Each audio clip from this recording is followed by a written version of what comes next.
We've seen weirder things. Like Now, a Johnson goal. yeah. Yeah. The pick for Team Malaysia on Red 4 is the Lapu-Lapu, so we are not straying away from what we are used to, what we know what works. So no XP lane Gatot. Rather, no XP lane Tigreal. I mean, like, here's the thing. Lapu throughout this entire SEA Games, honestly, in terms of the win rate, doesn't look all that great. But when you see him in the Land of Dawn, in the midst of battle, he's amazing. Even yesterday, Malaysia against Indonesia, basically able to 1v3. So now Team Thailand, they do not have an EXP laner just yet. The Arlet is still there if they want to go for that. Not a lot of crowd control, but I think it is still workable. Yuzhong. Yuzhong, thank you very much. But to invest in a Yuzhong to just hunt down a Kimi, is that worth it? Is that Yes, because that's a win condition for Malaysia, man. But if you die and the Kimi survives, then not all that great. Okay, this I like. I like the halfway commitment to someone to hunt down the Kimi, but not as all in as a Yuzhong. We get the Alice in the EXP lane, plus a Harith in gold. LaFell, I hate to say it, but this feels a little greedy for Team Thailand. Don't you agree? Like, they need to scale up on the Alice, not as much as they need to scale up on the Yusun Shin, but there's also still a Harith that they need to babysit. And now a Lunox in the goal. Honestly, one of Elton's special as well. Very comfortable on this Lunox. So this is the strength of being on the red side. After seeing the complete draft, you can figure out how to counter your opponent's draft. And the Lunox should be pretty good going up against the Harith as well as the Hyla. So yeah, I do agree. Pretty greedy considering everyone needs to farm. And that gives... Like, once the mid duo of Team Thailand loses, Team Malaysia should not allow Team Thailand to farm up. And if they don't get to farm up, this draft will start to crumble bit by bit. Like, let's just put it into perspective. If they lose 500, they lose by 500 gold, it feels like 1,500. And usually when teams get an early lead, that lead equates to about 1,000, 2,000. Put that compounding into, interest, man. Yeah, put that into the calculator and see how hard it is for them to come back. Ladies and gentlemen, welcome to game number 1. A best of 5. Strap in. We're in for the long haul. It's Team Thailand versus Team Malaysia. And Severin is... wait, isn't Severin the mid? This is a quick switch up, ladies and gentlemen. Severin has moved on over to the roam, and we're seeing Pianat, a new player, come in for Team Thailand. Yeah, pretty interesting here. But all is well. Hazik just taking a bit of damage from Pianat. And again, the Eve does have a lane advantage going up against the Kimi. It looks like Team Malaysia, at least the mid duo, is trying to create a control, create a zone around the river, not allowing Team Thailand to really move forward. And even if they do, they make sure that they trade some HP for it. Severin proving why Hylos is still one of the in-demand heroes. Has a good amount of assistance for clearing waves. Can confirm certain stuns. Hazik, the pressure onto Pianat. What's that gold lane like? Again, the Lunox versus Harith matchup. Yep. Once the Lunox finds her footing, the Harith level has 4. To, yeah, very specifically choose when to drop that Z-Force. Yep. Elton is just waiting for that level 4, is going to save that flicker. The only way that you can basically disincentivize a Lunox to go ham on a Harith is you need an early rotation, force out that flicker, and for a good 2 minutes, the Lunox will be more careful, the Harith will be smiling. But if there's no rotation, if Elton is not forced out of his flicker, this Harith is in danger. We'll see how Narobet plays with this very fragile balance. Turtle spawns lower quarter. Hawk and Kayum first to engage, pushing Severin out, the newly minted roamer. Kayum comes in, pops out Revitalize, looking for an Unbreakable, gets hit with a turtle boat, survives, and Hawk secures Severin in trouble. In too deep, might be Tayakrit. Tayakrit will be able to sustain, but only without taking more damage enough to die. Kayum suffers first blood. What an exchange. Yeah, and that is something that Team Malaysia did want to get, and they thought he could get a kill. But again, the Revitalize, man, like one of the reasons why the Gatakacha is strong, because he's one of the few heroes that right now can still use the Revitalize, but we don't fight against high loss all that much. So sometimes your calculation is just slightly a bit off. So good on Severin with that clutch revitalize, not only saving Chaya Crit, but actually getting a kill. So now the lane looks a bit better for Chaya Crit here. That's a defensive use of the Glorious Pathway. Pianat still holding on, wants to get the minions before they retreat over to the base. Narobet forcing an exchange against Elton, but here's the thing, Lafel, Elton used the flicker. Yeah, but that's all good because what you're trying to do is deny the minions. Let the minions die out. Make sure that Narubet gets 3 items at like what? 17 minutes, 18 minutes? Like that's kind of the plan here, just to delay. If you get a kill, great. If you don't, it's A-okay. The whole thing about the gold laners, you're trying to make sure the first 5 minutes you don't get that card. You don't get the extra deny gold. them. Exactly. Yep. Again, that's almost as bad as a death. Exactly. AOG coming in from Kayum, looking for one. Could have been used just as an entry. Real manipulation. The swiping by Pianat, and one could only assume what happened. You didn't got a kill. It was worth it. Team Malaysia, Kayum zoning AOG, able to secure them a kill on Pianat and Sivarin. I gotta say, day by day, we get to say we've experienced everything. And now, Pia moving forward, there's a trap there. What a switch up. Here comes Team Malaysia, looking for that taunt, and Chaya Crit takes a few, but they're okay. That's the bravest fighter. Idrin looking for some spell vamping, some damage reduction. Revitalized by Kayum, the assist. All of this to open up that turtle for Hawk. Yeah, this is the kind of investment that a jungler like Severin is all alone, taking damage from Hazik. Hazik secures the kill, and now Team Malaysia, they want to control the bottom side of the map here. Hawk gets Pia, and now Pia not there, unable to help out. Oh, thank you very much. I'll take the orange buff to go as well. Hawk is eating good. This is a start that I don't think even Team Thailand expected, because a lot of weight on the gold lane, but as soon as Idrin decided to cut right through and compromise Chaya Crit's entry, everything changed. Chaya Crit backed out of that fight too soon. I gotta say, some of Malaysia's movements can seem quite awkward, but they haven't been punished just yet. So Team Thailand, they need to start seeing these opportunities where Team Malaysia either misses their abilities or something and then try to get something out of it. Hawk has to use the Phantom Execution just to get away, because right now Malaysia's engages haven't been the cleanest. So eventually when it's like around 14, 16 minutes, that's definitely exploitable. If Thailand can track those patterns, right? Because they're also solving their own problem, which is, again, the fact that there needs to be farm on 3 different heroes on their lineup. Looking at Team Malaysia, I think it's fine. Really, it's Elton. Oh my God! Sivarin drops the Glorious Pathway, uses the Revitalize. I was just mentioning the young man named Elton, also known as Loliel, just pops him. You mentioned this. If there's rotations,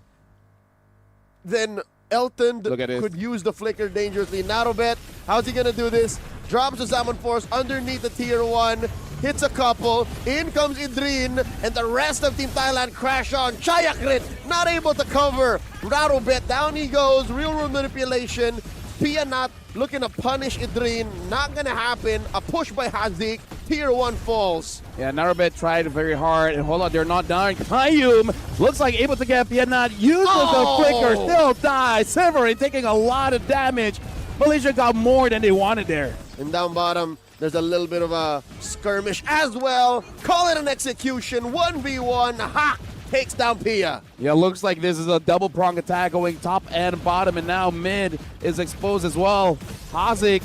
looks like able to get that purple buff. Chaya Crit has to glim away, and now, like Thailand with this kind of draft, they have to be on the offensive, because look at the items here.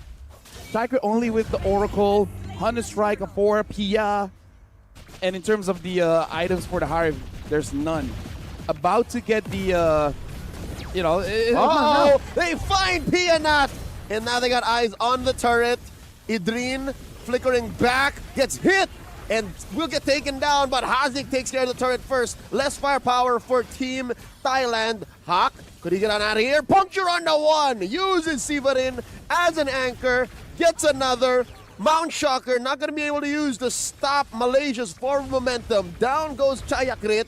That's the brilliance by Elton, stopping him, stunning him. Still goes down. Hazik gets the kill. Pianat maybe a second too late on the RWM. Malaysia's win condition just activated a little bit too early here. Team Thailand does not like this because Hazik is moving around freely, dealing shots, stunning people down with the star limit. Now Pianat finds Elton. Elton gets the kill, flickers out, might die to Sivert. No, the brilliance is still there. Team Malaysia, they're being aggressive, but again, they're not getting punished. Clutch cooldown on Elton's brilliance. Did he not use that in the sequence Yes, up he did. top? And it just came off of cooldown right then and there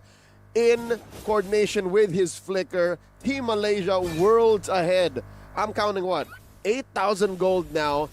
And I don't even want to see where it's from, right? I don't want to know if it's on Hawk for the most part. If it's on Elton, I assume it's on Elton. He's 6-0-4 right now. Might even be Hazik is everywhere, all across the map. Ha goes in, deals quite a bit onto Siverin,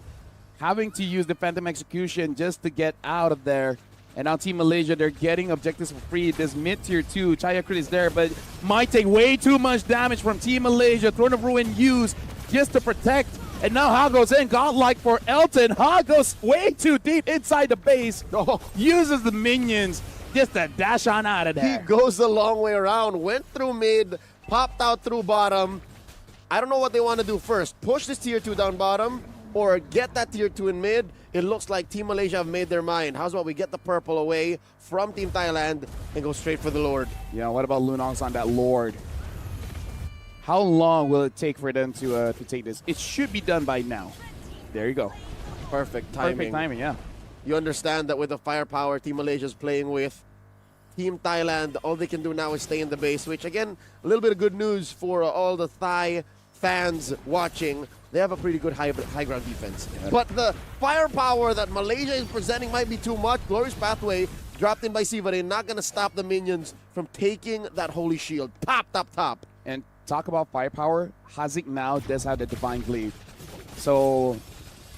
Chayakrit as well as Siverin has been taking quite the punishment here, and Elton now with the Wishing Lantern. Malaysia's draft is basically saying that there's no tanks in this game. That does not exist. Everything is squishy. All of you are just Eve, essentially. All of you are Eve. All of you are Eve. Or all of you are Harith. Either way. Mid lane, Holy Shield popped as well. Lord coming through top. That's the bottom lane tier 2 going down. Hawk coming through. There's a defensive Holy push by Team Malaysia. Glorious Pathway not going to be able to stop him. Sivarin falls. And I do believe Chayakrit will follow through. Double kill for Elton. Lafel, the end is near. Yeah, right now with the Lord inside the base. Ha gets a kill onto the Harif. The Lord is still healthy. Team Malaysia wins game number 1. As soon as the draft began, I can already tell you, it was just too much for Team Thailand to expect that they would make it. You're going up against what? I think the only hero that needed farm for Team Malaysia was the Lunox. Yeah. Everyone else was pretty low to the ground. All this while, you were hoping that I would farm up on my Harith, farm up on my Yisun Shin, farm up on my Alice. Because again, you're up against a Lapu-Lapu. Mans is online at level 4. Yeah. Yeah, the problem is, in a vacuum, the heroes that Team Thailand took were good, in a vacuum. But when you put it together, put it in the context of what you have and what the opponent has, then it starts to skew a little bit, making the draft quite difficult to pilot because you're hoping for a lot of things to happen. And one of them is that the Kimi doesn't get online, the Lapu doesn't get online, and the Lancelot does not get into your face. And that's a lot to ask for, especially here in the knockout stage where Kimi, Lapu, Lance, basically lane winners, and then you put up a Harif against a Lunox. There were just no winning angles for Team Thailand. They were just losing on all fronts. If anything, that gold lane, the 50-50, was their last chance. Their only possible window to try and make it towards the 12, 13-minute mark. But alas, they couldn't. Ladies and gentlemen, here's a quick look back at the highlights. I can see a world where, Pianat would have held it down. Yep. Or Sivarin could have stopped the forward momentum of Team Malaysia, but against a team like Team Malaysia, it might be too much to ask because looking at the mid duo even, Gatot Kimi, Yeah. 2 out of 3, And nothing was going to happen. it does look like Team Malaysia have a good understanding on the draft of Team Thailand, because as awkward as some of the engages are, they basically understood this comp needs farm. So if you just force it out, even if we die, we're delaying them from the farm. And all the while, Lancelot is farming up freely. You know, Hawk is farming up freely. Elton, no ganks on the gold lane. It's good on Adrian as well as Qayyum, basically sacrificing themselves just to make sure their cores get all the help that they need. And to a point, I feel like Hawk doesn't need that much. I feel like he got too much. I think Hawk had an easy game. Yeah. The only real threat to him getting caught out was the Hylos. Like, that was the only real easy catch. Our MVP is Team Malaysia's Elton on that Lunox, 9-0-5, not a single death,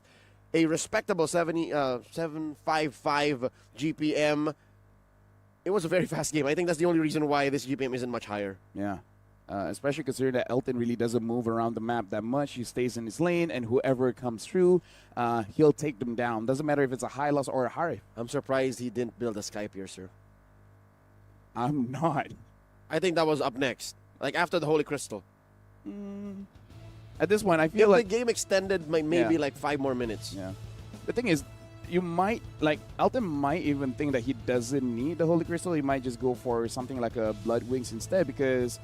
I feel like the damage from all sources of Malaysia is way too much. The only way that they could lose if somehow Pia does too much damage, Narubet does too much damage, and Piana does too much damage. So either way, Team Malaysia, 11 minutes of the game, closing things out. Team Thailand, let's look at the items here. Pia only having 2 at 5,000 gold. Hawk, 9,005, so almost double. Just a few more minions, and Hawk would have gotten 10,000 gold there. So even from there, you can see quite a big difference. Oh, yeah. Hawk had a much higher GPM than Elton, which is, Wait, again... 13,000 gold difference. Yeah. Which is explained by the fact that Hawk was not only actively fighting, but also he was farming throughout his jungle and throughout Pia's jungle. Yeah, it's unfortunate, but Qayyum has over 6,000 gold, and the highest that Team Thailand has is around 5,000. Yep, he out-farmed the jungler. Yeah, so this is something that Team Thailand really needs to consider going up against a fast team. You might have to make sure that all lanes are winning lanes. If you need one to scale up, it has to be one. Max two.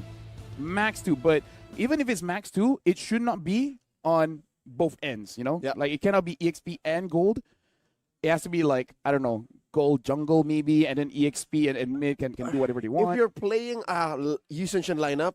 it's safe to say just put it all in Yusun Shin. Yeah. That's why Just play double fighters, yeah. Exactly. That's why fighter side lanes became a thing. And that's why if you would ever have like a secondary core or a hero that needs a little more farm, just put it in mid.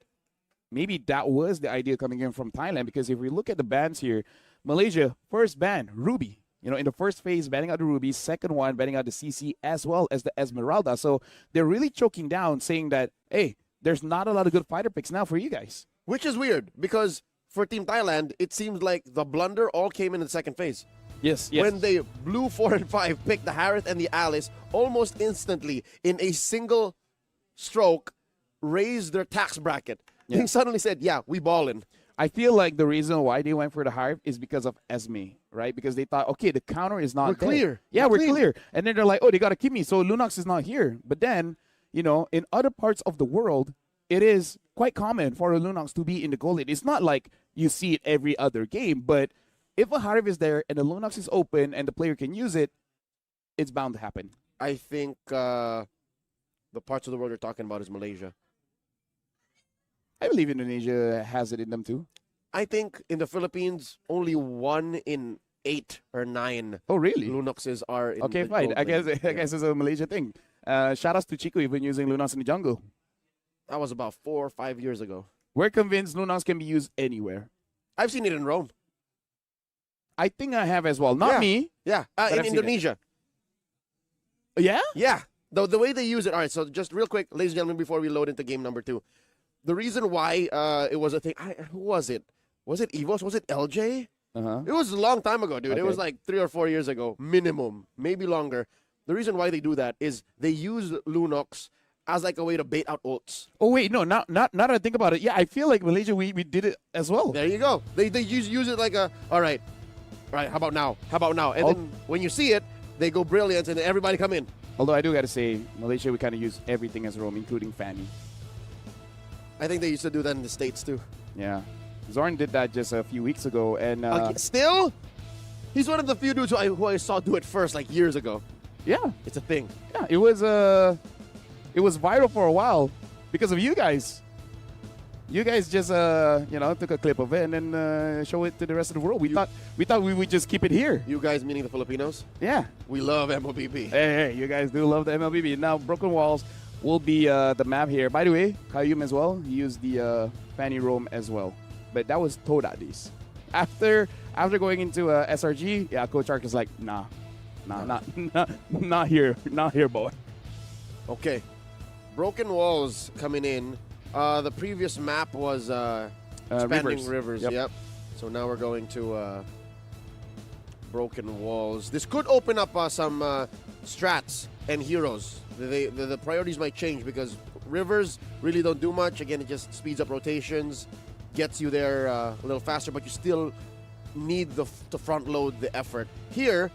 it's just built in. You got Broken Walls coming up. Team Thailand bans out the Fanny, the Grok, and the Haya. Very similar pattern. Yep, same bans. Literally. They're same bans. Similar pattern for both sides. If Malaysia bans out Ruby here, then 100% same bans. Team Thailand, I feel like Eve was still a good opener. That was not where they fumbled. So I feel like getting an Eve here would be pretty good. But instead, they go for the Lancelot, allowing Hawk to eventually pick up the Eastern Shin. So quite an interesting engage here because then Malaysia could pick up Eve Gatot. Yep, and just because the Eastern Shin is open and they banned out the Ruby doesn't mean they can't fight her side lane anymore. It's still very possible. There's so many. Lapu Lapu, CC still open. CC, Hellkurt Gold. Speaking of, they're not showing their mid duo just yet. They pick up the Lapu as well as the Eastern Shin. We're saying. So now Thailand, they have the opportunity to pick up the Eve again, but instead they go for the Esmeralda. So quite a lot of change here for Thailand, which is understandable. Now I would say Akimi. Okay, so now Team Thailand, they have a good spread of how the power curve looks like, but Team Malaysia ends it out by picking up that Eve, which again is a pretty good counter towards the Kimi. So Team Thailand, they basically saw this coming, so they pick up the Esme first. Lefel, you know what I'm worried about? What? The fact that coming into the second phase, Malaysia's going to start banning out these heroes that stop Team Thailand from getting to Yusun Shin, from getting to Hawk. And it's too late. Like, Team Thailand committed too much to the front to back, the honest approach, that Hawk might run away with it again. Yeah. And now you can see Team Thailand betting out the Lunox. May consider, I think it's fair because the Esmeralda kind of doesn't want to face against the Lunox as well. Team Malaysia, because they do have the Lapu, I wonder if they want to ban out either the Uranus, because I don't think their damage profile is the best against Uranus, or an Alice. But I feel like Adrian already played that, and he's like, I think I'm fine with an Alice. But it's still a good ban. Let's see if that's going to be the case here, because that's the only other hero that can actually reach the back. Right. And it is. Good read. No other hero can do that now. Like, I don't... Malaysia might pick up Gatot or CC after this. Gatot then. Yeah. That's the other hero that can jump straight to the back. Yep. Unless Team Thailand bans it out. But if they ban out the Gatot, we might see a CC and then Kanyum on something else like a Guinevere Wish. Ooh. Sorry for that. Hello. Test. Oh, that was a That was a trip. Hey, we experienced everything here. Granger gets banned out, and there you go. The Gatot is picked up. So Team Thailand, how do they respond here? The Esmeralda can still go in the gold, but I feel like does have an okay time going up against the Lapu. They need dive. I wonder if they do want to go for Uranus here. Uranus, EXP, and Esme in the gold. And Hylos again, I guess? Because not sure. Uranus might not fix the situation. I like the Hylos. Yeah. Good combo in mid. Can kind of like make a straight highway to the back line. Hellkurt. They're the ones who get the Hellkurt alongside Hilda. So we now know our roamer, and they take a page out of Idrin's book. Team Thailand have also fallen in love with EXP Hellkurt. I'm assuming that that's where this is going. Unless we're already seeing it now. Yeah. It might actually just be a gold laner. Yeah, might be gold. Or they go to the old ways of good old Beloy and put it in Rome and just have Hilda and Esme in the side lanes. But at this current time, it is better either EXP or gold. Now Team Malaysia, after seeing the full draft here,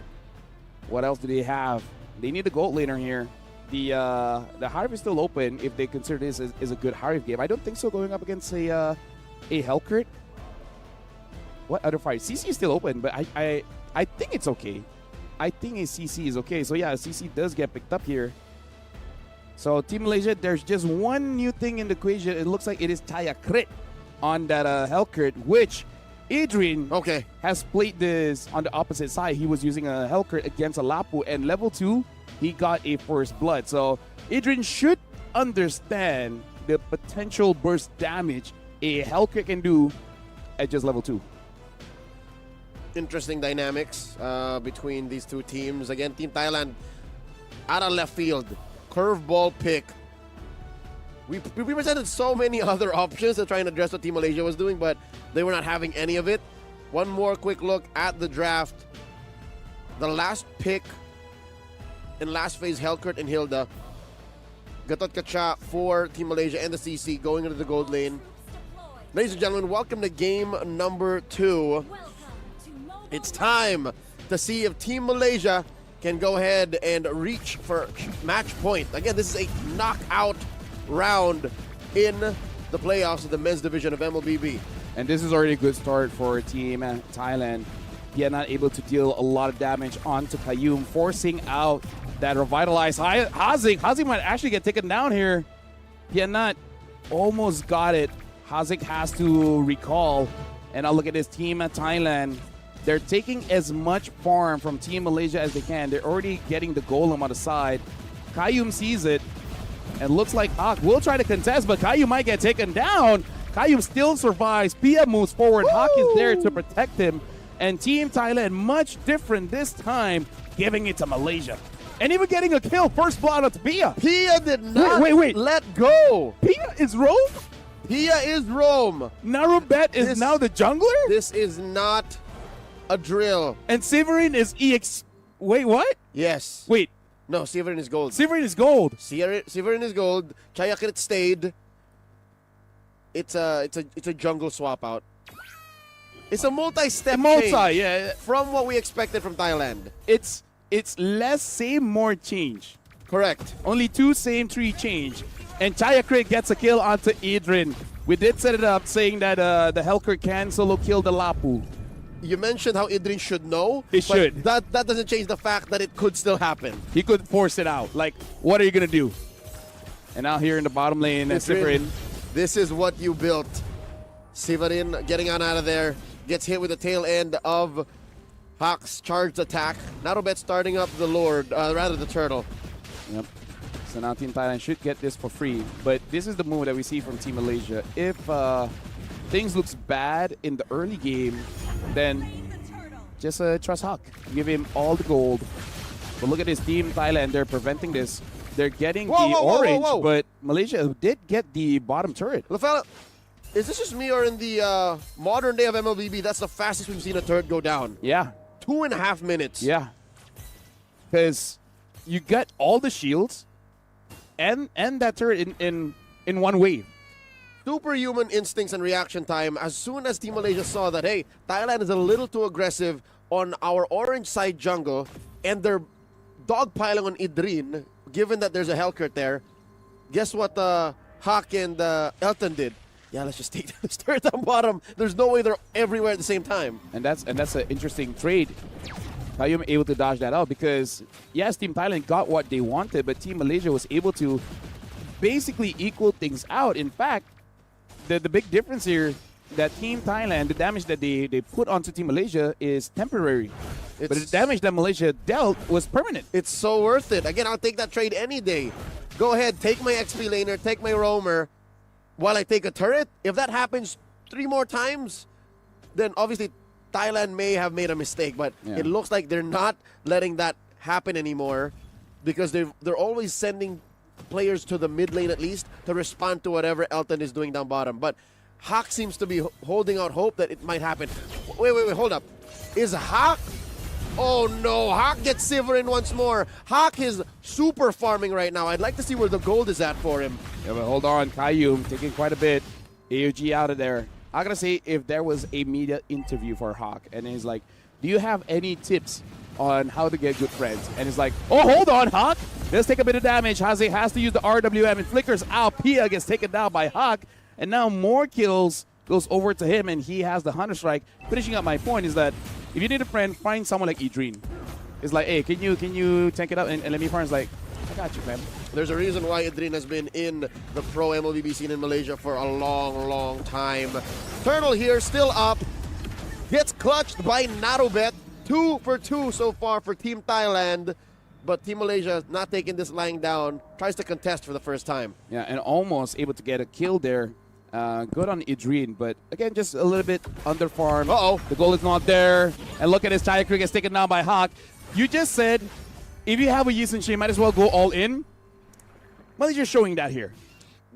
It looks like 3 kills, all of it is Hawk. After Thailand had their own try on the Yi Sun-shin, Team Malaysia's turn to show them a little something. This is how the Malaysians play Yi Sun-shin. Currently the lead about 1,000 gold. Severin getting some farm, respectable given how the map has shrunk on their side of the map.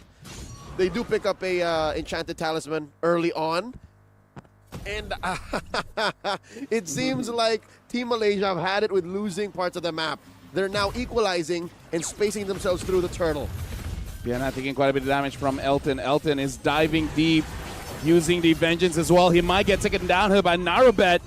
And all the while, Idreen tried to back him up, but Idreen gets killed onto Severin. All the while, Hazik is all alone against Pia. And now RWM stopping Chaya Crit. Chaya Crit, double kill for Idreen. This has gone sideways for Team Thailand. They tried to respond and tried to equalize, mirror the rotations on Team Malaysia.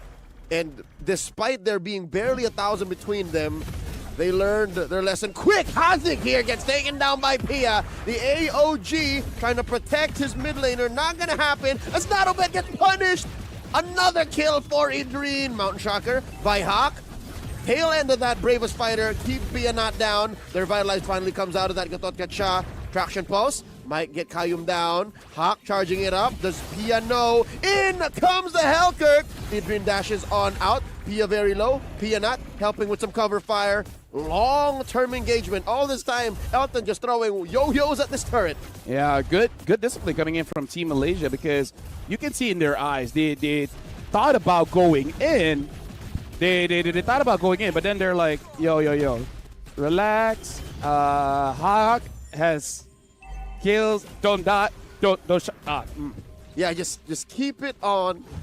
And there is a delay, a massive delay on Team Thailand's rotations. A turtle for Team Malaysia. RWM keeps Pia not down. What's going on? Idreen right now just pushing people away, the same as Kaiyum. So now Team Malaysia, they're back in control. 7 kills here. Narubet has to get away, but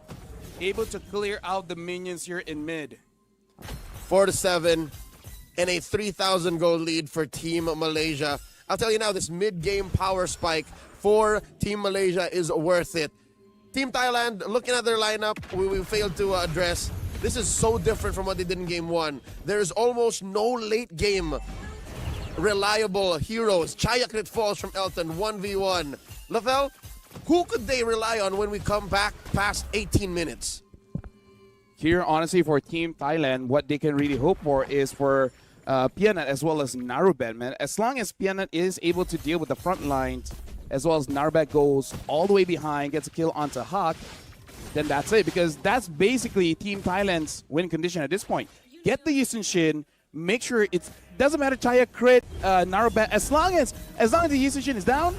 they're happy. They're very Thailand at that point, but look at this, Idreen finds actually Chaya Crit, even though he was waiting in the bush. Team Malaysia gotta make sure not to overextend, get all the objectives that they can without really sacrificing anyone. Yeah, so that's the challenge here. Even before thinking of what will we do post the late game, AOG plus the RWM compromises Pianat. Nice sidestep, flicker on back. Pianat uses all of their mobility. And this is Narobet holding on for dear life. Elton holding out. Mount Shocker pushes them in. Pia falls. Pianat follows up. Narobet gets taken out of the picture as well. 3 for none. One more might be for Team Malaysia. Running through Team Thailand. And now Haziq even getting that Divine Glaive. It's going to be more and more difficult for Team Thailand to really defend the base, honestly, because the siege from Malaysia now with this Zishin Shin as well as the Eve, again, they're just basically making a draft where they're punishing the front lines. Elton is there, which also, again, like same as game number 1 on the Lunox, is a shredder. Haziq on this Eve, and Huck just buying his time. He can be an assassin, he can be a marksman. At this point, he will choose to be more of a marksman, yeah, but when the time comes. Yep, he could be both, and that's what's painful. Going into the draft, Team Thailand could have easily picked up heroes or played around the fact that we need to find Hawk. But as later the game goes, as you mentioned, the front line will be shredded even before they could think of getting to Hawk. So now look at this, Elton, Hawk, and Haziq coming through. Idreen covering up Pia's exit. The AOD by Kayum. Down goes Pia. Sivarin jumps on out of there. And this is the only hope that Team Thailand has. Look at this, off to the side. Chayakrit leading up a minion wave. They send Kayum to respond while the rest of Team Malaysia take the Lord. I mean, that's a good idea because you got to get anything that you can. Chayakrit was able to get that because for this next defense, you need any kind of gold to potentially basically make a comeback. Because I feel like they can set it up. They just don't have the damage. Because this is like, what, 7,000 gold difference. Whoa! Bravest fighter coming through. Idreen just helping the minions push up, denying Team Thailand the defense. Yep. Idreen, very short cooldown on that Bravest fighter. Completely happy using it first just to try to get any spells. Unfortunately, didn't get any. The Lord, though, is coming mid. Down bot, Elton already used up the Vengeance. So Team Malaysia might have to reconsider how deep they really want to push in. Grand Theft Orange being committed here by Team Malaysia. Lord gonna crash into that mid lane at tier 3. AOG plus the RWM. The combo takes down Pianat. Didn't even get the flicker away. Dark Knight falls by Chayakrit. The Phantom Execution helping Team Thailand save their jungler. Sivarin falls. The front line has been decimated. The top lane inhibitor about to fall as well. Narobet holding out, hoping for hope that this turret stays, but the base has been taken down. Team Malaysia and match point. Right now with 2-0 in this best of 5, Malaysia is 1 game away from moving towards the semi-finals, and unfortunately will be the final attempt from Team Thailand to potentially extend the series here in their hometown. And at this point, you can't say that Team Thailand hasn't tried different strats. They tried so many. They even changed roles, which honestly, like, may be okay because I feel like game number 2 was a bit closer to Narobet on that Lancelot. Try to fight back. It's a little unnerving to see Team Thailand. I don't know if you agree with me, Lafel, but panic after what happened in game 1. Again, it was a very fast game. And their adjustment in game 2 kind of showed that they decided to throw everything at the wall to see what's stuck. They changed roles. They changed the kind of economy that they're playing with. And if I may say, it was a very fragile economy. There was literally no ultra late game hero, no scaling heroes. Yeah. And sure, they won the first 2 minutes, but as soon as the 2.5 minute mark came in, oops, we lost our tier 1 in the gold lane. Now what? The biggest problem is their kind of lineup. We've seen symptoms of it before, and the idea is having this double assassin, the Helker as well as the Lancelot. You basically kill off the main damage dealers, right? The Yishin as well as the Eve. The problem is that Team Malaysia has a Lapu, has a CC. So it's kind of like a half-cooked kind of thing where you can deal with one part of the problem But then, even with the Kimi, I don't think you can deal with both a Lapu as well as CC. So even if you hit your win con and killing off the backline damage dealers, the front line can basically 1v5. Yeah, and both of them can do that. Basically, the math doesn't check out because for you to be able to win with this lineup, you have to kill the front line of Team Malaysia first. But they can kill you faster. Yeah. That's the problem. And once they missed out on that opportunity, I don't want to say they gave up, but they instead went and committed the resources to gaining more parts of the map because that's also something that this kind of lineup cannot do reliably, is to gain control of the map unless you're really winning. Essentially what happened here was that Team Thailand tried their very best to get something. But the thing is, Team Malaysia really gave them no options.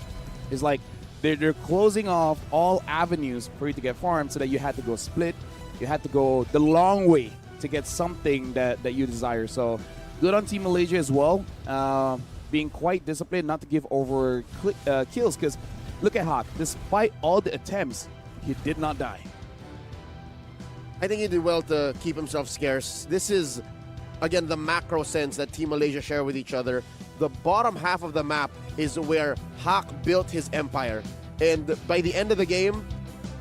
even the inside of Team Thailand's base, he would call home. 7-0-3. He's the MVP, approaching the 900 gold per minute mark. For a good 3 or 4 minutes in the early game, he was farming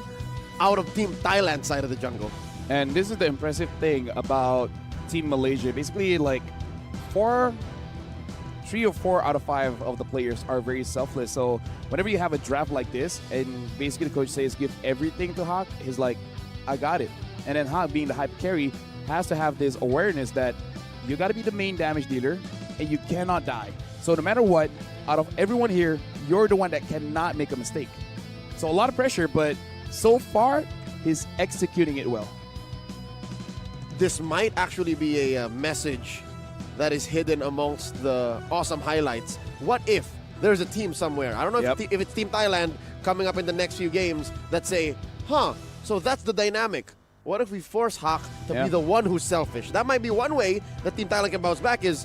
let's force all of these utility junglers onto Hawk. Yeah. And they're not even talking about like the Suyos or the Alphas, which is where, Hawk found really good success in that metagame. But what if it's like a Fred? No, I think that's why. I think Malaysia read that out, because look at the bans. They banned out the Baxia, they banned out the Fred, they banned out the Ruby. They don't want that. And I feel like if Ruby and Fred is not there, say he has to use a fighter in the jungle, he's like, my main predators are not there. I'm okay with that. And the thing is, something about Coach Art is that until you prove you can beat this, we're not changing. So even if it does not look like a good draft to face against the opponent's draft, like basically the opponent already has the counters, they're like, okay, if you beat it, then we'll change. Until that, nah. Which is impressive. Again, it's one thing to be a jack of all trades and another to be the one who masters one hold 1,000 times. Yeah. But in this case, it's kind of a hybrid of both, because they're covering up the worst case scenario. Yeah. And they're avoiding a situation where basically in the realm of martial arts, it's called dog boxing. Yeah. You're basically denying the opponent the pleasure of putting you in an awkward position. They're saying, just cover these, and then regardless, you'll be fine. Yeah, because the crazy thing is, in their own league back in Malaysia, for ever since Coach Ark was there, record every single season, they will have the lowest unique hero use. I call it, people call it one-tricking. I call it efficiency. I mean, it's an easy argument. You guys don't ban it, so we're just picking it up. So you always say like, this guy can only use Yi Sin Shin, this guy can only use Kimi. It's like, you let it open. What am I supposed to do about it? We win with it. Yeah. Why not? I mean, like, if we lose, sure, we'll change. But until then, we'll just keep on going on. Speaking of which, this is going to be the final attempt from Thailand. Still possible now or never. A reverse sweep. But yeah, it is going to be quite difficult. And this is where it might be where creativity kind of hurts you a bit. But since now it is match point, we are going for a short break. But after this, we will resume the best of 5 of Thailand going up against Malaysia.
is coming to MLBB. Chaos Clash! Team up in trios, begin at level 3, and fight on a fresh map with no minions or turrets. During the preparation phase, grab Chaos Fragments to boost your power. As the match goes on, the Annihilation Tide emerges, pushing the action to the limit. Here's a closer look at how this new mode works. Chaos Clash is a multi-round 3 versus 3 mode. Wipe out the entire enemy team to win the round.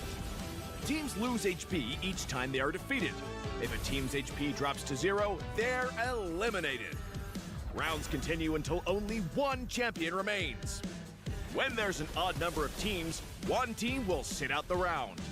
After certain rounds, heroes automatically level up and earn gold. Use this time to buy equipment and boost your power. All full equipment except boots costs 2,000 gold. From round 11 onwards, teams earn bonus gold. Adapt your loadout and strategy to stay ahead. At the start of each round, you will receive random chaos fragments that boost your power. You can also refresh fragments to re-roll their effects, with 2 refreshes per round. The game offers a wide variety of fragments, each with unique effects, so you can mix and match to create your own playstyle. For example, tank fragments make your hero tougher and deal damage back to attackers. Marksmen who pick range-enhancing fragments can safely deal damage from afar. And that's just the start! Countless other powerful fragments and combinations are ready for you to try. As rounds progress, the Annihilation Tide starts shrinking across the map. Heroes outside the tide take sustained damage. Master this mechanic, and it can swing the battle in your favor. For instance, heroes with knockback or displacement abilities can push enemies into the tide. Surprise your opponents and watch them struggle against the sustained damage. The new 3 versus 3 mode, Chaos Clash, is coming soon. With a variety of chaos fragments, every match brings a fresh experience. The shrinking zone adds fast-paced, thrilling action, and new map buffs further empower heroes. Exciting, innovative, and powerful new strategies await. Are you ready to try them all?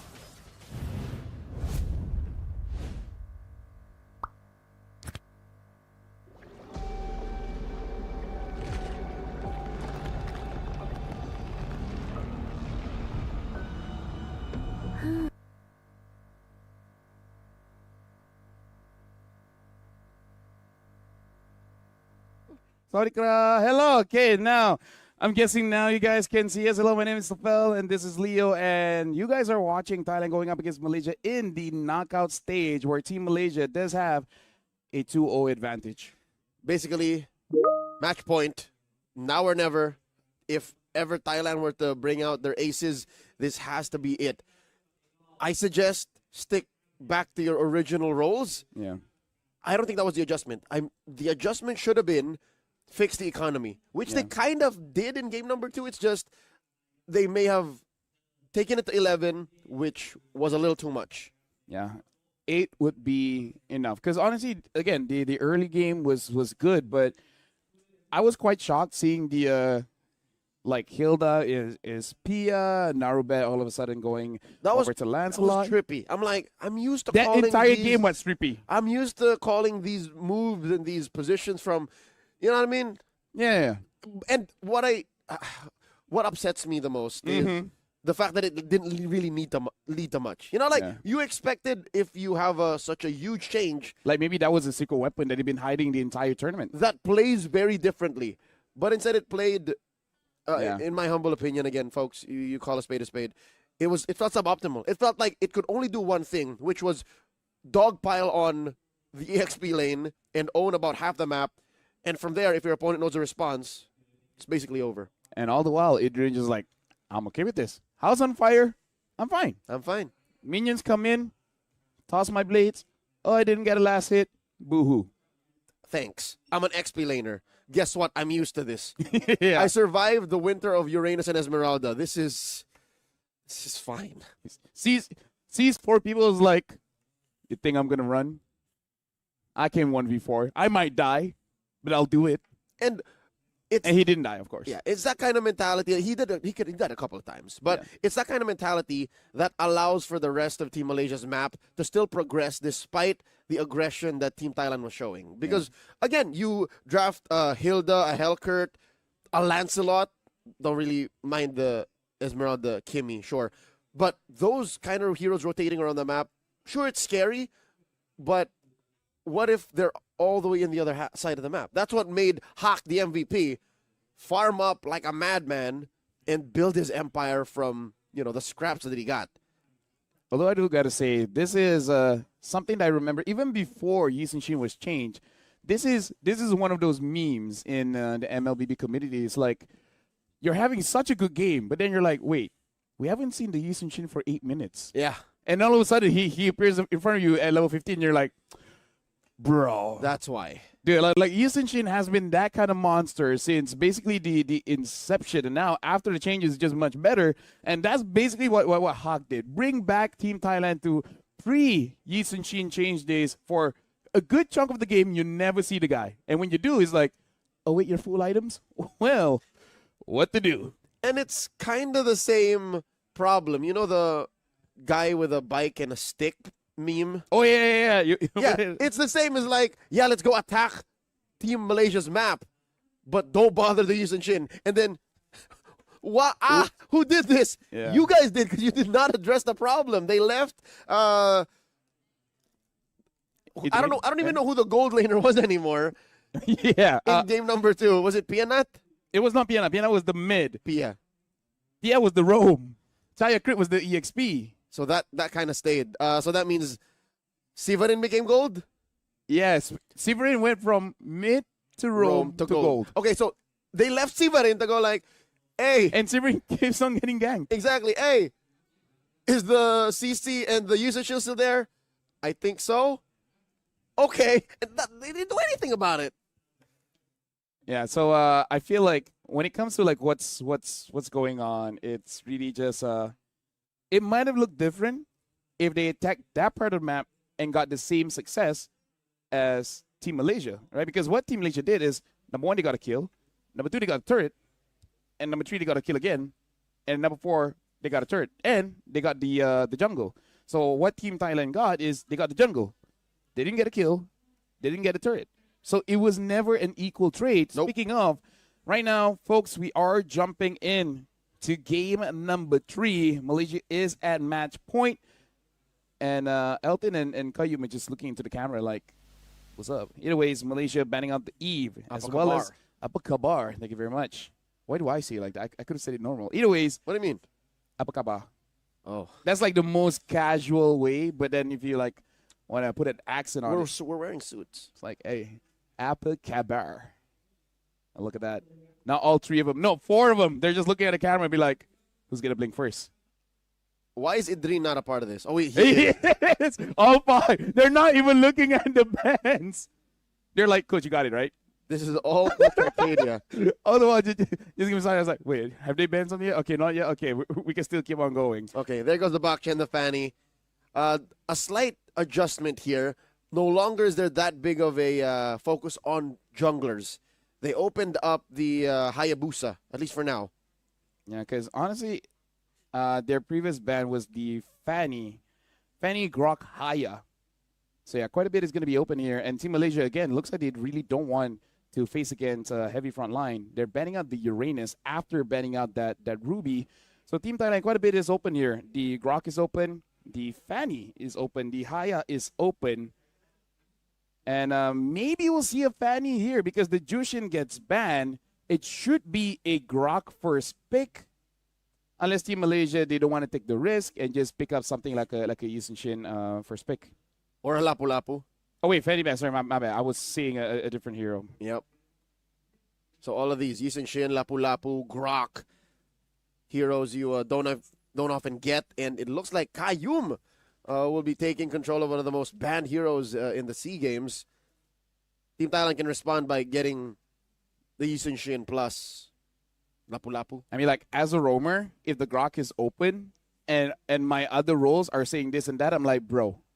give me the Grok. You guys can have you guys can have the crumbs. But now it looks like Team Thailand picks up the Kimi as well as the Hilda, which is something they used before. And it actually was good, right? They pressured mid. They got into the jungle. It's good. This was game 2, and they put up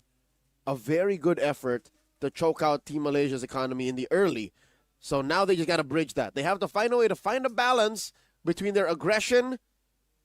and the promise of a solid power spike going into the late game. Malaysia have a response here. 2 picks to close up their first phase. Do you still use Shin? Nope. Looks like no. He wants the Lancelot, so just switching it up. And this time for Team Malaysia, they pick up the Esmeralda, which is still a flex because both Adrian as well as Elton can use quite well. Hiding what is going to be Hazik's hero because his most used have now not been accessed to him. The Kimi, the Eve, as well as the Jushin. So whatever to pick next, Thailand should not use a big alt hero because there's always a chance that Malaysia might pick up that Valen for Hazik. Yes. The best play for Thailand, no matter what happens here in Red 3, is to ban out the Farsa. Ban the Farsa Red 4, and then Bob's your uncle. What else is left for Hazik then? Hazik has quite a big hero pool, even opting for a Hellkurt mid once. And I remember that game because it was basically a 1v9. It was interesting. Not recently. That was like a while back. I think 1 season after his debut. But, by the way, you want to know one interesting fact about Hazik? Yes. Ever since he entered the MPL, he's won best mid laner every time. He's always the best mid laner in every season he's been part of. If he didn't get 1, it was just 1. Like, his face is stuck there. The designers doesn't have to change. Well, that's why he's a national athlete. That's why we're here. There's the Farsa ban, as telegraphed by Team Thailand. Team Malaysia, they can start choking out gold lane choices. Thailand has to ban out Selena. That's the other. That has to be banned. Other Stormy pick. Yep, that has to be banned. They should not let that Selena go. So now Team Thailand, if there's any other threats, maybe the Lapu, because Lapu can deal with the Yusenshin as well as the Kimi or Yuzong. Either or, I think it's Selena fine. or Lapu ban. Actually, you know what? Selena ban, pick the Lapu. There you go. Perfect. Unless Malaysia bans it, because, you know, they're on that train too. True. But yeah, if they ban a Lapu, you use a Yuzong. You know, you work in a similar fashion. But different weapons. Yeah, but I don't know if the Yuzong is good right now. Hey, you don't know who's going to use it? Right. There you go. Oh, that's difficult. Yeah, Yeah, see? Suddenly, Thailand has so many things to consider. Yeah. What do they ban? There's the Lapu Lapu, okay. Do they go ban Lapu Lapu, pick the Yuzhong, and then good luck. If it's a Selena, we'll just play. I mean, like, the other thing is the Alice, but I feel like you kind of need just a little bit more aggression because in terms of the front line, you already have the Hilda. I guess an Alice is good at setting up. You know, it's fine. If you're more comfortable on Alice, especially at potentially the final game, just roll with it. Use your very best heroes and try your best. Like, this is one of those situations where instead of thinking about your opponents, you just think about yourself, you know? In my humble opinion, I think Team Thailand should put really sustainable heroes in side lane. Because I think that's what's missing now. I think we already see their mid-trio. So just a solid side lane, I'd say. Although, to be fair, Hilda could go EXP. That's true. Yeah. I do enjoy myself a good Hilda side lane here and there. But yeah, then what's going to be in mid? Because Kalia might be a good soft counter, but no, they do go for the Yuzong. So again,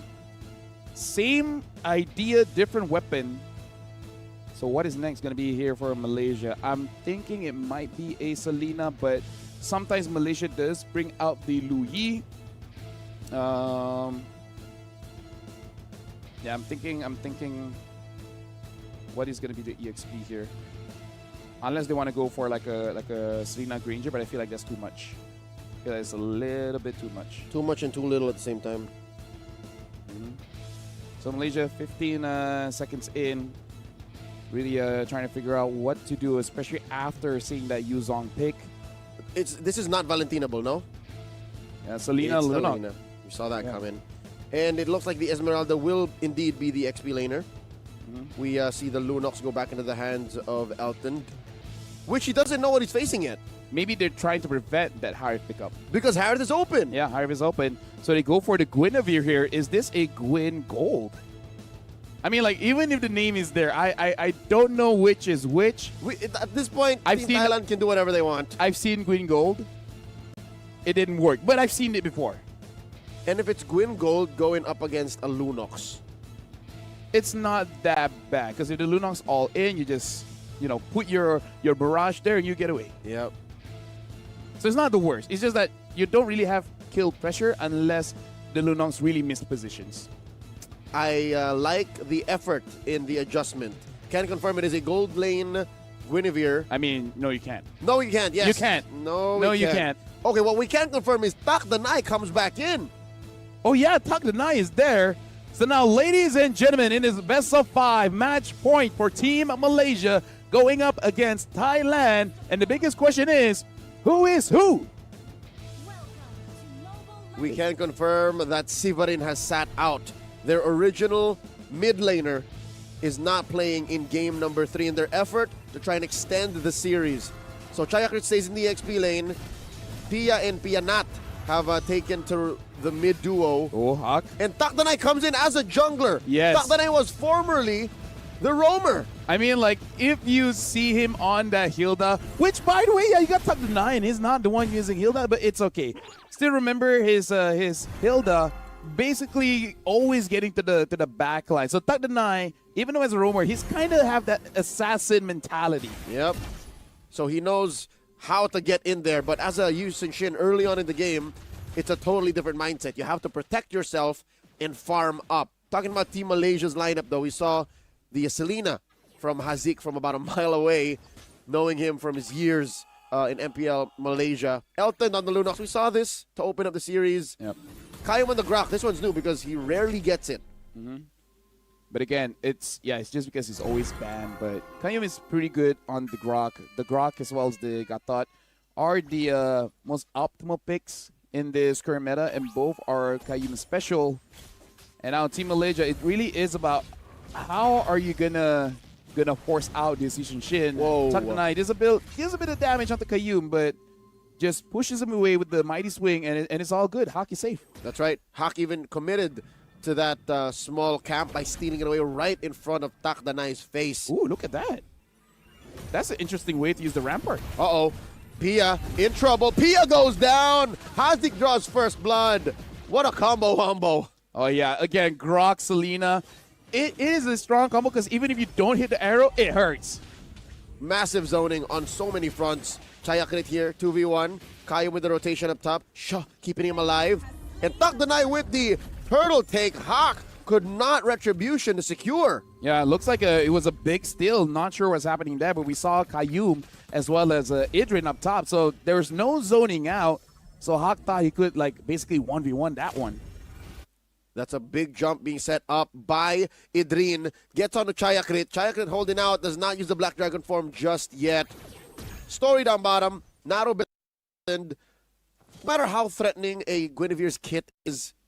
I think the range issue comes into play more often than not. And honestly, the cooldown on that second skill is way too long. But Narbet does capture Elton. Brilliance out of there. And we see how short that cooldown is. Pia not gets taken down by Hazik. And all the while, Pia trying to go to the front. Hazik has no HP left. Don't think he can get out of here. Tak Danai is there. Can he? No, he cannot. Tak Danai secures the kill onto Hazik. And now Kayum might follow suit. Gets caught by Narubet. That was a series of unfortunate events for Team Malaysia. They came in a little too hot, overcommitted to that rotation through mid, and gave over a couple of kills to Team Thailand. This does give Thailand a huge lead now. Again, talking about the early game and the context of how the series is going so far. Team Thailand being up by about 500, 600 gold. I think that's huge. That's amazing, yeah. Especially now they have the Yushin Shin going to scale up quite well. Especially compared to Team Malaysia. All Team Thailand has to do is basically did what Hawk did and give everything to Tak Danai. And then afterwards, just make sure that he doesn't die. And then it's all good. You know, replicate what Team Malaysia did. Back onto them. Tak Danai never die. Tak Danai never die. And how it gets Pianat. Again, if it's all to protect Takdanay, that's okay. Hak needs to catch up. He is down compared to Takdanay. Idrin in the crosshairs of him and Chayakrit. They're okay. A little far from the turtle here. Narobet gets popped. Elton gets a kill. Yep, Kayum is moving quite a lot here on this Grok. Make sure he basically visits every single lane. Speaking of, Idrin looks like he is trying to pressure Takdanay away from his farm. But again, Takdanay should be able to farm up relatively safe. Hazik, can he actually get an arrow onto Chayakrit? Looks like Hawk should get this for free. That's it. First turtle for Team Malaysia. And Chayakrit may have crossed over a little too deep. The Black Dragon form cannot save him there. 2 wins for Team Malaysia across 2 different fronts on the map. Yeah, it looks like they're trying to force this out, but Hazi gang. Hazi tries to get away, cannot. Takdanay secures the 2nd kill for himself. And now the goal lead, even though Malaysia is on top, but Thailand, they're not losing by much. Idrin picking this fight, putting some shields on the Pia. Pia jumps into the brush, gets some healing, sends him home. Team Thailand holding on. It's a decent lead that Team Malaysia have suddenly grown here. About 1,000. Elton! Too much between Takdanay and Narobet for Lunox to heal up. Yeah, guessing already uses the Brilliance, so had no choice. Might as well try to get a kill or try to sustain off of that. Because, unable to do so. Ladies and gentlemen, please do bear with us. We are doing our best to keep up with the current events happening in-game. Yeah, so something's definitely happening. Oh, for sure. You know, Competition continues. I hear noises. I hear,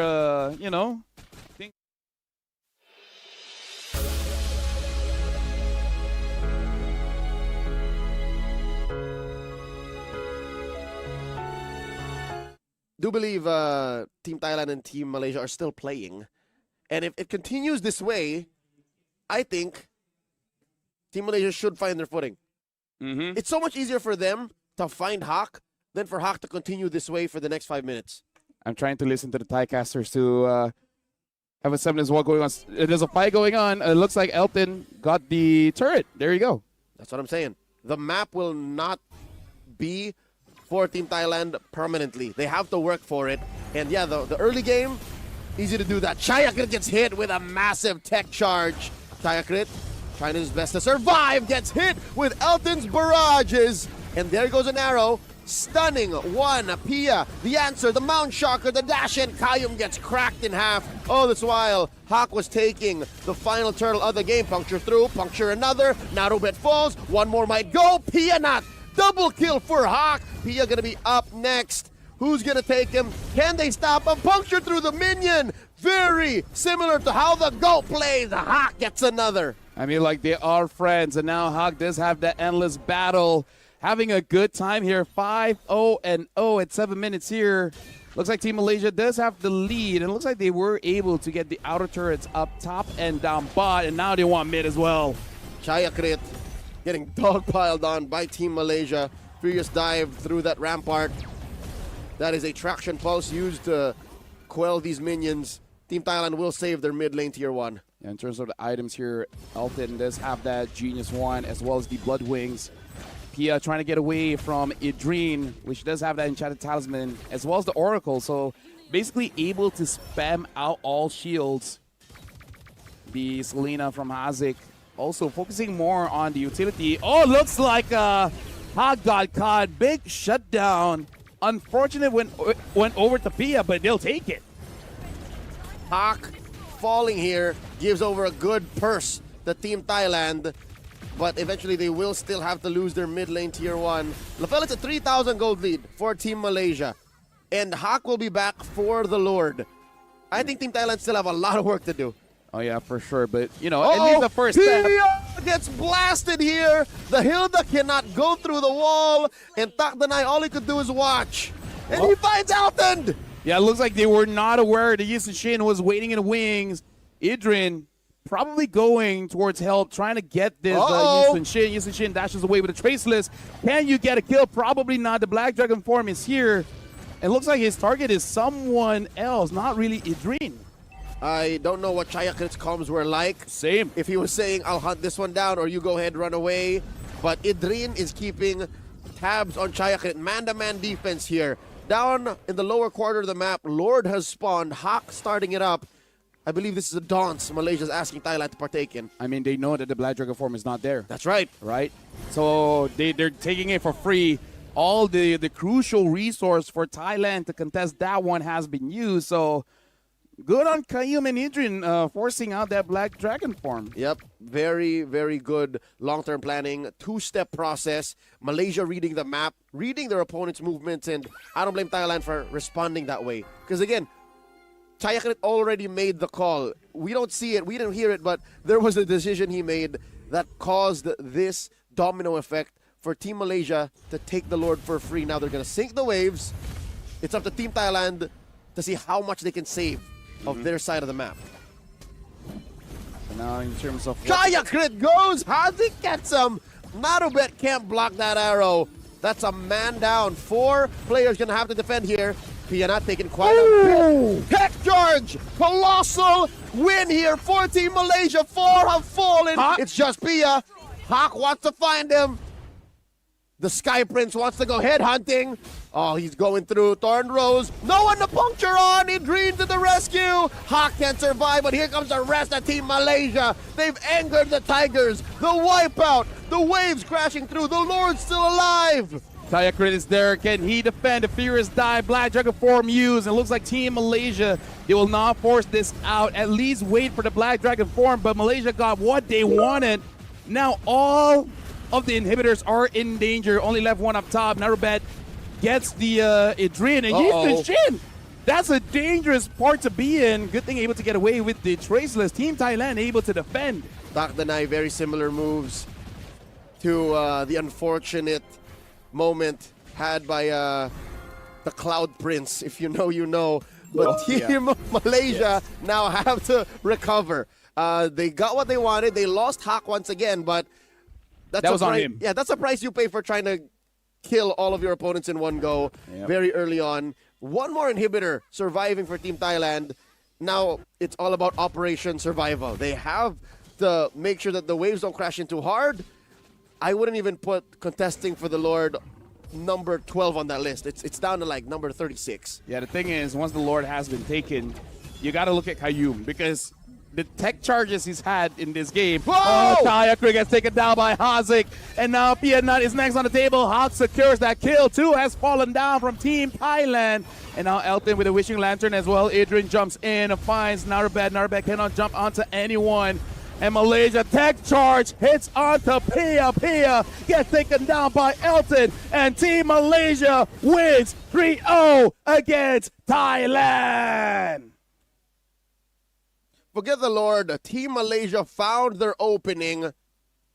and in a swift motion ends the game and the series 3-0. Team Thailand moves through the brackets. Yep. Team Malaysia is able to proceed forward. And unfortunately, Team Thailand, this does mean that they are eliminated. They're still showing good sportsmanship between the two. Thailand is still all smiles, understanding. That was they gave their all. They make sure they put everything on the table. They tried everything, literally. In fact, everyone got to play, right? No one was left out in that best of 5. That's right. Everyone got play time. And Malaysia, after that win, will be going up against Myanmar. Do you want to know an interesting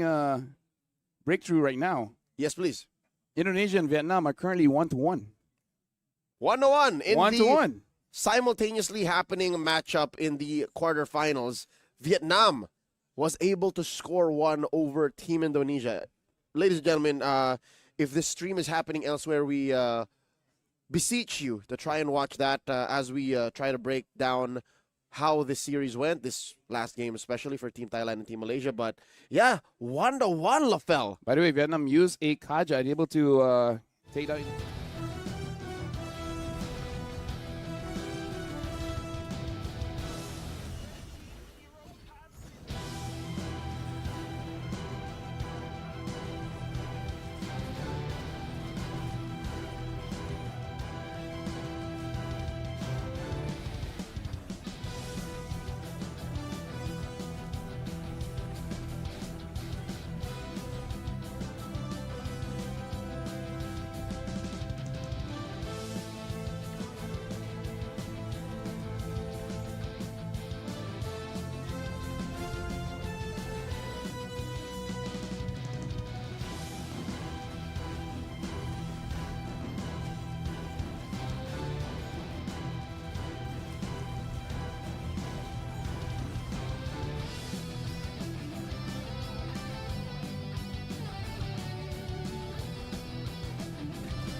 they're kind of good at the game.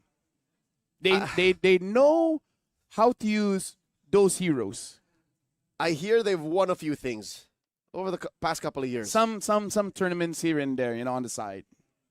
And in the middle, and the front, back, up top. Past half a decade. A few. But either way, The very first SEA Games. yeah. After I was there, I got third. I'm still happy. Oh yeah, for sure. Yeah. That is not to downplay your Yeah. achievements. No. It's more to just show how far we've come. Afterwards, on broadcast, it should be Philippines going up with either Indonesia or Vietnam. What a trip would that be? Because we know that Indonesia and Vietnam had to fight tooth and nail to get there, and then the Philippines just waiting. Yeah. I'm pretty sure they're watching the match as well, considering the options. Because, again, if it's a tight match, you're kind of using everything here. Speaking of, I see the drafts here coming in from Team Vietnam. I see a Kaja, I see a Helker, I see a Sicilian. On the same draft, they played Helkert and Sicilian. And we've been asking for Sicilian. We've been asking for Kaja. We've been talking about how, this hero could evolve and change while Indonesia's just sticking to their guns. This is the same meta game we've been playing and watching for the past quarter. Yeah, not a lot has changed. Nothing against it. It's just I'm saying compared to Vietnam. Yeah. Spicy. Although it does look like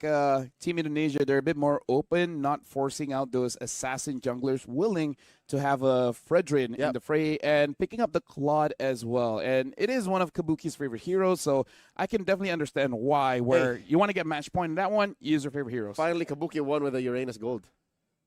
Wait, That opener. Wait. Is it though? Is it? Could be CC. Could be CC. Could be We'll have to CC. check it on the stream, but in a lineup where you Actually, yeah, could be. Yeah, could be. because of how it's arranged right now. Yes. Yes. Yeah. So looks like we are just waiting here for the update of Indonesia against Vietnam. Considering that their games have been finishing roughly around 15 minutes-ish on average, I would say 13. It looks like we're just waiting on this one. Familiar territory. Yep. I think it's time for us to wrap it up. Well, if that's what's going on, I'm happy. We're going for a short break, but after this, we will see who will be the ones going up against Team Philippines in the semifinals.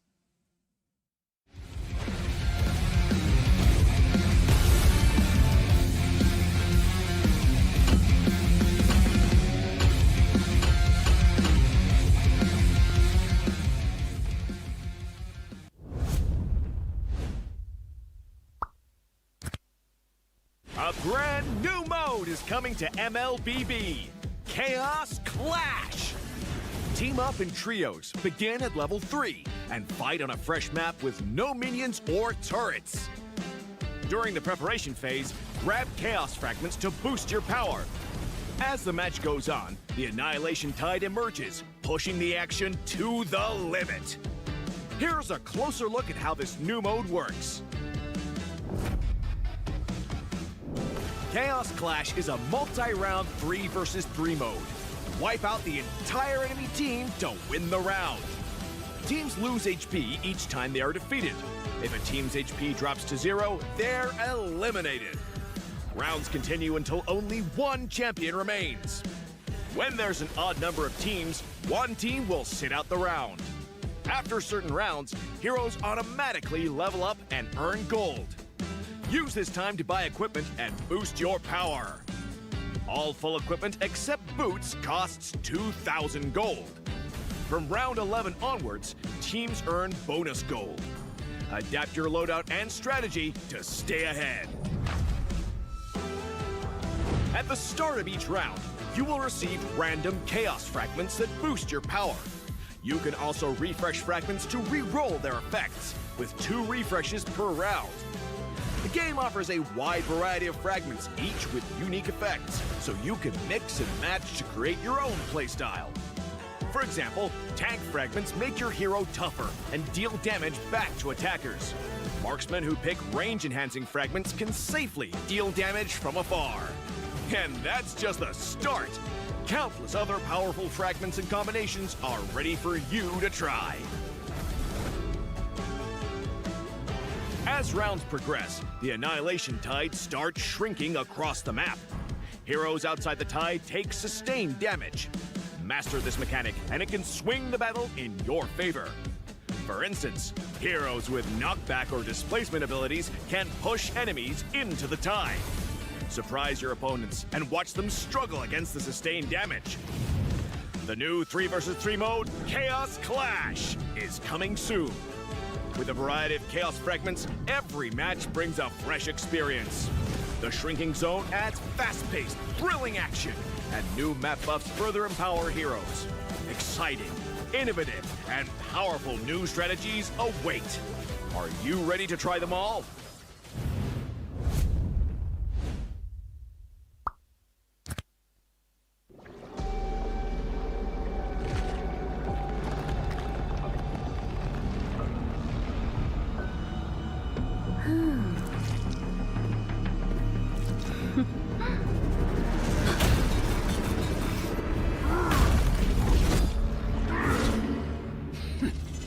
Does the Lord of Lava also crave the Sovereign's blood? Fool! The tyrant's remains will only bring doom! Under her brutal dominion, our warriors were corrupted into foul bonds of decay. Sovereign of the Abyss, Obsidia. Her curse still flows within the Sovereign's blood.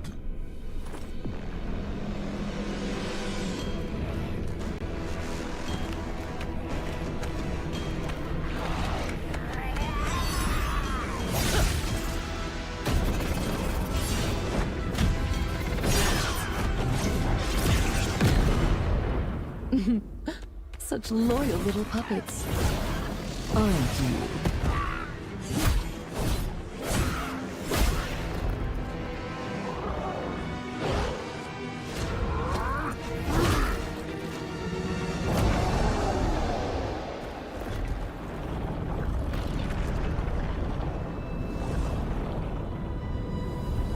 You are merely a puppet, no different from my spawns. Bow to me. Keep your throne, or be destroyed. The Abyss bows to no one.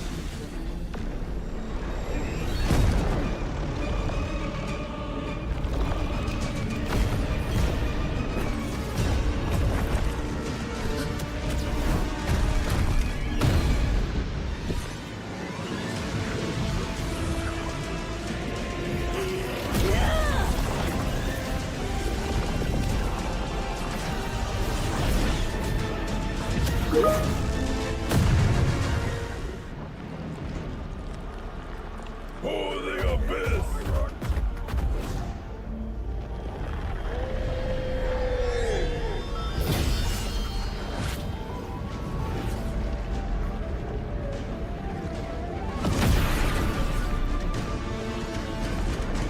These wretched spawns reek of its corruption.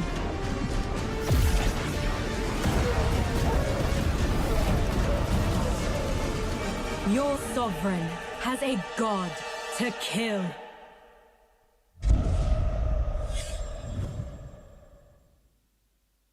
Hello, everyone, and welcome to another patch preview. We've got tons of awesome new content to share with you, so let's jump right in. New hero, Sora. Meet the shifting cloud who roams Agelta's golden dunes. As a fighter hero, Sora's kit is all about transforming into powered-up forms through combat and unleashing an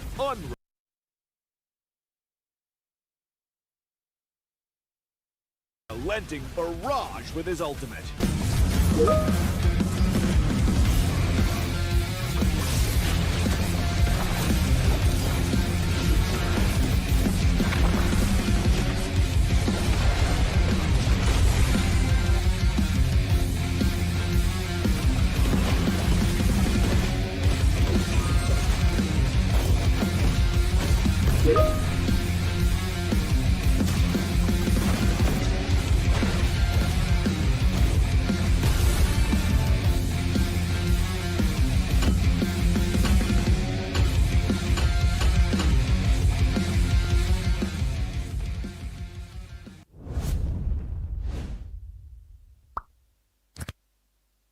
A brand new mode is coming to MLBB, Chaos Clash. Team up in trios, begin at level 3, and fight on a fresh map with no minions or turrets. During the preparation phase, grab Chaos Fragments to boost your power. As the match goes on, the Annihilation Tide emerges, pushing the action to the limit. Here's a closer look at how this new mode works. Chaos Clash is a multi-round 3 versus 3 mode. Wipe out the entire enemy team to win the round. Teams lose HP each time they are defeated. If a team's HP drops to 0, they're eliminated. Rounds continue until only one champion remains. When there's an odd number of teams, one team will sit out the round. After certain rounds, heroes automatically level up and earn gold. Use this time to buy equipment and boost your power. All full equipment except boots costs 2,000 gold. From round 11 onwards, teams earn bonus gold. Adapt your loadout and strategy to stay ahead. At the start of each round, you will receive random Chaos Fragments that boost your power. You can also refresh fragments to re-roll their effects, with 2 refreshes per round. The game offers a wide variety of fragments, each with unique effects, so you can mix and match to create your own playstyle. For example, tank fragments make your hero tougher and deal damage back to attackers. Marksmen who pick range-enhancing fragments can safely deal damage from afar. And that's just the start! Countless other powerful fragments and combinations are ready for you to try. As rounds progress, the Annihilation Tide starts shrinking across the map. Heroes outside the tide take sustained damage. Master this mechanic, and it can swing the battle in your favor. For instance, heroes with knockback or displacement abilities can push enemies into the tide. Surprise your opponents and watch them struggle against the sustained damage. The new 3 versus 3 mode, Chaos Clash, is coming soon. With a variety of Chaos Fragments, every match brings a fresh experience. The Shrinking Zone adds fast-paced, thrilling action, and new map buffs further empower heroes. Exciting, innovative, and powerful new strategies await. Are you ready to try them all?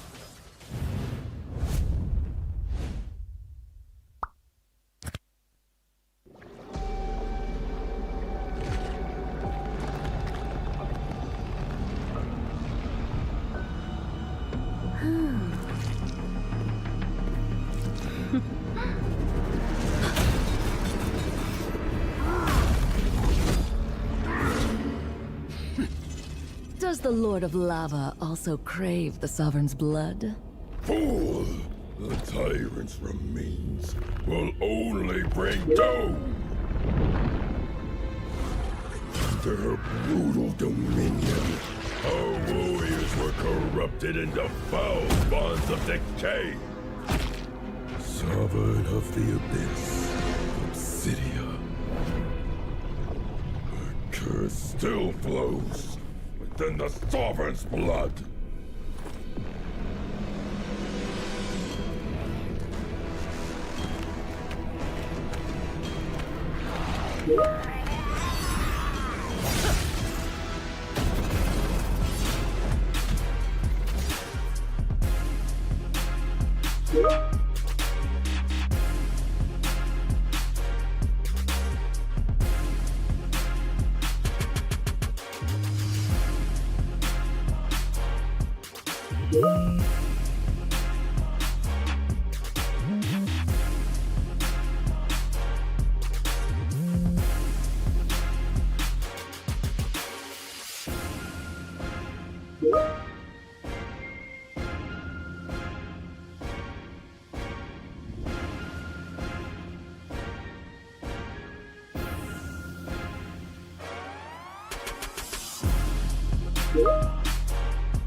with the Angela. I only say it's okay because not really needed. He's pretty tanky all by himself. And now Team Philippines, they answer with the Lunox and the Arlet. I wonder if Team Indonesia, they want to go for something like a Lunox or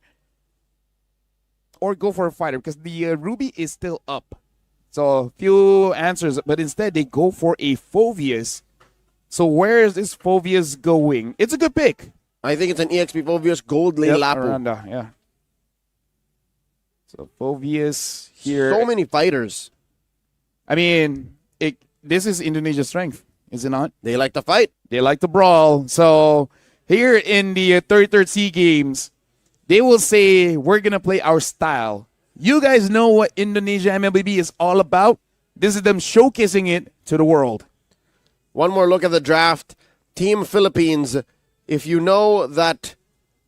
this team is a team outside of the SEA Games, then you know that this is what they'd like to call a liquid stampede kind of lineup. Very fast, very early aggression coming through, while Team Indonesia is looking to brawl. And they're looking to bring everyone alongside with them. Welcome to game number 1 in the best of 5. You know what? I'm getting a good feeling about this, Lafel. I think we're in here for the long haul. Well, I'm hoping for it because right now Team Indonesia, they basically got what they really wanted because rarely do we see Angela. It really is just Indonesia special. Speaking of Fabiko doing quite a good job controlling Ezekiel as well as Weedy, but De La Cruz was not able to get a lot from Sin. But it's still quite a bit of information understanding that this Joy is starting on the purple buff. Looks like Team Indonesia, they will try to contest for the Lito. And they were able to secure. Yep, Sin got it. Perfect retribution. Nepomuceno hesitated, and I think it's fine. He will eventually use it elsewhere by helping secure that little crab.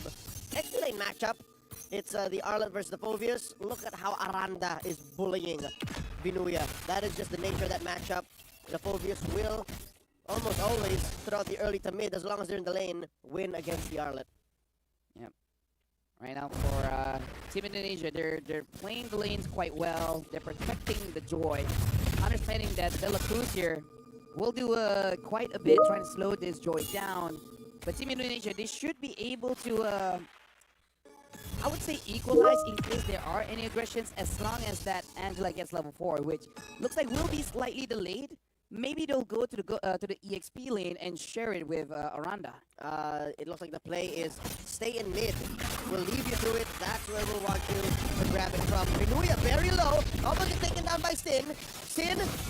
already used up the electrifying beats. Barely survives one last dash. Does not get hit by the blade of Nepomuceno. And I feel like they were timing it so that Ezekiel actually hits level 4 and that they can actually use the hard guard to help him out because he could have gotten the kill just with a little bit of shield and some heal and some movement speed. And they also forced out the retribution out of Nepomuceno. Quick choke here by Fabico, putting really up into the skies. Sin is back. Aranda covering the back line. Revitalize coming in from Weedy. Sin secures. Look at all the damage being rained down onto De La Cruz.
Hello အားလုံးပဲမဟာ e-sport ရဲ့ direct live ထုတ်လွှင့်တင်ဆက်မှုအစီအစဉ်ကနေပြန်လည်ပြီးတော့ပဲကြိုဆိုလိုက်ပါတယ်ကြိုဆိုလိုက်ပါတယ်ဟုတ်ပါတယ်ခါတို့မနေ့ကတော့တကယ်ဟိုမှမြိုင်ဆိုင်နဲ့ SEA Game Mingli Tournament တွေကိုပြသခဲ့ပြီးတော့ပဲခါတို့လိုချင်ခဲ့တဲ့ result လေးတော့မြန်မာမျိုးသမီးအသင်းအနေနဲ့ကတော့ခါတို့ပေးခဲ့တယ်ပေါ့နော်တကယ်ဟိုမှအရေးကြီးတဲ့ knockout stage မြန်မာအမျိုးသားအသင်းတင်းစံနဂါရဲ့ rapid လေးကတော့ game number 1စတင်ပါပြီဟုတ်ပါတယ်ဒီပွဲကိုကျွန်တော်မြန်မာအသင်းအနိုင်ရရှိသွားတာနဲ့ငွေကြေးစုကိုတော်နေနဲ့စတင်ပြီးရရှိမှာဖြစ်ပြီးတော့ရွှေစိမ့်စုတိမျော်လင့်ချက်တွေရှိနေအောင်မှာဖြစ်တဲ့အတွက်ဒီရွှေစိမ့်လူပွဲကိုလည်းကျွန်တော်16ရက်နေ့မှာဆက်မှတ်ပြီးတော့ကြည့်ရပါဦးမယ်အဲ့တော့လက်ရှိမှာကျွန်တော်မလေးရှားကိုနိုင်ကိုငွေနဲ့ရွှေကတေချာတော့ဖြစ်နေပြီဗျဟုတ်တယ်မလေးရှားကတော့တကယ်ဟိုမှ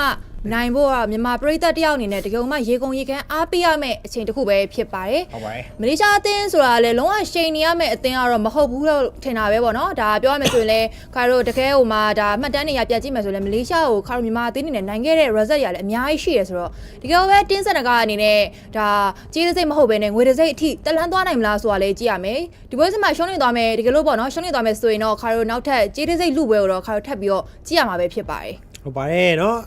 draft တွေမှာလည်းပေါ်လို့ရနေတာတော်တော်ဆိုးတယ်ဗျာနော်ဟုတ်တယ်ဟာ တော့ကပြန်စအောင်ပါတဲ့အဲ့တော့ကွာချက်တော့ပြန်ပြီးတော့ကြည့်ရမှာပေါ့နော်ဒါစီကိန်းရဲ့ဒါဒီနှစ်ထိုင်းနိုင်ငံမှာအင်ရှင်ဖြစ်ကျင်းပနေတဲ့ပွဲစဉ်တွေကတော့ဒါနည်းနည်းလေးတော့ technical error လေးကတော့များနေတယ်ဒါမနေ့ကရောတနေ့ကရောတူတူပဲပေါ့နော်ဒါရိုးနေတဲ့ပုံစံမျိုးတော့သွားပြီးတော့ကြာရပေါ့ဟုတ်တယ်ဗျာကဲတော့ကျွန်တော်ဒီသေးရဲ့ရှင်ပြမှုတွေကိုပြန်ပြီးကြည့်ရမှာဆိုရင်တော့မလေးရှားတရားတော့မနက်ကထိုင်းနဲ့ best of 5ဆော့ခဲ့တဲ့အချိန်မှာတော့သူတို့အနေနဲ့တော့ဒီ 3C ဆိုတဲ့ result နဲ့တော့နိုင်တယ်။အဓိက Asia ထိုင်းအနေနဲ့ကလည်းဒီ Mobile Legends နဲ့ဝေးကွာခဲ့ရတဲ့အခြေအနေကဒီအကြာကြီးရှိနေရတာဖြစ်တဲ့အတွက်တော့ သူတို့ကနည်းနည်းလေးဒီဂျာနီယာမျိုးတော့တွေးရတယ်ဆိုပေမဲ့ဒီနေ့မှာပြန်ပြီးဆော့ကားရတဲ့ဖေမှာတော့မလေးရှားသေးကတော့တော်တော်လေးဆော့လိုက်ရတယ်ဗျာနော်ကျွန်တော်ဒီ3C နဲ့ပြတ်သွားခဲ့ဆိုပေမဲ့လည်းရှင်ပြန်ရတဲ့ game အခြေအနေတွေမျိုးမှာသူတို့အနေနဲ့တော်တော်လေးတော့ဆော့ခဲ့ရတယ်အဲ့တော့မြန်မာသေးကတော့ကျွန်တော်ဒီ top C ဖြစ်တာဖြစ်တဲ့အတွက် AC သေးပဲစောင့်နေတယ်ဗျာနော်အဲ့တော့ AC ပဲစောင့်နေခဲ့နေပဲဒီချိန်မှာတွေးရတဲ့အသင်းကတော့ကျွန်တော်မလေးရှားဖြစ်သွားပြီအဲ့တော့မလေးရှားကိုနိုင်တာနဲ့တော့ကျွန်တော်တို့ဒီရွှေတဲ့ငွေလူဖို့အတွက် grand final ကိုတက်ရပြီဗျဟုတ်ပါတယ်တကယ်မှအရေးကြီးတဲ့ semi final ပွဲစဉ်တပွဲပဲဖြစ်ပါတယ် best of 5 series ပါဒီမလေးရှားရဲ့ line ကိုပြောရမယ်ဆိုတော့သူတို့ရဲ့တကယ်မှ global top အသင်းဖြစ်တဲ့ SRG က line တွေလည်းပါတယ်လို့မျိုးသူတို့နဲ့ပြန်ပြီးတော့လေ all star line ရဲ့ပုံစံမျိုးနဲ့တော့မလေးရှားအနေနဲ့ပွဲဥထွက်လာတာဆိုတော့ဒါထိုင်းနိုင်ငံလိုမျိုးအသင်းတော့သူတို့နဲ့ 3C ဆော့ခဲ့ပေမဲ့လည်းအရင်ပြတ်သက်နေတဲ့ပွဲမျိုးတွေတွေ့ခဲ့ရမှာမဟုတ်ဘူးအဲ့တော့မြန်မာအသင်းနဲ့တွေ့ရတဲ့ပွဲမှာရော coach ညိုကျော်ရဲ့ draft တွေကမလေးရှားအသင်းကိုဘယ်လိုမျိုးရိုက်ခတ်သွားမလဲဆိုတာလည်းကြည့်ရမယ် best of 5ပဲအပြည့်သွားမလားဒါမှမဟုတ်ရှင်လဲဒါ 3C တွေပဲခါတော့ထပ်ပြီးတော့မြင်အောင်မလားဆိုတာတော့ညှော်လင့်မိပါတယ်ဟုတ်ပါတယ်မကြခင်မှာတော့ကျွန်တော်ရဲ့ graphic face ကတော့စတင်တော့မှလည်းဖြစ်ပါတယ်အဲ့တော့ဒီအသေးတွေရှင်းပြမှုကတော့ကျွန်တော်ဒီတကယ်မှရေကုန်တော့ကောင်းတယ်ပြီးတော့မလေးရှားအသင်းကိုနိုင်ဖို့ကလည်းကျွန်တော်မြန်မာအသင်းတော့ကတော့အရင်တော့မခက်ခဲဘူးပြဘာလို့လဲဆိုတော့သူတို့ဒီ SRG ဆိုပေမဲ့လည်း SRG full line မဟုတ်ဘူးဆိုရဲအခြေအနေကလည်းရှိနေသေးရဆိုတော့ဒီ SRG full line မဟုတ်တာဖြစ်တဲ့အတွက်ကျွန်တော်ဒီMyanmar Vs TBD ကဒီမိုတို့ပြန်ပြီးတော့ပါလာရပေါ့နော်အဲ့တော့မလေးရှားအဓိက national ပွဲဖြစ်တာဖြစ်တဲ့အတွက်မလေးရှားလူမျိုးတွေကြီးပဲရှေ့ပြားမှာအဲ့တော့ဒီဖိလစ်ပင်းလူမျိုးတွေဖြစ်တဲ့ကျွန်တော်ဒီပြောမယ်ဆို innocent တို့ဘာတို့တော့ cram တို့တော့ပါလာခဲ့ခြင်းမရှိတာဖြစ်တဲ့အတွက်ဒါကတော့သူတို့တို့ကအားနေတဲ့ချက်တွေလို့တော့ပြန်ပြီးပြောလို့ရတယ်မြန်မာတော့ထုံးစံအတိုင်းပဲ Falcon တင်းက Falcon line up နဲ့ပဲကျွန်တော်ဒီချင်းစနာကအနေနဲ့မြန်မာကိုစားပြုအနေနဲ့လာပြီးတော့ရှင်ပြန်ခဲ့တာဖြစ်တဲ့အတွက်သူတို့က full line up နဲ့ပဲလာပြီးတော့ပြန်ခဲ့ရတာအဲ့တော့အနေထားချင်းကနေငယ်กว่าတယ်player 2ယောက်လောက်ထိရော့နေခဲ့တဲ့ SRG line up ကိုကျွန်တော်ရဲ့ဒီဘက်က Falcon တင်းစနာကအနိုင်ရရှိသွားမလားဆိုတော့ကြည့်ရပါတော့မယ်ဟုတ်ပါတယ်မလေးရှားနိုင်ငံအသင်းအနေနဲ့သူတို့ရဲ့ဒီ SRG အသင်းနဲ့အတူ MSC Champion တွေပါလည်းဖြစ်ဖူးခဲ့တဲ့ history လည်းရှိတော့တစ်ချက်တော့ပြန်ပြီးတော့ကြည့်ရမယ် full line မဟုတ်နေအောင်မြန်မာအသင်းအနေနဲ့အရင်ရှိန်နေမှာမျိုးလည်းမဟုတ်ဘူးသူတို့ရတော့ရေကုန်ရေခမ်းတော့စော့မှာပြအဲ့တော့တပိတ်ပိုင်းကိုပြောရမယ်ဆိုရင်တော့မြန်မာအသင်းဘက်ကနေဒါ grot လပူဒီလိုမျိုး hero တဲပြီးတော့ပိတ်ထားရမျိုးကောင်းတယ်ဒီ matter မှာတောက်လျှောက်တောင်းကျမ်းနေတဲ့အမာကောင်တွေကိုတဲပြီးတော့ပိတ်ထားရမျိုးလည်းပို့ပြီးတော့လည်းအဆင်ပြေဆိုတဲ့နောက်မှာမလေးရှားဘက်ကတော့ဒါ Dash ရဲ့ fan တွေပါရတော်လေးကိုမှအင်စာလောက်ထားရဲဆိုတဲ့သဘောကောင်းဆက်တစ်ဖြစ်လဲ Dash အနေနဲ့ကတော့ fan တွေကိုတော့မလေးရှားဘက်ကနေပိတ်ထားပြီးတော့ပဲ hater ကိုပါတွဲပြီးတော့တခါတည်းပိတ်ထားရဲဆိုတော့ဒါနောက်တစ်ကောင်ထပ်ပြီးတော့မလေးရှားဘက်ကနေပိတ်ရပါအောင်မယ်ဟုတ်ပါတယ်ဒီချိန်မှာဆိုရင်တော့သူတို့ရဲ့တစ်ကောင်ထပ်ပြီးတော့ပိတ်ရအောင်ပဲဘယ်လိုဟီယိုမျိုးကိုတော့ဘန်အောင်လဲထပ်ပြီးတော့ကြည့်ရမယ်ဗျမလေးရှားအသင်းနဲငယ်လေးတော့သူတို့စဉ်းစားနေရသေးတယ်ဒီချိန်မှာတော့လောကတော့သူတို့ကလည်းအမားခံမှာမဟုတ်ဗျ best of 5ကိုမှရှုံးထွက်အနေထားရှုံးထွက်ဆိုတော့ဒီရှုံးဝါးဆိုတော့ねဒီ browse ပဲကျွန်တော်ဒီလူရတော့မှာbrowse ကလည်းလူရအောင်မှာကလည်းအပေါ်ကနေဖိလစ်ပင်းနဲ့အင်ဒိုနီးရှားတွေကတသေးသေးကကြာလာမှာဗျအဲ့တော့ပြောမယ်ဆိုရင်တော့ဒီ browse လူတာထက်ဒီအချိန်မှာအနိုင်ရလိုက်တာပို့ပြီးတော့သူတို့အတွက်အဆင်ပြေမယ်ပေါ့နော်မြန်မာအသေးနေနဲ့တော့အကောင်းဆုံးဒီအချိန်မှာနော်ဒီမလေးရှားသာနိုင်လိုက်မယ်ဆိုရင်တော့ပြောမယ်ဆိုကျွန်တော်တို့ဒီရှင်းနှစ်ကလည်းခြေတစိမ့်ပဲရခဲ့တာဒီနှစ်မှာဆိုရင်တော့ငွေတစိမ့်စုကနေရွှေတစိမ့်စုထိမျောလင်းလို့ရပြီဗျဟုတ်တယ်ဒီပွဲစီလေးတော့တကယ်မှနိုင်စေချင်တာနော်ငွေတစိမ့်စုလေးရသွားမယ်ဆိုရင်တော့တကယ်မှဒီတင်းမြန်မာအတွက် result ကောက်တစ်ခုကိုထပ်မံပြီးတော့စီးကိန်းမှာပိုင်ဆိုင်အောင်ပါဆိုတော့တကယ်ပဲအားပေးရမယ့်ချိန်တစ်ခုတော့သွားပြီးတော့ကြာပါရရဲ့ခေါင်းဆက်အနေနဲ့ကလည်းဒီမှာ benefit face မှာဆိုတော့ nearly ရောစဉ်းစားနေတယ်တစ်ဖက်က SRG ဘက်ကနေလည်းတစ်ဖက်က Bini ရဲ့ if တွေပါတည်ပြီးတော့ပိတ်ထားကြမျိုးတင်းချင်မှာဘက်ကနေရော hacker သူ့ရဲ့ဒီ dark knight 4 ရင်းနဲ့တောက်လျှောက်လိုက်ပြီးတော့ damage ပေးလို့ရနိုင်မယ့် hero မျိုးတော့တင်းချင်မှာဘက်ကနေပဲတည်ပြီးတော့ပိတ်ထားရဲဆိုတော့ first pick တွေကတော့မလေးရှားဘက်ကနေရရဲအဲ့တော့မလေးရှား line အနေနဲ့ဘယ်လိုမျိုး hero ကိုသူတို့နဲ့တက်အောင်ပစ်သွားမလဲကလည်းစိတ်ဝင်စားစရာကောင်းတယ်ပေါ့နော်အဲ့တော့ဂျန်ဂလာတွေပဲအရေးဆုံးထုတ်ပြအောင်မလားဆိုတာလဲချက်တော့ပြန်ပြီးတော့ကြည့်ရပါမယ်ဒီချိန်မှာယူချင်တယ်ဆိုတော့တို့ဒီ offlane တွေမှာ CC ရေးပါတော့ကြောက်ပဲเนาะအဲ့တော့ဒီဘက်မှာလည်း yam set hero တွေပဲပိတ်ထား ground တို့ hacker တို့ပြန်ပြီးတော့ပဲပိတ်ထားလိုက်တယ်အဲ့တော့မင်းလေးမှာ Jushin ထုတ်ဖို့တော့တို့တွေပြထားတော့မယ်အဲ့တော့ Jushin လေးများပစ်လာမယ်ဆိုရင်တော့ဒီဘက်ကလည်းပြန်ပြီးထုတ်စီရ mage တွေအများတော့ကျဲတယ် zone mage ဖြစ်တဲ့ Eve ကိုတို့ ban ထားခဲ့ဆိုတော့ Kimmy ပါတော့ကျန်အောင်မယ်เนาะအဲ့တော့တို့ဒီ BD နေနဲ့ဘာလို့ပြန်ပြီးဆော့သွားမလဲเนาะ offlane ပြန်ပြီးရရှိထားခဲ့ဆိုရဲအခိုက်တဲ့နေမှာ UNS တို့ CC တို့တော့ကြံပါသေးတယ်ဟုတ်တယ် UNS ရရမစိုးဆိုပြီးတွေးရုံကပဲ UNS ကိုပဲတင်းမြန်မာနေနဲ့ pass ပေးမစင်းစားဘဲနဲ့ပဲတမ်းပြီးတော့ပဲတခါတည်း pick လိုက်တယ်ခလဲရပါတခါတည်းတွဲပြီးတော့ pick နေနေပဲ HPL လေးနဲ့ roaming နှစ်ကောင်တော့မြန်မာသေးဘက်ကနေရောတည်ပြီးတော့ယူထားပါပြီအဲ့တော့ဒီချိန်မှာတင်းမြန်မာမလေးရှားအနေနဲ့ကတော့ကျူရှင်းကတော့ mage အပိုင်းမှာသူတို့အနေနဲ့ကစားတော့မှာဖြစ်တဲ့အတွက်ဒီ draft နဲ့လိုက်တဲ့ HPL လေးတွေမှာပြောရမယ်ဆိုတော့အားလို့ရလည်းရမယ် phobia တွေပါယူမယ်ဆိုရင်လည်းသူတို့အနေနဲ့ရသေးရပေါ့နော်တခါတည်းပဲစဉ်းစားနေပါတယ် Okay ကဲတော့သူတို့နေ Yams ထပ်ပြီးတော့စဉ်းစားကြရပဲเนาะတစ်ဖက်က UNS တဲ့ဒီခါလေးอ่ะဒီတော့ကအမြဲတမ်းတွဲတယ်ဗျာ UNS လိုမျိုးသွေးတက်များတဲ့ကောင်တွေကိုတော့ဒီခါလေးရတယ်ပြန်ပြီးတော့ boost ပေးတာဆိုရင်အခြေအနေလေးတော့ပြန်သွားတယ်objective 10 fight တွေမှာကျိုဒီခါလေးရတာထပ်ပြီးတော့ UNS ကို boost ပေးလိုက်ပဲဆိုရင်တော့ဘယ်တော့တော်တော်လေးတောက်ပါပဲတစ်ဖက်မှာလည်း last slot တွေပါတော့ပြတာတော့မယ်မဟုတ်တော့ dash ကရှေ့ကပွဲတွေမှာလွတ်တယ်လို့ dash slot တွေပစ်ထားတာတွေ့ရတယ်ဗျာတော့ကဲတော့တီးရဲ့အတိုင်းပဲကျို skis တွေနဲ့တော့ဒီချိန်မှာ land slot ပွဲထွက်လာခဲ့ပြီးတော့ပဲ Yams တွေနဲ့တော့သူ့ရဲ့ grow char လေးပဲပြန်ပြီးတော့ထွက်လာခဲ့တယ်တစ်ဖက်မှာထင်းတဲ့အတိုင်းပဲဗျာနော်တကယ်မှကျိုဒီ match တွေမှာ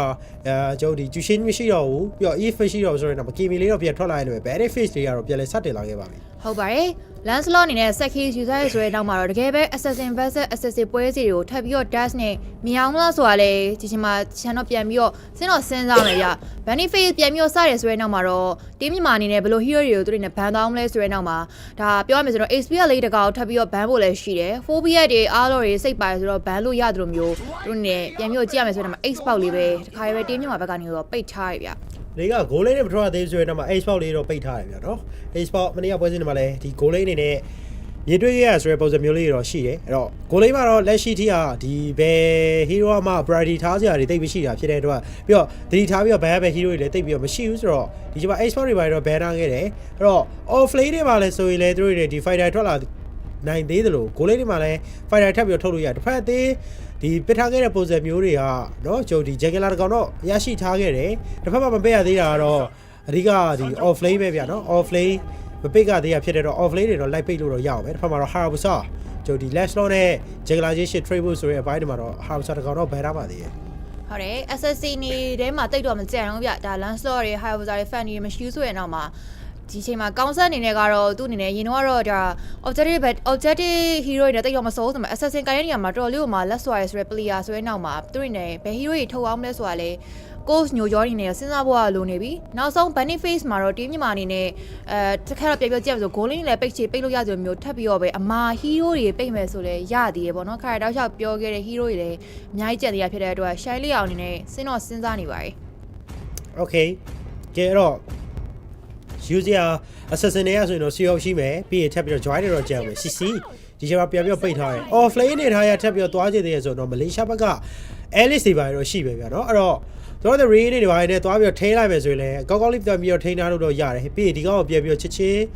shut down နိုင်မယ် damage တွေကလည်းလက်ရှိထိတော့မရှိသေးဘူးဗျာเนาะအဲ့တော့တစ်ဖက်မှာတော့နောက်ဆုံးချက်ရဲ့တကောင်တော့ Malaysia အသေးဘက်ကတော့ဘယ်ရပါဦးမယ်နောက်ဆုံး Bunny Face မှာတော့ Team Malaysia အနေနဲ့နေရာယူထားရဗျာ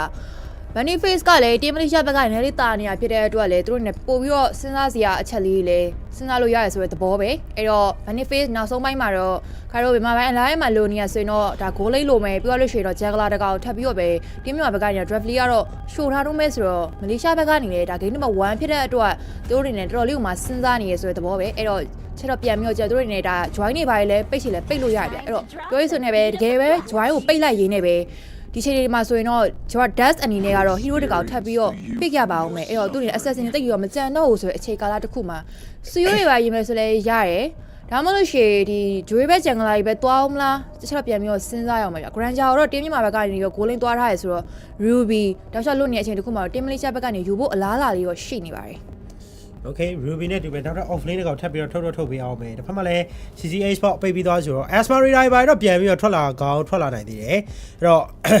့ခါလေးရဆူရာမီစလန်တွေဘာတွေမှာလဲသူကဒီ Asmarina တိတ်ပြီးတော့မကြောက်ပါဘူးပြီးတော့ Purify ဘိုင်းနဲ့ဆော့လာပြီးဆိုလဲလွတ်သွားနိုင်တယ်ဆိုတဲ့အချက်ဒီကတစ်ဖက်မှာလဲ Granger ပါတယ်ခဲ့ပြီးဆိုတော့တစ်ဖက်မှာ Ruby နဲ့ goal လေးရှင်းပြီးတော့ထဲအောင်မယ်ဆိုရဲပုံစံမျိုးလေးတွေရှိနေသေးတယ်ဆိုတော့သူတို့ရဲ့ last pick ကိုတော့ကျွန်တော်ချက်တော့ပြန်ပြီးတော့ကြည့်ရမယ် Okay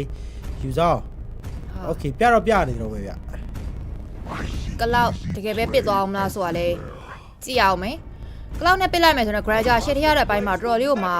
ှနှိမ့်နေမှာတော့မဟုတ်ဘူးဗျတစ်ဖက်က Ruby တွေပါထုတ်မယ်ဆိုတော့မှသူတို့အနေနဲ့လေဂိမ်းမှသာ damage မလောက်တဲ့ပြဿနာကြီးကြုံရမှာ early game မှာတော့ Granger နည်းနည်းလေးနှိမ့်မယ်ဆိုတဲ့အချက်လောက်တော့စဉ်းစားမိရဆိုမှဒီမှာကလောက်နဲ့ရှင်းပြီးတော့ထိန်းရမှာကတော့ချာဝင်ပြီးတော့ AOG ထောက်မယ်သူ့ရဲ့ Blessed Jewel ဝင်ပြီးတော့ခွဲမယ်ဆိုတဲ့ပုံစံတွေနောက်မှာဒီ user ကဒါ Black Dragon Found တွေလိုက်ပြောင်းပြီးတော့တောက်လျှောက်နှောက်လို့ရတယ်ဆိုတော့ draft ကိုတော့ Malaysia အနေနဲ့ခေါ်စားလို့ထားရပဲဖြစ်ပါတယ်အဲ့တော့ team မြန်မာဘက်ကနေလူနေသေးတဲ့ထပ်ပြီးတော့ Jungler တကောင်ထပ်ပြီးတော့နောက်ဆုံး pick အနေနဲ့ pick ရပါပဲဘာကြီးကြောက်မလဲစူးရိုးတွေရမယ်အရေးကြီးကြံနေရမျိုးတော့မဟုတ်တော့ဘူး Joy Hayabusa Fanny Lancelot မရှိဘူးဆိုတဲ့နောက်မှာ Dash အနေနဲ့ကလေ hero pool ကျဲတဲ့ player ဆိုပေမဲ့လေသူတို့တော်တော်လေးမှစဉ်းစားနေပါတယ် Okay ဒီချိန်မှာ last pick ပြန်ပြီးတော့ pick အောင်မယ်ဆိုရင်တော့ပါသူတို့ဒီ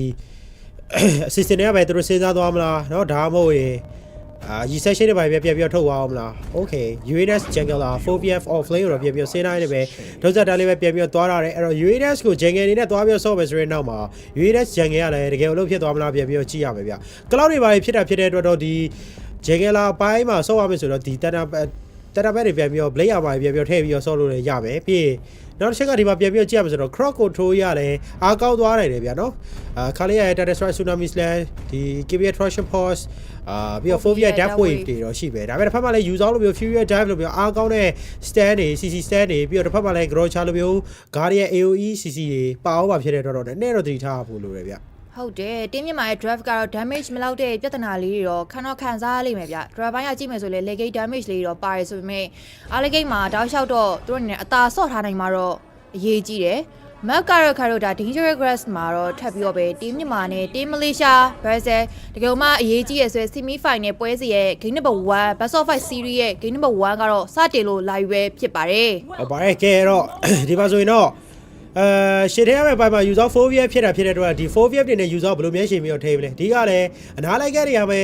အခြေအနေမျိုးဖြစ်တဲ့အတွက်ဒီအချိန်မှာ 4VF ထိရတဲ့ပိုင်းမှာလွယ်ကူပါမလားဒါလေးကလည်းကျွန်တော်ပြန်ပြီးစောင့်ကြည့်ကြည့်ကြပါမယ်အဲ့တော့ last law အနေနဲ့ကတော့ဒီအချိန်မှာbad favor စားတဲ့ပိုင်းမှာတော့တိတ်ပြီးတော့နောက်ဆက်လွယ်ကူတွေပါတော့မဟုတ်ဘူးအဲ့တော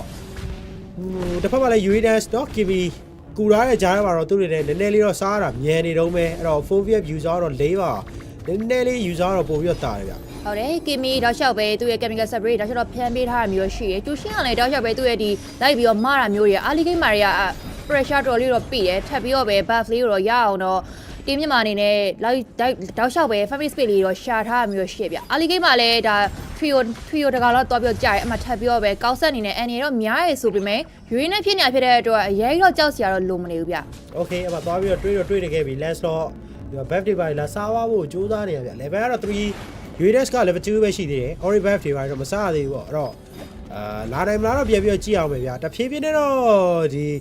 ski sword အပိုင်းတွေမှာတော့ level ကိုပို့ပြီးတော့အာကိုဗီကစားနေရဆိုတဲ့ပုံစံမျိုးတော့တွားတယ် 4VF လေကတော်တော်လေးနှိမ့်နေပြီသူကမြင်တော့မမြင်ရတော့ဘူးဟုတ်တယ် driver ကညမှာဆိုလဲဒီကောင်မှ Sakis ရဲ့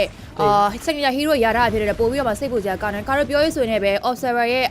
့အပေါ်ဘက်ချမ်းမှာတော့ထပ်ပြီးတော့ပဲ 4VF လေးကတော့ first blood အနေနဲ့တင်မလေးရှားရရှိသွားပြီးတော့ပဲအကာဖုံးမြင့်အနေနဲ့ကတော့တခါတော့စပြီးတော့ကြာထားတဲ့သဘောတော့ရှိရကြအာလီဂိတ်ဖြစ်တဲ့အတွက်အရေးတော့စိတ်ပူစရာတော့မလိုဘူးဆိုပေမဲ့အရေးနှိမ့်မနေအောင်ဆော့ဖို့တော့တင်းမြမှာဘက်ကနေတကယ်မှအရေးကြီးနေတဲ့အချိန်တစ်ခုပဲဖြစ်ပါတယ်အဲ့တော့ထပ်ပြီးတော့ပဲကြည့်ရမယ်မကြခင်မှာတော့ objective ပေါ်ထွက်လာမယ်ဆိုရင်နောက်မှာတော့ဒီ objective ဘဒယ်လေးတစ်ခုကိုလည်းခါတော့ထပ်ပြီးတော့မြင်ရအောင်မယ်ဗျတင်းမြမှာအနေနဲ့ objective ရပြီး try နိုင်မယ်2မှတ်ထပ်ဖမ်းတာဆိုတော့ယူရင်းနဲ့တေလို့ဇဲပါပဲအမှထပ်ပြီးတော့ပဲ user နဲ့တိမ့်ပိုက်နေတဲ့ tsunami ဆက်ထပ်ပြီးပေးတယ်ဆို title strike crystal bay ကိုထပ်ပြီးဖွဲ့ရဆိုတော့ flicker နဲ့ပဲထပ်ပြီးရဲထက်စီသူဘတ်တော့ပတ်ထားသေးတယ်ဗျဒါပေမဲ့လွတ်ပါအောင်မလားဒါပေမဲ့ KT ပါ user ကိုတောက်လျှောက်တောင်းချက်နေနေပဲကလေးဟိုပါထပ်ပြီးတော့ရလိုက်တာဖြစ်တဲ့အတွက်ဒီတာတယ်ကတော့တကယ်ကိုပဲတင်းမလေးရှားဘက်ကနေတော့စတင်ပြီးတော့ဥဆောင်လို့ထားပါတယ်Okay မလွယ်ဘူးဗျဒီတိုင်းသွားဆော့မယ်ဆိုရင်တော့တစ်ဖက်ကလည်းတော်တော်လေး strong တယ်အောင် UNS ကထပ်ပြီးတော့သေသွားပြီအဲ့ဒါကြီးကပြောဖို့မကောင်းdash လိုမျိုး performance ထွက်တဲ့ player ကိုပေးတာ UNS ဆိုတော့လေတိတ်တောင်မစင်းစားတတ်တော့ဘူးအဲ့လောက်ကြီးကြာနော် Sakis ကကြောက်ပါသိလား last row ဘာရသူအရောက်မှာ signature hero ဖြစ်နေပါ dash ကကြတော့ဒီ UNS နဲ့တိတ်ပြီးတော့ drive ကမလိုက်နေဘူးဆိုတဲ့သဘောကြီးစစ်စားမြင်အာလီကင်းကြီးပေါ့နော်အဲ့တော့ထပ်ပြီးတော့ပဲ dash ကခါလို့ပြောရစမယ်ရေတော့ကြီးနေပြီနှစ်ခါသေးသွားရဆိုတော့တိတ်တော့ပြောဖို့တော့မကောင်းဘူးဟုတ်တယ် dash ကဒီပေါ်သေးဖြစ်နေခဲ့ဆိုရယ်အပိုင်းချားတွေမှာ level ပိုင်းကလည်း4ပဲရှိသေးတယ်အဲ့အချိန်မှာ skis level 5ထိပါလျှောက်သွားခဲ့ပြီဗျအဲ့တော့ရောက်နေတဲ့ level 4ကလည်းအစာလေးနေဖြစ်နေမှာနောက်ကတော့ပြဿနာလေးကတော့စပြီးတော့တက်လာပြီ leg game carry ဘယ်သူလဲဆိုတော့ကျွန်တော်ပြန်ပြီးတော့ရှာမတော့ရမယ်ဗျအဲ့တော့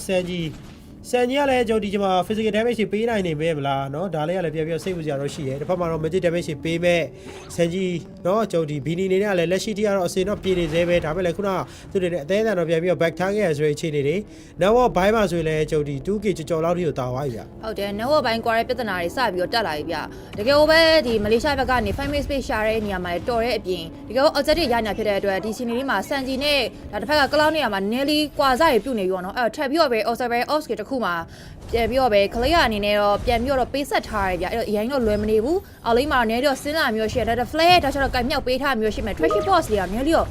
လွဲသွားပါတယ်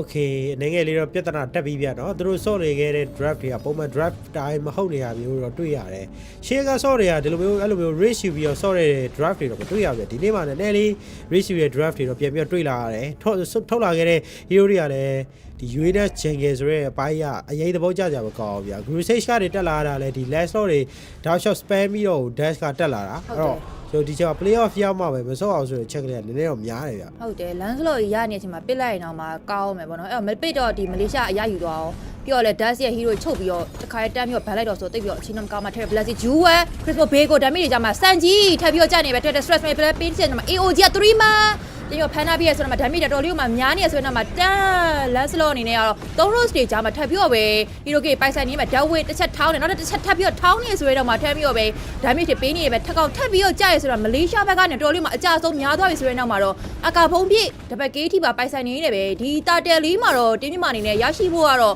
ရာခိုင်နှုန်းကအယောင်ပဲများသွားပြီဖြစ်ပါတယ်နောက်လေးတွေမှာပြန်ပြီးလိုက်လာခဲ့ဆိုတဲ့ check လေးတော့ပြန်တွေ့ရကြတော့ဒီတာတဲ့ဘယ်မှာတော့သူတို့နေပြန်လည်းပြီးရရှိလိုက်ပြီမစိုးပြအစောရဲ့ဘိုင်းမှာဒီဆက်တဲ့ချရတဲ့တပေါက်လေးကတော့မိုက်တယ်မနေ့ကဆိုဒီလိုမျိုးတာနေသေးတာဗျာအချိန်တွေအကုန်လုံးဒီမှာတရားပဲတာနေရဆိုတဲ့ပုံစံမျိုးတွေဆော့ရမှာတော့ရပါအဲ့လိုမျိုးအကောင့်တွေကကြတော့အဆာကြီး3ယောက်တည်းပါတယ်ဆိုပေမဲ့အဆာကြီး3ယောက်တည်းကကြတော့လဲ9ယောက်မဟုတ်တဲ့ခါမှာကျတော့သူတို့ကိုယ်ပြဿနာနည်းနည်းတက်နိုင်တယ်ပြီးရင်နောက်တစ်ချက်ကကြတော့ဖေဂွန်တင်းကလည်းအဲ့လိုမျိုးအဆာကြီးနဲ့တော့တွေ့ဘူးပြီးသားဗျာဒါပေမဲ့အဲ့ဒီအချိန်မှာလည်းသူတို့ result ကောင်းတွေရခဲ့ပြီးသားဆိုတော့ဒီအချိန်မှာလည်းထပ်မပြီးတော့တွေ့ပြန်ပြီဒီအချိန်မှာရောရလက်တွေကောင်းပါမလားဆိုတော့ကြည့်ရမယ်ဗျာဟုတ်တယ်အကဘိုးပြတောက်ရှောက်တော့လုတ်ပြနေရဗျတကယ်ပဲတင်းကြီးမှနေတယ်သူတို့တွေးချင်တယ်တရားလဲဖလက်ပိုက်အသေးဆိုတော့လဲအမှထပ်ပြီးပြောရစနေပဲစနိုင်းစလက်ထပ်ပေးကျဲဆိုတော့မှ traction box ရအစင်ပြစ်ထားပြ chemical separate ကီမီနောကတောက်ရှောက်လှမ်းဖြန်းနေနေပဲ Crystal Bay ကထပ်ပြီးဖွင့်ထားပြီးကျူရှိအသေးအသေးမှပြေးနေရပြီဆိုတဲ့နောက်မှာတော့တင်းပြမှလည်းပြန်ပြီး forward လို့သွားခဲ့ပါတယ်အဲ့တော့လုံနေသေးတဲ့ objective တွေသူတို့ပြန်ပြီးရှာမယ်ပြီးတော့ family space တွေပြန်ပြီးရှာမယ်ဆိုတော့တကယ်မှအရေးကြီးတဲ့အချက်ကတင်းပြမှလည်းသိရပုံပါမယ်အဲ့တော့ပြန်ပြီးပဲ forward လို့သွားခဲ့တယ်သူတို့အနေနဲ့ဒါ coach ညိုကျော်လည်းပြောထားရပြ ဖလက်ပိုက်အသေးနဲ့တွေးချင်တယ်သူရဲ့ဒီအစင်လာပြကီမီရင်းနှီးခဲ့တဲ့ coach အာရှင်နဲ့လည်းတွေးချင်တယ်ဆိုတဲ့သဘောရှိတဲ့အတွက်မလေးရှားအသေးကိုတကယ်ပဲနိုင်အောင်ဆော့ဖို့ကအရေးကြီးပါတယ်ကဲအဲ့တော့အော်ဒီမှာလည်းသူတို့ရှင်နေတော့ပြန်ကြည့်record အိမ်ပြန်လုပ်ဖို့တော့ယူဆောင်စူးစမ်းနေရဗျာငါဆိုတော့ sticky found နဲ့ဒီအချိန်မှာရှိနေတာ destroy tsunami slash တခါတည်းပဲဆွဲမှာလားမဆွဲဘူးဒီက purify ရှိတယ်အောင်သိရကြတော့အရင်တော့မလုပ်သေးဘူးဆိုရင်တော့နောက်မှလည်းပြဿနာတော့တက်တယ် last of the execution ပြန်ပေးတာကြားတော့ granger သေတော့ပါလား granger တက်ပြီးတော့ကြာပါ fury dive တွေမှာဒီအချိန်မှာ skis ကိုပြန်ပြီးရရှိခဲ့တယ်ဆိုပေမဲ့လည်းဒီမှာ phobia dive wave တွေတောက်ရှောက်တော့ light ထောင်းပေးနေရကြားထဲမှာ kimi ရဲ့ chemical separate ကောင်းတယ် granger ကားတွေပြန်ပြီး back ချခဲ့တယ်ဆိုပေမဲ့ user တယောက်ကတော့သူတို့ပြန်ပြီးရရှိထားခဲ့တယ်ဆိုပေမဲ့အပေါ်မှာတော့ mega tower shield တွေတော့ပေးထားရပြီအဲ့တော့ cloud တွေတော့ဒီအချိန်မှာဖျက်ခေးထားတဲ့အပိုင်းတွေတော့တွေ့နေရတယ်ဗျCloud တောက်လျှောက်ပဲဗဒလာမကြိုးပဲနဲ့ရရှိထားတဲ့တကယ်ပဲ Mega Tower လောက်ပဲကြံတော့တဲ့ Goal ရဲ့ Tower တွေကိုနည်းလို့စဉ်းစားဖို့လိုတယ်အဲ့တော့ဒီအချိန်ဒီမှာတင်းပြမာနေ Hero Key ပြန်ပြီးတော့ပိုင်ဆိုင်ထားရဆိုမှလည်းဒီ Tower လေးတွေတော့ပြန်ပြီးတော့သူတို့ trade ထားဖို့လိုတယ်ဗျအဲ့တော့ပြန်ပြီးတော့ပဲကြည့်ရမယ် Hand Strike ထားစပြီးတော့ပဲ Granger တွေနဲ့ပြီးတော့ပေးထားတယ်ယူရင်းနဲ့လည်းဒီအချိန်မှာတောက်လျှောက်ပဲသူတေတာများတော့လည်းအရင်ဝင်ပြီးတော့တိုးရမျိုးတော့မရှိဘူးဗျအဓိက spare တောင်းပြီးတော့ပဲ phobia ဗဒဖွင့်ပြီးတဲ့ပုံစံမျိုးလေးတွေကထပ်ပြီးတော့မြင်ရအောင်ပါပဲဖြစ်ပါတယ် Okay ကတော့ချာ vision တော့သူတို့တွေပြန်ပြီးမြင်သွားပြီနောက်ဘက်ပိုင်းမှာဆိုလဲ walking ကြော်လောက်ပဲကြံတော့တယ်ဗျာနော်အရင်တော့မပြတ်နေတော့ဆိုရင်ခြေနေလေးတော့ပြန်တွေ့ရတယ်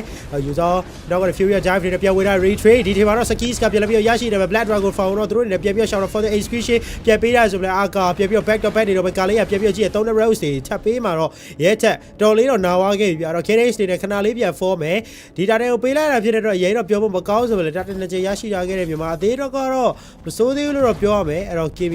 chemical spray ပြန်ပြီးပေးထားကြမှာနောက်ကလည်းခါလေးကဘက်ကနဲ့ပြန်ဝင်လာခဲ့ဆိုတော့ cloud နဲ့ပြန်တော့ fall သွားပြီဗျဟုတ်တယ်တေမလေးရှားဘက်ကနေရောဒီတာတယ်လေးရောဒီနောက်ဆုံးပတ်ထဲမှာစပြီးတော့ပဲ skis တွေနဲ့ယူထားရဗျနောက်ကပိုင်းနေထားမှကြည့်မယ်ဆိုရင်တော့မလေးရှားဘက်ကနေ 2K လောက်တော့မှထပ်ပြီးတော့တာနေတော့မယ်အဲ့တော့ဒီချက်တွေတော့ cloud ကစပြီးတော့ဖြည့်ရှင်းထားတာတာဝါရီလည်းပေါ်ကနေပြန်ပြီးတော့သူလမ်းပြီးတော့ထိန်းချောင်းထားတာမျိုးရောရှိတယ်အဲ့တော့ဒီချိန်မှာပဲ match နေပို့ပြီးတော့အရေးကြီးတယ်ဆိုတဲ့ time တစ်ခုမှာတော့ဒါ technical error လေးကြောင့် match တွေကခဏတော့ pause ထားရဗျဒီတင်းစနကရဲ့ live app ကဒါပြောရမယ်ဆို draft ဘိုင်းမှာပြောရမယ်ဆိုတော့အရင်ဒီသူတို့ stock နေကြ draft တော့မဟုတ်ဘူးဆိုပေမဲ့အကောင်းဆုံး cancel နိုင်တယ်ဆိုတဲ့ပုံစံမျိုးတွေတော့ထပ်ပြီးတော့မြင်ရတယ်ဗျအဲ့တော့ချက်တော့ပြန်ပြီးတော့ကြည့်ရပါမယ်ကဲတော့ခဏတော့ပြန်ပြီးတော့ပေါ်စားအောင်မယ်အဓိကတော့ဒီအသေးတွေးဆုံတဲ့အပိုင်းတွေမှာဆိုရင်တော့ objective battle တွေမှာမြန်မာအသေးတွေနဲ့တာတဲ့2ချိန်လောက်ထိကိုအကောင်းဆုံးပိုင်ဆိုင်ထားခဲ့ဆိုပေမဲ့လည်း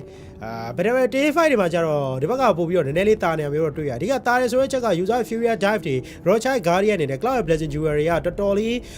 ဘယ်တော့မှလုတ်ပြနေတယ်အဲ့တော့ရှုပ်တယ်အဲ့တော့ဒီကလည်းအဲ့လိုရှုပ်တွေတွေကိုပြန်ပြီးဖြည့်ရှင်းဖို့ကကြတော့ဒီ archive phobia ရဲ့ death wave တွေတောက်လျှောက်ဆိုပဲတဘိုးနဲ့ force တွေအပေါ်မှာတောက်လျှောက်လိုက်ပြီး malfit terror တွေရိုက်ပေးရတဲ့ကြားထဲမှာသူတွေနဲ့ဗဒယ်ပြန်ပြီးဖြည့်ပေးတာမျိုးတော့တွေ့ရတယ်ပြီးတော့သူတို့မမားသေးတဲ့ချက်တွေမှာတော့ fago တွေကမမားနေသေးဘူးဗျာနော်tata strike တွေဖမ်းတယ်ဒါပေမဲ့ tsunami slam တော့မှမပါလာဘူးဗျာဘာလို့ဆို purify နဲ့ဆော့နေတဲ့ hero တွေအကုန်လုံးတော့သူတို့ ဒီ spare waste သွားမှာကြောက်ပဲ spare တစ်ခွက်တစ်ခွက်နှမျောတာကြောင့်ရိုင်းတော့မပေးနေရမျိုးတော့တွေ့ရတယ်ဗျ ဟုတ်တယ်မမားတဲ့နဲ့အမိုင်းမမားပဲနဲ့ drive နဲ့လိုက်အောင်တော့အကောင်းဆုံးပြင်းပြမှာနေနဲ့စော့ပြနေတော့မပြအဲ့တော့ match လေးတော့ပြန်ပြီးတော့စထားပြီစီဂိမ်းပွဲစဉ်မှာတော့ထပ်ပြီးတော့ပဲ technical error တွေကတော်တော်လေးတော့များနေတဲ့ပွဲစဉ်တွေတော့စပြီးတော့ကြုံရတယ်ဒီပြောရမယ်ဆိုရင်အရှိမပြီးခဲ့တဲ့ Thailand နဲ့ပွဲမှာဆိုလဲဒီ technical error တွေရှိရဗျဒါတို့ Asian အသင်းတော်မှာဒီမျိုးကြုံတွေ့နေရဆိုတော့တင်းညီမအနေနဲ့လည်းဒီနေ့မှလည်း stage မှာထပ်ပြီးတော့မစော့ရဘူးဆိုတဲ့သတင်းတွေလည်းရှိတာဖြစ်တဲ့အတွက်အရင်တော့ပြောစရာမကောင်းဆိုမဲ့ဒီပွဲစဉ်မှာနိုင်သွားမယ်ဆိုရင်တော့တို့အနေနဲ့ဒါ grand final ကိုတက်ရောက်သွားဖို့အတွက်အလားအလာအရင်များသွားပြီဖြစ်ပါတယ်ဟုတ်ပါတယ်เนาะနောက်တစ်ပွဲနောက်ပွဲကတော့တို့မပြချင်လဲပြရတော့ပါဘာလို့ဆိုတော့တပွဲစီဖြစ်သွားပြီဒီ browse ကိုလူတာလည်းတပွဲတက်ဖြစ်သွားမှာဖြစ်တယ်လို့ grand fight တွေကလည်းတပွဲတက်ပဲပြရမှာဖြစ်တဲ့တော့တို့အနေနဲ့မြန်မာအသေး grand fight တွေပြခဲ့ရောက်ခဲ့ရင်တော့တို့အနေနဲ့ဒီမပြချင်လဲပြရမယ်ပေါ့နော်အဲ့တော့ပြောမယ်ဆိုရင်တော့ဒီအခြေအနေအထိရောက်ပြီ semi final ရောက်နေတဲ့အသင်းကတခါမှကျုပ်ဒီစေဘောတက်မဆော့အောင်ဆိုရဲ check လေးကတော့တော်တော်လေးများတယ်ဗျာနော်ကျုပ် Asian ထိုင်းအသင်းလောက်ကွက်တွေကတော့ဒါနည်းနည်းလေးမြင်နေရပြီဆိုတာပဲ slam ပြန်ပြီး copy trash pass ပါလာသေးလားသူရဲ့တဝက်လောက်တွေရုပ်သွား user နောက်ကတော့ပြန်ပြီး follow ရနေတယ်ပြန်ပြီးလိုက်ပေးရတဲ့ကြာမှာ Kids လောကတော့အသေးခံပြီးတော့ရတဲ့လောက်လေးတော့ကြည်ပေးသွားတယ် Granger လက်ပြီးတော့နောက်ကတော့ follow damage ကနည်းနည်းလေးတော့ပါမလားဆိုရင်နောက်မှာဘာမှဆက်မဖြစ်ဘူးအရှိအကောင်လေးလည်းဘာမှမဖြစ်တယ်လို့ဟိုးနောက်ကကောင်လည်းဘာမှမဖြစ် Thunder Rose ဝင်ပိုင်းတာဆိုပဲ UNS ဖြစ်တယ်ဖြစ်တဲ့အတွက်လက်ရှိတီကတော့စေပြေနေတော့မယ်တာဝိုင် defense ဘုတ်တဲ့သူတို့ကြိုးစားမလားနောက်မှလည်း KB Chemical Spray တော့တောက်လျှောက်ကြည့်ပေးတာ Cloud Blazer ကျွတ်ဝင်ခွဲတာဆိုတော့နောက်က Granger ပြန်ပြီးပြစ်ချက်တွေကြားထဲမှာတော့တော်တော်လေး Granger တွေနဲ့တော့ပြစ်နိုင်နေပြီအဲ့တော့ Cloud ကတော်တော်လေးတော့မဲ့သွားရဗျဟုတ်တယ်ဗျတေလူစေပါပဲ Cloud နဲ့ပြန်ပြီးတော့ forward ထားရယ်ခုနက Phobia နဲ့ဒါ Kids ပြန်ပြီးဝင်လာရဲဆိုတော့ဗတက်ဖွေးပေးခဲ့ဆိုမြဲလေနောက်ကနေ follower damage ကပါလာမနေဘူးဒါတယောက်နဲ့တယောက်တော့ဒါအချိတ်ဆက်လျော်နေလျော်လိုရတယ်ဗျမပေးတဲ့ hero k လေးတော့ဒီချိန်မှာမပေးထားတာပဲကောင်းတယ်အဲ့တော့အရေးကြီးကြသွားမယ်ဆိုတော့တိတ်တော့ပြောဖို့တော့မကောင်းဘူးဆိုတော့ပုံစံမျိုးလေးရှိရယ်ဘာလို့ဆိုတော့ဒါတာဝါတွေအသာကြီး10 minute ဘက်ကနေရနေရဲဆိုတော့အချက်တွေကလည်းထဲတော့စဉ်းစားရမယ်ဗျအဲ့တော့ဒီချိန်တစ်ခုမှာတော့တင်းမြမာအနေနဲ့ပြန်ပြီးတော့ပဲ strategy တစ်ခုကိုချမှတ်ဖို့ကလိုအပ်နေပါပြီကလောက်ကလိန်တော့မှလေးတော့ပြန်ပြီးတော့ကြောက်ရတယ်ဗျမနေ့ကဒီမြန်မာသိမိန်းကလေးသိန်းကိုကြောနေတဲ့6ဆော့သွားတယ်လို့ပဲကလောက်ကလိန်တုံးလို့အောင်ကောင်းတဲ့ရုပ်တကောင်ဖြစ်နေတယ်အောင်လေးကတော့ဒီတတဝါဒီတီချယ်နေတယ်ဆိုပေမဲ့အပေါ်လေးကမေဂါတာဝါဒီပေးပြီးသားမေဂါတာဝါရှိတီပေးပြီးသားပေါ့နော်အဲ့တော့ကလောက်ကတော့ကျိုးနေနည်းနည်းလေးသတိထားဖို့လိုတယ်အဲ့တော့ကလောက်မပါဘူးကလောက်လိန်ချိုးနေရဆိုတဲ့အခြေအနေမှာလည်းကျိုးနေနေအပေါင်းလက်ခံထွက်အောင်လုပ်ဖို့တော့လိုရတယ်ဗျာနော်အဲ့တော့ဗရလေးကိုစားဖို့တော့ကြိုးစားမလားလော့လေးကိုတော့စတယ်ပြီးတော့မြန်မာအသေးတွေက try ဖို့တော့ကြိုးစားနေပြီနောက်မှလည်းကျူရှင်လက်တော့ထောက်ထားတဲ့နောက်မှာတော်တော်လေးတော့သွေးရောက်နေတာတာဆူနာမီစလဲပြန်ပြီးတော့ပေးထားခဲ့ user အပြက်ဖြတ်မှလာကတော့ဂျာဂါရီယာကပြန်ပြီးတော့ဝင်လာ Kids ရောက်တော့ပြန်ပြီးတော့မိနေတော့မယ် user blood drop ကို for အနောက်မှာလည်းရဲထက်တော်တော်လေးတော့နောက်ဝိုင်း3 rows မှာအနေငယ်လေးတော့လွဲသွားခဲ့ပြီဆိုတော့ Kids for the excursion retreat တော့ထပ်ပြီးတော့ပေါက်ထားခဲ့ဒီမှာအာဂါရီယာပြန်ပြီးတော့ကြာဟိုမှာလည်း retribution ရဲ့ barrier effect တွေကြားမှာရဲထက်မှာပေးလိုက်2ယောက်ကြာသွားခဲ့ပြီဆိုတော့နောက်မှာမြန်မာအသေးကတော့တော်လေးမှာလူရနဲသွားပြီတော့ဒီချိန်တစ်ခုကိုထည့်ပြီးတော့ဆွဲဆက်နိုင်မယ်ဆိုတော့သူတို့အနေနဲ့လော့ပါပြန်ပြီးတော့ဖိနိုင်တဲ့အခြေအနေတော့ရောက်သွားလိမ့်မယ်တစ်ဖက်မှာလည်းအဲ့ဒါလက်တော့မှရှိတဲ့ကျူရှင်နောက်တဲ့ Cloud Blazer ဂျူဝတ်တွေပြန်ပြီးတော့ခွဲပြီးတော့ပြန်မထားတဲ့ကြားထဲမှာထပ်မှန်ပြီးတော့ dash မှာကြာဆုံး white trashing parts ပြန်ပြီးတော့ကပ်ပေးထားတဲ့ Stallion ဘေးလေးနဲ့ထပ်ပါသေးရဆိုမလဲ user ကကြာမသွားဘူးဗျာအဲ့တော့သွေးရတော့တော်တော်လေးနည်းနည်းလေးနဲ့ပဲ high ground ကိုပြန် defense ရပါအောင်ပဲဟာတွေပဲခါတော့ပြောနိုင်တော့ပဲဗျစံကြီးတကယ်ပဲလိုအပ်နေတဲ့အချိန်တစ်ခုမှာတော့သူ့အနေနဲ့ဝင်ပြီးတော့ဗဒယ်မကြွိုင်းတာလေးရလဲတော်လေးကမှနှမျိုးစရာကောင်းတယ်ပေါ့နော်ဒီ phobias တို့ခလေးရတော့တောက်လျှောက်ဒီမှာအမာခံပေးထားပြီးတော့ဗဒယ်ဖွေပေးထားတဲ့ဆိုတိုင်းမျိုးတစ်ခုနောက်မှာ Uranus ကလည်းဘလို့ပြဿနာခံစားနေရဆိုတော့မာနာမလောက်တဲ့ပြဿနာတွေလည်း Uranus မှာအများကြီးသွားရှိနေရဗျအဲ့ဒါလေးတွေကလည်းအခုလိုမျိုး law တွေဘာတွေထွက်လာတဲ့ဗဒယ်တွေမှာအရောက်မှာအရေးကြီးရပေါ့နော်အဲ့တော့Okay ဒီလောက်ပဲတင်းညွန့်အနေနဲ့ပြန်ပြီးတော့ defense ပြီးတော့ပဲအကောင်းဆုံးဆက်ဆော့မယ်ဆိုတဲ့ပုံစံပဲအဲ့မှာ cloud ကတော့ဒီ tower ချိုးတဲ့ပြဿနာလေးလေတင်းညွန့်ဘက်ကနေထပ်ပြီးတော့ခံစားနေရပြီပေါ့နော်အဲ့တော့အရင်ကြီးတော့ပျော်ပြီးတော့ကောင်းနေဘူးမင်းကိုဆွဲတောက်လျှောက်တော့ position လေးကြီးဖို့အတွက်တော့ဂျုံထဲမှာနေရာအစစ်သေးကယူထားပြီးသားဆိုရင်နောက်မှာပြန်ပြီးတော့ပဲ law ကတော့အပေါ်စီကနေတော့တက်လာပါပြီမြန်မာသေးစီမှာတော့ကျွန်တော်ငွေကြေးကြီးယူမယ်ဆိုတော့ mindset နဲ့ draft တွေကတော့တိတ်တော့မတွေ့ရဘူးဗျ။ Thunder Rose ထပ်ပြီးတော့ပေးပါ Mega Shi ထပ်ပြီးတော့ပေးတာ mid lane မှာတော့ Mega Shi တွေထပ်ပြီးတော့ကြက်မယ် Cloud ရဲ့ pitch damage တွေကိုတော့တစ်ဖက်က dash တွေမခံနိုင်တော့ဘူးဆိုတာသိတာကြီးဗျ။အဲ့တော့ Mega Tower ရှိကို mid lane မှာတော့မပေးတော့ Data Strike ဆိုတော့ Slam ပြန်ပြီးတော့ခေါ်လာအပြတ်ဖြတ်နိုင်မှာလားဒီကျမဝိုင်းပြီးတော့ဖြတ်ဖို့တော့ကြိုးစားနေ for the illustration ထပ်ပြီးတော့ထိုးတာ Groza ကြီးမှာ Guardian ရှိနေသေးတယ်။ဒါပေမဲ့ Guardian တော့မလိုဘဲနဲ့ skill 2တွေပြန်ပြီးတော့ထွက်ထားတယ်ဗျ။ KB Chemical Spray တွေပြန်ပြီးတော့ဖြစ်ပေးတာဆိုတော့ UNS ဝင်လဲတယ်ဆိုတော့ဒီကျမအိုးမသိဘူး Fertilizer တွေထပ်ပြီးတော့ကြည်ပေးတာတော့မဲ့ 4VF နောက်က follow up တွေလည်းချက်လိုက်ပြီးတော့ကြိုးစား 4VF ကိုတော့လုံးဝတောက်နေတယ်ပဲဒီကျမ3 rows တွေကြားမှာ Cloud ရဲ့ pitch damage တွေနဲ့တူပဲအာကကြောက်ဝိုင် last lot dash ပြန်ပြီးဝေလာ Groza Guardian မှာပြန်ပြီးပါလာ Cloud Blazer ဂျူဝတ်တွေထပ်ပြီးပေးနေခဲ့တယ်ဆိုပေမဲ့လည်းဘယ်သူမှတော့ပြန်တော့မပြတ်သွားရတယ်ပဲ high ground တော့သူတို့တွေနဲ့ defense တိုင်သွားခဲ့ပါပြီ high round fan သွားတဲ့ပုံစံမျိုးကတော့တော်လေးမှာလှရဗျာအဓိကကဒါ caricature တွေပါရဲ့ AOG ရဲ့ pressure ကိုလည်းတင်းမြင့်မှအနေနဲ့အကောင်းဆုံးပဲရှောင်သွားပြသွားတယ်ပြီးတော့လည်းဒါကျူရှင်း level fly တောက်လျှောက်ကိုင်မြောက်ထားရလဲပို့ပြီးတော့ pressure ပြီးနေဆိုတဲ့ timing တခုမှာတော့ Uranus ကတော့ဒါမသေးဘူးပဲသူ့အနေနဲ့စဉ်းစားပြီးတော့ပဲ high round fan တွေကလှုပ်သွားတယ်အပေါ်လိမ့်မှာတော့ဒါ tower တစ်လုံးမှတော့မရှိတော့တဲ့ crew ပြဿနာတွေကတော့တင်းမြင့်မှအနေနဲ့ခံစားနေရပြီ duration ပိုင်းကကြည့်မယ်ဆိုရင်12 minutes ဆိုတဲ့ timing တခုနောက်ပိုင်းမှာဆိုရင်လည်းသူတို့เนี่ยတော်လေးမှာကွာနေပြီး 8k နီးပါးလောက်ထိတောင်မှမလေးရှားဘက်ကနေအသာစီးဆော်ထားတယ် last lot လည်း famous bit တောက်လျှောက်ပြများနေသလိုမျိုး cloud ကလည်းတောက်လျှောက် early game ကဗဒဲမ join မနဲ့တောက်လျှောက်လိုက်ပြီးတော့သူ့ရဲ့ famous bit ရှာထားတာကြောင့်လေ team မလေးရှားဘက်ကနေအခုတော့တော်လေးမှာစမှုလာတဲ့အခြေအနေတခုတော့သွားပြီးတော့ကြပါတယ် Okay နောက်ကလည်းပြောရမယ်ဆိုရင်တော့ကျွန်တော် 8k လောက်ထိပါကွာသွားပြီဗျာတော့အဲ့တော့ 8k ဆိုရဲပမာဏတော်တော်လေးတော့များတယ်သူတို့ထုတ်လာခဲ့တဲ့ draft တွေကလည်းလောကစေးသားအိုးဂါရီကလောကတော့ကောင်းတယ်ဆိုရင်တော့မဆူတာမစလဲပြန်ပြတွဲခေါ်သွား Granger ရေတော့ပြတ်သွားခဲ့လို့ထပ်မှတ်ပြီးတော့ပဲအာကဘာပြတ်သွားခဲ့ပြီထပ်မှတ်ပြီး user fury time တွေပြေးတော့ဝေသားခဲ့ပြီဆိုရင်တော့ UNS ဘာကြီးလုတ်ပေးနိုင်အောင်လဲလုံးလို့တော့မရဘူးဗျာ 2 back down ဆို saturation မှာ 3 back high order fast ကသူတို့အတွက်အစီပြေပါအောင်မလားတော့လည်းပြန်ပြီးတော့ BD လေးနဲ့ထွက်လာအောင်မယ်ဆိုရင်တော့ million media wave တွေ cloud ကလောကတော့ပြေးတော့ Chris Throw တော့ day ရိုက်နေပြီ cloud ကလောကရိုက်နေခဲ့ပြီဆိုရင်တော့ physically ထပ်ပေးတဲ့အကြောင်း UNS ထက်ချ Chris Throw ဒဲခဲနေရတယ်ပဲမြန်မာသေး game number 1ကိုတော့ရှုံးနေလို့သွားခဲ့ပြီပဲဖြစ်ပါတယ်team မလေးရှားဘက်ကနေ draft ပိုင်းနေအုံတော့3လဆိုတဲ့ time တစ်ခုမှာတော့ carry ရဲ့ team မြန်မာရဲ့ draft လေးကတော့သဘောကျစရာမကောင်းဘူးတကယ်လို့ပဲဒီ Granger တွေပိုင်းလွတ်နေရဆိုတဲ့ time တစ်ခုမှာတော့သူတို့ Granger လေးကိုတော့အရယူထားပြင်မဲ့လေဒီ draft နဲ့က Uranus လည်းမလိုက်သလိုမျိုး Granger ရဲ့ impact ကလည်းတော်လေးကိုမှကြရဗျပြောရမယ်ဆိုရင်တော့ဒါသူ့အနေနဲ့အင်ခံရလေးလည်းရှိတယ် AOG အင်ခံရတွေထားပြီးတော့ဒါသူ့ရဲ့ Drago ဝင်ပြီးတော့ user ရဲ့တိုက်တာတွေကလည်းရှိရဆိုရင်လည်း Granger အနေနဲ့ဝင်တဲ့ battery မှာတော့ဝင်တဲ့တယ်လို့ထင်တယ်တကယ်လို့မှအရေးကြီးရဲ့ဒီ team မလေးရှားနဲ့ပွဲစဉ်မှာဒီ team စနကအနေနဲ့လုတ်ပြသွားတဲ့အချက်လေးတော့ game number 1မှာတော့တိတ်တော့မတွေ့ခဲ့ရဘူးလို့ပဲပြောရလိမ့်မယ် drop ပိုင်းမှာကြည့်မယ်ဆိုရင်လည်း hero တွေက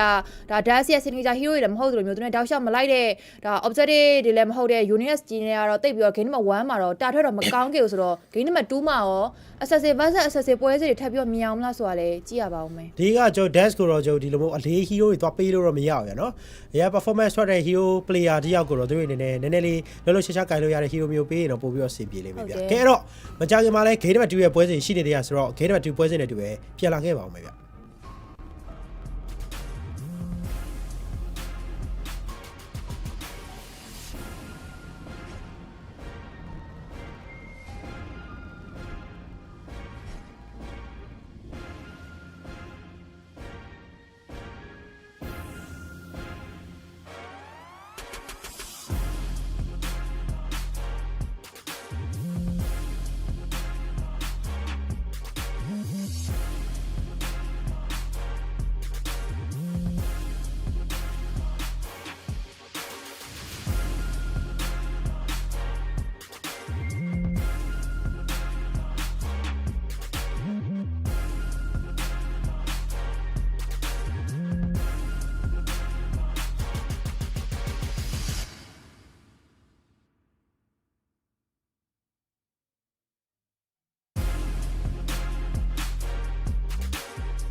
မင်္ဂလာပါပြန်လည်ပြီးတော့ကြိုဆိုလိုက်ပါတယ်ကျေးဇူးပါတယ်တကယ်မှအရေးကြီးနေတဲ့ Best of 5 series Team Malaysia vs Team မြန်မာပွဲစဉ်ရဲ့ဂိမ်းနံပါတ်2ပဲဖြစ်ပါတယ်ဟုတ်ပါတယ် Team Malaysia ဘက်ကနေတော့ဒါတပွဲတော့အနိုင်ရရှိထားတယ်မြန်မာဘက်ကလည်းပြန်ပြီးတော့နိုင်ဖို့အတွက်လည်းတော်တော်လေးမှအရေးကြီးပါတယ်ဟုတ်တယ်ဗျဒီကတော့ကျွန်တော်မြန်မာအသင်းတွေတော့ Dragon Face ကအစားတော်တော်လေးလှုပ်ထားဖို့တော့လိုအပ်တယ်အဲ့တော့ဒီအချိန်မှာတော့ Dragon Face ကိုသူတို့အနေနဲ့အကောင်းဆုံးပြန်လည်ပြီးတော့လှုပ်ထားပါမလားဒါလေးကလည်းပြန်ပြီးတော့ကြည့်ကျင်ကြပဲအဒီကတော့ဂိမ်းနံပါတ်1မှာ dash ကို UNS ပေးရဆိုတဲ့ကိစ္စလေးကတော်တော်လေးနဲ့နဲတယ်ဗျနော်ကဲအဲ့တော့ပွဲတဲ့စစ်ဖြစ်ပြီဆိုတော့ကျွန်တော် Dragon Face လေးစလာပါပြီ Dragon Face စပြီဆိုတဲ့နောက်မှာတော့ Hater ကိုပြန်ပြီးတော့မြန်မာဘက်ကနေတော့ခါရဲပဲ first bunny face မှာနေရာယူထားတယ် dash ရဲ့ signature hero တွေကို team Malaysia ဘက်ကနေအင်စာလုပ်ပြီးတော့ ban နေဆိုတဲ့ပြဿနာတွေကိုတော့မြန်မာဘက်ကနေတော်တော်လေးမှထည့်သွင်းစဉ်းစားရလိမ့်မယ်ဗျသူတို့တကယ်ကိုပဲဒါ dash ကို hero မပေးဘဲနဲ့ပဲစော့ကျင်နေရလားအဲ့ဒါဆိုရောမြန်မာဘက်ကနေဘယ်လိုမျိုးပြန်ပြီးတော့ကောင်တာထောက်မလဲဒါလေးကလည်းအရေးကြီးတယ်အဲ့တော့ benefits နေရာမှာမြန်မာဘက်ကနေဒါလက်ပုနဲ့ hater အရင်ထိုးစမ်းနေရမျိုးတော့မဟုတ်ဘူးဒါဂိမ်းနံပါတ်1ကပုံစံတိုင်းပဲတခါတည်းပြန်ပြီးတော့ပဲပိတ်ထားပါတယ်ကဲတော့ဒီချိန်မှာလဲချက်မှတ်ပြီးတော့သူတို့တွေနဲ့UCR hero တွေ band hero တွေတော့ရှေ့အောင်မဲ့ဆိုတဲ့နောက်မှာသူတို့ဒီ Fanny ဘာတွေတော့ game နံပါတ်1မှာ ban တာတော့တွေ့ရတယ်အဲ့တော့ game နံပါတ်2ပါဒီ Fanny ဘာချက်ပြီးတော့ ban မလားเนาะ Fanny ရှိမယ် Let's Lot Higher အများကြီးတော့ကြောက်အောင်ပဲဗျဟုတ်တယ်တကယ်ပဲ Dash ရဲ့ hero တွေထပ်ပြီးပိတ်အောင်မလားအဲ့တော့ဒီ game နံပါတ်2မှာတော့မလေးရှားဘက်ကနေနောက်ထပ်တစ်မျိုးစဉ်းစားထားရဆိုတဲ့ပုံစံဘာစီယာရိုင်ထပ်ပြီးတော့ပိတ်ထားပြီးတော့ပဲ grow ပါတစ်ခါတွဲပြီးတော့ပိတ်ထားတယ်Okay အဲ့တော့ပြန်ပြီးတော့ Vanny Face မှာတင်းမြန်မာဘက်ကနေရောဘန်းရအောင်မယ်ဒီချိန်မှာလည်း Dash အနေနဲ့ counter တစ်ဖြစ်လဲပြန်ပြီးတော့စဉ်းစားနေကြတကယ်ပဲဒါ Sakis ရဲ့ hero တွေကရောသူတို့ကပေးပြီးတော့ဆော့အောင်ပါလားစဉ်းစားပါမယ် Landslot တွေပါတော့ဒီချိန်မှာလွတ်နေသေးတဲ့ time တစ်ခုမှာယူပဲယူအောင်မလားတကယ်ပဲပစ်သွားအောင်မလားဒါမှမဟုတ်ရှင်လဲဘန်းသွားအောင်မလားဆိုတာလဲစိတ်ဝင်စားဖို့တော့ကောင်းပါတယ်ကဲတော့ဒီချိန်မှာတော့ counter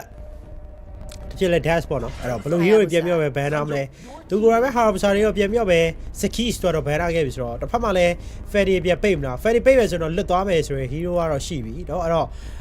Ferry ပိတ်ရဆိုရင်တော့ Landslot လေးတော့ပြန်လွတ်မယ်ဗျာအဲ့တော့ Landslot ကိုကြိုးနေတယ်ဒီချိန်မှာကောင်းဆက်ဒီပွဲမှာပစ်လာနိုင်တယ်အဲ့တော့ Landslot ပဲပိတ်ပြီးတော့ Ferry ပေးသွားမလားဒါလေးကလည်းကျွန်တော်ပြန်ကြည့်ကြည့်ကြပါဗျာဟုတ်ပါတယ်ပြီးခဲ့တဲ့ Thailand နဲ့ပွဲမှာတော့မလေးရှားတင်ရဲ့တော်တော်လေးကိုပဲအားကုန်စွာနဲ့ဆော့ခဲ့ရတယ်ဆိုပေမဲ့ဒီ game number 1မှာတော့မြန်မာရဲ့ draftအနည်းတွေကြောင့်ပဲတင်းမလေးရှားဘက်ကနေတကယ်ပဲနိုင်ခဲ့ရလားဒါမှမဟုတ်ရှင်မြန်မာရဲ့တကယ်ဟိုမှ draft စစ်တွေထုတ်လာမယ်ဆိုရင်ရောတင်းမလေးရှားပြန်ပြီးတော့ဆွနိုင်အောင်မလားဆိုတာလဲစိတ်ဝင်စားဖို့တော့ကောင်းတယ်ခါတို့ဒီပွဲစဉ်အောင်မြန်မာနိုင်မှသာဒါငွေတစိမ့်စုအတွက်တေချသွားမှာဗျဒါမှမဟုတ်ဒီမှာရှုံးသွားမယ်ဆိုရင်တော့ဒါကြေးတစိမ့်လူပွဲထပ်ပြီးတော့ကြည့်အောင်မယ်အဲ့တော့မကြည့်ချင်ဘူးပေါ့နော်တကယ်ပဲပြန်ပြီးတော့စဉ်းစားအောင်မယ်ဆိုရင်နောက်မှာတော့ Fanny ကိုပဲတင်းမလေးရှားဘက်ကနေပိတ်ထားရဲအဲ့တော့ Landslot လွတ်နေရဆိုတဲ့အချိန်တစ်ခုမှာတော့မြန်မာဘက်ကနေယူသင့်တယ်လို့တော့ခါတော့ချိန်နေဗျအဲ့တော့ Landslot ဒီချိန်မှာသူတို့နေနဲ့တခါတည်းပဲ first page နေထားမှာတော့ယူသင့်တယ်ဆိုတဲ့အနေထားရှိရဗျာအဲ့တော့တခါတည်းပဲသူတို့နေနဲ့ယူသွားမလားဒါလေးကလည်းကျွန်တော်ပြန်ပြီးတော့ကြည့်ချင်စရာပဲအကြီးကလည်းဒီတသေးဆော့လာခဲ့တဲ့အပိုင်းမှာ game number 1မှာမြန်မာအသင်းကရှုံးနိမ့်ထားခဲ့ရဖြစ်တဲ့အတွက်ဒီ game number 2မှာတော့ပြန်လည်နိုင်ရဖို့တော့လိုတယ်ကဲတော့ Dash ရဲ့ Lancy စတယ်ပြီးတော့ထွက်လာပါပြီဗျတကယ်ပဲပရိသတ်တွေလိုချင်နေတဲ့ hero ကိုတော့မြန်မာဘက်ကနေရအလိုလိုက်စွာနဲ့ပြန်ပြီးထုတ်ပေးလိုက်တယ်ဆိုတော့တင်းမလေးရှားဘက်ကနေတော့ဒါနှစ်ကောင်တစ်ခါတည်း pick ရမယ် first pick နဲ့အညီပေါ့နော်တကယ်မှတန်တဲ့ဒီ pick up ပိုင်းကိုတော့မြန်မာဘက်ကနေရောယူထားရဆိုတော့မလေးရှားဘက်ကဒါနှစ်ခေါက်တစ်ခါတည်းပြန်ပြီး pick ရမယ်ဆိုတဲ့နောက်မှာ Harabsa Fanny မရှိဆိုတဲ့ time တစ်ခု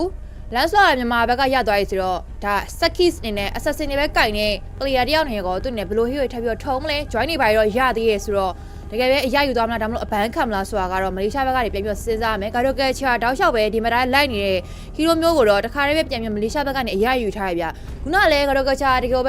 သူ့ရဲ့ guardian ထောက်တာလေးတော်တော်လေးမှကောင်းတယ်။အဲ့တော့ဒီ session ယူဖို့တော့အချိန်ကြီးတော့အများကြီးရှိရဆိုတော့မှ observer အနေနဲ့တော့တခါတည်းပဲ match ကိုတော့ pause ပလိုက်ပါပြီ။ Okay ကဲတော့ Dragon Face မှာ follow ရရဆိုတဲ့ကိစ္စတော်တော်စိုးတယ်ဗျာနော် draft မှာဘာမှပြန်ပြီးလည်းမသိဘူး။ခုနလိုပဲပြန်စအောင်လားမသိအောင်စိတ်ညစ်စရာပါပဲနော်အဲ့တော့တကယ်ဟိုရှေ့ရနေ့တွေမှာလဲမားတာတွေလည်းရှိခဲ့ပြီးသားဆိုတော့ဒီမှာနဲ့ထပ်ပြီးတော့သူတို့တွေ technical error တွေဘာတွေနဲ့မားတာတွေလည်းရှိအောင်မလို့တူတာပဲအရင်ရွယ်ကောင်းတယ်နောက်မလုံးနဲ့ရဲကောင်းတဲ့အထိုင်မှာမလုပ်ပါနဲ့နော်တောင်းပါပါတယ်တိတ်ပြီးတော့မကြံတော့ပါဘူးအများဆုံးကျုပ်ဒီနေ့ကမနေ့ရက်နေတယ်15ဆို16 19 2ရက်ပဲကြံတော့တယ်နော်အဲ့တော့အတင်းနာပါအကုန်လုံးလဲဒါပြီးတော့အကုန်လုံးတော့စိတ်ညစ်သွားကြမယ်လို့ထင်ပါတယ် Mobile Legends ဆောရတဲ့ပိုင်းမှာတော့เนาะဒီ Mobile Legends ကိုသူတို့ရဲ့နိုင်ငံမှာတိတ်ပြီးတော့ထိုးထိုးတက်မှုမရှိဘူးမထိုးကောင်းဆိုရင်နောက်မှာတော့အဲ့လိုလေးတော့ရှိရပြနော်မထွန်းကောင်းဆိုရဲကောလာဟာလိုက်နဲ့အညီပဲတကယ်ပဲမထွန်းကောင်းဆိုရဲပုံစံမျိုးတွေတော့တက်တေတော့ပြနေတဲ့ CK အဲ့တော့ အားလုံးပဲအားတက်ထားပါနော်ဒီ error ရတော့နောက်နေ့လည်းထပ်ပြီးတွေ့ရအောင်မယ်ထင်ပါတယ် မိန်းကလေးပွဲမှာလည်းထပ်ပြီးကြည့်အောင်ပဲမိန်းကလေးပွဲမှာတော်သေးမိန်းကလေးမို့လို့လားမသိဘူးစင်မော်နှစ်ပွဲတင်ပေးလိုက်ယောက်ျားလေးပွဲကတော့တစ်ခါမှမမြင်အောင်စင်မော်လည်းမတက်ရသေးဘူးအေးဟာအဲ့တော့ကျွန်တော်တေးကြတခုတော့ဒီပွဲမှာကျွန်တော်နေနိုင်ရရှိသွားမယ်ဆိုရင်တော့နော်ကျွန်တော်ငွေတစ်စိမ့်နဲ့ရွှေတစ်စိမ့်ကိုထပ်မမျောလင်းလို့ရမယ်ရှုံးနေသွားခဲ့မယ်ဆိုရင်တော့ကြေးတစ်စိမ့်ကိုတော့တော်တော်လေးရင်ခေါ်ရမယ်ဗျာနော်ဒီပွဲကမလေးရှားဖြစ်တဲ့တော့အေဒိုဖိလစ်ပိန်းထက်စားမယ်ဆိုရင်တော့ပို့ပြီးတော့အစီပြေလိမ့်မယ်ဒီပွဲလေးကိုတို့နိုင်သေးတယ်ပြီးတော့ full line မဟုတ်ဘူးဗျာနော်ကျွန်တော်ဒီအဆာဂျီ OG ရဲ့ full line မဟုတ်တာဖြစ်တဲ့တော့ဒီအချိန်ကအနိုင်အသင့်ဆုံးအချိန်ပဲဒီအချိန်မှမနိုင်တော့ဆိုတော့ကျွန်တော်ငွေသိန်းစုရဖို့နောက်နှစ်တေးဆိုတာလဲခတ်သွားလိမ့်မယ်ဒီတစ်ခါမှကန်ပေးတော့ယူထားမှရမယ်ဗျကန်ပေးတော့ယူထားမှာပေါ့နော်ဟုတ်တယ်ကျွန်တော်ပေးထားတာကျွန်တော်ပေးထားဒီတင်းစနကနေယူထားဖို့လိုရရပြောတယ်နော်အဲ့တော့ပေးထားတော့ယူမပေးထားရင်တော့ကျွန်တော်တို့ပြဿနာတက်ပြီအဲ့တော့အခုစောနေရတဲ့ပွဲကကျွန်တော်အပေါ်နှစ်ပွဲနဲ့စားပဲဆိုတော့ပို့ပြီးတော့တက်တာတယ်အပေါ်နှစ်ပွဲကကျွန်တော်ဖိလစ်ပိန်းအင်ဒိုအောက်မှာကျွန်တော်မလေးရှားမြန်မာဗျ M&M စောနေရတဲ့အချိန်မှာကျွန်တော်မြန်မာသေးနေကတော့ဂိမ်းနံပါတ်1ရှုံးနေချားခဲ့တာဖြစ်တဲ့တော့အနည်းဆုံးတော့ဂိမ်းနံပါတ်4ထိတော့သွားလိမ့်မယ်အဲ့ဒါမှပဲမြန်မာနိုင်ပါဗျဟုတ်တယ်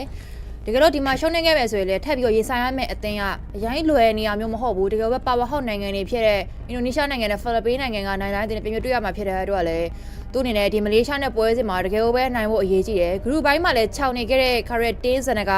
ပြီးတော့လည်း CB Final Knockout Stage တက်လန်တဲ့အချိန်မှာလည်းသူတို့အနေနဲ့မလေးရှားလောက်နဲ့ကြတာကတော်လေးကမှကန်ကောင်းတဲ့အချက်လို့ပြောရလိမ့်မယ်ဗျာသူတို့လည်းကန်ကောင်းတဲ့လူကထပ်ပြီးတော့ရှိပါမလားဆိုတာလည်းကျွန်တော်စဉ်းစားရမယ်ဆိုတဲ့နောက်မှာတော့ဒီပွဲစဉ်တွေတော့တကယ်ပဲတင်းပြမှာပြန်ပြီးတော့ပဲစူးစမ်းပြီးတော့ပဲအနိုင်ယူဖို့တော့လိုနေပြီ match ကတော့ pause ရတော့တော်တော်လေးတော့ကြာနေပြီ3မိနစ်ဆိုတဲ့ timing တစ်ခုတော့ကြော်သွားပြီဆိုတဲ့နောက်မှာထပ်ပြီးတော့ pause တာနေလို့ပဲပေါ့နော်အဲ့တော့ drop ပဲဘာတွေမှားသွားရလဲတကယ်ပဲကောင်းဆက်အနေနဲ့ last တော့ရလို့ပဲမှားသွားလားဆိုတာလေးတွေပြန်ပြီးတော့ကြည့်ရပါမယ်ဟုတ်ပါတယ်ကဲတော့အသေးနေတဲ့ဒီချိန်မှာအသီးသီးစော်စားမယ်ဆိုတဲ့အပိုင်းတွေမှာသူတို့နေဘယ်လိုမျိုးအကောင်းဆုံးပုံစံမျိုးတွေပြန်လဲပြီးတော့ချပြလာမလဲဆိုတာတော့ကြည့်ရမယ်ဒီနှစ်သေးစလုံးကတော့ကျွန်တော်ပြောရမယ်ဆိုရင်တော့မြန်မာမလေးရှားဆိုတာလည်းလား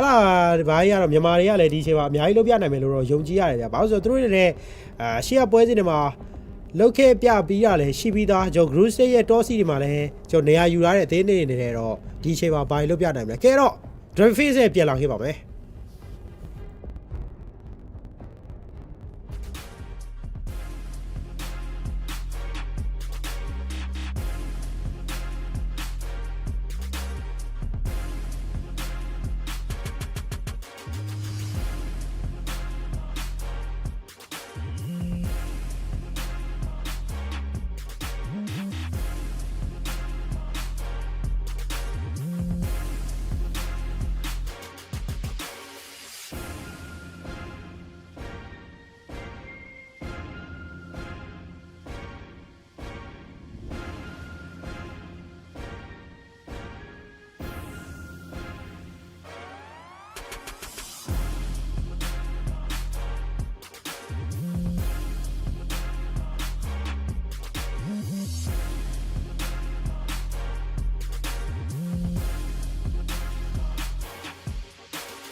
Okay အားလုံးပဲပြန်လဲပြီးတော့ကြိုဆိုပါရစေတကယ်လို့မှ technical error များနေတဲ့စီးကိတ်ပွဲစဉ်မှာတော့ကြည့်ရတဲ့ပရိသတ်တွေလည်းခဏတော့ post ထားမျိုးတော့ screen မှာမြင်နေရနိုင်မယ်ပေါ့နော်အဲ့တော့ပြောရေးဆိုနေပဲဒါ drop ပိုင်းမှာတော့ပြန်ပြီးတော့စတင်လာခဲ့ပြီခုနက drop အတိုင်းမှာပဲခေါက်ဆက်အနေနဲ့ဒါ last round ကိုယူထားပြီးတော့ပဲ Sakis အနေနဲ့ကတော့ဒါ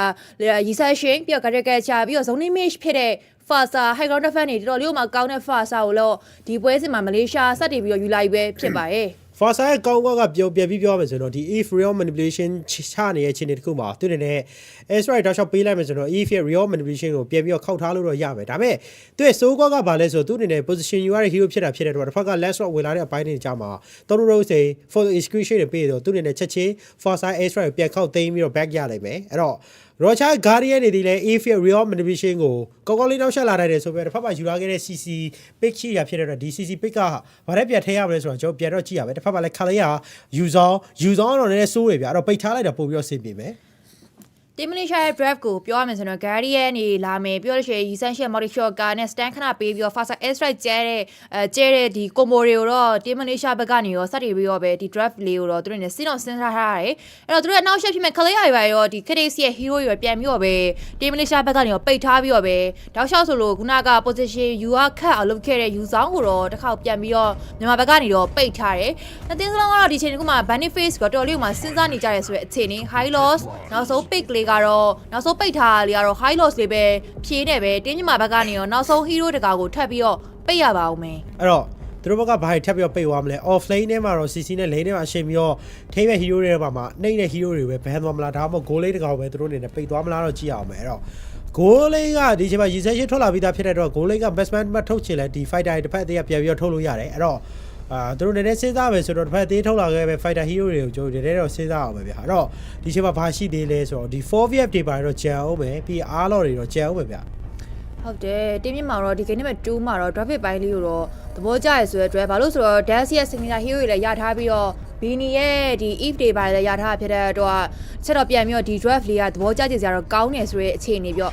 အဲ့တော့ဒါ cloud ကိုတော့ game နံပါတ်1မှာတောက်လျှောက်ဒီ tower ခိုးချိုးတာတွေပြောလို့ရှိရင်သူ့ရဲ့ damage plus jewel ဝင်ခွဲတာတွေကိုတော့ game number 1မှာမြန်မာနဲ့တော်လေးမှာတင်ကန်းစာရသွားတဲ့ပုံစံမှာပဲ game number 2မှာတော့နောက်ဆုံး benefit face မှာတော့ cloud နဲ့ပဲနေရာယူထိုင်းနဲ့ပဲ benefit face ကတော့ပြစ်ဆုံးသွားပြီဆိုတဲ့နောက်မှာ hero pick အပိုင်းမှာတော့ဒါမလေးရှားဘက်ကတစ်ခေါက်ထပ်ပြီးတော့ pick ရမယ်သူတို့နေလိုအပ်တာဆိုရင် draft တွေရာကြည့်မှဆိုရင်တော့ show ထားရဆိုတဲ့ draft essential အနေနဲ့ဇန်ကလာပိုင်းပြထားရဆိုတဲ့နောက်မှာဒါ ruby တွေပိုင်းလည်းထပ်ပြီးတော့ထုတ်လို့ရသေးရဆိုတဲ့အခြေအနေပေါ့နော်တစ်ချက်တော့ပြန်ပြီးတော့ကြည့်အောင်မယ်ဆိုတဲ့နောက်မှာ allo တွေ phobias တွေတော့ဒီချိန်မှာတော့လွတ်နေသေးရဆိုတဲ့ time တစ်ခုဗျဟုတ်တယ်ကဲတော့ဒီချိန်မှာသူတို့အနေနဲ့ဂျင်ကလာကလည်းOkay ကျွန်တော် recession ယူပြီးဆိုတော့ Uranus တွေပါတော့ပြန်ပြီးတော့ယူလာတယ်ဗျအဲ့တော့ Uranus ပြန်ပြီးတော့ပေးလာခဲ့တဲ့ drop ပါတစ်ဖက်မှာလည်း Packy တော့ဖြစ်တော့မဖြစ်နိုင်သေးပါဘူး Packy တို့ကြီးကြတော့အဲ့တော့နည်းနည်းလေးတော့ပြန်ပြီးတော့စဉ်းစားကြရမယ်ဒီ off lane မှာ CC ကောပြန်ပြီးတော့ပစ်တာပြီးသားဆိုတော့အေးပေါ့ goal lane လည်းဖြစ်နိုင်သေးတယ်အဲ့ဒါကြတော့အဲ့တော့နောက်ထပ် goal lane တော့သူတို့နေပြန်ပြီးတော့စဉ်းစားကြည့်မလားเนาะအဲ့တော့ Okay ace ball ပြန်ပြီးတော့ယူလာခဲ့ဗျ ace ball လေးကတော့မစိုးဘူးoff lane လဲသွားလို့ရမယ် goal lane လဲသွားလို့ရမယ်အဲ့တော့အပေါ်မှာကျွန်တော်ပစ်လာခဲ့မဲ့ fighter ကောင်ပဲကျွန်တော်ပြန်ပြီးတော့ကြည့်ရမယ်ဗျအိုး MS draft တွေပြန်ပြီးတော့ပြနေပြီဟဲ့ရေးစီးကိန်းပါလေ MS မှာသူကလေးဒီ Grenivia MS မဟုတ် sorry LOD ပွဲမှာပေါ့နော် LOD မှာလည်းသူ့ရဲ့ Grenivia draft တွေထုတ်ပြီးတော့ YG တော့ပြန်ပြီးတော့ဆော့သွားမျိုးတော့ရှိတယ်ဗျတကယ်ပဲအလုပ်ဖြစ်မလားဆိုတော့စိတ်ပူတော့ကောင်းတယ်ဘာလို့ပြန်ပြီးတော့ကြုံနေရတယ်မလေးရှားအသေးဖြစ်နေပေါ့နော် local ပွဲဟုတ်မနေဘူးဆိုတော့ damage လောက်လားဒီပြဿနာတွေပေါ့နော်ပြန်ပြီးတော့ကြည့်ရမယ်ဆိုတော့တစ်ဖက်မှာကြီးမဲ့ hero တွေက caricature တို့ Uranus တို့ Mares ဆိုတဲ့ hero တွေပါတကယ်ပဲပါထားပြီးသားဆိုတော့ lance ဆိုတော့ဝင်ရထွက်အပိုင်းတွေမှာခတ်ဖို့အတွက်ကလည်းပြန်ပြီးတော့ဒီပြဿနာတွေရောစဉ်းစားရအောင်ပါဗျကဲတော့ဒီချိန်မှာဒီဘက်ကလည်းပြန်စဉ်းစားကြရမယ်ဗျအဲ့တော့ goal lane hero တွေကသူတို့တွေ fighter တွေပဲပြန်ပြီးတော့ထုတ်လာပါလားဒါပေါ့ရောက်ဘာတွေထုတ်နေမှမသိဘူး goal lane Valentina အဲ့တော့goal lane Valentina ဆိုရင် draft မှာဆိုရင်တော့ပြန်ထည့်ရမှာ ace ball เนาะ arcade shell strike ဒီကတော့တစ်ဖက်က ace ball ရဲ့ shield ကိုပြန်ပြီးချွတ်မယ်ဆိုရင်အနေထားတော့ပြန်သွားမယ်ပြီး last sanity တွေပြန်ယူမယ် if real manipulation ပြန်ပြီးယူမယ်အဲ့နှစ်ကွက်တော့ပြန်ရမယ်ဗျာเนาะအဲ့တော့ last sanity ရလဲ magic damage ဖြစ်သွားမယ် if real manipulation လဲ Valentina ယူပြီးတော့ကျွန်တော် magic damage ပဲထပ်ပြီးတော့သွားမယ်ဆိုရင် check လေးတော့ရှိရဲအဲ့တော့ဆိုတော့မစိုးပါဘူးဒါလေးကလည်းသူတို့အနေနဲ့ဆက်ပြီးတော့သွားလို့ရမယ်ဆိုရင် check လေးပဲဖြစ်တယ်ဗျာเนาะအဲ့တော့ goal lane Valentina တစ်ဖက်မှာလည်း goal lane ace ball ပြန်ပြီးတော့တွေ့ရပါပြီ Valentina အနေနဲ့ဒီ draft ကတော့တန်တော့ပြောလိမ့်မယ်ရဘာလို့ဆိုတော့သူ့အနေနဲ့ user spray လေအများကြီးပေါ့နော် တစ်ဖက်သူတို့ဘက်မှာကိုပဲ AOG ကပါပြီးသားဆိုရင်နောက်မှာ last insanity Xbox ကယူလို့ရမယ်ပြောရှင်ဒီ last slot ရဲ့ဒီ3 rows တွေ final execution တွေကလည်းထပ်ပြီးတော့လေ Latina အနေနဲ့ပြန်ပြီးတော့လေ combo ရောပြအောင်မှာဆိုတော့တကယ်ပဲဒီ draft ကအလုပ်ဖြစ်မလားဆိုတော့ Team Malaysia ဘက်ကနေရောကြည့်ရမယ်။ goal line မှာသွားတဲ့ hero မျိုးကတော့ဒါ magic damage တွေကတော့ Team Malaysia ဘက်ကတော်တော်လေးမှများတယ်ပေါ့နော်။အဲ့တော့ Fasa လည်းတောက်လျှောက်1000အောင်မယ်ဆိုတဲ့အခြေအနေလေးတော့ရှိရယ် draft ဘိုင်းမှာကြည့်မယ်ဆိုတော့ Team မြန်မာဘက်ကလည်းတော်တော်လေးမှတာတယ်ဆိုတဲ့ draft ပြ။ကဲတော့အရေးကလည်းလိုက်ပြီးတော့မှာကျွန်တော်ဒီ Kinex ကလိုက်ပြီးတော့မှာမယ်ဆိုရင် check လေးတော့ရှိရဗျာနော် Fasa waste by way လေးနဲ့ပြန်လာတယ်တစ်ပတ်မှပြန်ပြီးတော့တောင်းပေးတာဆိုရင်တော့မှာကျွန်တော်မင်းလေးမှာ EF ကတော့တော်တော်လေးတော့နာသွားပြီဗျာနော်သွေးတစ်ဝက်ကြော်လောက်ထိတော့ပြန်ကျသွားပြီတစ်ပတ်မှလည်း vibe lab တွေတော့လိုက်ပြီးတော့ yam ဆိုတော့ထောက်ပေးတာကြားမှာလဲလေးတော့နာရဗျာနော်အဲ့တော့ last dot dash တွေ3 rows ရတော့လေးတော့ပြန်ပေးထားပြီးတော့ပဲသွေးလျှော့ဖို့ကြိုးစားလိုက်တယ်ဗျာOkay Lancelot เนี่ยဒီချိန်မှာတော့ family space တော့တခြားလေးတော့ရှာမတော့ရမယ် Team Malaysia ဘက်ကတောက်လျှောက်လိုက်ပြီးတော့ dive fire ရလေပို့ပြီးတော့စစ်ဖို့တော့ကောင်းတယ်ဘာလို့ဆိုတော့ Rocket ချိုင်ပိုင်းပါညာဖြစ်တဲ့အတွက်သူတို့အနေနဲ့ Ali Game မှာတွေကလိုက်ပြီးတော့အသာဆော့တာတွေပေါ်ကရေးကြည့်ရဆိုတဲ့အခြေအနေအပြည့်ကတူးမှထပ်ပြီးဖမ်းတာဆိုတော့တော်တော်လေးပါကောင်းတယ်ဆိုမှတပိပါရတိတ်တော့လောက်မနေဘူး Rocket လိုက်ပါခင်းထားပြီးတော့ပဲ Team Malaysia အနေနဲ့ပြန်ပြီးတော့စေထားပြီးတော့ပဲ 4 bat တော့သွားခဲ့ပြီဖြစ်ပါတယ် Okay ကဲတော့ရဲချက်တစ်ဖြတ်ဖမ်းလိုက်တဲ့အပိုင်းမှာ Revitalize တကွက်ရသွားဒါမစိုးဗျအဲ့တော့ချက်ပြီးတော့ဒီ offlane တီကိုသူတွေသွားစင်းကြည့်ပါလားဂိုးလင်းကတော့လက်ရှိဒီ2ယောက်စလုံးကလက်ရှိမှာ AC ပဲ rate shader ဆိုတော့သူတို့ဒီ session ကောက်ပါရဆိုတော့လက်ရှိမှာသူတွေဘာမှတော့ rate shader ထပ်မလို့ဆိုတဲ့ပုံစံလေးတော့ပြန်သွားရတယ်ကဲတော့တရပရလေးကလည်းကြာကြီးတော့ပြန်စမယ်ဗျာနော် 5+5 crystal ပြည့်ကြည့်ရ3 row စီ shade motion shot ကချက်ပြီးပေးတာကြာမှာ Jagala ဖြစ်တဲ့ dash ကြောပြီဗျာနော်အဲ့လောက်ဆိုရင်တော့ဟာဟဲ့ Okay first ဆက်ပြီးတော့ရရှိသွားပြီဒါပေမဲ့ဒီအချိန်မှာ roll တွေရောက်တော့သူတို့ပြန်ရလိုက်မယ်ဆိုတော့မစိုးကဲတော့ roll တကောင်တော့မရရအောင်တော့ပြန် try ထားတယ် Quidvia တော့ပြန် live တော့ချိရတယ် Again shell strike 5+5 crystal ပြန်ခေးထားတဲ့ဂျားထဲမှာဂျားထဲတော့ရောက်သွားခဲ့ပြီဆိုရင် Sakis ပြန်လည်းပြီးတော့ရရှိလိုက်တယ်မစိုးဗျ Sakis ကအနာမှာတော်တော်လေးကြာသွားတာအဲအကြောင်းတစ်ဖက်က day fight နဲ့ပြန်လာတဲ့အဆိုတဲ့အပိုင်းမှာ goal line က hero ပါရောက်လာတယ်ဗျာနော်ဟုတ်တယ်ဂျန်ကလာနဲ့ဂျန်ကလာထိတ်ထားတဲ့သဘောပြန်ပြီးတော့ပဲခုနပြထောက်ချောက်တော့အုပ်ထားတော့မဲထပ်မှထပ်ပြီးတော့ပဲ Fasa waste by ဝင်နဲ့ပြန်ပြီးတော့ပတ်ထားတယ် Positive ဘက်ထဲစပြီးတော့မြင်နေရပြီဆိုတဲ့ time တစ်ခုမှာတော့ team ဘက်ကတွေပြန်ပြီးတော့အလားလာလေးရှိရစမှာယူရင်းနဲ့ထပ်ပြီးတော့ဝင်နောက်ပြီးတော့ရှိရစမှာ Sakis ပဲအရာယူစွာနဲ့ပဲပြန်ပြီးတော့ပဲ first starter လေးကိုတော့ Sakis စပြီးတော့စိုးမိုးထားရဆိုတဲ့အခြေအနေပြန်ပြီးတော့မြန်မာဘက်ကနေသွေးလေးလည်း shot ခံထားရတာဖြစ်တဲ့အတွက် forward ထားတယ်ကောင်းဆက်တယ်ဒီ buff ကိုတော့မှတိတ်မလို့ပဲစားနေရပြီဗျOkay ကဲရတော့ရပါခဲ့ပြီဆိုတော့ check လေးကတော့ပြန်ရှိတယ်အဲ့တော့ Quidvia ရဲ့ dash တွေပါရလည်းအကောင်းဆုံးပဲပြန်ပြီးတော့ပြထားဖို့တော့လိုအပ်သေးရဲ့ဗျာနောက်မှပိုင်းကပြန်ပြီးတော့ကြည့်ရမယ်ဆိုတော့6900 6800တိတ်ပြီးတော့ quarter မျိုးတော့မဟုတ်ဗျာဒီပွဲမှာတော့သူတို့နေမြန်မာအသေးကောင်းကောင်းကစားနေရမျိုးတော့ပြန်တွေ့ရတယ်အဲ့တော့အကာ level ပိုင်းမှာဆိုတော့နေနေရမျိုးတော့ပြန်ရှိနေသေးရဲ့ဗျာတစ်ဖက်က level 6ရောက်ခါဒီဆိုရင်အခြေအနေမျိုးတော့ပြန်သွားရတယ်ယူရင်းနဲ့တောက်လျှောက်ပဲတာဝါလေးရဲ့ damage တွေတော့ခံနေပြီးတော့ပဲလိန်ဖြတ်ရှင်းထားဖို့တော့အခြေအနေတော့ရှိရယ်စီစီနဲ့ရှင်ထည့်ရတာဖြစ်တဲ့အတွက်ဒီချိန်တစ်ပိုင်းခြားတစ်ခုမှာတော့အရင်တော့ကွာချားနေရပြီးတော့မဟုတ်ဘူး။ဂုဏ်လုံးမှာကြည့်မယ်ဆိုတော့ Valentina နဲ့ Xbox ရဲ့ battery ရထပ်ပြီးတော့မြင်ရဖို့ရရှိတယ်။ Valentina နဲ့ Ali ကမှနေတော့နေနေဆိုရဲ draft ထပ်ပြီးတော့ပဲ battery ကဆက်တော့ဖွင့်ပေးထားတဲ့ရန်တောက်ချတော့အချိန်ကြီးလိုက်ကြည့်ရဆိုရင်နောက်မှာတော့ကောင်းဆက်အနေနဲ့ဒီချိန်မှာရတော့ပြန်ပြီးတော့ famous ပြီးတော့ရှာထားရဆိုတော့မှလီတိုလင်းကိုလည်း Team Malaysia ဘက်ကနေအရာတော့ယူထားပါတယ်။ကဲတော့နောက်ဘောတွေကတော့အဲ့လောက်ကွာနေသေးရမဟုတ်ဘူးဆိုတော့သူတို့တွေဆက်ပြီးတော့ကစားခွင့်တွေရှိနေအောင်ပဲ။အဲ့တော့လက်ရှိမှာဆိုလဲဒီ CC နေနဲ့သူလေရထိန်းစရာ Uranus ကကြောင့်လေရဖြတ်ရှင်းနေရမျိုးတော့ဖြစ်နေတယ်ဗျအဲ့တော့Uranus ဒီချိန်မှာ Oracle တော့ပြန်ပြီးတော့ပြီးရတယ် Quidvia Scotland နဲ့အုပ်တယ်ဆိုပေမဲ့လည်း Flicker ကတော့လွဲသွားတယ်ဗျအေးနော် Flicker ကြီး play တော့ပေးလိုက်ရပြီဆိုတော့အခြေအနေတစ်ခုပဲကဲတောက်ချောက်တော့ကောင်းနေကြတဲ့ပုံစံတစ်ခုထပ်မြင်ရဆိုတော့မှသူတော့တော်လေးရန်နေရောသွားနေမယ်ကောင်းဆက်တောက်ချောက်ပေးထားတဲ့ air strike ကျဲထားရဆိုတော့မှပြန်ပြီးတော့ပါလာပြီးသားဒါပေမဲ့လည်းဒီတစ်ခုမှာတော့ပြန်ပြီးတော့ပဲ Xbox အနေနဲ့ forward ထားရဆိုတဲ့အခြေအနေ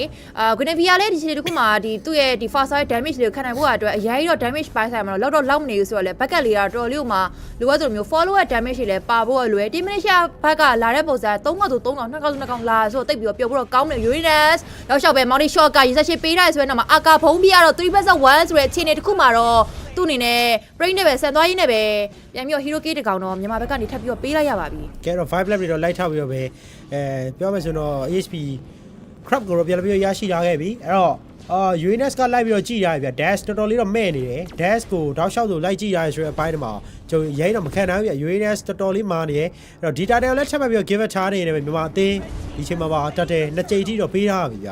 တကယ်ပဲကောင်းတယ်ဆိုတဲ့ draft ကိုခါတို့ပြောခဲ့ပေမဲ့လည်းဒီ draft လေးကတော့ Team Malaysia ဘက်ကနေမြန်မာအသင်းတော်လေးမှာအင်စာလုပ်လာရဆိုတဲ့အခြေအနေပေါ့နော်ဒါတော့ရှောက် လိုက်ပြီးတော့ space တောင်းနေဒီ Ryan Mid တို့ဘာလို့လဲတမ်းမြော့ပဲဖြတ်ထားတာမျိုးတွေပြန်ပြီးတော့ dust ကိုအိမ်နာမျိုးတွေကလည်းတိတ်ပြီးတော့ပျော်ဖို့တော့ကောင်းမနေဘူးဆိုတဲ့အခြေအနေအမှပြန်ပြီးတော့ပဲ off screen တစ်ခုမှာတော့ faster လေးတော့ပြန်ပြီးရလိုက်တယ် money shot ကပေးထားပြီးသားရဲထက်သွေးတစ်ဆက်နဲ့ပြန်ပြီး back ဖို့ရှိမှတိတ်တော့လွယ်မနေဆိုတဲ့နောက်မှာ dash တောက်ချောက်တောင်းချက်နေမယ်လေဒီချိန်တစ်ခုမှာတော့ expiry light အစနေပြန်ပြီးခွဲလိုက်ပြီးပဲ Valentina ရယူထားနေတယ်ပဲဒီချိန်တစ်ခုမှာတော့ expire 3កောက်တကောက်ဆိုတဲ့အခြေအနေလေးကတော့ဖြစ်နေရဆိုတော့ Valentina လေးကိုတော့ပြန်ပြီးတော့ Sanji နဲ့ရယူပေးထားမျိုးရှိတယ် Flicker ပြန်ပြီးတော့ bat ထားရဆိုမှတိတ်တော့လွယ်မနေဘူးဆိုတဲ့အခြေအနေတော်တော် fan exclusive ပေးရဆိုမှလေခေါင်းဆက်တူတရဖြစ်နေဆိုတဲ့အချိန်မှာ AOG လေးကတော့နည်းလျော့လွဲသွားခဲ့တယ်ဗျာ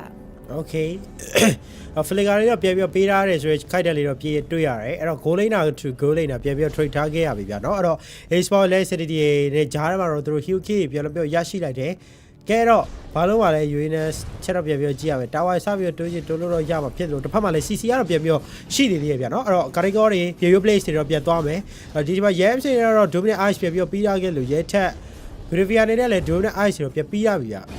Okay 2% West ဆိုတဲ့အနေထားတစ်ခုမှာတာဝါဒိတ်ပါလဲဆိုမိုးနေနဲ့ပဲဒီချိန်မှာ Mountain Shot ကပေးတဲ့ damage တော်လေးမှာများရဲဆိုတဲ့အချိန်မှာ Kill Spree ပါ Sakis on နေနဲ့ပဲ San ကျော်အရယူထားမျိုးရှိတယ်။ဘာနဲ့ execution ပေးတာဆိုရန်ကအရင်တော့လွယ်မလို့ဆိုတော့မာတောင်နေတုံးပဲဆိုတဲ့အချိန်တစ်ခုမှာတော့တင်းမြတ်မှာတော်တော်လေးကိုမှတက်ဖို့အတွက်မလွယ်ဘူးဆိုတဲ့အချိန်นี้ follower damage ကဘာမှလည်းအရင်ကမှလိုအပ်နေတဲ့အချိန်တစ်ခုမှာတော့ mage lane မှာလည်းဒါ Benny အနေနဲ့လိုအပ်တဲ့ damage တွေကိုပေးဖို့အတွက် position ယူဖို့တွေကလည်းပြန်ပြီးစဉ်းစားထားမယ်ဆိုတဲ့အချိန်นี้ UA နဲ့တာဝါဒိတ်ပါလဲတောက်လျှောက်ဆိုမိုးနေနဲ့ပဲ Father Air Strike ကျဲတာဆိုတော့ damage တော်တော်လေးမှများနေရဆိုတဲ့အချိန်นี้လဲအစနေတောက်လျှောက်ရိုက်ခွဲနေနေပဲ Valentina တောက်လျှောက်မှာလုတ်ပြနေဆိုတဲ့အချိန်นี้မှာ AOG ထပ်ပြီးပေးထားရဆိုမှဒီချိန်မှာတင်းမြတ်မှာဘက်ကနေ3កောက်လောက်မှပြန်ပြီးတော့ကျသွားဖြစ်တဲ့အတွက်တော်လေးကမှဆိုးရွားတဲ့အခြေအနေကိုတော့တင်းမြတ်မှာစတင်ပြီးတော့ခံစားနေရပဲဖြစ်ပါတယ်အဲ့တော့ပြန်ပြီးတော့ကြည့်ရပါဦးမယ်မာတဲ့ဒီတိုင်းဆက်သွားနေမယ်ဆိုတော့မလွယ်တော့ဘူးဗျာတစ်ဖက်ကလုံးဝပါနေပြီပြီးတော့ UNS တို့ grow ကြတော့ line in နဲ့ပိုင်းတွေသူတို့နဲ့တောက်လျှောက်တော့ခံနေရ let's not dash အဓိက UNS ရဲ့ damage လောက်နေဟိုဒီ let's not တော်တော်လေးနာနေရဗျာဘာမှတော့သိပြီးမလုပ်ရသေးဘူးအဲ့တော့ပြဿနာတွေတော့အများကြီးတက်နေရပဲဒီ data လေးကိုလည်းသူတို့တွေထပ်ပြီးတော့ဖြည့်ရှင်းမှုစူးစမ်းအောင်မယ်လွယ်ပါမလားဒါပေမဲ့ let's not ဖြစ်တဲ့အတွက် data ကိုပြောမယ်ဆို clash တဲ့ဘက်မှာတော့ကောင်းတယ်ဗျာအဲ့တော့ clash တီးလောက်နိုင်မယ်ဆိုရင်တော့မစိုးဘူးဒီပါလဲတစ်ခါတည်းပဲ UNS လိုက်တော့ကြည့်နေခဲ့တယ်ဆိုရင်တော့ UNS ကောင်းတယ်ပဲသူတို့ light shot တယ် UNS ကိုတော့ CC ရဲ့ category ကျော် further excretion retry ဒီကြားထဲမှာတော့ကျွန်တော် data ပြန်ပြီးရရှိခဲ့ဆိုလဲအာကားတရားတော့ပြန်ပြီးပေးလိုက်ရအကုန်လုံးပိုက်လိုက်နိုင်မယ်ဆိုရင်တော့ပို့ပြီးတော့ကောင်းတယ် data လေးရတယ်ခဏတော့ပြန်ပြီး4 round မယ်ဗျာဒါတင်နဲ့အကာဘုံပြင်းရတော့ပြန်ပြီး trade ထားရဆိုတဲ့သဘောတန်တယ်ဆိုပြီးတော့ပြောရလိမ့်မယ်ဗျာဒါပေမဲ့လည်းဒီချိန်ဒီမှာကောင်းဆက်ရ buff တွေပါတောက်လျှောက်လိုက်ပြီးတော့တင်မလေးရှားဘက်ကနေအရယူဖို့တော့ရှိတယ်မလေးရှားနဲ့တောက်လျှောက်တွေ့ခဲ့ဘူးတဲ့ Falcon နေတော့တိတ်ပြီးတော့လွယ်မနေဘူးတောက်လျှောက်ပဲသူ့ damage တော့ပေးထားမျိုးရှိမယ်ဒီချိန်မှာ Uranus စီဖြစ်နေဖြစ်တဲ့အတွက်မာတောင်နေပြီးတော့ပဲဒီ Uranus ပြဿနာဘလို့မြန်မာအသင်းနဲ့ဖြေရှင်းကြမလဲတိတ်တော့မလုံးရော manipulation ကောင်းတယ်ဆိုပေမဲ့ damage က follower damage အရင်ကလိုနေဆိုအခြေအနေတစ်ခုမှာတော့နိုင်ဆိုရင်သုံးလို့တဲ့တူတူပဲကောင်းဆက်အနေနဲ့ Uranus ကိုတော့ပြန်ပြီးတော့ဖြေရှင်းပြလိုက်ပါပြီ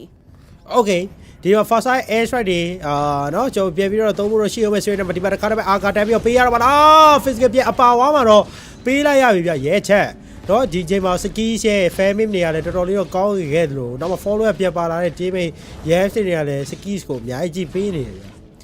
Okay full line နဲ့မြင်ခဲ့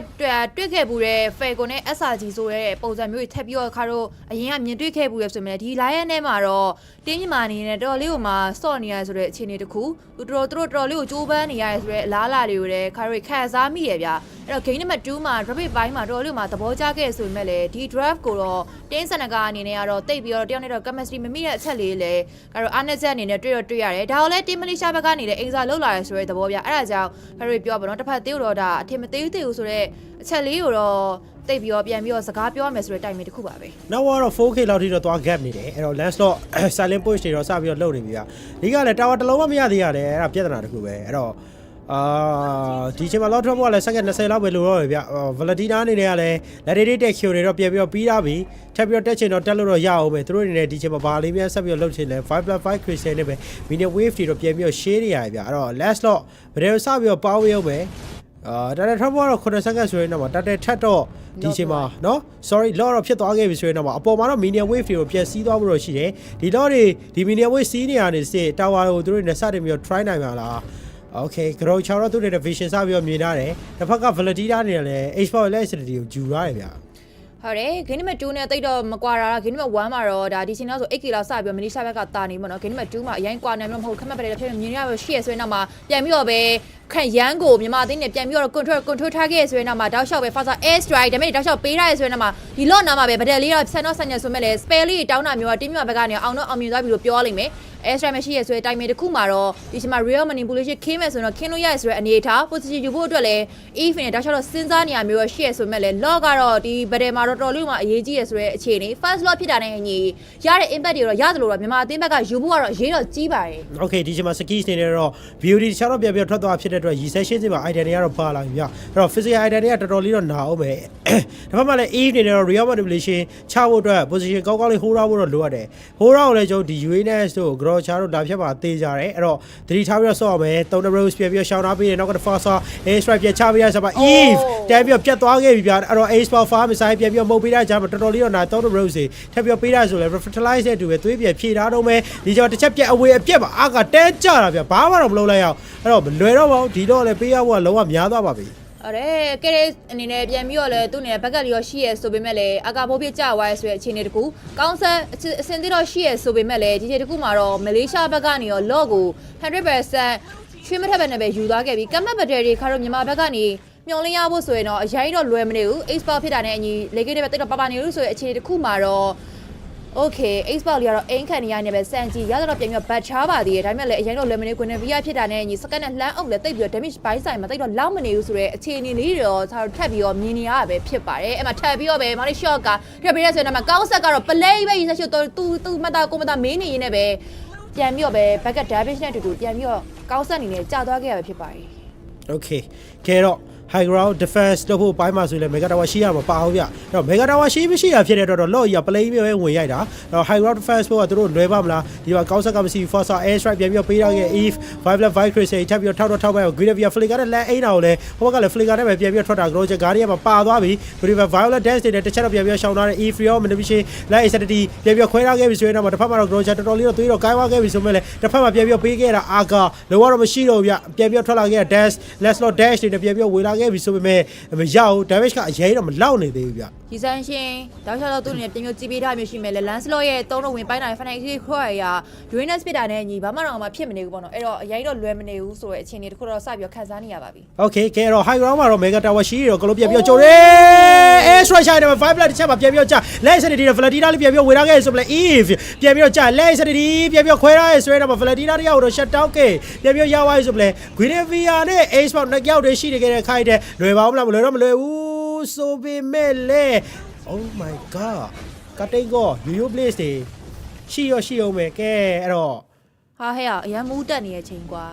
ဟောထားရဲ့စီးကိန်းလို့တော့ပြောရမယ်ဒါစီးကိန်းပါတဲ့နော်ဟုတ်ကဲ့ပါဒီပုံစံတိုင်းဆိုရင်တော့တင်းမြမာအနေနဲ့ကတော့ရှုံးနေဖို့တော့တော်တော်လေးကိုမှအလားအလာများသွားပြီဗျာတော်တော်လေးကိုမှ drop by ဆိုင်မှာသဘောကျခဲ့ရဆိုပေမဲ့လေသူတို့ရဲ့ draft နဲ့သူတို့ကိုယ်တိုင်ပဲမလိုက်နေဘူးဆိုတော့အခက်အခဲလေးတွေပြဿနာလေးတွေတော့ခါတွေတွေ့ခဲ့ရပဲဖြစ်ပါတယ်တကယ်လို့မှနိုင်စေခြင်းနဲ့ game number 2မှာတော့တင်းမြမာအနေနဲ့ဒီလောက်အခြေအနေဆိုရင်တော့ဘလို့များ high ground defense ကမ်မတ်ဘက်တွေမျောလင်းရပါဦးမလဲကျိုးခလုတ်တိုက်သွားလဲမသိဘူးပါဘယ်တော့လဲကျိုးခလုတ်တိုက် screen မဲရောမိကောက်ပြောက်သွားကဲတော့ကျိုးဒီချိန်မှာပြန်ပြီးကြည့်ရမှာဆိုတော့ high ground ဘလို့ defense လိုက်လဲမသိ defense တော့ defense သွားပြီဗျာเนาะအဲ့တော့ defense နဲ့ save ကနှစ်ယောက်နဲ့ defense ကိုရပါမလားရသွားတယ်ဟာအဲ့ဒါတော့လေเนาะအဲ့တော့script ပိတ်နေပြီမြန်မာနိုင်မယ်ဆိုလဲပိတ်ထားလိုက်ပါเนาะအဲ့တော့နိုင်သွားရင်ပြီးရပဲအခုကမေတာဝါတစ်လုံးတော့မရသေးဘူးဗျမြန်မာအသေးအဲ့လောက်ကြီးမစိုးတော့စိုးတဲ့ဘိုင်းမှာ draft တွေကလေနည်းနည်းဟိုကဖြစ်နေအစ်စ်တွေဖြစ်နေတာဒါမျိုးလေးစိုးလိုက်မယ်ဆိုရင်အစ်စ်တွေပြန်ပြီးဖြစ်ပုံမှန် format draft နဲ့သွားမှရတော့မယ်ဟုတ်တယ်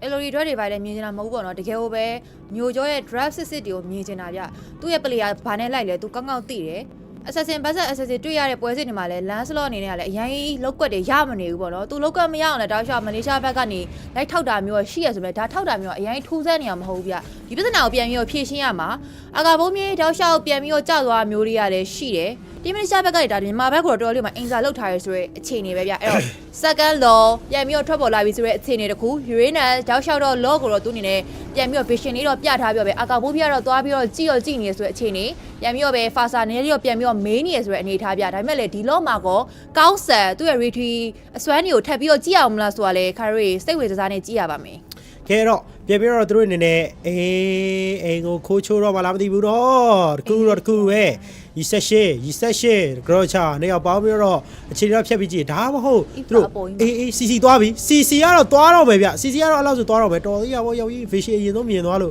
မဟုတ်ဘူးဆိုတော့ CC တန်းပြီးတော့ကြာသွားနိုင်တယ်အကုန်လုံးကတော့ position တီးတီးပြန်ပြီးခိုးရပြီ Xbox ကိုတော့ immortality တွေပြန်ပြီးပြီးရခဲ့ပြီဆိုရင်တော့ Xbox ရဲ့ activate ကိုလာပြီးတော့ခိုးရတဲ့ asset မျိုးပြန်ပြီးခိုးရခဲ့ပြီဆိုရင်တော့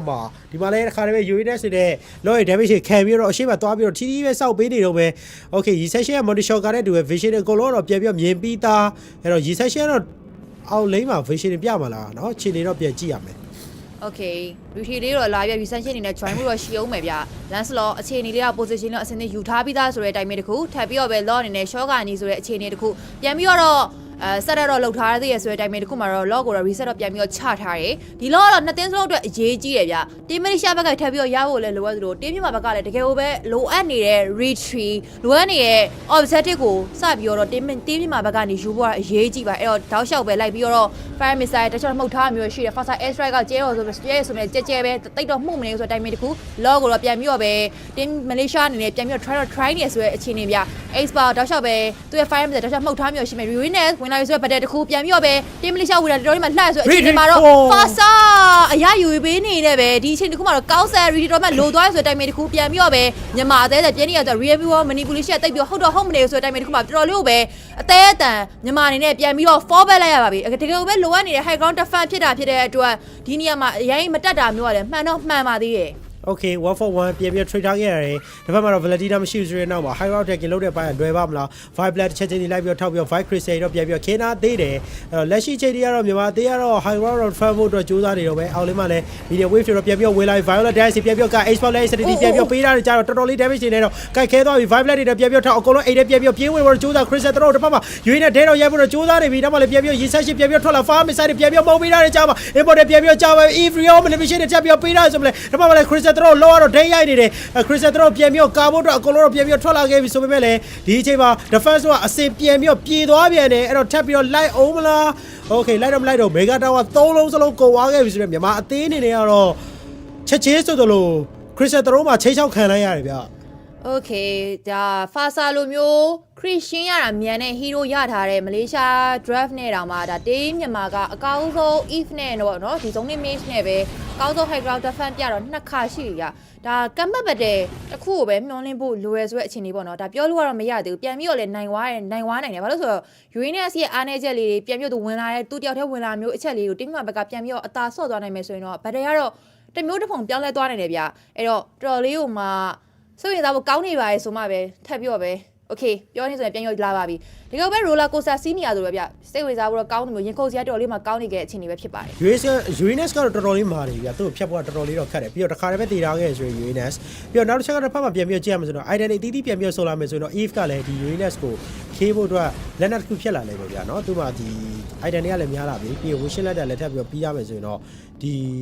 ီဖြတ်တဲ့ဘိုင်းမှာတော့သူကအထောက်ကူတစ်ခုတော့ဖြစ်လိမ့်မယ်ပြီးရင် CC တယောက်လုံးပါနေဖြစ်တဲ့တော့ okay violet dash ပြန်ပြီးတော့3 row စီပြန်ပေးတဲ့အချိန်မှာတော်တော်လေးတော့မဲဝိုင်းအကုန်လုံးတော့ချက်ချင်းဆိုလို့ကိုစီးသုံးပြီးတော့ပြန်တော့ back ထားခဲ့တာဗျ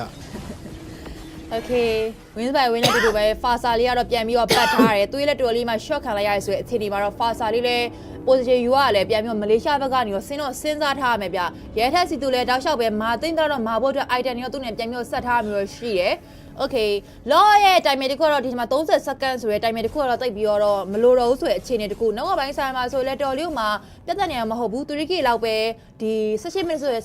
ဆိုတဲ့ duration တခုမှာတာရဖြစ်တဲ့အတွက်တင်းကြီးမှာဘက်ကနေတော့အကောင်းဆုံးပြန်ပြီးတော့ဆော့နိုင်ဖို့ကတော့အလားအလာတွေအများကြီးခါရီမျောလင်းလို့ရပါသေးတယ်အဲ့တော့အကုန်လုံးတူစောင့်ကြည့်ရင်းနဲ့ပဲတကယ်ပဲတင်းမြင့်မှာဒီ log ကိုရောရယူသွားနိုင်မလားဆိုတာလေရေခုံမှုတော့ကောင်းနေပါပြီကိုရောချီတွေကလည်းနှစ်ဖက်သတင်းဆိုတော့ဂျေကလာတွေကမရပါနဲ့ Fasa သွားရလိုက်တာဗျ Fasa နေရာမှာကျွန်တော်မြန်မာသေးက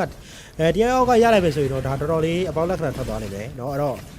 အခြေအနေပြန်ပြီးတော့ကြည့်နေတယ်အဓိကလည်းရဲထက်အနေနဲ့တော့သူ့အနေနဲ့လုံးဝကြော်လာနိုင်တဲ့ကောင်တွေကိုလုံးဖမ်းဖို့အတွက်တော့စောင့်နေစေပဲဗျ Okay ခွနဲ့ပြရတဲ့အုတ်တာလေးရောပြန်ပြီးတော့ဗတ်တယ်လေးရောစိတ်ဝင်စားဖို့တော့ကောင်းနေလောပြန်ပြီးထွက်လာဆိုတဲ့ time တခုမှာတော့ Malaysia ဘက်ကနေပြန်ပြီးတော့ log ကို dance နဲ့ပြ UNS တောက်လျှောက်ပဲ damage တွေတော့သူ့နဲ့ battery တော့ဖွင့်ထားဆိုမဲ့သူပြန်ပြီးတော့မှသွေးတက်နေရဆိုတဲ့အခြေအနေပြတိတ်တော့လွယ်မနေဆိုတဲ့နောက်မှာ Team Malaysia ပြန်ပြီးတော့ log UM mountain shot ကပေးရတဲ့နောက်မှာအာကာဘိုးပြစပြီးတော့ကြိုက်ပြအဲ့မှာ log ပြန်ပြီးတော့ကောင်းဆက်နေ position ယူပြီးတော့ပြန်ပြီးတော့စဉ်းစားထားရတဲ့ retreat success ပဲပြန်ပြီးတော့ရနေနေပဲ UNS တောက်လျှောက်တော့မရတော့ဆိုတဲ့ time တခုမှာပြန်ပြီးတော့ AOG နဲ့ပြန်ပြီးတော့ဖြေးထားဆိုတဲ့နောက်မှာဒီညမှာမြန်မာဘက်ကတိတ်ပြီးတော့မမိသွားဘူးဆိုတဲ့ time တခု correct ကြပြန်ပြီးတော့ဂျာညင်းနေဆိုရင်ဒီခုမှတော့တင်းမြမှာဘက်ကနေပြန်ပြီးတော့ fall back လောက်ထားနေရပါပြီဒါပေမဲ့လည်းမလေးရှားပြန်ပြီးတော့တောက်လျှောက်တော့မေးနေတော့မယ်ဆိုတဲ့အချိန်တခုမှတော့ပြန်ပြီးတော့ပဲ faster ပြန်ပြီးတော့ damage တွေပေးထားရဆိုရင်နောက်မှာဒီချင်းဒီမှာလည်း2 man ပြန်ပြီးတော့ down သွားခဲ့တင်းမြမှာနေနဲ့ဒီ log ကိုရော defense လို့ရပါအောင်မလားဒီမှာတော့ကျွန်တော်ပြန်လဲပြောမယ်ကြည်ရပေးရဗျ 5 black white crystal တော်တော်လေးတော့နားနေရ Uranus ultimate နောက်ကပြန်ပြီးတော့ Ace Power လဲ Saturday ပြန်ပြီးတော့လဲပေးရတယ်ဆိုရင်နောက်မှာဒီမှာတယောက်ရေသုံးမကြ Great Via Violet Dance ပြန်ပြီးတော့ကာပေးရတယ်ဂျားတယ်မှာတော့မသေးသေးဘူးဆိုပေမဲ့လည်းရဲချက်ဒီမှာကြောက်ဝါးတော့လုံးဝများနေမယ်ရဲချက်မရှိတော့ဗျနှစ်ယောက်တည်းပဲ High Ground Defense ဒီပြန်ပြီးတော့ထွက်လာခဲ့ CC ဆိုရင်တော့5 black white crystal ထပ်ပြီးတော့ထောက်ပေးရတယ်ဂျားမှာ CC တော်တော်လေးတော့နာဝါးပြီဆိုရင်တော့တဲပြီးတော့ကြာပြီ Faster ထပ်ပြီးတော့ပေးခဲ့ရတယ်ပဲတစ်ဖက်မှာပြန်ပြီးတော့ Defense ရုံပဲ High Ground Defense ထပ်မှန်ပြီးတော့အစင်ပြေနေသေးရဲ့ဗျမြန်မာအသေးကတော့ High Ground Defense ကိုပွဲနိုင်တယ်အဲ့တော့immortality တော့ပြန်ပြီးတော့ soft ထားခဲ့ပြီဆိုရင်တော့ immortal တော့ပြန်ပြီးတော့ရ vibe blood ထပ်ပြီးတော့ထောက်ပေးရတယ်ကြားပါအဓိက if ရဲ့ vibe blood ကို Uranus အောင်မခံနိုင်တော့ဘူးဗျ3ခါမြောက် high ground defense တော့သွားပြီးတော့ကြတယ်ဒါကတော့ဒါ CK ရဲ့တကယ်ပဲအကြဆုံးပွဲစီလိုပဲပြောရလိမ့်မလား high ground defense 3ခါတော့အောင်မြင်သွားပြီဆိုရင်တင်းမြမာအနေနဲ့တကယ်ကိုပဲ duration ကိုတော့ဆွဲဆက်ထားနိုင်ခဲ့တယ်Fasa ရဲ့ annual တွေဘာလို့လဲသူတို့ ਨੇ ပြန်ပြီးတော့ဖြည့်ရှင်းထားပြီးသားဆိုရဲအချက်လေးတော့သွားပြီးသဘောကျစီကြတော့ကောင်းတယ်ဆိုပေမဲ့တင်းမြမာအနေနဲ့ retreat ဘိုင်းဆိုင်ရာတွေမှာနည်းလေးတော့လိုအပ်ချက်လေးတော့ရှိနေသေးတယ်။ဗတဲ့ဖွေပေးတဲ့ပုံစံတွေ Uranus ကိုပြန်ပြီးတော့ကာတာထုတ်ဖို့တွေရတယ်သူတို့ ਨੇ ပြန်ပြီးတော့စဉ်းစားထားလိမ့်မယ်ဗျ။အဲ့တော့ဒီ law နဲ့တက်ပြီးတော့တက်မယ်ဆိုရင်ရော high ground defense ထပ်ပြီးတော့ပြအောင်မလားဒါမှမဟုတ်လို့ရှိရင်တင်းမြမာ retreat လေးပဲတစ်ကွက်လေးပဲထပ်ပြီးတော့ပြပြီးတော့ပဲဒီဂိမ်းနံပါတ်2ကိုစိုးမိုးသွားအောင်လားဆိုတာလဲစိတ်ဝင်စားဖို့တော့ကောင်းနေပါတယ်မလေးရှားတဲ့တာဝါ9လုံးရပြီဗျမြန်မာတဲ့တာဝါတစ်လုံးတော့မရသေးဘူးတစ်လုံးပဲရသေးရပေါ့နော်အဲ့ဒါလေးကလည်းနည်းနည်းစိုးတယ်အဓိကဒီပွဲမှာကျို Rabbit ကတော်တော်လေးမောက်နေရဗျာနော်အဲ့တော့ last တော့ဒီချိန်မှာ BOD တော့ပြန်ပြီးတော့ပြီးသားခဲ့ဆိုရင်ချိန်နေအဲ့တော့ဆန်လေးမှာလည်း AF နဲ့သွားပြီးတော့ push ပေးဖို့တော့စူးစမ်းလိုက်မယ်အဲ့တော့ဒီချိန်မှာချောင်းဖြစ်တဲ့ကျိုးဒီချိန်မှာ Valentina ကိုရိုင်းကလည်းပြန်လဲပြီးတော့ wish let တန်လေးတော့ပြန်ထည့်လာတယ်အာမဘာကြီးမရအာမများတဲ့ကောင်တွေပါနေရဖြစ်တဲ့တော့သူလည်း wish let တန်လေးတော့ပြန်ပြီးတော့ထည့်လာတယ်ခဲတော့ဒီချိန်မှာသူတို့ကတန်းပြီးတော့ဖြတ်ဖို့တော့စူးစမ်းလိုက်အောင်ပဲအတီတာရှိချက်ပြီးတော့ပြီးသားခဲ့ Yams အဲ့တော့လော်ထပ်ဘောကလည်းစက္ကန့်10စက္ကန့်သာကြာမှာတော့တယ်အဲ့တော့ဒီ10စက္ကန့်အတွင်းမှာမြန်မာအသေးရဖို့တော့လိုအပ်ပါတယ်နော်ဘိုင်းဆိုင်မှာလေသူမတာကွန်မနာဆိုတဲ့အခြေအနေတခုတော့မြန်မာအသေးနေအကောင်းဆုံးခံဆော့ထားနိုင်တယ်ဆိုတဲ့အချက်တွေကသဘောကျချက်တွေကကောင်းတယ်ဗျာနော်ဘိုင်းဆိုင်ကွာချက်လေးတွေဒီချိန်တခုမှတော့နော်ဘိုင်းလေးပြန်ပြီးညီညလာပြီဆိုတဲ့အနေအထားတခုလော်ထပ်ပြီးတော့ထွက်လာပြီဒီလော်ကဘယ်နဲ့လော်မြောက်လဲ3လော်မြောက်လားမသိဘူးနော်ဟုတ်တယ်ဒီချိန်မှာတော်တော်လေးမိနစ်ရပြန်ပြီးတော့ကြည့်ရမှာဆိုတော့3 or 4တခုခုပဲဗျာเนาะအဲ့တော့ concentrated energy တွေကပြန်ပြီးတော့ရဲထက်နေတဲ့ထည့်ထားတယ်အဓိကသူ violet dash ကနေနေမသေးခြင်းဗျာနည်းနည်းလေးသွေးပြတ်တက်ချင်သေးရဆိုတော့ violet dash တွေကြားတော့မှာ concentrated energy ပါပြန်ပြီးတော့ပေါင်းထည့်ထားတယ်တက်ဆိုပေမဲ့လည်းပေါ့နော်အဲ့တော့CC ရဲ့ category ရိုးရိုး place တွေကလည်းဒီချိန်မှာနည်းနည်းလေးစကားပြောဖို့တော့လိုပြီမိမတော်တော်လေးရဲထက်နေတယ်တော့ now why grow ဂါရီရဲ့တဲပြီးပေးအဲ့တော့ဂါရီတော့မရှိဘူး CC category ရိုးရိုး place နောက်မှာတဲတယ်တော့ပြန်ပြီးလိုက်ပေးတယ်ဆိုတော့ immortality ပြန်ပြီးတော့ကြာလာခဲ့ပြီးတော့ fast extra against general strike oh my god ကျော်ဆက်ကြီးမရှိတော့ဒါပေမဲ့ video via Bangladesh ကာမရာဘို့တော့ကြိုးစားရဆိုလည်းတဲပြီးတော့မပြတ်ဘူးဆိုရင်တော့နောက်ကနေ last dash နေတဲ့တူပဲနောက်ဆုံးတော့ပြန်ပြီး live တော့ကြိုးစားတစ်ဖက်မှာလည်း farm side ပြန်ပြီးပေးရတယ်ကြားတယ်တစ်ဖက်မှာတော့ low တော့ပြန်ပြီး K တွေက skis low ကတော့ low ခေးသွားတယ်ရေးနဲ့ပဲ high ground ချက်မဲ့ defense ရပါအောင်ပဲလောကမလာခင်မှာတော့သူတို့တွေနည်းနည်းလေးတောင်းထားဖို့တော့လိုအပ်သေးရဲ့ if ပြန်မထွက်ခင်ဒီကြောက်ထားနိုင်ပါမလားစက္ကန့်တော့40လောက်တော့ကျန်သေးတယ် video wave တွေပဲရှိသေးတယ်လောတော့မထွက်လာသေးဘူးပြ Forza air strike ဒါပေမဲ့ပေးထားတယ်ပဲ farm side တော့လည်း let's go dash from the ace screen ထပ်ပြီးပေးထားတယ်နောက် Forza ထပ်ပြီးဝင်လာပြီဆိုတော့ immortality တက်ပြီးတော့ကြားထားပြီထပ်ပြီးဆော့တယ် dash 3 rows ထပ်အပေးပါတော့ dash အသက်ရှင်နေတယ်ပဲတော့လည်းထပ်ပြီးထွက်လာအောင်ပဲလောမလေးကနေ data လာတာဖြစ်တဲ့တော့ချက်ချင်းပဲပြန်ပြီးထွက်လာပဲ flying cloud ဖြစ်တဲ့အတွက်အနောက်ကနေ Valentina လည်းချက်ချင်းစလို့လိုက်ကပ်ပါလာတယ်ပဲဒီ ground high ground defense ပါဆိုတော့ Eve ကတော့10စက္ကန့်သာကျန်ပါတော့တယ်နောက် fire missile ထပ်ပြီးပုံပေးထားတဲ့ကြားမှာ let's go dash တွေ Forza air strike တွေကြားမှာမြန်မာအသစ် Guinevere violet dash ပေးဖို့အတွက်အနောက်မှာသွားကတ်တဲ့အတွက်ရဲထက်မသေးသေးဘူးဆိုတဲ့နောက်မှာရဲထက်လည်းအသက်ရှင်နေတော့ပဲလော်တော့ထပ်ပြီး high ground defense ပေးထားတာ Eve real wall manipulation လက် insanity ထပ်ပြီးပေးထား real wall ထပ်ပြီးနောက်မှာတောင်းပေးထားတယ်ပဲ for the exclusion dash ကြားမှာ dash ကြာသွားခဲ့ပြီလက်ရှိအထိတော့တစ်ဖက်ကမလေးရှားအသင်း high ground attacking ကောင်းမလုံးနိုင်ရင်းနဲ့ပဲဒီအချိန်မှာ Forza air strike တွေထပ်ဝင်လာခဲ့ဆိုမှလည်းမြန်မာအသင်းလက်ရှိအထိတော့တောက်ခံထားသေးပဲ CC လက်ရှိမှာ import တွေတော့မချသွားနေနေပဲလက် insanity ထပ်မှန်ပြီးတော့တစ်ဖက်ကမလေးရှားအသင်းထပ်ဝင်တယ်ဘာမှမဖြစ်သေးဘူးရဲတဲ့ import တွေတော့ပြန်ကြတာဆိုမှလည်း fire missile ထပ်မှန်ပြီးတော့မှုတ်ပေးထားတဲ့မြန်မာအသင်းကဂျိုဆန်ဂျီလက်ရှိမှာ high ground defense တွေနဲ့ပဲမလေးရှားအသင်းပြန်ပြီးတော့ fall လိုက်ရပါပြီ ဟုတ်ပါတယ်ကဲလဲကက်စရာတော့မဝိုင်းနေတွေ့နော်တကယ်ပဲအကောင်းဆုံး high moment ကိုမြင်နေရရှိပဲစက်သိန်းတော့ထားချင်စရာကောင်းလာကိုတကယ်မြန်မာသေးအနေနဲ့အကောင်းဆုံး high ground battery defense တွေကိုပြသသွားခဲ့ရပဲဖြစ်ပါတယ်ဒါဆိုရင်ဒါ၄ကမြောက် high ground defense လို့ပြောလို့ရရပေါ့နော်ဒါကိုလည်း team Malaysia ဘက်ကနေပျော်နေမှာတော့မဟုတ်ဗျာသူတို့လည်းဒါပီးကနေပြီးထလိုက်ဒါ team မြန်မာဘက်ကနေပြန်ပြီးလှုပ်ပြလိုက်နေပဲဒီခြေတွေတစ်ခုကတော့24မိနစ်ဆိုတဲ့တိုင်ပင်တစ်ခုတော့ဂိမ်းနံပါတ်2မှာရရှိလို့လာခဲ့ပြီအဲ့တော့ခါရီထပ်ပြီးတော့မျှော်လင့်လို့ရပါသေးတယ်ကမ်မတ်ဘတ်တာတွေတင်းမြန်မာဘက်ကပြဖို့လိုတယ်အဓိကကဒါဒီအထက်စီသူနေနဲ့ဝင်ပြီးတော့ဒါသူ့ရဲ့ဒီစကတ်နဲ့ဒီလိုက်ပြီးခေါ်အုပ်တဲ့အခြေအနေတစ်ခုမှာဒီ fire missile တောက်ချမှုတ်တာတွေ light incendiary ဝင်ခွဲတာတွေကပြောလို့မှကောင်းတယ်ဆိုမှလည်းတစ်ဖက်ကဘလက်တီနာကြီးဖြစ်နေရတယ်ဒီရီဆက်ရှိရမလေးရှော့ကဝင်ပြီးထောက်တာတွေမှာ further air strike ကျဲတာတွေကကွန်ဘိုသွားပြီးညီညနေရဆိုတော့လေဒီပဒယ်ကတော့တော်လေးမှဟိုက်မိုမဲတခုဖြစ်ခဲ့ပါတယ်ညီမသေးကဒီအချိန်မှမရှုံးရင်တော့မရှုံးတော့ဘူးဗျအဲ့လောက်ဆိုရင်တော့ထိတာ EF ရဲ့ 5+5 crystal လည်းတောက်လာပြီ last store ရဲ့ dash တွေတောက်တဲ့ route တွေကလည်းမမှန်လေးမိနိုင်မယ်ဆိုရင်တော့ရလာနိုင်နေပြီဆိုပေမဲ့ဒီလောက်ထပ်ပြီးတော့ give fat ထားပါလားเนาะဒါလေးကတော့စိတ်ပူစရာပဲ force air strike last store မှာ land war လေးမှာသွားပြီးတော့မိနေတယ် air strike ဒီချိန်မှာတေးချင်းမောပြန်လဲပြီးတော့အာကာတော်တော်လေးသွင်းနေသွားပြီဗျအဲ့တော့ A4 ကလည်းမပါလာသေးဘူးလို့ကလည်းသူတို့နေချက်ချင်းဆိုလိုပဲ decision တော့မပြတ်သေးမလေးရှားအသေး land war မှာကျိုး A4 ကိုတော့ Valetina နဲ့ vision mine ကတော့ပြန်ပြီးတော့မြင်နာခဲ့တာမျိုးတော့ရှိတယ် Valetina ကိုတော့ဘယ်သူမှတော့မမြင်နာခဲ့ဘူးဆိုရင်တော့ Valetina တယောက်ပြန်ပြီးတော့ကျုံနေရမျိုးတော့ရှိတယ် Forza A4 ရှိမှာဆိုတော့ win spy win လေးတော့ချက်ချင်းပဲပြန်ပြီးတော့ပေးရတယ်အဲ့တော့ Forza C မှာလက်ရှိအထိပါဆိုရင်တော့သူမှာဒီ profile တစ်ခွက်ပဲကျန်တော့မယ်ဗျာ Roger Guardian ဆက်ကြီး oh for the execution နဲ့ပြန်ပြီးတော့ဝင်တာနောက်မှလည်း Valetina A4 လက် Insanity ရပါဦးလား Insanity ပြန်ပြီးတော့ခွဲလိုက်တယ်နောက်မှကြုံသွားခဲ့တဲ့ Valetina ပြန်ပြီးတော့ချက်ချင်းသူ့လိုရရှိ A4 import ကျန်သေးတယ်ဒုံတော့ခွဲလာဖီယာ Valetina ဆိုတူးမယ်ပြန်ပြီးတော့ဖမ်းမိလိုက်တယ်အနောက်မှာထပ်ပြီးတော့ရေးဆက်ရှင်ပြန်အပတ်မှာတော့ရဲထပ်တယောက်ကိုတော့ပြန်ပြီးတော့ရတယ်ဟောဒီမှာထပ်ပြီးတော့ dash မှာပေးလိုက်ရတယ်ကျူးမန်ကြောင့်ဟိုဘက်မှာတော့တယောက်ပြန်ပြီးတော့ကြာထားတယ်အဲ့တော့3 versus 4 saturation မှာ Malaysia တင်တန်းတက်မှာလားဒါမှမဟုတ် high round defense မှာလား if ရှိတယ် ace ဘောတော့ရှိနေသေးတယ်ဒီအချိန်မှာ holy crystal ထပ်ပြီးတော့ထည့်ရတဲ့ faster ace rider တော့ပြန်ပြီးတော့ပေးရတယ်ပဲဒါပေမဲ့ ace ဘောကျန်နေသေးတယ် sanji ace ဘော fire missile တွေတော့ပြန်ပြီးတော့မုံအောင်မယ်ဆိုတော့လုံးမပါသေးသေးတွေတော့ high round တော့ defense လုပ်ရတယ် Malaysia ကပြန်ပြီးတော့ချ import တယ်ဒါပေမဲ့ crystal throw Malaysia တီးဒဲတော့ရိုက်နေတယ်ပဲဂိမ်းနံပါတ်2ရဲ့ပွဲစဉ်မှာလဲထပ်မံပြီးတော့ Malaysia အသင်းနိုင်ရရှိသွားခဲ့ပြီးတော့ 2-0 ဆိုရဲ result နဲ့ဦးဆောင်သွားခဲ့ပါပြီအကောင်းဆုံး high ground defense တွေကိုတော့တင်းမြန်မာဘက်ကပြသသွားခဲ့ပေမဲ့လေတကယ်ပဲလိုအပ်နေခဲ့တဲ့ dash ရဲ့ retreat တွေမမြင်ခဲ့ရသလိုမျိုးသူ့ရဲ့ဝင်ပြီးတော့ဒါ final execution ထိုးရရတယ်တိတ်ပြီးတော့ damage ပိုင်းဆိုင်မှာလောက်မနေဘူးဗျာသူသွားပြီးတော့ထိုးရလဲ UNS 0ဖြစ်နေရပေါ့နော်အဲ့ဒါကြီးတိတ်ရောလှတော့လှမနေဘူးနောက်ဆုံးပတဲ့တစ်ခုမှာတော့ case တွေနဲ့3 man လောက်ထိပြန်ပြီးတော့ဖမ်းထားပေးခဲ့တယ်ဆိုပေမဲ့လေဒီချိန်တစ်ခုမှာတော့ follower damage တွေမပါလာတဲ့အတွက်ပတဲ့လေးကတော့ကြာသွားနေနေပဲ game number 2ရဲ့ duration နိုင်ရောလောက်နီးပါအထီကိုတော့မှခါရီပြတ်သားသွားခဲ့ပြီးတော့ပဲ game number 2လေးကတော့ Best of 5 series မှာမလေးရှားအသင်းနေတဲ့ 2C ဆိုတဲ့ result လေးကတော့ရရှိလို့သွားခဲ့ရပဲဖြစ်ပါတယ်ငွေတိတ်စုကိုမျောလင်းလို့မရအောင်ဆိုရင်တော့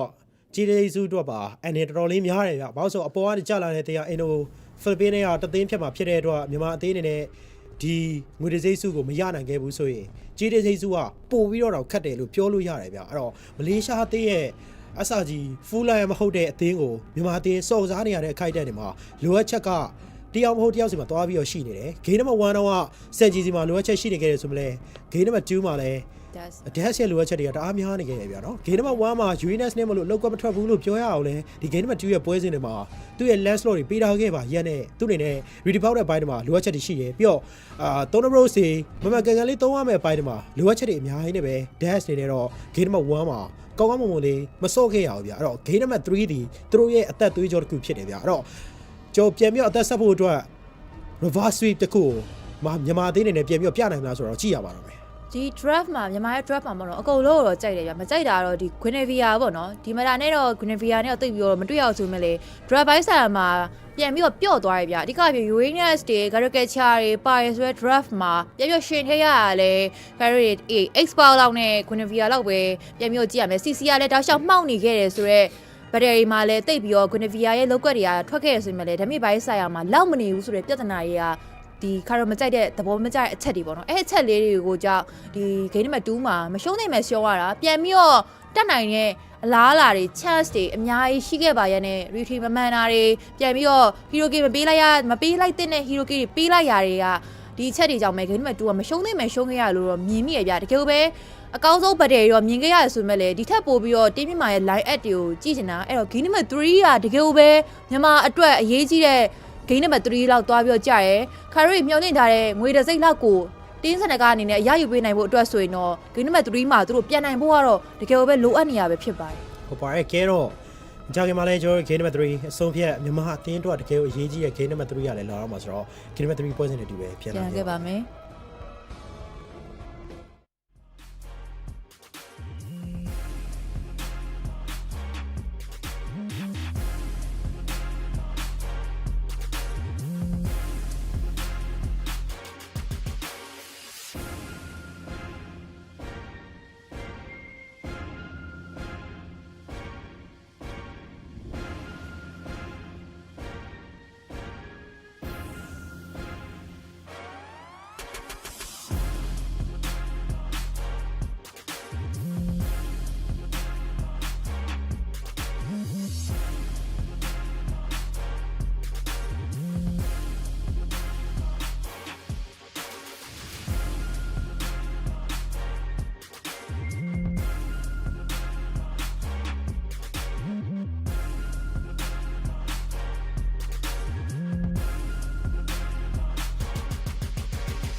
အားလုံးပဲ welcome back ပါဒါမဟာ e-sport နေပြသနေတဲ့ C game ပွဲစဉ်ရဲ့ Best of 5 series ရဲ့ game number 3ပဲဖြစ်ပါတယ်2စီးနဲ့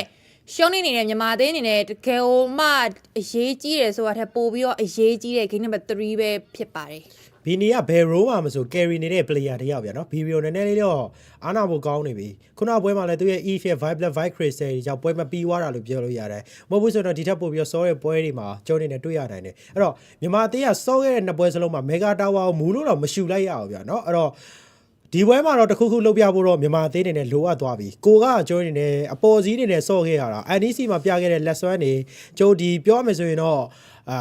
M6 သွားခဲ့ရတဲ့ lesson တွေကိုတော့ fake ဝင်သေးပြန်ပြီးတော့ပြဖို့တော့လိုအပ်လာပြီဗျာနော်ဒီပွဲမှာမပြအောင်ဆိုရင်တော့လက်ပြမှုပဲလိုတော့တယ်အဲ့တော့James ဒီပွဲမှာဘာတွေချက်ပြောတော့ဘဲလာအောင်မလဲတစ်ဖက်မှာလည်းဒီ Fanny ကိုတော့ dash ကိုလုံးဝမပေးဘူးဒီပွဲကတော့လွတ်စော့ကြည့်လာမသိဘူးလားမလေးရှားသေးက Fanny လွတ်စော့မလားမသိဘူးဂိမ်း2အထိမပေးခဲ့တဲ့ Dash ရဲ့ hero တွေတော့ဂိမ်း2မှာ3မှာပေါ့နော်သူတို့နည်းနည်းမြန်မာဘက်ကိုတနာတော့အဖြစ်တော့ပြန်ပြီးတော့ပေးလာအောင်မလားချက်တော့ပြန်ပြီးတော့ကြည့်ရမယ်သူတို့အနေနဲ့လည်းဒီပွဲစဉ်မှာတော့အကောင်းဆုံး draft တွေကိုပြပြီးတော့မြန်မာအသင်းကိုစော့နေရလဲခါရခန်းစားမိရဗျာမြန်မာအသင်းအနေနဲ့ဒီပွဲစဉ်မှာတကယ်လို့ရှုံးနေခဲ့မယ်ဆိုရင်ကျေးစိတ်လူရတဲ့ပွဲစဉ်မှာလည်းလွယ်မနေဘူးအင်ဒိုနီးရှားလိုအသင်းမျိုးနဲ့တွေ့ရဖို့ကများနေရဆိုတဲ့အခြေအနေတစ်ခုမြန်မာအသင်းအနေနဲ့မလေးရှားအသင်းကိုတကယ်ပဲ reverse switch နဲ့ပြန်နိုင်ဖို့ကတော့အရေးကြီးနေပါပြီအဲ့တော့ Hill ကြာထပ်ပြီးတော့ Bunny Face ကိုပြောမယ်ဆိုရင်တော့မြန်မာအသင်းနဲ့ပိတ်ထားခဲ့တဲ့လူမျိုး Eve ကိုတော့ပြန်ပြီးတော့ပဲသူတို့ကပိတ်ထားရင်းနဲ့ပဲ game number 3မှာတော့တင်မလေးရှားဘက်ကနေ ground နဲ့ကျူရှင်တွဲပြတဲ့ခါတဲ့ဘန်နာသူလိုမျိုးနောက်ဆုံး hero တကောင်သူတို့အနေနဲ့တပ် Bunny Face မှာနေရာယူရပါအောင်မယ် Okay ကဲတော့ဘယ်လို hero မျိုးကိုကျိုထည့်သွင်းလာမလဲပြန်ပြီးတော့ကြည့်အောင်မယ်တောက်လျှောက်ဆိုသလိုပဲ Fanny ဒီ the banning phase မှာထည့်လာခဲ့တာဆိုတော့ဒီဘက်မှာတော့ the banning phase မှာထပ်တွေ့ရမလားတကောက်ဘန်လိုက်မယ်ဆိုရင်တော့ထပ်ပြီးတော့ပေးရမှာ Fanny Lancelot တွေเนาะအဲ့ဒါတွေတော့ရှိသေးတယ်အဲ့တော့ပြန်ပြီးတော့လဲဆော့မလား Okay ဘာစီရလာခဲ့ပြီဆိုတော့ first pick တန်တန်လေးပဲဘာလေးပြန်ပက်လာမလဲเนาะတန်တဲ့ hero လေးတော့ထုတ်ဖို့လိုတယ် Yes ရဲ့ hero တွေထုံးလားသူတို့နေနဲ့ Kimio ပဲ game number 3မှာ first pick ကိုယူထားတယ်အဲ့တော့ draft ကဘယ်လို draft ကိုစဉ်းစားထားရလဲ Lancelot Hayabusa Joy Fanny ဒီ hero တွေကိုတော့တောက်လျှောက်ဆိုလို့မြန်မာအသင်းဘက်ကနေရဖို့ကတော့ရာခိုင်နှုန်းအရန်များတယ်အဲ့တော့ Malaysia နှစ်ကောင်တစ်ခါတည်း pick ရမယ်ဆိုတဲ့အခြေအနေတစ်ခုမှာပြန်ပြီးတော့ပဲကြည့်ရမယ် Kimi first pick နဲ့မြန်မာအသင်းထုတ်ထားရဆိုတဲ့ draft မှာ Garugacha တွေပါမယ်ဆိုရင်တော့မစိုးလှဘူးလို့ပြောရမယ်ဆိုတဲ့အခြေအနေတစ်ခု Garugacha နဲ့အရယူအောင်မလားမယူရင်းနဲ့ပဲ Malaysia ဘက်ကိုလည်းနောက်တစ်ခေါက်တတိယမြောက်တဲ့ချိန်ထပ်ပြီးတော့ Garugacha ပေးနေတယ်ပဲ Lancelot ကိုပါပါဆက်ထုတ်ပြီးတော့ပေးလိုက်ရပါပြီမေးချင်းစရာတော့ရှိရဗျာเนาะအဲ့တော့ဒီပွဲစဉ်မှာသူတို့တွေနဲ့ဘာလို့ဒီလိုမျိုးဒီ first pick ကို Kimi ယူရလဲဆိုတော့ကျွန်တော်ပြန်ပြီးတော့မေးစရာတော့ရှိရဗျာเนาะအဲ့တော့အာကာဒီမှာယူမတော့ရမယ်ဗျာเนาะအာကာပဲယူမရမယ်အာကာရဲ့ hero ကောင်းဆက်သွားပြီးပြဿနာတက်မှာ okay အဲ့တော့တေတော့တေကြွားရင် recession less တော့ပြန်ပြီးတော့လဲဆော့လာတယ်အများကြီးခွင့်ရေးပေးနေတာဗျဒါအမှန်တမ်းပြောမယ်ဆိုရင်တော့မလေးရှားဘက်ကအများကြီးခွင့်ရေးပေးနေတာဘာစီယာဘန်နဲ့ဆိုတာကလည်းအခွင့်ရေးထပ်ပေးနေတာအဲ့တော့သူတို့တွေနဲ့တွေးရတဲ့ mindset ကဘာလဲပေါ့နော်ဂရောကချာကိုဖြည့်ရှင်းဖို့နီးလဲရှိပြီးသားမလို့ငါတို့မဘန်းတာလားဒါလေးကလည်းကျွန်တော်ပြန်ပြီးတော့မေးစရာတော့ရှိတယ်အဲ့တော့လက်ပူးနေရာမှာဂရောကချာဆိုရေ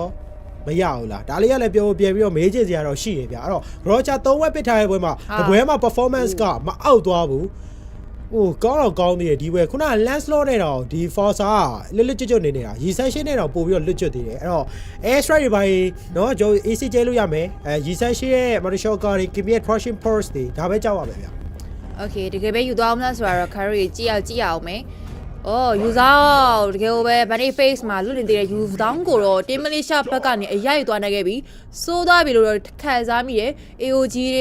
တွေဒီ Dragon Form ပြောင်းလာတယ် Lancelot 3 rows ဝင်ပြီးတော့ထိုးတာတွေ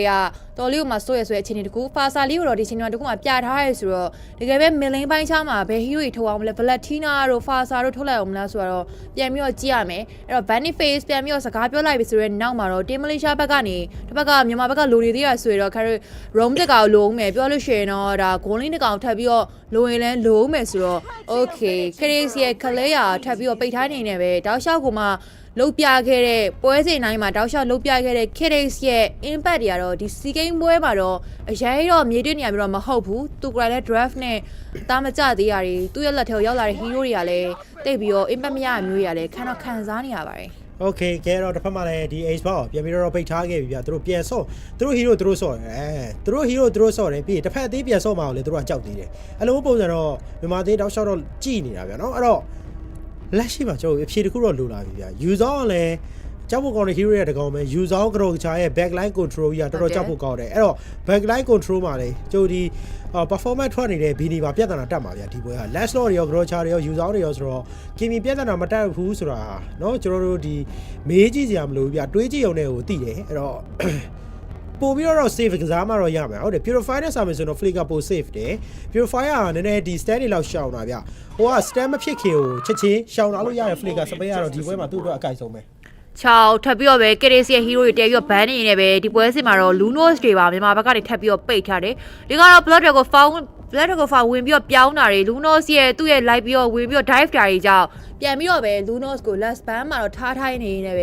ဒီမလေးရှား pick up ဘိုင်းကိုတော့ပြန်ပြီးတော့ရောက်ရှိလို့လာခဲ့ပြီပဲဖြစ်ပါတယ်သူတို့တွေကလိုအပ်နေတာမျိုးဆိုရင်တော့ milling ဘိုင်းမှာလည်းလိုအပ်တယ်မျိုး Fasa လေးဆိုရင်တော့မစိုးလို့ပြောရလိမ့်မယ် Fasa နဲ့ဆိုတော့ draft လေးကတော်လေးဟိုမှာမလေးရှားဘက်ကနေအတားရဲဆိုတဲ့အခြေအနေတစ်ခုအဲ့တော့Boniface မှာနေရာမြထားတဲ့ Fasa ကိုပဲထပ်ပြီးရုံးမလားဆိုရင်ကြည့်ရပါဦးမယ်โอเคကဲတော့စဉ်းစားကြရတော့ရရင်တော့များလာခဲ့ပြီဆိုရင်မြန်မာအသေးတွေနဲ့ဒီပွဲကမဖြစ်မနေကိုနိုင်မရမယ်ဆိုတဲ့အခြေအနေတော့ဖြစ်လာတယ်ဗျာเนาะအဲ့တော့နိုင်မရမယ်ဆိုတဲ့အခြေအနေဖြစ်လာခဲ့တဲ့မြန်မာအသေးတွေနဲ့ဒီပွဲစဉ်မှာဘာလို့မြထပ်ပြီးတော့လုံအောင်ပါလဲလောက်ရီတကယ်ပဲပစ်လာဗျာเนาะဒီ spatial တွေ rotation တွေနဲ့ကောင်းကောင်းလေးအေးလှုပ်ပါစမ်းကြီးเนาะအဲ့လိုလေးသွားပြီးတော့လိုအပ်တယ်ဗျာเนาะ okay high loss ဒါကတော့ကျွန်တော်တို့ရဲ့ signature pit တွေကြီးပဲလို့ပြောလို့ရတယ်เนาะကျွန်တော် dash ရဲ့ recession စမ်းကြီးရဲ့ harrin ပြီးတော့ကျွန်တော်ဒီပြောမှဆိုရင် kids ရဲ့ high loss နဲ့အတူပဲမင်းလေးကတော့เนาะ bini ရဲ့ kimiအဲ့တော့ bini ရဲ့ kimi ကတော့အဲ့လိုမဟုတ်ဘူးခုန eve ကတော့ပို့ပြီးတော့ကောင်းတယ်ဒါပေမဲ့ kimi ကလည်းဒါရွေးချယ်စရာတွေတခုပဲဒီပွဲတော့မြန်မာအသင်းနိုင်အောင်နာမယ်ဆိုရဲအနေထားတစ်ခုမှာတော့ draft ကအစအကောင်းဆုံးပဲတကယ်ကို format draft တစ်ခုတော့မြန်မာအသင်းပြန်လဲပြင်ဆင်လာတယ်ဗျဟုတ်တယ် player တယောက်ချင်းစီရဲ့ signature hero တွေကိုပြောလို့ရတဲ့ hero တွေကိုတော့တင်းမြန်မာရဲ့ line up နဲ့တူပဲ draft လေးကတော့ထပ်ပြီးတော့ပြထားရဲဆိုတော့ဒီ game မှာ3ကတကယ်ပဲတင်းမြန်မာအတွက်ဖြစ်သွားမလားဆိုတော့ကြည့်အောင်မယ် Granger လွတ်နေတဲ့ဆိုင်မင်းတစ်ခုမှာတော့မလေးရှားကတော့ပြောရေးဆိုရင်လည်းပဲပြထားတာမျိုးတော့ရှိတယ်လောင်းရဲ့ dispatching rotation တွေထပ်ပြီးတော့မြင်အောင်မယ်ဆိုတော့ battle တစ်ခုအဲ့တော့ draft ကတော့မလေးရှားဘက်ကနေလေသူတို့ရဲ့ draft နဲ့အတူ light တဲ့ hero တွေတော့ပြန်ပြီးတော့အုံနောက်သုံးပြီးတော့ပဲပစ်ထားရဲဆိုတော့ draft ဘိုင်းဆိုင်မှာလည်းတော်တော်လေးမှမကွာနေဘူးဆိုတဲ့အနေအထားတစ်ခုမြန်မာရဲ့ signature line အဲ့လိုပြောလို့ရတော့ signature draft လို့လည်းပြောလို့ရတဲ့ draft နဲ့အတူပဲ game number 3မှာတော့စတယ်လို့လာခဲ့ရွယ်ဖြစ်ပါတယ်ခါရိုရီဒါအသေးဆွဲမဟုတ်ပဲဖဲကိုအသေးဆိုပြီးမဟုတ်ပဲတင်းမြန်မာအသေးမြန်မာနိုင်ငံကိုစားပြုအသေးဆိုပြီးအားပေးနေရဆိုတဲ့အခြေအနေတစ်ခုမှာတကယ်ကိုပဲအရေးကြီးနေတဲ့ game number 3မှာတော့ signature draft တွေကိုထုတ်လာတာဖြစ်တဲ့အတွက်အားလုံးပဲတူတူရင်ခုန်စွာနဲ့ကြည့်ရဖို့ပဲလိုတော့ပါဟုတ်ပါတယ်ကဲတော့ကျွန်တော်ရဲ့မြန်မာအသေးရှုံးရင်တော့ကြေးတဲ့စိတ်ကိုပဲသွားလို့ရမယ်ဆိုတော့ပွဲလေးပါเนาะနိုင်ဖို့တော့လိုအပ်လာတယ်ဆိုတော့ပွဲကြီးဖြစ်သွားပြီအဲ့တော့ဒီပွဲအဆုံးဖြတ်သည်ကျွန်တော်မြန်မာအသေးက player တွေရဲ့လက်စွမ်းပေါ်အရန်မူတည်ပါတယ် reverse sweep ဆိုတာကတော့ဖြစ်ကိုဖြစ်ကမယ်ဖြစ်မှလည်းရမယ်ဆိုတဲ့အခြေအနေတခုတော့မြန်မာအသေးရောက်သွားနေရဲ့ပဲကဲကျွန်တော်ရဲ့ game number 3လုံးဝအဆုံးဖြတ်ပွဲစဉ်လေးကတော့စတင်လို့လာခဲ့ပြီဖြစ်ပါတယ်ဟုတ်ပါတယ်စတင်လို့လာတဲ့အချိန်တခုမှာတော့ match ကိုတော့ pause လိုက်ပါပြီအဲ့တော့ပြန်ပြီးတော့ပဲ draft ပိုင်းနေမှာတော့ဘာမှမသိရသေးဘူးဆိုပေမဲ့လည်း early game time တစ်ခုမှာတော့ စီဂိမ်းပွဲစဉ်နဲ့အတူပြန်ပြီးတော့ပဲ technical error လေးကတော့ဖြစ်ထားတယ်အဲ့တော့တယောက်ချင်းစီရဲ့ signature hero တွေရရှိထားတဲ့မြန်မာရဲ့ draft တကယ်ပဲအလုပ်ဖြစ်သွားအောင်မလားဆိုတော့ကြည့်ရမယ်ခါတော့ဒါ game number 3မှာတကယ်ပဲမြန်မာနိုင်မယ်လို့အငွေ့သက်တွေရောခံစားမိနေပါတယ်ဟုတ်တယ်เนาะအဲ့တော့ဒီပွဲကလည်းဘလို့မှမနိုင်လို့လည်းမရတော့ဗျနိုင်မရမယ်ဆိုတဲ့အခြေအနေတခုတော့မြန်မာသေးရောက်ဝိုင်းဆိုတော့နိုင်ကိုနိုင်ရမယ်ဆိုတဲ့အခြေအနေပါပဲခဲတော့ဆက်ပြီးတော့သွားရမယ် game number 1မှာပွဲစဉ်မှာလည်းရှုံးနေခဲ့သလို game number 2ရဲ့ပွဲစဉ်မှာလည်းအကောင်းဆုံးလုပ်ပြပါဒီရက်နဲ့ရှုံးနေခဲ့ရတဲ့မြန်မာသေးဒီ game number 3မှာတော့ဘလို့နေ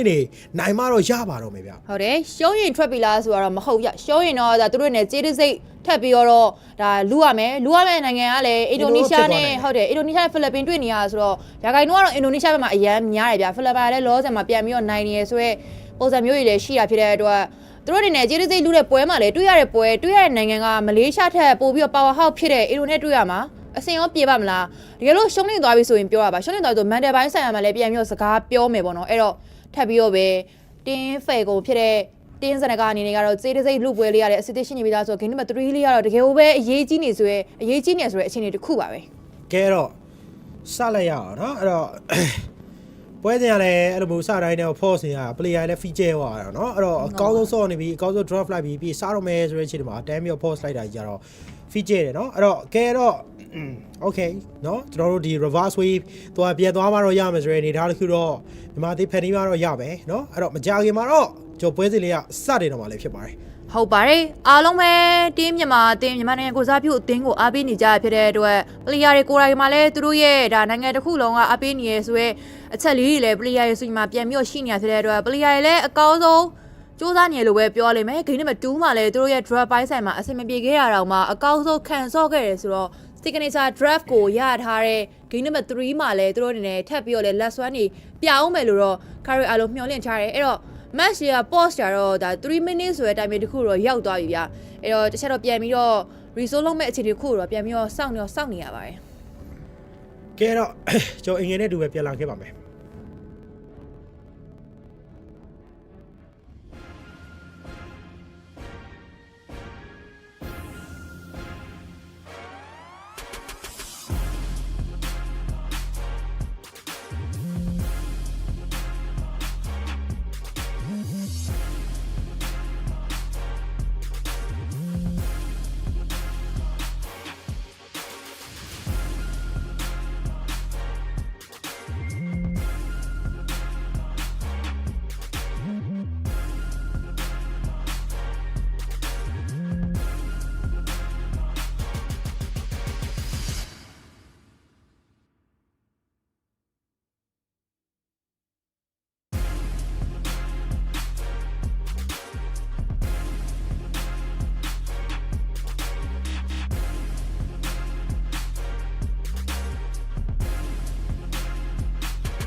โอเคအားလုံးပဲ welcome back ပါပြန်ပြီးတော့ပဲကျေးဇူးတင်တယ်လို့နောက်မလုံးနဲ့လားဟုတ်ပါတီဦးစိုက်မားတာထင်တယ်ငါထင်တော့မြန်မာသေးဟိုဘက်ဖြစ်ကမှာတော့ပါတော့အဲ့လိုမျိုးဖြစ်သွားလိုက်ပဲကဲအဲ့တော့ကျွန်တော် Draven Face ကတော့ဘာညာမြန်ပစ်မယ်မြန်ပစ်ပြီးတော့ပွဲပြန်စမယ်ဆိုတော့ကျွန်တော်အင်ဂိမ်းနဲ့ပြန်လာခဲ့ပါဦးမယ်အဲ့တော့စောင့်နေကြည့်ပေးကြပါเนาะ game number 3မြန်မာသေးရဲ့အဆုံးဖြတ်ပွဲစဉ်ဖြစ်ပါတယ်အဲ့တော့အဆုံးဖြတ်ပွဲစဉ်ဖြစ်တဲ့အတွက်မကြခင်ကျွန်တော်အင်ဂိမ်းနဲ့တူပဲပြန်လာခဲ့ပါဦးမယ်ဗျ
ကဲ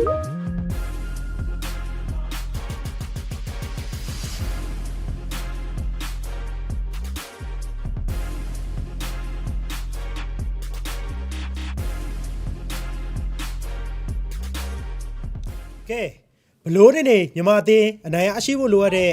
game number 3 Malaysia versus မြန်မာအသင်းတို့ရဲ့ပွဲစဉ်လေးကတော့စတင်လို့လာခဲ့ပြီဖြစ်ပါတယ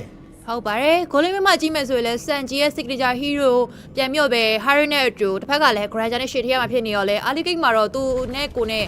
အပြန်ဆိုင်ချကြမဲ့ battle လေးတော့ထပ်ပြီးတော့မြင်ရဖို့ရှိတယ်မလီမိတ်မှာဆိုရင်လည်းသူတို့အနေနဲ့ပြန်ပြီးတော့ကင်မီလေးရထားတဲ့ဘယ်နေနေရဒါချောတော့ chemical spray ဖြန်းထားမျိုးတော့ရှိရဆိုတဲ့နောက်မှာ Yam တွေကလည်းသူ့ရဲ့ signature hero ဂရိုဂေချာကိုပဲ game 3 hit ထပ်မှတ်ပြီးတော့ထုတ်နေရင်းနဲ့ပဲတကယ်ကိုပဲကောင်းတဲ့ foul နဲ့အတူပြန်လာခဲ့တဲ့ team မြန်မာအနေနဲ့ကတော့ခါရီရေခုံစွာနဲ့ပဲပြန်ပြီးတော့ကြည့်ရမှာပဲဖြစ်ပါတယ်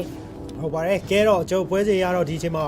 Ryman နဲ့လည်းသူ့ရဲ့အပိုင်ဟီးရိုးဖြစ်တဲ့ Uranus ကိုတော့ပြန်လည်ပြီးရရှိတာမျိုးတော့တွေ့ရတယ်အဲ့တော့ဒီချိန်မှာလည်းကျွန်တော်ဒီရက်တက်နော်အသားရလေးပဲဒီLittle Wonder Round တော့အမြန်လေးပဲပြန်ပြီးစားရတယ်လောက်ဒီ special rotation ပေးဖို့ကြိုးစားရတယ်ဆိုမှ high loss start back and follow နဲ့ပြန်လာပြီး2ပဲတောက်တာပဲဆိုတော့ first left ထွက်မလား refer line ပြန်ပြည့်တယ်ဆိုမှ flick ကပြန်ပြီးတော့3နာခဲ့ပြီးဆိုရင်တော့2ယောက်လောက်တော်တော်လေးတော့ကိုင်းဝါခဲ့ပြီးဆိုရင်တော့နောက်ကနေလေဒီ special rotation တွေထပ်ပြီးတော့ပေးတာအဲ့တော့အဓိကဘာပြီးသွားလဲဆိုတော့ refer line ပြီးသွားပြီ flick ကပြီးသွားပြီတော်တော်လေးတန်တယ် physical ပေးနေပေးရတာဆိုတော့တော်တော်လေးတန်တာဗျဟုတ်ပါတယ်တီးမြမအနေနဲ့တော့ game number 3ကတော့သူတို့အတွက်လိုပဲပြောရမျိုးပဲဖြစ်နေပါပြီအဲ့တော့အပေါ်လိမ့်မှာလည်းပြန်ပြီးတော့ပဲ face space တွေပြန်ရှာနေနေပဲအကဖုံးမြေတောက်လျှောက်တော့လိုက်ပြီးတော့မင်းနေရမျိုးတော့ရှိရဆိုရဲနောက်မှာ damage တွေတော်လေးမှနာနေခဲ့ရဆိုတဲ့အချက်လေးတွေတော့တီးမလေးရှားဘက်ကနေတော့ခါစားနေရတယ်ပြန်ပြီးတော့ပဲ4 versus 3ဆိုတဲ့ time တစ်ခုမှာတော့ပြန်ပြီးတော့ဒါ4ယောက်စားရမယ်ဆိုတဲ့ battle တစ်ခုဆိုမြဲလေပြန်ပြီးတော့ early game အခြေအနေအရပဲပြန်ပြီး forward ထားသေးတယ် objective battle တွေတကယ်ပဲအရေးကြီးနေတဲ့ battle တွေမှာတော့ strategy တွေနဲ့လာပြီးတော့ join ဖို့တော့မျှော်နေရပါတယ်ဗျ okay dispersion rotation တန်းပြီးတော့ပေးထားခဲ့ဆိုရင်တော့ဒီမှာလည်းနည်းနည်းလေးတော့မဲသွားပြီဗျာเนาะအဲ့တော့ဒီနေ့ကဒီတဝက်ဖီးရင်တော့အိမ်ပြန်ပြီးတော့သွေးဖြစ်မယ်map ကလည်း explaining braver ဆိုတော့เนาะကျွန်တော်ဒီအချိန်မှာပြန်ပြီးတော့ကြည့်ရ3 rows တွေထပ်ပြီးတော့ပေးတာ ramit ဒီချိန်မှာ enemy တော့ရရှိသွားဖြစ်တဲ့တော့သွေးရတော့ပြန်ပြီးတော့တက်အောင်ပဲဗျာဒီချိန်မှာfirst left ထောက်တော့ပါလားဒါမဲ့လေဒီမှာ dispersion rotation မြန်မာတော့ပြန်တက်သွားသေးတယ်ခေအောင်ကြီးလောလို့မရဘူးထပ်ပြီးတော့ retreat ဟာ hell das ယောမင်းနဲ့ retreat ပေါင်းမဲ့လူမရှိဘူး das ရဲ့ all ခိုင်မော့ရှင်ပေါင်းမဲ့လူမရှိတဲ့ retreat ကို das ကမရလိုက်ဘူးတဲ့ game number 1နဲ့ game number 2ရှုံးသွားတာ dash ဆိုတော့တော်တော်လေးတိတာတယ် mental တွေပါ down သွားတာဗျာလိုအပ်နေခဲ့တဲ့ retreat ကိုလိုအပ်နေတယ်လို့ယူလို့ရအခြေအနေတစ်ခုမှာတော့လိုအပ်တယ်လို့မယူနိုင်ခဲ့တဲ့ dash ရဲ့ usage သူရဲ့တကယ်တော့ signature hero usage နဲ့တူတူပဲ first starter လေးမှာတော့ skip ထားရတယ်ပဲပြောရမလား skip ထားမှုဗျရရဲ့ဒါနဲ့မရလိုက်တယ်ဆိုတော့အခြေအနေတစ်ခုတော်လေးကမှတင်းမြင့်မှာအတွက်အရေးကြီးနေရဒီချိန်တကူက Ryan May လည်းတော်လေးမှာသွေးစုနေရဆိုတဲ့အချက်တွေကိုခံစားပြီးပြသူတော်လေးမှာလောနေကြတဲ့ပုံစံမျိုးလေးလည်းအားနဲ့ချက်လေးတော့ရှိနေရဆိုတော့အရင်တော့သွားပြီးတော့လုံးလို့တော့မရဘူးတင်းမြင့်မှာအနေနဲ့ဒီတင်းဖောင်တော့ပြန်ပြီးတော့ဟိုးရဖို့လိုတယ်အမှထပ်ပြောပဲ Ray ခင်းနာပြီးသား2 man ထပ်ပြီးခံရဆိုတော့မှတော့ Robert လည်းပြန်ပြီးတော့ပဲစိတ်ထားတော့ပဲဒါပေမဲ့လည်းလာယူတော့အရာယူနေယူနေရင်းနဲ့ပဲရန်ကိုကထပ်ပြီးတော့မင်းနေရဆိုတဲ့အနေဒါ AOG ပြန်ပြီးတော့ forward လုပ်နေရင်းနဲ့ပဲတင်းမြင့်မှာအနေနဲ့ကတော့လာယူကိုတော့ထပ်ပြီးတော့ရလိုက်တာဖြစ်တဲ့အတွက်လည်းပြောလို့ကတော့မဆုံးသေးဘူးထပ်ပြီးတော့ပဲအမှဖြတ်ပြီးတော့ရီဆောင်အနေနဲ့အစင်းသေးတော့ position ယူဖို့အတွက်ခြုံထဲမှာစောင့်နေပြီးသားဆိုပေမဲ့လည်းသူတကောက်ထဲရှိနေရဆိုတဲ့အခြေအနေတစ်ခုမှာတော့အရင်ဝင်မတိုးတော့ကားအောင်မယ်ဗျာ game နေနေတော့ဒီချိန်မှာ dot sky PA ဆိုတော့ကိုပဲပြန်ပြီးတော့ပြီးထားခဲ့ပြီဗျာအဲ့တော့ပြောမယ်ဆိုခုနတက်တယ်လေးသာရအောင်ခဲ့မယ်ဆိုတော့နောက်ဝဒီချိန်မှာအများကြီးတာနေမှာတက်တယ်လေးရောက်လို့ Furious Dive Flick ကလည်းအဲ့လိုမျိုး Furious Dive အကြီးကျယ်မိတာ Flick ကလေးရှိနေလို့ကန်ကောင်းနေတာဗျာအားကအဲ့တော့နောက်ကနေလည်းထပ်ပြီးတော့ down mode စူးစမ်းနေရဆိုမှလည်းရိုင်းတော့မလွယ်သေးဘူး level 4တစ်ဖက်မှာ Yams က level 5ဖြစ်နေခဲ့ပြီဗျာเนาะအဲ့တော့ချိုတွေပါပြန်ပြီးစစ်ထားတဲ့ဘိုင်ကိုလည်းသူတွေနဲ့လုတ်ပေးထားမှတော့ရနိုင်မယ်ဒီချိန်မှာ Grace သူ high တော့ဘိုင်ပဲထပ်ပြီးတော့လုတ်ပေးအောင်လည်းထပ်ပြီးတော့ stand ပေးထားတယ်နောက်မှလည်း follow up တွေနဲ့ G-section mode shot ကထပ်ပြီးတော့ပေးထားသေးတယ်ရသေးလားနောက်နေထပ်ပြီးတော့ Kimi capital spray တွေသူပြန်တက်သွားသေးတယ်ဗျာเนาะအဲ့တော့ Kimi လိုက်ပြီးတော့ပြဖို့တော့စူးစမ်း further excretion မှာထပ်ပြီးတော့ပေးထားခဲ့ပြီလွတ်သွားခဲ့ပြီဆိုမှလည်းဒီချိန်မှာ further excretion မရှိဘူးအဲ့တော့ turtle လေးတော့ set try ဖို့တော့လိုရမယ်ဗျာGranger Skype တွေရောစပြီးတော့ပြီးထားဆိုတော့သူတွေနဲ့ stat လေးပြန်ပြီးတော့လ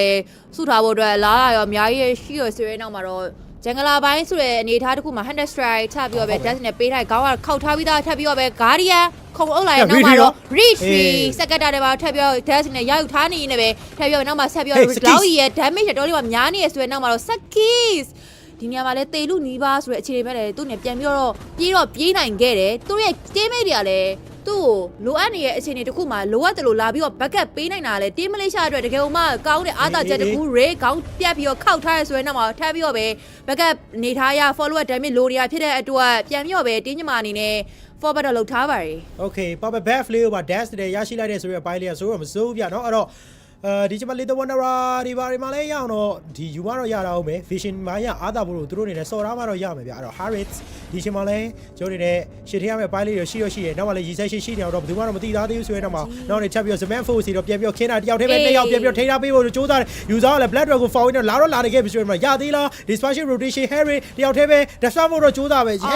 Harry တေတော့မသေးဝေါကန်ကောင်းတယ်တစ်ဖက်မှာလည်း Rocha ကြီးကမသေးဝေါဆိုရင်တော့မှဘယ်သူမှတော့မသေးဝေါဗျဒီဘက်ထဲမှာဆိုရင်တော့တကယ်မှ aggressive ဆန်နဲ့မလေးရှားရဲ့ live ပြီးတော့လာ dive တာတွေကလည်းတော်တော်လေးမှစန်ဂျီတို့လိုမျိုး jungle တွေဒီလိုမျိုး damage ကြီးလာတွေတော့အန်နီရတော့များတယ်ဆိုတဲ့အခြေအနေတခုအာကာစပြီးတော့မာလာဖို့တော့ရှိရဆိုရင်တော့မှလောင်ရီတောက်လျှောက်တော့ damage လေးတော့ပေးထားတော့မယ်ပြန်ပြီးတော့လည်းမလေးရှားဆိုင်နဲ့ဗတ်တဲ့ပုံစံတွေကသူ့အနေနဲ့3ယောက်4ယောက်လာပြီးတော့စုပြီးဆိုင်တဲ့အခြေအနေတွေပေါ့နော်အရေးဝေတိုးလို့ကလည်းမြန်မာအတွက်ကတော့လှတော့လှမနေဘူးတနေရာဆင်းလာတော့မယ်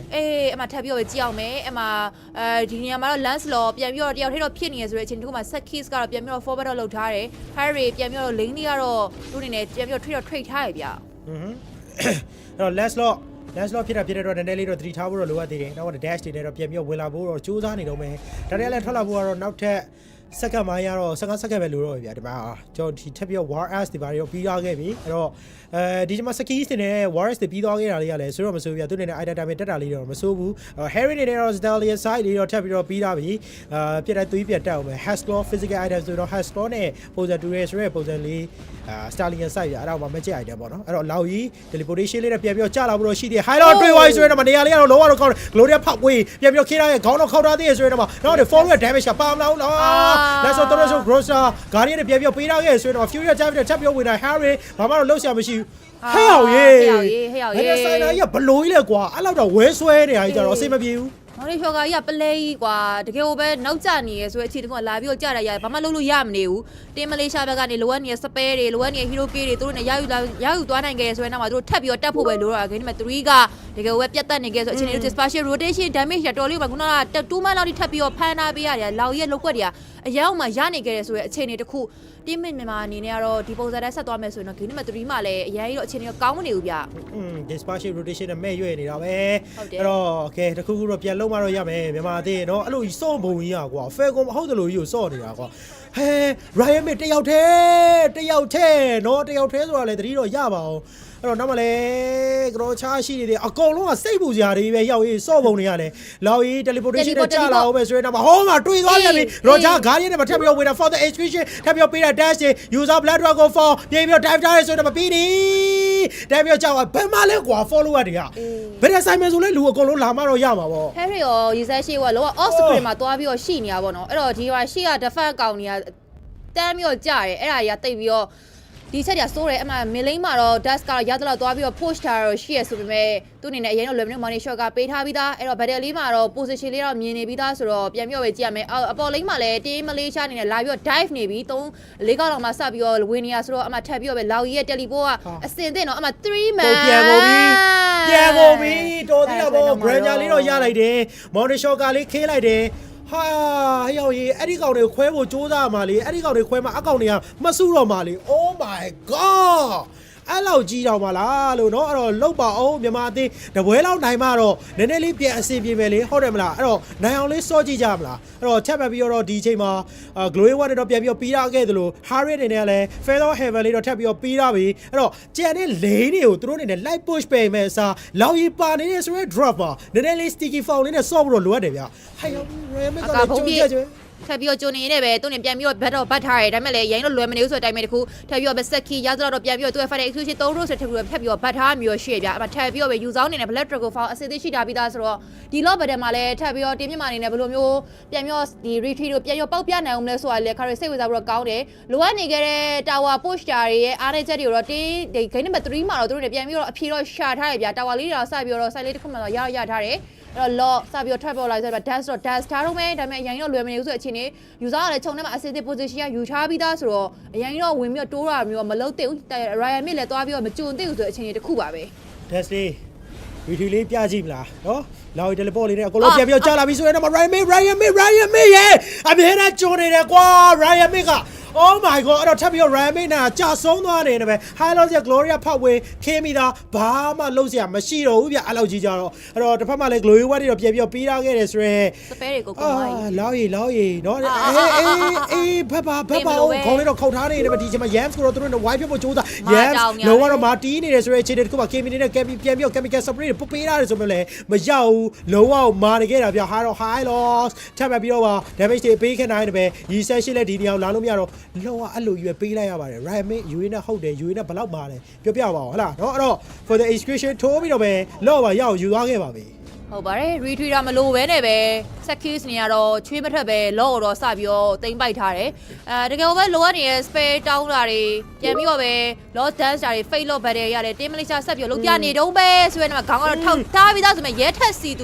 ူထပ်ပြီးတော့ကြာရဆွဲနောက်မှာပြန်ပြီးတော့ dispatch rotation တွေပေးထားဖို့အစစ်အသစ်ထပ်ပြီးတော့ပဲ dash နဲ့ဘာမှတော့လုပ်ပြလို့တော့မရဘူးပြန်ပြီးတော့ပဲ fall back ပဲလုပ်ထားပါသေးတယ်အဲ့တော့ဒီလောက်ပဲသူတို့ပြန်ပြီးတော့ဖြည့်ရှင်းမယ်ဆိုတဲ့သဘောအမှမလေးရှားအပေါ်လိမ့်မှာရှိတဲ့ tower တစ်လုံးထပ်မှန်ပြီးတော့ parcel ထုတ်နေပါပြီမြန်မာတဲ့တော့တစ်ခုလုပ်ပြဖို့တော့လိုအပ်လာပြီဆိုတဲ့အခြေအနေတစ်ခုမှာပါအမားတွေတော်တော်လေးများနေတာဟိုမှာတွေ့သွားပြီ dash ကိုလုံးဝတွေ့နေတာဗျ for the execution မှာတန်းထိုးတာ skis ကအကြောက်စရာရောက်ရေးအဲ့တော့ Papa Buff နားထိရောက်နေလာဖို့ကတော့နည်းနည်းလေးတော့လှမ်းသွားပြီဗျအဲ့တော့ Papa Buff စားပြီးတော့ session လေးအိပ်ပြန်မယ်ဟဲ့လားအဲ့လောက်ကြီးအစားမကြည့်ရအောင်အဲ့တော့ record ထောက်အိပ်ပြန်မယ် record ထောက်အိပ်ပြန်မယ်ဆိုတော့သူနေနဲ့မလုပ်ထားဘူးအဲ့တော့ငါလည်းမစိုးဗျ Mountain Shot ကခေးလိုက်မယ်ဆိုတော့ vision တွေအကုန်လုံးတော့မြင်ရမှာ backlight control လေးသွားမလား backlight control အကုန်လုံးမြင်တော့မယ်ဒီအချိန်မှာကျုပ် grand လို့ရရှိလာပြီဆိုမှလည်းယူသား black dog ကို found တော့ပဲနောက်ကနေ down shot တော့ light နေခဲ့ပြီဆိုရင်တော့ dashဘယ်နေရောမဲ့ဒါမျိုးလောရတော့မရသေးဘူးဆိုတော့နောက်ကနေထပ်ပြီးတော့ light ပြီးလောင်ရည်တွေမှာဘာတွေရဲဆိုမှလည်းအကုန်လုံးတော့ပြန်ပြီး spare တွေရှောင်ပြတယ် dash အချိန်တော့ဆွဲပြနေသေးတယ်နောက်ကနေတော့ပြန်ပြီးကီးကောက်ဖို့စူးစမ်းလိုက်သေးတယ်မစိုးဗျ high ground ကလည်း defense ဖို့အတွက်အချိန်ရလိုက်တယ်လို့ grand ကိုပါရလိုက်တယ်ပြန်ပေးလိုက်ရတာသူကိုယ်တိုင်ဆိုပေမဲ့လည်းသူ့ကိုတတ်ဖို့အတွက်စက္ကန့်30လောက်တော့ကြာခဲ့တယ်ဗျdash နေနဲ့ကလည်းနည်းနည်းတော့လမ်းလေးကတော့လွဲသွားခဲ့ပြီဗျသူနဲ့အင်ပြန်နာလေးကလည်းပြန်ပြီးကြောင်ပိတ်မိလိုမျိုးတော့ဖြစ်သွားတယ်အဲ့တော့လိုအပ်နေတဲ့ granger ကိုပြုစုတယ်ပြန်ပြီးဘလိုင်းနဲ့ရလိုက်သူလိုမျိုး follower damage ကလည်းတင်းကြီးမှာဘက်ကနေလိုနေရတော့အမှန်ပဲ defense ဘိုင်းတော့လည်းအများကြီးလိုအပ်နေဆိုအခြေအနေတစ်ခုတော့ခါရသုံးသက်မိရဲ့အဲ့ထပ်ပြီးတော့ပဲ blue buff စတဲ့ပြီးတော့ skis နေနဲ့တင်းပိုက်ထားနေရင်းနဲ့ပဲ dash နေနဲ့ကလည်းဒီချိန်တစ်ခုမှာ level 14ဆိုတဲ့ time တစ်ခုတော့ရောက်နေပြီ skis ကတော့ဒီမှာ AC level 50 match ဖြစ်သွားပြီဆိုရင်တော့ Remy ထပ်ပြီးကြိုနေတာမျိုးရှိရဲအဲ့မတော့ final execution ထပ်ပြီးတော့တင်းပိုက်ထားနေမယ် last law အနေနဲ့ Uranus ကိုထပ်ပြီးတော့ကောက်နေနေတဲ့အတူဒီနေရာမှာလဲတကောင်ထပ်ပြီးတော့မြန်မာသေးအနေနဲ့ကြောက်သွားပြန်ပါပြီRyan May ကအဲ့လိုမျိုးကြီးတောက်လျှောက်ကြီးသွားကြိုနေရတော့ဒီအချိန်မှာပြောဖို့မကောင်း user black dragon found တွေမှာထပ်ပြီးတော့လာပြီးတော့ရှိ user black dragon found တွေတော့ပြန်ပြီးတော့တင်တာပြီးတော့ရှိနေသေးတယ်ဆိုရင်တော့နောက်ကနေ dispatch rotation တွေတော့ပြန်ပြီးတော့ပေးရတယ်ဆိုရင်တော့ granger တော်တော်လေးတော့တွေးတော့နေဝါခဲ့ပြီရော okay high ground လည်းဒီအချိန်မှာထပ်မှန်ပြီးတော့ defense လို့တော့ရသွားပြီဒီက mega tower တွေတော့သူတို့အနေနဲ့ပြန်လဲပြီးတော့Eugene ကိုစူးစမ်းခဲ့တယ်ဆိုမှလည်းအရင်တော့ခုချိန်မှာမလွယ်သေးဘူးအဲ့တော့ပြန်ပြီးတော့ back time နေတယ်ပဲ mega tower defense တွေကတော့ထပ်မှန်ပြီးတော့အသက်တော့ဝင်လာပြန်ပြီဗျတကယ်ပဲလိုအပ်နေတဲ့ကမ်းဘတ်ဗတဲ့တခုတော့မြန်မာအသင်းအနေနဲ့ခေါ်ဆောင်သွားဖို့တော့အရေးတော့တော်တော်ကြီးနေပြီနောက်ထပ်ထွက်ပေါ်လာမဲ့ law ရဲ့ time တစ်ခုကလည်း10စက္ကန့်ပိုင်းအနေချာတစ်ခုဆိုတော့လေပြန်ပြီးတော့ရင်ခုန်ဖို့တော့လိုတယ်တကယ်ပဲ retreat ဘိုင်းဆိုင်မှာလိုအပ်ချက်မရှိခဲ့တဲ့ dash ရဲ့ impact တွေကလည်းဒီ series မှာတိတ်တော့မြင်နေရဘူး dispatch rotation ဆိုတဲ့ damage အမှရဲထက်စီသူကတွေးတော့တော်တော်လေး short ခံလိုက်ရတယ် okay အမှ law ကတော့ပြောရစနေပဲထပ်ပြီးတော့ထွက်လာပြီGame number 3ကတကယ်ကိုပဲမြန်မာအသင်းတွေနဲ့နိုင်ဖို့အတွက်အရေးကြီးနေရပါအဲ့တော့ comment battle တစ်ခုပဲပြလိုက်ပါလားအဲ့တော့ပြလိုက်ဖို့ပဲလိုရတယ်ဆိုတော့မလေးရှားအသင်းအနေနဲ့ကတော့ law တော့ကို control ထားတယ်ထပ်ပြီးတော့ပဲ chemical spray ဒါကြောင့်ဖြန်းနာပြီးဆိုတော့ black dog ကိုအစစ်အသစ်2မှန်ဖန်နာပြီးဆိုတော့ damage ကပဲလောက်မနေဘူး dash နဲ့ Malaysia shot ကပေးထားရဆိုမှလည်း AOG ထပ်ပြီးပါလာတော့2မှန်ထပ်ပြီးဖန်နာဆိုမှလည်းသူတယောက်ထဲတော့ဖြစ်နေရဆိုမှ4 damage ကထပ်ပြီးတော့ dash လို့ပဲဆိုရင်တော့မှာတော့ high law ကိရိစပြီးတော့ကြာရပြဒါပေမဲ့လေဒီချိန်တစ်ခုမှာတော့ law ကိုတော့Team Malaysia ထပ်ပြီးတော့ရနေနေတဲ့အတူဒီနေရာမှာလဲပြန်ပြီးတော့ပဲ Hero K တကောင်ရဲထက်စီသူနဲ့ပေးဆက်လိုက်နေရင်းနဲ့ပဲဒီပဒယ်လေးကလည်းပြန်ပြီးတော့လဲမြန်မာအသင်းအတွက်မဟုတ်ခဲ့ပါဘူးအဲ့တော့ဘယ်လိုလုပ်ကြမလဲကျွန်တော်စဉ်းစားကြရတော့အများကြီးရှိသွားပြီ high ground တွေထပ် defense ကနေလုံးဝထပ်ပါသွားမှလားဆိုတော့စိတ်ပူမိတယ် tower ဘိုင်းကလည်းခုနအတိုင်းပဲဗျ Melin ဆိုရင်လည်း mid tower က first tower တော့မကြိုးသေးဘူးဆိုတဲ့အခြေအနေရရှိသေးတယ်အဲ့တော့ပေါ်လင်းကနေလည်း David တက်လာဖို့ရှိသေးတယ်ဆိုတဲ့အခြေအနေတစ်ခုပါဒီတော့သူတို့တွေဖြည့်ရှင်းနိုင်မှာမလားကြည့်ရပါဦးပဲဗျ Nova by ဆန်အနေထားမှာလည်း sticky လောက်ထိတော့မလေးရှားနေတာထားရဲဆိုတဲ့အခြေအနေတစ်ခုအရင်ရောလွယ်မနေဘူးစိုက်လိမ့်မှာလည်း mega ရှိတွေကလည်းဘာမှရှိမနေဘူးဆိုတဲ့ timing တစ်ခုမှာတော့ ဒီပွဲစဉ်မှာလည်းတင်းမြန်မာတကယ်ပဲ signature found နဲ့တင်း found အကောင်းဆုံးနဲ့အတူလာခဲ့ပြင်မဲ့လည်း drop ပိုင်းဆိုင်ရာမှာလည်းသူတို့အနေနဲ့ဘလို့မှတော့မှခံဆော့လို့မရဘူးဆိုတဲ့အနေအထားတစ်ခုဖြစ်နေအောင်မလားကမတ်ပဲဘာမှလဲဒီမှာ dispersion rotation နဲ့အတူတူပဲအာကာဘိုးမရတော့ပျော့ပြဲနေပဲယူရင်းနဲ့မှဟုတ်ရလာတော့ပြန်ပြီးမေးရအောင်မယ်ဆိုတဲ့အခြေအနေတစ်ခုလောတော့ဝင်တော့ရိုက်နေပြီ Ray ခင်းထားပြီးသားခေါင်းခောက်ပဲလိုတော့ဆိုပေမဲ့လည်း spell လေးကတော့ပေးဆက်လိုက်ရပြီမောင်နေ short ကပေးထားရဆိုပေမဲ့လည်းဒီတစ်ခုမှတော့ပြန်ပြီးတော့ team Malaysia ဘက်က black drag ကဖန်ဝင်လာခဲ့ဆိုတော့2မှတ်ထပ်ဖန်ထားပြီးရဆိုပေမဲ့လည်းဒီတစ်ခုမှတော့ follower damage ကလောင်ကြီးရဲ့ damage တော်တော်လေးမှများနေဆိုတဲ့အခြေအနေတစ်ခုထင်ပြီးတော့ lance lock အနေနဲ့သူ့ရဲ့3 row ဆိုပြီးမှပိုင်းထားဆိုပေမဲ့လည်း final excuse ထိုးထားဆိုပေမဲ့တိတ်တော့လွယ်မနေဘူးဆိုတဲ့အခြေအနေတစ်ခုပါပဲ high ground defense လေးကတော့ပြီးတော့ပြီးစလို့သွားခဲ့ပြီဆိုတဲ့အခြေအနေတစ်ခုပဲအဲ့တော့မလေးယာတာဝါပါတင်းမလေးရှားအနေနဲ့လိုချင်နေတဲ့ပုံစံပါပဲ Okay ကဲတော့ online ကနေလည်းသူတို့အနေနဲ့ထပ်ပြီးတော့တွန်းကြည့်အောင်လား3 rows ထပ်အပေးမှာသွေးတစ်ဝက်လောက်ထိကိုဖြတ်ပြီးတော့ကိုင်းသွားပါဗျာကင်မီကအဲ့တော့ဗရေဆိုင်မိုးကလည်းသူတို့ကတိတ်ပြီးတော့အဆိုင်ရဲတော့ဘူးဒီကလည်းသူတို့ရဲ့ဒီတာဝါနားထိရောက်နေခဲ့ပြီဆိုတော့နည်းနည်းတော့သတိထားမှတော့ရမှာအိုး granger တစ်ချက်ဖြတ်အပြစ်ပါတော်တော်လေးကိုသွေးကိုင်းသွားပြီဆိုတော့ဗရေကလုံးဝဆိုင်လို့မရဘူးဗျာနော်အဲ့တော့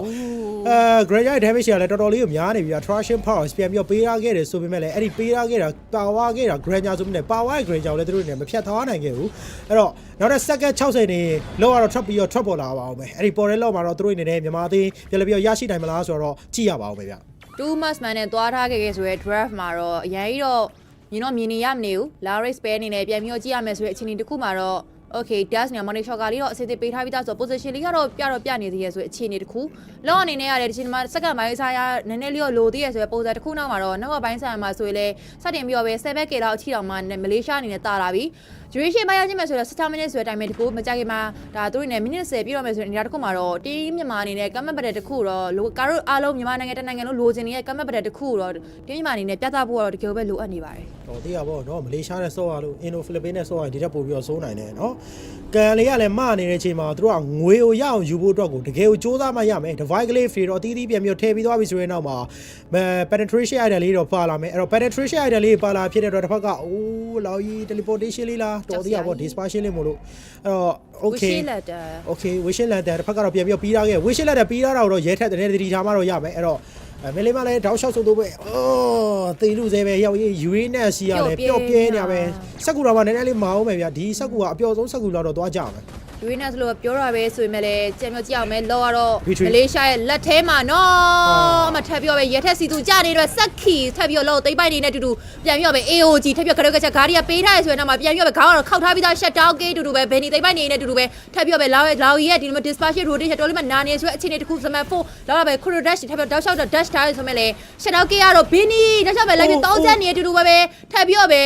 Case ရဲ့ strength နဲ့တူတူပဲရဲတဲ့စီသူကြာသွားခဲ့ဆိုပေမဲ့ dash ရဲ့ damage တွေဒီချိန်မှာလဲဘီနီရဲ့ damage ကြီးကတော့စတင်ပြီးတော့ impact ကတော့ထွက်လာပါပြီအမားကတော့ကြာသွားခဲ့ပြီဆိုပေမဲ့ဒီဘက်မှာပြန်ပြီးတော့ကြည့်ရမယ်ဆို3ယောက်ပဲကျန်တော့ဖြစ်တဲ့အတွက် high ground attack ကိုကောင်းကောင်းလေးလုပ်နိုင်ပြီတော့မထင်ဘူးကဲတော့ဘာတွေဆက်ပြီးတော့ဖျက်အောင်မလဲဒီမှာထပ်ပြီးတော့ကြည့်ရမယ်ဆိုတော့ game ရဲ့ chemical spray နဲ့ပဲ high ground တော့သူတို့တွေနဲ့ defense ရေဆိုင်ရှင်မလို့ရှိက traction pass အေး granger ပြစ်လို့သေတော့မယ်နော်အဲ့တော့ဟဲလော်ရိုက်လို့လည်းသေအောင်မယ်ရောက်ကြီးလော်ရိုက်လို့သေနေအောင်မယ်ကြော်မကောင်းတော့ဖြစ်ကုန်မယ်ကိစ္စတွေတော့မကြခင်တွေ့ရမလားနော်အဲ့တော့ဒီမှာလည်းချက်ပတ်ပြီးတော့ပြန်ပြီးကြည့်ရမယ်ဆိုရင် quiz way တွေဘာတွေပါချက်ပြီးတော့ပြီးထားပြီဗျာအဲ့တော့ quiz way တွေပြီးထားခဲ့ဆိုတော့နည်းနည်းလေးတော့ပြန်ပြီးတော့နောက်ပိုင်းကျတောက်လာအောင်ပါအဲ့တော့ last တော့နောက်ပိုင်းကျပို့ပြီးတော့သတိထားရပါအောင်မယ်ကတော့ cast နဲ့ဆိုပေမဲ့လည်းတော်လေးကိုမှစိတ်ပူနေရတော့အမှန်ပဲဗျတင်းမြန်မာအနေနဲ့ဒီနှစ်မှာရောထပ်ပြီးတော့ကြေးတစိမ့်ထပ်ပြီးတော့လူရအောင်မလားတော်လေးကိုမှရင်ခုန်စရာတော့ကောင်းတယ်လို့မျိုးစိတ်ပူစရာတွေတော်လေးမှကောင်းနေခဲ့တယ်ဆိုတဲ့အခြေအနေတခုတင်းမြန်မာအနေနဲ့အခုချိန်ထိတော့ duration ကတော့ဆွဲဆက်ထားနိုင်ခဲ့တယ်ဘီနီအနေနဲ့လည်း game နံပါတ်1 2 3အခုချိန်ထိတော့မှတောက်လျှောက် carry ထားပေးခဲ့တယ်ဆိုတဲ့အချက်လေးတွေကလည်းသွားပြီးတော့သဘောကျစရာတော့ကောင်းပြီးတော့ပဲအကူကျစရာလည်းကောင်းနေပါတယ်အဲ့တော့ဘီနီရဲ့ damage တွေ dash ရဲ့ impact တွေလက်ကိန်းမှာထပ်ပြီးတော့ထွက်လာအောင်မလားဒီ Harry ရဲ့ smash foot ခင်းနိုင်ကြလဲတောက်လျှောက်ဆိုလိုပဲနည်းလေးလွဲနေခဲ့ဆိုတော့ timing လေးတွေကတော့အားနည်းချက်လေးတွေတော့ဖြစ်နေတယ်တစ်ဖက်က grazer ပြစ်တာတွေလောက်ရဲ့ဒီ dispersion rotation တွေတော့မှသိမလို့ဖြစ်နေခဲ့တဲ့ Uranus ကရောဘယ်လောက်ထိဆက်ပြီးလုပ်ပြနိုင်အောင်လဲဆိုတာလေအရေးကြီးနေပါတယ်review ရှယ်ကလည်းတာနေဟျောင်းရေး skin နဲ့ dash မှာ review ကတော့တော်တော်ကြီးစကားပြောနေပြီကွာနော်အဲ့တော့ dash ရဲ့ retribution တွေဘယ်ရောက်သွားတာလဲကျွန်တော်ပြောကြတာဖြစ်သွားပြီ dispersion rotation မှာသွေးတစ်ဝက်လောက်ဖြတ်ကြဒါသူ့အမားတော့မဟုတ်ဘူးပြဘာလို့ဆိုတစ်ဖက်ကလည်း damage ရှောက်ဖို့ကတော်တော်ကြီးများနေပြီအဲ့ဒါကိုသူ့အနေနဲ့ပြန်ပြီးတော့ defense မလိုက်နိုင်ဘူးပြဘာလို့ဆိုသူ့အနေနဲ့ item ကလောက်ကြီးလောက်ကြီးလိုက်မတက်နေတော့လောက်ကြီးပေးတဲ့ပြ damage တွေသူက play ခံနေရတာသူရတော့ပြတ်တတ်ပါတယ်ဒါပေမဲ့ဟိုတက်ချင်တဲ့ပပလောက်ကိုချက်ချင်းမတက်တာဖြစ်တဲ့အတွက် UA နဲ့ဆော့ရတဲ့ဘက်မှာနည်းနည်းတော့ risk တော့ယူရတယ်ဗျဒီပွဲစဉ်မှာတော့ဒီ second ပွဲစဉ်မှာတော့ဒါ defense ဘိုင်းမှာ တော့ကစားကြတဲ့ Ryan Min နဲ့အတူတူ KDS ကတော့တော်တော်လေးတော့ impact လေးတော့ကြာနေရမျိုးသတိထားမိရဲ့အဲ့တော့ game number 1 2တောက်လျှောက်မထားနိုင်ခဲ့တဲ့ဒီနှစ်ကောင်အနေနဲ့ game number 3မှာလည်းတောက်လျှောက်တော့ပြဖို့တော့လိုအပ်နေရဗျသူတို့အနေနဲ့လည်းဝင်ပြီးတော့ damage ပိုင်းခံဖို့အတွက်ကလည်းအရေးကြီးတာဆိုတော့သူတို့ရဲ့ timing လေးတွေကလည်း chemistry သွားပြီးတော့မိနေဖို့ကလည်းတော်တော်လေးမှအရေးကြီးတယ်အဲ့ဒါကြီးကစကားပြောရပေါ့နော်အဲ့တော့ teleport ထောက်ထားပြီးသားသူတို့တွေဘယ်နေရာထောင်းမလဲ Ryan Min နာပဲတောင်းမလားချုံလေးမှာ position ယူထားပြီးသား Guardian ထပ်ပြီးထောက်ထားတဲ့ဆင်တာပဲ Gloria ပတ်ဝေး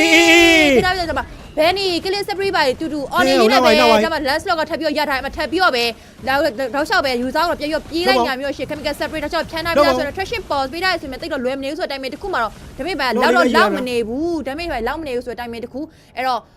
ပြန်ပြီးတော့ပဲ 4/5 ပတ်တဲ့တစ်ခုတော့တင်းညီမအနေနဲ့စတင်ပြီးကိုထိုးထားခဲ့ပါတယ်ကဲအဲ့တော့လော့လေးပဲယူလိုက်မလားဟလားတေးကြရဲနေတာဟဲ့Ryan Min အနောက်မကတ်နဲ့လေခြုံထဲမှာရှိမှသိရနဲ့ကွာရောက်လာနောက်နေဒီကောင်အဲ့တော့ကဲဒီမှာထပ်ပြီးတော့သွားဖို့တော့လိုအပ်နေသေးရဲ့ဆိုရင်ဒီမှာလော့တော့ဂျဲကလာမပါဘူးချေရဲနေထားမှာသူတို့နဲ့လော့မရရင်တော့ dash မင်းပြက်ကတော့နော်မြန်မာနိုင်ငံလူတွေစိတ်ဆိုးကုန်လိမ့်မယ် retreat okay ဒီမှာတော့လော့တော့ရရှိသွားခဲ့ပြီဆိုရင်ဒီမှာပြန်ပြီးတော့အကုန်လုံးဘတ်မယ်လော့တဲ့တူမှာပြန်ပြီးတော့တက်မယ်ဗျအဲ့တော့အေးစစ်စစ်လေးပဲခံမထားအောင်ပြန်ပြီးတော့ပြန်လာအောင်မယ်ဆိုရင်ဒီမှာမေဂါတာဝါအဲ့ဒါကိုပေးလိုက်ရသေးတာပါတဲ့ okay ကန်ဒီကကိုရီဘက်ပါမနေဘူး okay တော့တက်မယ်ဗျနော်လော့နဲ့တူတူတက်ပြီးတော့ပဲအကောင်းဆုံးပြန်ပြီးတော့ wide out ထိဆော့လိုက်ရအောင်လားနော်လွယ်မနေဘူးဆိုတာသိပေမဲ့လည်းအကောင်းဆုံးပြန်ပြီးတော့စူးစမ်းကြပြီဆိုတဲ့သဘောပဲအဲ့တော့ထပ်ပြီးတော့ပဲလောကတော့စိုက်လိမ့်မှာတော့တက်လာတယ်အရင်တော့လွယ်မနေဘူးပြပါဆိုတော့တာဝါတွေကလည်းနှလုံးလုံးအထိတော့မှရှိနေသေးတာဆိုတော့အရေးတက်ဖို့ရလည်းစင်တော့ပြင်းနေမှာမဟုတ်ဘူးလို့တော့ခံစားမိတယ်ဘလက်ဝင်းစတင်ပြီးတော့ Harry အနေနဲ့ပေးထားတယ်ဗျ Harry ကလည်းဒီ West မှာတိတ်ပြီးတော့သူ့ရဲ့ signature hero ဖြစ်ပေမဲ့လည်းအရေးဝင်ပြီးတော့တိုးပြီးတော့ damage ပိုင်ပေးဖို့အတွက်ကတော့တိတ်ပြီးတော့လွယ်မနေဘူးသူကလည်းဝင်ကတိုးက position ယူကတော်တော်လေးမှခတ်နေဆိုတဲ့အနေအထားတကူအမ teleport တော့စပြီးတော့ထောက်ဖို့တော့အခြေအနေတစ်ခုရှိရဲ last တော့လာပြီးတော့မေးထားရဆိုပေမဲ့သူ့ရဲ့ဒီ Kimi ရဲ့ damage နဲ့တော့တော်တော်လေးမှနာနေရဆိုတဲ့အခြေအနေတစ်ခုဗျOkay ကဲအဲ့တော့ mini wave နဲ့တူပဲသူတို့နေတယ်မင်းလေးရဲ့ first hour ရဖို့တော့မသေးကြဘူးဆိုရယ်ခိုက်တယ်ဗျာနော်အဲ့တော့အောက်လိမ့်မှာလည်းလောကတော့ရှိသေးတယ်ဆိုရင်တော့ဒီလောနဲ့သူတို့နေနဲ့ထပ်ပြီးတော့တက်ကြည့်မလားအာကာဟရောက်အရင်မဝေးပါနဲ့မင်းတို့ပဲကြောက်နေရတယ်နော်အဲ့တော့ဒီ spatial rotation တွေလည်းရှိနေသေးတယ်အဲ့တော့မှ wishing lantern လေးနဲ့ဆိုပို့ပြီးတော့သတိထားရတယ်ဗျာ granger နော်အဲ့တော့ space တော့ UAS နဲ့အဲ့လောက်ကြီးမစားနိုင်တော့ဘူးဗျာတပြေးနဲ့ပွဲကြီးကြာလိုက်အချိန်မှာတစ်ဖက်သေးထွက်လာတဲ့ item တွေ damage တွေနဲ့တူပဲသူတွေနဲ့အများကြီးတော့ခံနေရတယ်အဲ့တော့ million တက်လာတဲ့ first to wave မှာတော့သူတွေအနေနဲ့ mega tower တော့ပေးရပြီ session mode shot ကတော့ပြန်ပြီးဖွင့်နိုင်တယ်ပဲ million မှာထပ်ပြီးတော့ second tower တော့ UG အောင်မယ်အောက်လေးမှာလည်း second tower တော့ရတာပြီ last slot အနေနဲ့တော့အောက်မှာရောက်နေခဲ့ဆိုရဲခိုက်တက်မှာအမ high ground check တော့စတင်ပြီးတော့လာဖို့တော့ရှိနေပါသေးတယ်အဲ့တော့ lot ဒဲရိုက်ထားဆိုတော့ mega tower တလိဒီမှာတော့စတင်ပြီးတော့ရတာဖို့တော့ရှိအောင်မယ် dispatch rotation စတင်ပြီးတော့ခဏ last slot dash နေဒီချိန်မှာအာကာစတင်ပြီးတော့စပိတ်တော့စားပေးတာတွေခေါင်းခောက်ဖို့တော့ရှိနေသေးတယ်ဆိုတော့နောက်ကနေပြန်ပြီးတော့ဝင်လာခဲ့ပြီ last slot နောက်ကနေပြန်ပြီးတော့ UNS နဲ့ 3 row စီကြမှာပြန်ပြီးတော့ထွက်လာနေတော့မယ်လောတော့ပြန်ပြီးတော့ရှင်းခွင့်တော့ပြုရတော့မယ်ဆိုရင်တော့ KB နောက်ကနေ follow ရနေလိုက်ပြီးတော့ပြစ်ပေးတာဆိုရင်တော့လောကလည်းတော်တော်လေးတော့မာသွားပြီဗျ second 20နောက်ပိုင်းလော့ဖြစ်တာဖြစ်တော့နားတယ်ဒါပေမဲ့တစ်ဖက်မှာလည်း counter attack ပုံစံမျိုးနဲ့ပြန်ပြီးတော့လာပြီဆိုတော့ user blood ကို foul ဒါပေမဲ့တစ်ဖက်မှာ Harry ပြန်ပြီးတော့ပေးတဲ့ damage တွေကျွန်တော် research ပြန်ပြီးတော့ပေးတဲ့ damage တွေကြောင့် user ကိုယ်တိုင်မှာတော်တော်လေးနာသွားတယ်ဗျOkay ပြန်ပြီးတော့ Caro ရဲ့မြန်မာအသင်းအနေနဲ့ပြန်ပြီးထောင်းလာဆိုတဲ့အခြေအနေတစ်ခုပဲဗျ Harry ပို့ပြီးတော့မှ damage ပိုင်းဆိုင်မှာများလာခဲ့ပြီဆိုတဲ့အခြေအနေတစ်ခု Benita ရှောက်ကိုမှမာနေခဲ့ပြီပြန်ပြီးတော့ damage ပိုင်းမှာလောက်နေခဲ့ပြီဆိုတဲ့အခြေအနေတစ်ခုကတော့တင်းမြန်မာရဲ့အခြေအနေတစ်ခုတော့ပြန်ပြီးတော့ရောက်လာခဲ့ပြီလို့ပဲပြောရလိမ့်မယ်ဗျအဲ့တော့ထပ်ပြီးတော့ဒီနောက်ထပ် log ကိုပါထပ်ပြီးတော့ရခဲ့မယ်ဆိုရင်တော့တင်းမြန်မာအတွက်ဒီလိုအပ်နေတဲ့နောက်ဆုံး game number 3ရဲ့အနိုင်ရလေလေးကိုတော့သူတို့ရသွားဖို့တော့အလားလာအများများရဗျာတာဝါတွေလည်းဒီနောက်ခုနလောနဲ့တူတူလေးရရတာဖြစ်တဲ့အတွက်ထပ်ပြီးတော့ပဲမောင်လေး short ကပေးထားပြီးသား position လေးကမြင်ထားပြီးသားဆိုတော့အကပိုးပြတာရှော့လိုက်ပြီးတော့ကြည့်နေပေးသေးတယ်ဒါပေမဲ့လည်းရဲလို့ ticket pause ပေးထားရဆိုပေမဲ့တိတ်တော့လွယ်မနေဘူး follow damage ပိုင်းဆိုင်မှာလိုအပ်နေသေးတာဖြစ်တဲ့အတွက်ပြန်ပြီးတော့ပဲတင်းညီမအနေနဲ့ position တော့ယူထားပါသေးတယ် UNS item လေးတနေ့တော့ပြန်ပြီးတော့လိုသေးရဗျအိုးနားတယ်နည်းနည်းလေးတော့ပြန်ပြီးတော့ back ကြည့်မလားเนาะအဲ့တော့အဓိကဒီစေပြင်းတွေက Sanji and Death ဆိုတဲ့အခြေအနေလေးကတော်တော်လေးအဆင်ပြေနေရဗျเนาะအဲ့တော့ခေါက်အောင်မယ်ဆိုရင်အိုး flicker မစိုးလေ high low glory ပတ်ဝေးနဲ့ flicker နဲ့ရောက်ပါ high low glory ပတ်ဝေးက42စက္ကန့်နဲ့ flicker ကောင်တော့120ဆိုတော့လေရတာတန်တယ်ဗျเนาะအဲ့တော့တစ်ဖက်မှာလည်း recension ပြန်ပြီးတော့တက်လာအောင်မယ်ဆိုရင်နောက်ပါတစ်ဖက်မှာလည်း granger ချုံနေပါလေးတော့ပြန်ပြီးတော့စစ်ပေးထားတော့မယ် grocha လန်တော့မှာတော့ အာကာနေနဲ့ပြန်ပြီးတော့ကြည့်အောင်မယ်ဆိုရင်ခိုက်တယ်လေးတော့ရှိတယ် recension မှာတော့ချက်က3ယောက်ပဲရှိတော့သတင်းကြီးကြရတာလေ3ယောက်တည်းရှိတော့သတင်းကြီးကြရတာဆိုမှလေလောက်ကြီး teleportation နဲ့တူပြန်ပြီးတော့လိုက်လာတယ်လောက်ကြီးကျိုးနေပြီဆိုမှလေဘာကထွက်လာတဲ့ output damage လုံးဝတော့မရရဆိုတဲ့နောက်မှာ Harry စမဖို့ chrono dash ပြန်ပြီးတော့သုံးပေးထားတယ် Harry Kimi နှကောင်ဆုံးပြန်ပြီးပြပေးထားဆိုတော့ immortality စပြီးတော့ yes ကြာသွားခဲ့နေတယ်ပဲဒီအချိန်မှာတော့ yes ပြန်ရပါအောင်ပဲအဲ့တော့ low တော့မြန်မာအသေးပြန်ပြီးတော့ try သွားနိုင်အောင်မလားစပြီးတော့ကြည့်အောင်ပဲဗျ ကယ်မှရေကိုစရာကောင်းတယ်ဆိုတဲ့အချိန်တစ်ခုကတော့သွားပြီးတော့ကြာပြီအဲ့တော့အိမ်ပြန်သွားတဲ့မလေးရှားအသင်းအနေနဲ့အတူတူပဲထပ်ပြီးတော့ပဲဒီတော့မြန်မာသေးလေးပဲရလိုက်အောင်မလားပြန်ပြီးတော့ကြက်မယ် last လောလာတော့လာနေပြီဆိုရင်တော့မှထပ်ပြီးတော့ပဲ Ray ခင်းထားတဲ့ခေါင်းတော့ပြေးပြီးတော့ခောက်ထားပဲဆိုတဲ့အချိန်တစ်ခုထပ်ပြီး pressure pause ပေးထားဆိုပေမဲ့လည်းတိတ်တော့လွယ်မနေဘူးပြဒါပေမဲ့လည်းဒီလည်း dash နဲ့တောက်ချတော့ retrieve ပိုင်းအတွက်ကျိုးတော့စားနေဆိုပေမဲ့ log ကတော့ပြန်ပြီးတော့ reset သွားခဲ့ပါပြီ Okay reset တော့ပြန်ပြီးချထားခဲ့ဆိုတော့ဟိုဘက်မှာလည်းပြန်လဲပြီးတော့ကျွန်တော် mega tower တွေပြန်ပြီးတော့ defense ရအောင်ပဲခြေနေတွေတော့ပြန်ပြီးတော့ရှိတယ်ဗျကင်မီကလည်းနည်းနည်းလေးတော့အိမ်ပြန်ပြီးတော့ crew wave တွေပြန်ရှင်းတာတော့သူတို့အနေနဲ့တရင်တိကျတော့ပြန်ပြီးတော့ရထားတယ်အဲ့တော့ recession ဟို Harry တဲ့ damage ကလည်းတစ်ပြေးနဲ့တော့နာလာပြီဗျ immortality ပြန်ပြီးတော့ပြီးသွားပြီဗျ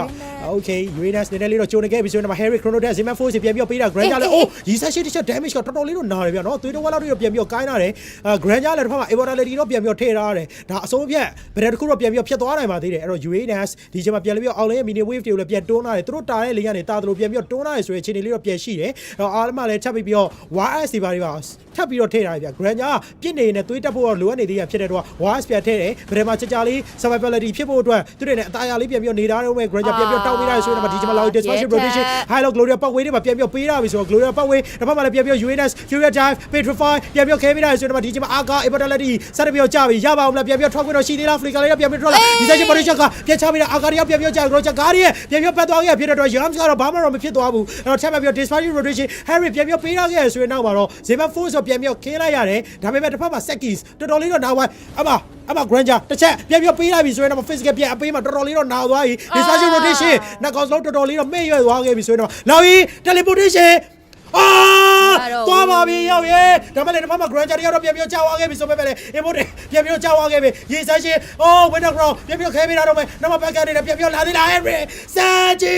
အကောင်းဆုံးပြန်ပြီးတော့လုပ်ပေးတာဆိုတော့စန်ဂျီပဲအကောင်းဆုံးပဲထမ်းမှန်ပြီးတော့ defense ပေးနေစေပဲစန်ဂျီစီမှာ damage တွေအများကြီးပဲဗျဟုတ်တယ်တကယ်ပဲစန်ဂျီနဲ့လိုအပ်တဲ့ hero key တွေပြန်ပြီးတော့ carry သွားပေးခဲ့ပြီးတော့ပဲ battle fail နေကြတဲ့ပုံစံတစ်ခုမှတော့မှပြန်ပြီးတော့အကောင်းဆုံးcarry သွားနိုင်ပေးခဲ့ပါအဓိက teleport လာတဲ့ဒီလိုမျိုး pressure တွေကိုတော့လောင်ရဲ့ damage တွေကိုတော့ဒီ Harry ရဲ့ light gate damage တွေတူပဲပြန်ပြီးတော့ရှင်းဆော့နေမှာလောင်ရင်တော့မခံနိုင်ဘူးပေါ့နော်အဲ့တော့ဒီ Harry ရဲ့ damage တွေ Kim ရဲ့ damage တွေကတော့ဒီမလေးရှားလဲတော်လေးကိုမှအနေရစပြီးတော့ကြာလာပြီ Kim မှာလည်း pressure ရှိရဗျာဒီကသူရဲ့ crew way ရှင်းရတာတွေပြန်ပြီးတော့ damage ပေးရရလေ Kim မှာတော်လေးကိုမှခေါင်းပုတ်သွားကြီးနေရပေါ့နော်အဲ့တော့လောတော့ပြန်ပြီး dash နေတယ်အမှထပ်ပြီးတော့ပဲ hero key နဲ့ပြန်ပြီးရှိဘူးတော့ရှိရစမယ် Sandy နဲ့လေးတော့ကျိုနေပြီစမယ်ဖို့ပြန်ပြီးတော့ပဲ Harry Player ပတ်ရင်းနဲ့တူကောင်းတယ်တော့ရှာတော့ခေါင်းတော့ခောက်ပေးလိုက်ဆိုရင်မှစကီပြမေဂါခဲရရှိသွားခဲ့ပြီဆိုတော့ယူဆောင်မှာထပ်ပြီးတော့တိမ်မောင်းကိုလုံးနေတယ်ပဲယူဆောင်လား immortality မှာထပ်ပြီးတော့ကြာသွားခဲ့ပြီဆိုတော့ winner crown မရောက် winner crown ဖေးပေးတယ်အဲ့တော့ထပ်မှတ်ပြီးမှကြာဆုံးသွားခဲ့နေတယ်ပဲလောပါရရှိဖို့အတွက်ဒီမှာအသေးအလားလာကောင်းသွားတယ်ပဲဂျန်ဂလာမရှိတော့ဘူးယူဆောင်မရှိတော့ဘူးဆိုရင်နောက်မှာလောရသေးတယ်ဒါပေမဲ့လောက်ရဲ့ teleportation လေးတော့ပြန်ပြီးစောင့်ကြည့်အောင်မယ်ဆိုရင်တော့ holy crystal လေးနဲ့နည်းနည်းလေးတော့ပြန်ပြီးစောင့်ကြည့်အောင်မယ်တစ်ဖက်ကလည်းကန်ဆယ်မဲနိုင်ချင်ဖို့အတွက်လာတော့လာအောင်ပါပဲဒါပေမဲ့ရေဆက်ရှင်မောင်တီရှော့ကလောက် teleportation ဒီနေ့ collect လာရပြီတီတော့ပါပဲ sorry လူတော့မသိဘူးရိုလာကိုစာစီးနေရဆိုပဲကွာတကယ်ပဲလိုအပ်နေတဲ့ game number 3ရဲ့နိုင်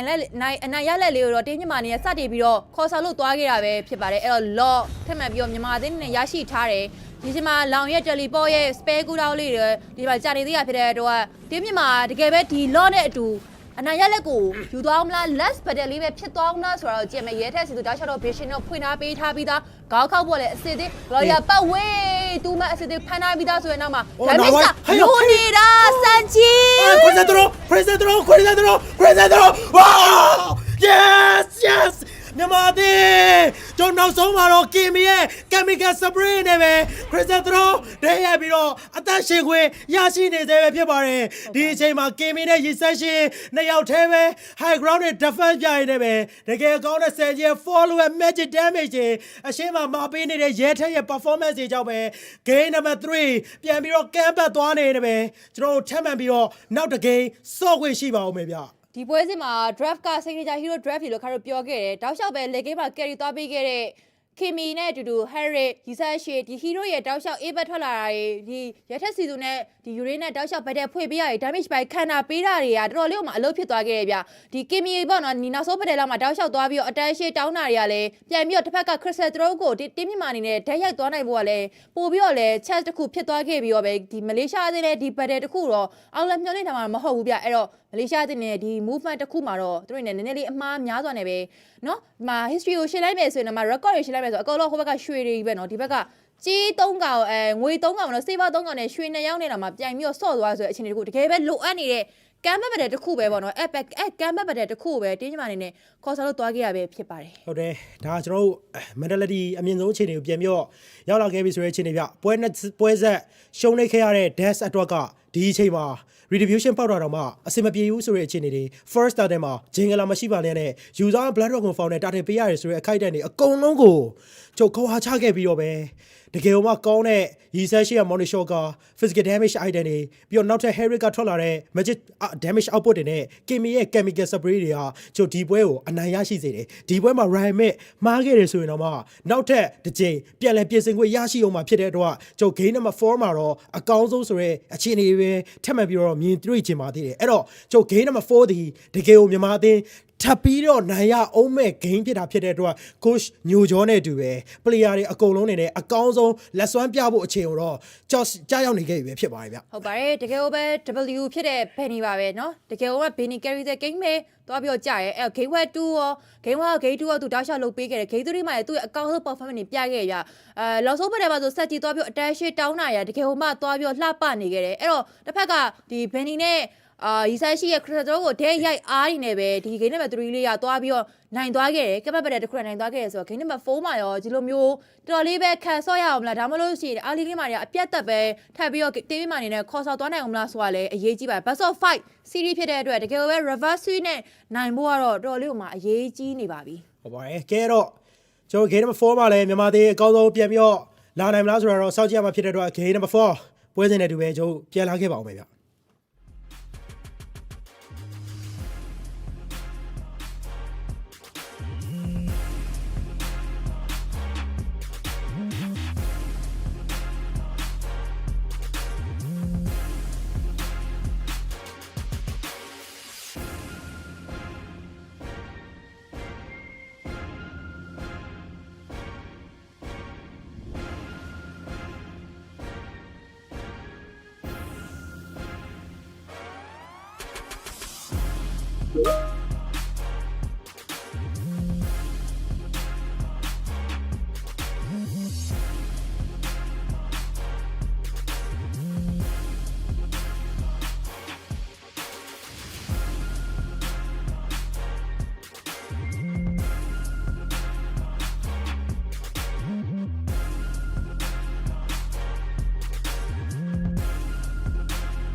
အောင်မဲပြလဲပြီးတော့ကြိုဆိုလိုက်ပါတယ်တကယ်လို့မှအရေးကြီးနေရဆိုတဲ့ game number 3မှာတော့တင်းမြန်မာအနေနဲ့အကောင်းဆုံးကမ်းမဲ့ဘန်နယ်တခုအနိုင်ယူသွားနိုင်ခဲ့ပြီးတော့ပဲတကယ်ပဲ Best of 5 series ရဲ့ game number 4ကိုရရှိလို့လာခဲ့ပြီဖြစ်ပါတယ်ဟုတ်ပါတယ်အင်ဒိုနီးရှားအသင်းကတော့ join နေနဲ့ခြေစိတ်လူဖို့အတွက်စောင့်နေခဲ့ပြီးပြမလေးရှားအသင်းဟုတ်ပါတယ်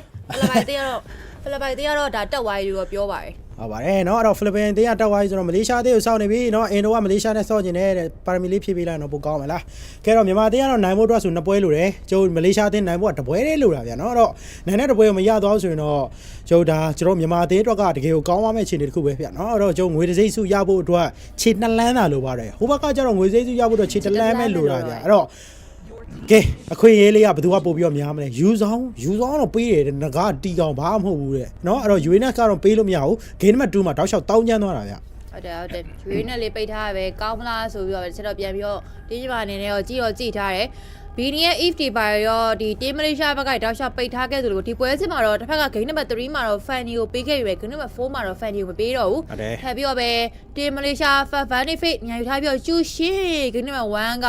လုပ်ဖြစ်ခဲ့တဲ့ကျူရှင်းကိုတော့ first pit မှာယူဖို့တော့အလားအလာများနေတယ်ပဲတကယ်ပဲယူသွားရင်းနဲ့ပဲ game number 2 game number 4ရဲ့ပွဲစစ်မှာတော့ကျူရှင်းလေးနဲ့ထပ်ပြီးတော့ရေးစားရမယ်အဲ့မှာတကယ်ပဲယူစေချင်နေခဲ့တဲ့ရဲထက်စီသူကိတိစဖြစ်လဲကြော်ကချာလေးကိုတော့ခါတော့ထပ်ပြီးတော့မြင်ရမှာပဲဖြစ်ပါတယ်ပထမဆုံးမြင်ရမှာပါဟုတ်ပါတယ်เนาะကြော်ချာဒီပွဲမှာတော့ပစ်လာခဲ့ပြီဆိုတော့ကျွန်တော်ဒါလည်းနိုင်သွားပြီဗျာအဲ့လောက်ဆိုရင်တော့မြန်မာတေးရနော်အဲ့တော့ရီဆက်ရှိဂရောချာရီဆက်ရှိကောင်းလိုက်တာဂါရီယာချမယ်နောက်ကနေရီဆက်ရှိမော်နီရှော့ကထက်ချမယ်ကုန်ပုံပဲအဲ့တော့ထပ်မပြီးတော့တစ်ဖက်မှာလည်းရမ်စတဲ့အတူပဲမလေးချက်ပြီးတော့ပိတ်ကောက်အောင်မယ်ဆိုတဲ့နောက်မှာ3နေနဲ့ဘာလင်းနဲ့ထပ်ပြီးတော့ပဲပစ်လာအောင်မလဲနော်အဲ့တော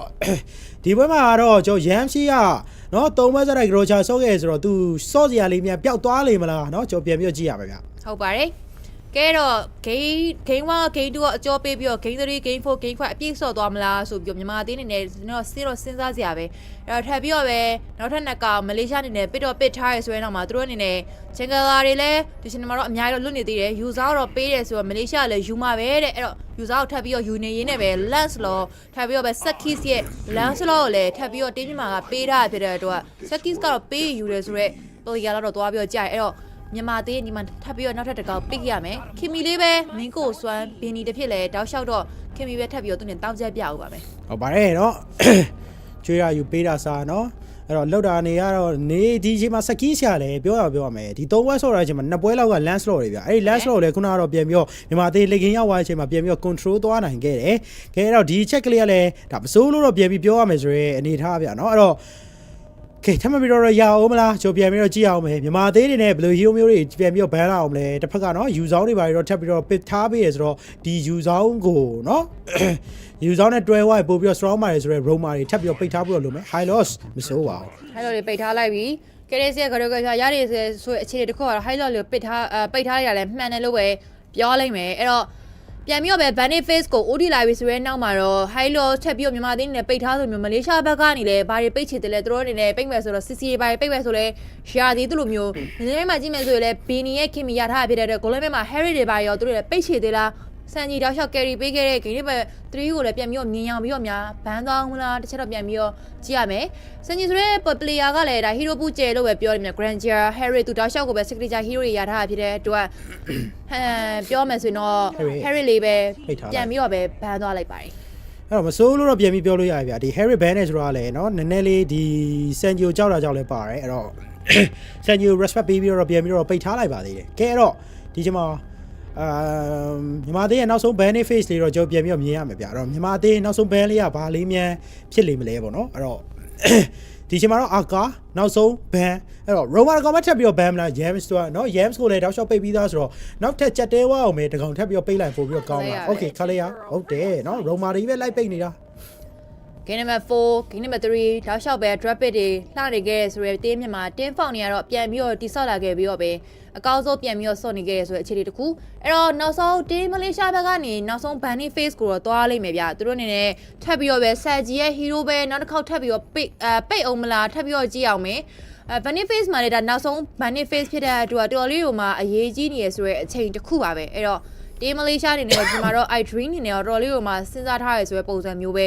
တင်းမြမှာဘက်ကနေဘာလို့နေသေးလဲဒီချိန်မှာဆိုတော့အမာတကောက်ထပ်ပြီးတော့လိုမလို့မျိုးထပ်ပြီးတော့ပဲဂိုလင်းတကောက်ထပ်ပြီးတော့လိုမှဖြစ်တဲ့အတွက် Harry နဲ့တူထပ်ပြီးတော့ပဲဆန်ကြီးရဲ့ hero လေးကိုပိတ်သွားအောင်မလားကြည့်ရပါမယ်ဟုတ်ပါတယ်ကဲတော့နောက်ဆုံးကျန်နေသေးတဲ့သူတို့ဒီတကောင်မှာဆိုတော့ Ace Box ပြန်ပြီးတော့ဘယ်နာသေးတယ်ဒီကလည်း Ace Box ကဂိုလင်းနဲ့ထွက်လာနိုင်တယ်ဗျဘာဖြစ်လို့လဲဆိုရင်တော့သူတို့စီမှာ2 match man ပုံစံဆော့ပြီးသွားပြီ3 match man တော့ထုတ်လာပါအောင်မလားဒါကိုလည်းသူတို့အနေနဲ့ပြန်ပြီးတော့တွေးရတဲ့ပုံပဲဗျာเนาะအဲ့တော့ကဲစန်ကြီးဒီချိန်မှာသူ့အနေနဲ့ဘယ်လို hero မျိုးပြန်ပြီးတော့စဉ်းစားလာလိမ့်မလဲเนาะအဲ့တော့6 goal လေးဘာလေးလဲဆိုရင်လဲဒီကျူရှင်တို့ဘာလို့သွားပြီးတော့နောက်လို့ရမှာအဲ့လီအိုးစိုးတော့မစိုးတော့အဲ့လီဆိုလဲအဲ့လေသူကသူတို့ rule နဲ့တောက်လျှောက်ပဲလိုက်ပြီးတော့တွေးလျှော့ထားဖို့ရှိတယ်ဆိုတော့အကာဘိုးမြက်လက်ထဲမှာသွားပြီးတော့ရောက်နေဆိုတော့ Alice နဲ့ထပ်ပြီးတော့ပဲ Ryan Mid ကိုပြန်ပြီးတော့မြင်ရအောင်မယ်အဲ့တော့နောက်ဆုံး PK ပိုင်းမှာကြည့်မယ်ဆိုရင်တော့ Team Malaysia က2ကောင်တစ်ခါတည်း pick ရမှာဆိုတဲ့အနေအထားတစ်ခုသူတို့ပြန်လိုနေရဆိုတော့ goal လေးလိုပြီးတော့ပဲထပ်ပြီးတော့နောက်ထပ်အမားတစ်ကောင်ထပ်ပြီးတော့လိုမယ်ဆိုတော့ဘာညာပစ်သွားအောင်လဲအားလို့ရမယ်အရာကြီးတော့ကြံနေအောင်မဟုတ်ဘူးအားလို့ဒါပြင် phobia တွေဘာတွေယူမယ်ဆိုလဲယူလို့ရဆိုတဲ့အနေအထားတစ်ခု cloud ကိုတော့နောက်ဆုံး banning phase မှာတော့ game number 3မှာ ban ထားခဲ့ပြီမယ် game number 4မှာတော့ cloud ကိုပေးထားရဆိုတဲ့အခြေအနေပေါ်မှာတော့ထပ်ပြီးတော့ပဲ Team Malaysia ရဲ့golden ကစားသမားရဲ့ signature pick လေးဖြစ်တဲ့ cloud ကိုပဲသူတို့နဲ့ပစ်သွားအောင်လားကြည့်ရမယ်ခါလေးလေးပါတွဲပြီးတော့ယူထားဆိုတော့ဒါ sandstone အနေနဲ့တောက်လျှောက်လိုက်ပြီးတော့ damage ပိုင်းရော short အောင်ပါဗျာ Okay ကဲတော့ကျွန်တော်အနေနဲ့ Grocha revitalize ပြန်ပြီးတော့သွားမလားเนาะအဲ့တော့ goal လေးကိုသူတို့အနေနဲ့ဘာလေးမဲ့ပြန်ပြီးတော့သွားခြင်းလဲเนาะအဲ့တော့ share လေးအောင်နင်းလေးပြန်ပြီးတော့ကြည့်အောင်မယ် Okay 6နေပါလေးသွားမယ်ဆိုလဲရတော့ရသေးတယ်ဒါပေမဲ့ cloud နဲ့ရှင်ပြီးတော့ဆော့ရမှာအဲ့တော့ cloud နဲ့ရှင်ပြီးဆော့မယ် hero တွေနဲ့သူတို့တွေနဲ့ဘာလေးပဲထွက်လာအောင်မလဲ Roger တော့ကောင်းနေ Roger တော့မကောင်းလိုက်ခေါ်ရအဲ့တော့ Ruby လည်းတိတ်ပြီးတော့သဘောမကျပြန်ဘူးဗျအဓိကဒီတစ်ဖက်ကဒီ user ကလိုက်ပြီးတော့နားကတ်မှာဆိုတော့အဲဒီအနားကတ်တဲ့ကောင်တွေပဲအိုး user သွေးတက်မဲ့ပွဲလို့တော့ပြောလို့ရတယ်အကောတော့အနားကတ်မဲ့ကောင်တွေပဲဗျOkay banning phase နဲ့ PK ပိုင်းမှာတော့ပြီးသွားခဲ့ပြီ draft layer တော့ပြောရမယ်ဆိုရင်တော့ Kids ရဲ့ signature hero တွေရထားတယ်ဒါအပြင်ဒီမှာထပ်ပြီးတော့ပဲ Ryan Mid ရဲ့ L ထပ်ပြီးတော့ Das ရဲ့ signature hero ရီဆာရှစ်တွေထပ်ပြီးတော့ရထားရဆိုတော့ team မြန်မာရဲ့ draft ကတော့အားကြကြစရာတော့ကောင်းနေအားလဲရရဆိုတဲ့အခြေအနေတစ်ခုပဲဗျထပ်ပြီးတော့ပဲ game number 4ကိုလည်းကမတ်ဘတ်တန်နဲ့ပဲနိုင်ဘာနဲ့ပဲနိုင်ဖို့ကအဓိကပဲနိုင်အောင်သာစော့ပေါ့နော်ထပ်ပြီးတော့ပဲ game number 4ကိုလည်းရင်ခုန်စားနဲ့ကြည့်အောင်ပါပဲဖြစ်ပါတယ်ဟုတ်ပါတယ်ကဲအဲ့တော့ explaining river နဲ့စုံစားသွားရအောင်မယ်ဆိုရင်တော့ပါကျွန်တော်မြန်မာအသေးအနေနဲ့ဘယ်လိုမျိုးအကောင်းဆုံးတွေပြန်ပြီးတော့ပြသနိုင်မလဲပြန်ကြည့်ရပါမယ်ဒီပွဲလေးနိုင်သွားဖို့ကတော့များတယ်ဒါပေါ့ဆိုဒါ format draft တွေเนาะကျွန်တော်မြန်မာအသေးစော့နေကြ draft တွေကဲတော့ကျွန်တော်ရဲ့မပြီးပြတ်သေးရဲ့မြန်မာအသေးနဲ့မလေးရှားအသေးတို့ရဲ့ game number 4ပြီးတော့မကြခင် game number 5တပွဲတော့ရှိနေသေးရဲ့ဗျာเนาะတော့ game number 4နဲ့5ဒီမှာမြန်မာအသေးသားအနိုင်ရရှိခဲ့မယ်ဆိုရင်တော့ငွေတစိမ့်စုရွှေတစိမ့်စုတွေကိုတော့မျော်လင့်လို့ရသွားမှာပဲဖြစ်ပါတယ်ဟုတ်ပါတယ်ဒီပွဲကိုနာမည်ဆိုငွေတစိမ့်စုတော့ရှူရသွားပြီပေါ့နော်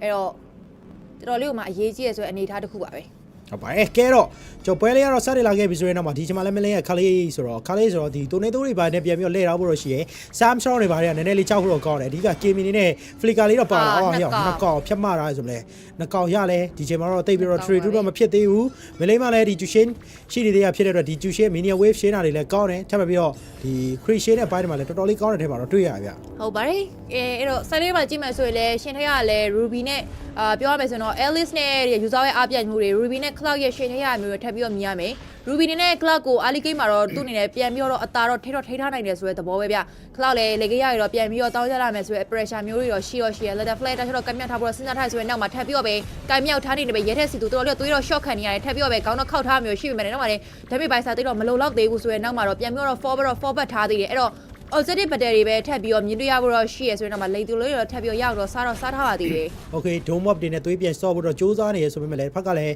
ယူဆောင်ကိုယ်တိုင်သွေးတွေတောက်လျှောက်တော့ပြန်ပြီးတော့တက်နေသေးပဲဗျလက်ရှိတီကတော့သူကအဆင်ပြေနေသေးတယ်လို့ပြောလို့ရတယ်အဲ့တော့ tornado ပြန်ပြီးတော့လှည့်ထားပေးတယ်ဆိုရင်လည်းကိုရအောင်လက်ရှိတီကတော့အဆင်ပြေနေတော့မယ်အဲ့တော့သူတို့အနေနဲ့ AHP လေးကိုတော့ gang တစ်ခုလောက်ထိသွားခြင်းမို့တော့စူးစမ်းနေရဆိုပေမဲ့လည်းရမ်းတော့မလို့သေးဘူးဗျခါလေးရဲ့ tornado တွေပြန်ပြီးတော့ရှိနေသေးတယ်ရဲချက်လမ်းပြီးတော့ဖမ်းပြီးရနောက်မှလည်း Kimi ပြန်ပြီးတော့ပါလာဖို့တော့ရှိနေသေးတယ်ဆိုတော့ပြန်ပြီးတော့မှားထားသေးတယ်တော်တော်လေးတော့သွေးတော့နဲသွားပြီဗျ tornado ရသေးလားနောက်က follow up ပြန်ပြီးတော့ stand ပေးတာ Stallion ဘေးနေကြတယ်မှာတော့ရဲချက်လွတ်သွားခဲ့ပါပြီKimi ဒါရှော့တော့ damage လေးတော့ပေးထားနေတယ်ပဲ capital separate damage လေးတဲ့အတူတူပဲရဲထက်စီသူတော့ပြန်ပြီးတော့ forward ခွင့်တော့ရခဲ့တယ်ဆိုတော့အရင်တော့ဆိုးလာတဲ့အချိန်တော့မဟုတ်ဘူးအဲ့မော် team မြန်မာအနေနဲ့ဒီမှာတော့ first rider စပြီးတော့ထွက်ပေါ်လာပြီဆိုတဲ့အနေထားကျူရှင်ရဲ့ pressure ရဲ့တော်လူမှာ early game နဲ့အာရုံနောက်ကျင်စရာတော့ကောင်းတယ်ဗျအမှ cloud စတဲ့ပြော damage တွေရောပေးထားမျိုးရှိမယ်ဒီမှာတော့ဆက်လင်းမှာတော့ထပ်ပြီးတော့ပဲ London Flare ဒါဆိုတော့ကမ်းမြောက်ပေးထားရဆိုမှာအကာဘိုးမြောက်တယောက်တည်းတော့ဖြစ်နေရင်းနဲ့ပဲဒီတာတယ်မှာတော့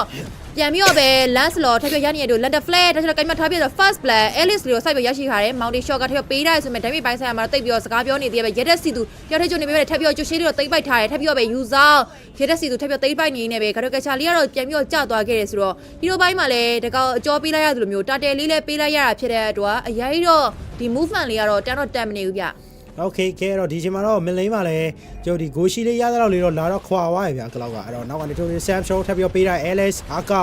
တေသွားဖို့တော့များသွားပြီเนาะအဲ့တော့ကဲထွန်းလာချင်းမှာပဲထပ်မှတ်ပြီးတေသွားခဲ့ရဖြစ်တဲ့အတွက် Ryan Mid နဲ့လည်းပြဿနာတော့တက်နေတယ်เนาะ Ryan Mid လိုအပ်ချက်လေးတော့ပြည့်ရှိလာပြီဗျ YA စပြီးတော့ပဲယူဆောင်နေတယ်ပြီးထားတာမျိုးရှိရဆိုတောက်လျှောက်ကိုမှသွေးတက်တော့မှာဗျတော်လေးကိုမှ pressure လေးတော့ရှိတယ်အဲ့တော့ထပ်ပြီးတော့ပဲဆက်ကြီးရဲ့ပြန်ပြီးတော့ထောင်လာတဲ့အခြေအနေတစ်ခုတော့မျောလေးရမယ်အဲ့တော့ခင်မရဲ့လက်ထဲမှာလည်းဘေနီဖြစ်နေတဲ့အတွက်တိတ်တော့စိတ်ပူကြကြမကောင်း Lender Flare တစ်ချက်ကင်မပေးရဆိုရင်ကျူရှင်ကအန်ရီတော့များတယ်ဘက်ကနေနဲ့တောက်လျှောက်ပဲခါလေးရှိနေဖြစ်တဲ့အတွက်အရင်တော့ဝေမတိုးတော့မှန်နေမယ်ဗျ record ထောက်ပြီးတော့အိမ်တော့ပြန်နေပဲဆိုပေမဲ့လေရတဲ့စီတောက်လျှောက်တော့လိုက်ပြီးတော့ attention တော့တောင်းထားစေပါပဲ Okay ကဲတော့မလိန်မှာလည်း mini wave ဖြစ်တဲ့သူပဲပြန်ပြီးတော့တက်လာဦးမယ်အဲ့တော့level 5ရကြမှာဆိုတော့ level 6ပြเนาะ Kimi ခြေနေရပြန်ပြီးတော့ကြမှာဆိုလဲ Kimi မှာလည်း level 5ရောက်ရှိနေသေးတယ်အဲ့တော့နည်းနည်းလေးတော့ level 5ရတော့ကွာချချက်လေးရှိတယ် cloud နေနဲ့တော့ crossing side လေးတော့ပြန်ပြီးတော့ပေးတာ tornado ပြန်ပြီးတော့လှည့်ထားပေးရဆိုရင်တော့နောက်ကနေထပ်ပြီးတော့ Sam Show Rocha ပြန်ပြီးတော့ထပ်ဝင်ထားပေးရဆိုရင်2 man ထပ်ပြီးတော့ဖမ်းပေးထားလို့မယ်ဒီချိန်မှာ Hazel ပြန်ပြီးတော့ရသေးလားရတော့မရတော့ဘူးဗျာเนาะအဲ့တော့ Kimi ရဲ့ chemical spray follower တာထပ်ပြီးတော့ပါလာမယ်ဆိုတော့တေကောင်းတည်သွားနိုင်ပါသေးတယ်ဘာလဲကျူရှင်လည်းတောက်လျှောက်ပဲသူ့အနေနဲ့ပြန်ပြီးနှစ်ကောင်းလောက်ပြန်ပြီးမာထားပြီးရဆိုတော့သူတို့ဘက်မှာလည်းထပ်ပြီးတော့ follower damage လိုနေရဖြစ်တဲ့အတွက်ကျူရှင်လည်းပြန်ပြီးတော့ forward ထားသေးတယ်အဲ့တော့ပြန်ပြီးတော့ပဲကြည့်ရမယ်ဆိုရင်တော့နောက်ဘက်ပိုင်းမှာဆိုရင်လည်း nearly တော့1 kg တော့မှတေးမလေးရှားဘက်ကနေအသာဆော်ထားနိုင်ခဲ့တယ်ပေါ့နော်အဲ့မဆိုးလို့ပဲပြောရမယ်ဗျတာတယ်လေးရတာမှဒီလောက်ပဲအသာဆော်နိုင်တယ်ဆိုတော့လေတင်းမြန်မာဘက်ကနေပို့ပြီးအလားလောက်ကောင်းနေ Lender Flare တစ်ခါကမြောက်ထားပြီးသားထပ်ပြီးတော့ပဲ Alice ထပ်ပြီးတော့ပြဖို့တော့ရှိရဆိုမဲ့တော့မှထပ်ပြီးတော့ဝင်လာနေရကလည်းအမာကောင်းကြီးဖြစ်နေတာဖြစ်တဲ့အတွက်အရင်တော့ဝင်တိုးလို့တော့ကောင်းနေ River လာပြီးတော့ join တဲ့ battle တစ်ခုဆက်ကြီးတောက်ချတော့လိုက်ပြီးတော့ iron offer ဆွဲဖို့တော့ရှိရဆိုပေမဲ့ Lender Flare ရတဲ့စီသူကအန်ရီတော်တော်များနေရင်းနဲ့ပဲပြန်ပြီးတော့ traction pause ပေးရတယ်ဆိုရင်နောက်မှာတော့ flick ကနေပါတက်ပြီးတော့ပြန်ဘတ်ထားတယ် block cloud plus ဂျူးကထပ်ပြီးပေးရဆို damage တော်လေးမှနာနေရဆိုရင်နောက်မှာဒါစပြီးတော့ကြားရဆိုတော့လေဒီတာတဲမှာတော့တင်းမလေးရှားပဲထမှတ်ပြီးတော့ရရှိနေနေတဲ့အတူဗဒဲမှာလည်းပြန်ပြီးတော့ပဲ forward နေရပြီဆိုရင်နောက်မှာ Alice လည်းတေးမလို့နီးပါပဲအမ Kimi ကိုပါထပ်ပြီးတော့ Kali နဲ့ single ကေးရနေနေတူတူပဲထပ်ပြီးတော့ပဲအကာဖုံးပြေးတာဝါတဲထိပါလိုက်ပြီးတော့အတိုက်ခံနေရတယ်အမခံနေရင်းနဲ့တူတူပဲဒီပွဲစဉ်မှာလည်းဒီတာတဲ movement မှာလည်းတင်းမြန်မာလိုအပ်ချက်လေးတွေတွားပြီးတော့ရှိနေခဲ့ပါတယ် Okay မြန်မာတင်းအတော်လေးပါလိုအပ်ချက်တွေမြင်နေရဆွဲနောက်မှာဒီပွဲလေးကတော့သူတို့ရဲ့နောက်ဆုံးပွဲလေးပဲဖြစ်သွားပါလားเนาะအဲ့တော့ကျေးတစိမ့်စုကိုလူရမယ်ပွဲလေးတော့ကျွန်တော်တွားရလိမ့်မယ်လို့တော့ထင်တယ်ဒီတိုင်းတော့သွားမယ်ဆိုတော့မြန်မာတင်းအသိမလွယ်တော့ဘူးဗျာเนาะအဲ့တော့ game number 2 game number 3တွေမှာတော့အကောင်းဆုံ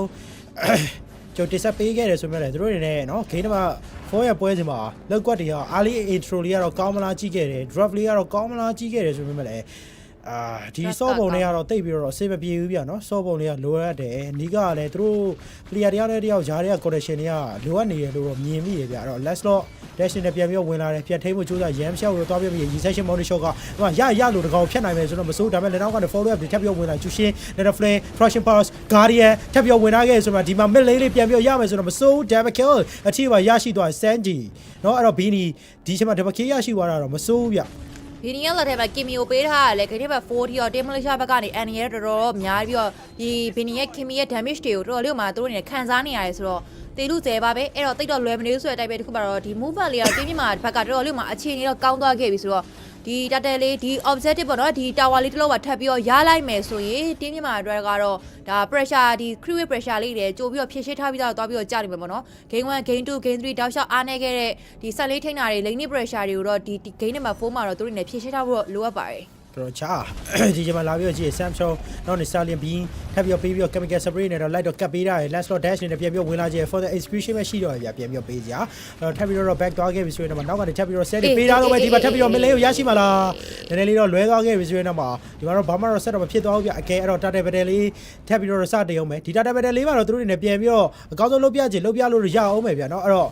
Ruby ပါဘယ်လာပြီးတော့ join ရတယ်နောက်မှလည်း Grocha ပြန်ပြီးတော့ကြည့်ရ stand တွေတော့ထပ်ပြီးတော့ပေးထားသေးရဆိုတော့ user fury dive တွေတော့ပြန်ပြီးတော့ dive တိုင်းနေမယ် Money Shot ကလည်းအနေငယ်တော့လွဲသွားပြန်တယ်ဗျအဲ့တော့နောက်ကနေထပ်ပြီးတော့သူတို့ ray ပေးမဲ့အာကအခြေအနေတော့ပြန်ပြီးတော့ကြည့်နေနေပဲဒီ data လေးကိုတော့ဆက်ပြီးတော့ပဲရိုင်းနဲ့လေးဖြစ်အောင် try နေစေပဲအဲ့တော့ cloud ကျူရှေမလေးမှာတော့ပြန်ပြီးတော့တွေ့ထားခဲ့တဲ့အနေထားတစ်ခုမှာထပ်ပြီးတော့ throw rain retreat ထပ်ပြီးတော့ skis ကပဲရရှိသွားတယ် throw rain တွေဘာတွေကလည်းမြင်တော့မမြင်ဘူးဗျနော်အဲ့တော့ Sam Show ပြန်ပြီးတော့3 man အကုန်လုံးသေတာဟျောက်ရေးနော်မြန်မာသေးဘာလို့ညာလို့နဲ့ပဲအကုန်လုံးတော့ short ကုန်ပြီ ဘီနီတယောက်ပဲကြက်ရှိနေခဲ့ဆိုတဲ့အခြေအနေတစ်ခုမှာတော့သူ့အနေနဲ့လည်းတော်လေးကိုမှကြွကျဲသွားခဲ့ဗျအဓိကကဒီ Blood Dragon ဝေပြတဲ့ user တွေကို respect ဘန်းတွေမပေးတာလေဒီ user ရဲ့တောက်လျှောက်လိုက်ပြီးစိုးမိုးတာတွေကလည်းတင်းမြင့်မှာ game 40ခံနေရတော့မယ်ပေါ့နော်အဲ့တော့ဘန်းဆရာရှိတော့ဘန်းလိုက်တာပို့ပြီးတော့ကောင်းလိမ့်မယ်ကျူရှင်းရဲ့ဒီလိုမျိုး like မတဲ့ NAL တွေကဘယ်လိုမျိုးသူတို့ဖြည့်ရှင်းမှလဲလေကြီးလိုက်ပို့ပြီးတော့ဆိုးလာမယ်ဆိုတဲ့အနေအထားတကူကလောက်ပြန်ပြီးတော့ထောက်လာမယ် game number 1မှာရတိထားပြီးသားကလောက်ရဲ့ damage တွေကဘယ်လောက်တော့ချက်ဖို့ကောင်းနေဆိုတဲ့အချက်တွေကိုအဲ့တော့တင်းမြန်မာနေနဲ့ဒီအခြေအနေလေးဒီအချက်လေးကိုတော့ဒီ game number 4မပြင်ဆင်သေးဘူးဆိုရင်တော့ game number 4ကိုလည်းသူတော်တော်လေးကိုမှတင်းမြန်မာနေနဲ့လည်းသူကိုတာပြန်ပြီးတော့ဆော့ရအောင်မဲ့အခြေအနေတစ်ခုပါပဲခဲတော့မြန်မာအသင်းကအေးစစ်စစ်ဟိုပရိသတ်တွေကိုပျော်အောင်ထားပြီးတော့နိုင်သွားတယ်ဆိုတော့ဂေးကခက်ရှားရှားရဲ့ဟလားအဲ့တော့ဒီပွဲစဉ်မှာလည်းပြန်ပြီးခံဘက်ပြမယ်ဆိုရင်တော့ခံဘက်လို့တော့ရတယ်ကီမီရဲ့ chemical spray တွေရီဆက်ရှိရဲ့ damage တွေအဲ့တော့အဓိကသူတို့ရဲ့အချိန်ရောက်လာဖို့တော့လိုတယ်ဗျအဲ့တော့သူတို့ရဲ့အချိန်ရောက်လာမယ်ဆိုရင်တော့အများကြီးတော့လုပ်ပြလို့တော့ရမယ်အဲ့တော့ Starlia ဘီနေပါထပ်ပြီးတော့ပေးထားခဲ့လန်တော့မှာပြန်ပြီးတော့လိုက်ပြီးတော့စူးစမ်း Trashing Pass လိုက်ပြီးတော့ပေးထားခဲ့ဆိုတော့ဘီနေပါလောဝိုင်းနေပဲဘီနေကြပြီအဲ့တော့ထပ်ပြီးတော့ဝင်ထားပေးရဆိုရင်တော့ Growth ချပြန်ပြီးတော့ Cloud ကိုတော့ရရှိထားခဲ့ဆိုလို့ဒီချိန်မှာ Growth ချမှာထပ်ပြီးတော့ပေးရမယ်နေတာနောက်နေလဲ user လိုက်တော့လိုက်ပေးထားရဆိုရင်တော့ဒီချိန်မှာ 2 man down ဆိုရင် saturation နဲ့2 for 1 trade လောက်ထိကိုပါမလေးရှားအသင်း trade ထားနိုင်ခဲ့ပြီဗျအဲ့တော့နောက်တော့သွားပြီးတော့ကြည့်ရမှာဆိုတော့ 7k လောက်ထိတော့တာတယ်ကဲအဲ့တော့ဘာဒီမြန်သူတို့တွေနဲ့ထပ်ပြီးတော့လှုပ်အောင်မလဲ recession အခြေအနေရတော့အကောင်းဆုံးဆိုရဲအနေထားတစ်ခုပြတ်သွားဖို့ရှိနေသေးတယ်ဆိုရဲနောက်မှာ HQ ဖြစ်တဲ့ skis ဒီချိန်မှာ level 14ထိတော့ရောက်ရှိနေပြီဗျအဲ့တော့ကျွန်တော်နေနဲ့ dash က level 10ရှိနေခဲ့တယ်ဆိုရဲ data တစ်ခုပါသူက level 14ဆိုတော့ဂျားထဲမှာဂျေဂလာနာကောင်းရဲ့ကွာဟာချက်က level 14 level 4ခုလောက်ထိကိုကွာနေတာဗျအဲ့တော့အရေးမလွယ်ဘူးကဲတော့တစ်ဖက်မှာလည်းလောကထွက်လာတော့မှဖြစ်တဲ့အတွက်ဒီလော့ဘက်တယ်လေးကိုမလေးရှားအသင်းပဲသိမ်းပါဝမ်းမလားမြန်မာအသင်းဆက်လက်ကောင်းကောင်းလေးနဲ့ပဲပြန်လဲရရှိလာမလားဆိုတော့ကြည့်ရအောင်မယ်ဟုတ်ပါတယ် level ပိုင်းမှာလည်းကွာချာချက်လေးရှိနေရဆိုတော့နောက်ကဘိုင်းဆိုင်မှာလည်းတော်တော်လေးကိုမှစကားပြောနေခဲ့ဆိုရဲဗတဲ့တခု movement တွေကိုပြန်မြင်အောင်မယ်အမှ law တော့စပြီးတော့မလေးရှားဘက်ကနေကိုထိုးထားခဲ့တယ် letter play တော့ပေးထားရဲဆိုရဲနောက်မှာမလေးရှားဆက်ပြီးတော့လုံးပြနေလို့ပဲ dragon fall ပြောင်းထားပြီးသားအစစ်အစစ်ဝင်ပြီးတော့တိုက်ထားရဲဒါပေမဲ့ထပ်ပြီးတော့ပဲ damage တွေက follower တွေပဲဗာလဲအမှ revital light တွေပါပြန်ပြီးတော့ခင်းနေပါပြီးတော့ပဲရထက်ဆိုနေစစ်ထားရတယ်အမှရထက်စီသူဘယ်လိုပဲလုပ်ပေးရပြော Sakis ကတော့အကောင်းဆုံး review ပေါက်သွားနေမှာ Money Shot ကပေးထားဆိုနေတိတ်တော့Oh my god ဒီမှာထပ်ပြီးတော့ပဲယူဆောင်ကိုရရှိနေတူ shutter ကအာကာဘုံမီတွေရရှိသွားပြီအမထပ်ပြီး cloud plus ဂျူးကပြပြခွဲထားရဆိုရင်နောက်မှာရထက်စီသူကတော့တော်လေးမှာကျွတ်ကျဲနေဆိုမှနောက်ထပ်ပြီးတော့ပဲ chemical spray တော့ရှောက်လိုက်ပြီးတော့ Benny နဲ့ပုတ်တော့ပုတ်ပေးထားရဆိုပေမဲ့လေတစ်ဖက်က damage တွေကလောက်မနေဘူးဆိုတဲ့အချက်နဲ့တူပဲထပ်ပြီးတော့ရလိုက်တာလေ irate တော့ရလိုက်ပြီးတော့ပဲတင်းမြန်မာအနေနဲ့ကတော့ law ကိုတော့ပြန်ပြီးတော့ပဲ trade လိုက်ရပါတယ် Okay Ruby ကန်ကောင်းဆောင်နဲ့ပဲအိမ်ပြန်ခွင့်တော့ရရှိသွားခဲ့ပြီဆိုတော့ Ruby အိမ်တော့ပြန်သွားပြီ level တော့ damage ရှိသေးတယ်ဗျတစ်ဖက်က matchman နေနဲ့ cloud level 10လောက်တော့သွားပြီးတော့ကွာတယ်အဲ့တော့ဒီချိန်မှာလဲ black win တွေပါကျရှင်ပြန်ပြီးတော့ပေးထားခဲ့ပြီဗျာနော်အဲ့တော့ဒီမှာကောင်းဆက်အနေနဲ့တော့ BOD တွေကထပ်ပြီးတော့ပြီးသွားပြီ BOD ပြီးသွားခဲ့ပြီဆိုတော့ကျွန်တော်ဒီချိန်မှာ dash ရဲ့ damage လေးရတယ်ပို့ပြီးတော့များလာတော့မယ်အဲ့တော့ရဲထက် position နဲ့ goal တော့ပြန်ပြီးတော့တွေးထားခဲ့ပြီဆိုရင်တော့ cloud နောက်ကနေ physically လိုက်ပြဖို့တော့စူးစမ်းနေရဗျာအဲ့တော့throw rate တွေလည်းလလပပလေးမြင်တွေ့ဖို့တော့ဒီအချိန်မှာလိုအပ်နေသေးတယ်အဲ့တော့သူရဲ့ throw rate ဖက်တဲ့ဘက်ဒီမှာဘာကြီးလုတ်ပြနိုင်အောင်မလဲအဓိကနောက်ကနေပါလာ follow ရဲ့ damage တွေအောင်လောက်ပါမလားပြန်ကြည့်ရမယ်ဗျဟုတ်ပါတယ်အရင်စုနေလို့တော့မရဘူးဗျဒီ draft နဲ့ဆိုတော့ရှောက်လိုက်ပြီးကျူရှင်းမားမာတွေကလည်းပြန်ပြီးတော့ stand ထောက်မာတွေကလည်းများတယ်အမှပြောရေးဆိုရင်လည်းပဲထပ်ပြီးတော့ဖွင့်မှုတော့ share ဆိုတော့ကျူရှင်းကတောက်ရှောက်လိုက်ပြီးတော့တောင်းချမ်းနေလို့ပဲလောကလေဒီ site လေးမှာအပေါ်စီကနေတက်လာပြီးတော့နော်ပါကီလာကြီးတက်လာဖြစ်တဲ့အတွက်ဒီ defense point အပိုင်းမှာတော့တင်းမြန်မာနေနဲ့အကောင်းဆုံးပြန်ပြီးတော့ဆော့ရအောင်မှာပါပဲအဲ့တော့ထပ်ပြီးတော့ပဲ black dragon ကိုပြောင်းထားပြီးသားလာပြီးတော့ခေါင်းတော့တိုက်ထားပေးပြီးသားအဲ့ထပ်ပြီးတော့ပဲ cloud plus ဂျူးရဲ့ AOG guardian နဲ့ပေးထားပြီးတဲ့ဆိုရင်နောက်မှာရတဲ့စီသူတယောက်ထက်ကြုံနေပြီဆိုနေတာ money shot ကပေးထားခဲ့ဆိုမှ damage ပိုင်းဆက်မှာလုံးလောက်မှုတွေရောရှိမနေခဲ့ဘူးဆိုရင်နောက်မှာထပ်ပြီးတော့ပဲ cloud plus ဂျူးကထပ်ပြီးခွဲထားရဆိုတော့ရတဲ့စီသူကတော့တိမ်မလို့စွမ်းနေဆိုမှအကာဘုံကြီးလေးကတော့ပြန်ပြီးတော့ cloud ရဲ့ damage တွေကြာမှာစပြီးတော့ကြာရဲဆိုတော့Hacker တစ်ဖက်လေးအောင်မြင်သွားခဲ့ဆိုမှလည်း Brian Mill လေးကတော့ထပ်ပြီးတော့ပဲကြားနေသေးပါပဲ Okay Brian Mill ပေးရတယ်ဒီချိန်မှာကျွန်တော် Orange Buff တွေဘာတွေကိုလည်းထပ်မပြီးတော့ရရှိဖို့ရှိသေးလား Last Lot Dash နဲ့ဝင်ဖို့တော့ကြည့်နေတယ်ဗျာ Last Lot Dash နဲ့တော့ပြန်ပြီးဝင်လာပြီ Thunder Rose တွေထပ်ပေးဖို့တော့ရှိရဲ Trashing Pass လမ်းပြီးခေါ်ရပေးရဆိုတော့မှဆက်ကြည့်ဒီမှာကြာပါဘီနီမရှိတော့ဆိုရင်မှရဲထပ်ပြီးတော့ကြာတယ် For the execution ထပ်ပြီးတော့ထိုးရချိန်မှာထပ်ပြီးတော့ကြာဆုံးသွားခဲ့ရပြီThunder Rose တွေထပ်ပြီးတော့ပေးခဲ့ရတယ်နောက်မှထပ်ပြီးတော့ထွက်ပေါ်လာခဲ့တဲ့အာကာတယောက်တည်းဘလို့မှ defense နိုင်တော့ဦးဆိုရင်နောက်မှာပဲ Crystal Throw ဒဲချိုးဝိုင်းနဲ့ပဲငွေနဲ့ရွှေရရှိနိုင်တဲ့ CK 2025ကိုတော့လက်လွတ်ခဲ့ရတာကတော့မြန်မာအသင်းပဲဖြစ်ခဲ့ပါတယ်ဟုတ်ပါတယ် Go Cruise Stage မှာလည်းသူတို့နေရရှိခဲ့တဲ့အသင်းတွေကလည်းတကယ်လို့မှ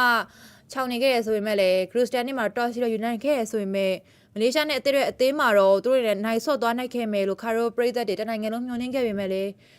Game 5အထိမသွားနိုင်ခဲ့ပဲနဲ့ 3-1 ဆိုတဲ့ရလက်နဲ့အတူတင်းမြန်မာကတော့ရှုံးနေလို့သွားခဲ့ပြီးတော့ပဲကြေးတစိမ့်လူပွဲကိုထပ်မံပြီးတော့ဆော့ရအောင်ပါပဲဖြစ်ပါတယ်ကြေးတစိမ့်လူပွဲမှာလည်းသူတို့ရှင်ပြရမယ့်အသင်းကစဉ်းစားကြည့်အောင်အင်ဒိုနီးရှားနိုင်ငံကြီးတော့သွားပြီးတော့ဖြစ်နေရပေါ့နော်လွယ်ပါမလားမလေးရှားအသင်းကတော့ဒီလောက်ဆော့နေရတာမန်တယ်ဘိုင်းဆိုင်မှာအဆင်ပြေပါအောင်မလားတင်းဖဲကိုအကောင်းဆုံးဖောင်နေနဲ့ပြန်လာခဲ့တယ်ဆိုပေမဲ့ သူတို့အနေနဲ့ငွေတစ်စိတ်စုလေးကတော့သူတို့နဲ့လွဲနေတော့မှာပဲ ဟုတ်ပါတယ်အဲ့တော့ဒီကြားမှာတော့သူတို့အနေနဲ့ဒီရရှိဖို့အတွက်အကောင်းဆုံးကြိုးစားခဲ့ကြရတယ်ဆိုပေမဲ့မလွယ်ဘူးဗျတစ်ဖက်အသင်းကဒီမလေးရှားအသင်းဒါတော့မှအဆကြီးဖူးလိုက်မဟုတ်သေးဘူးစကီးဆိုပါတော့เนาะကျော်ပါတယ်ဆိုပေမဲ့ innocent တို့ crime တို့မပါဘူးအဲ့ဒါเนาะဒါကျော်ဒီအခြေအနေကအကောင်းဆုံးအခြေအနေတစ်ခုရရှိနေခဲ့တယ်ဆိုပေမဲ့လည်းသူတို့အနေနဲ့ဒီအခြေအနေကိုအကောင်းဆုံးအသုံးမချနိုင်ခဲ့တာကိုလည်းကျွန်တော်တို့အနေနဲ့ပြန်ပြီးမြင်တွေ့ထားခဲ့ရတယ်အဲ့တော့သူတို့အနေနဲ့တော့ထက်တက်ပဲရှုံနိမ့်သွားခဲ့ရတယ်လို့တော့ပြောရမှာပဲဗျအဲ့တော့ဒီပွဲစဉ်မှာလည်းသူတို့အနေနဲ့အသင်းက player တွေအကုန်လုံးကဒီလက်ဆန်းပြဖို့အတော်လေးပါရုံးကန်ခဲ့ရပြီးတော့ပဲ game ပွဲစဉ်တွေမှာနိုင်ဖို့တော်တော်လေးစော့ရဗျာခုတော့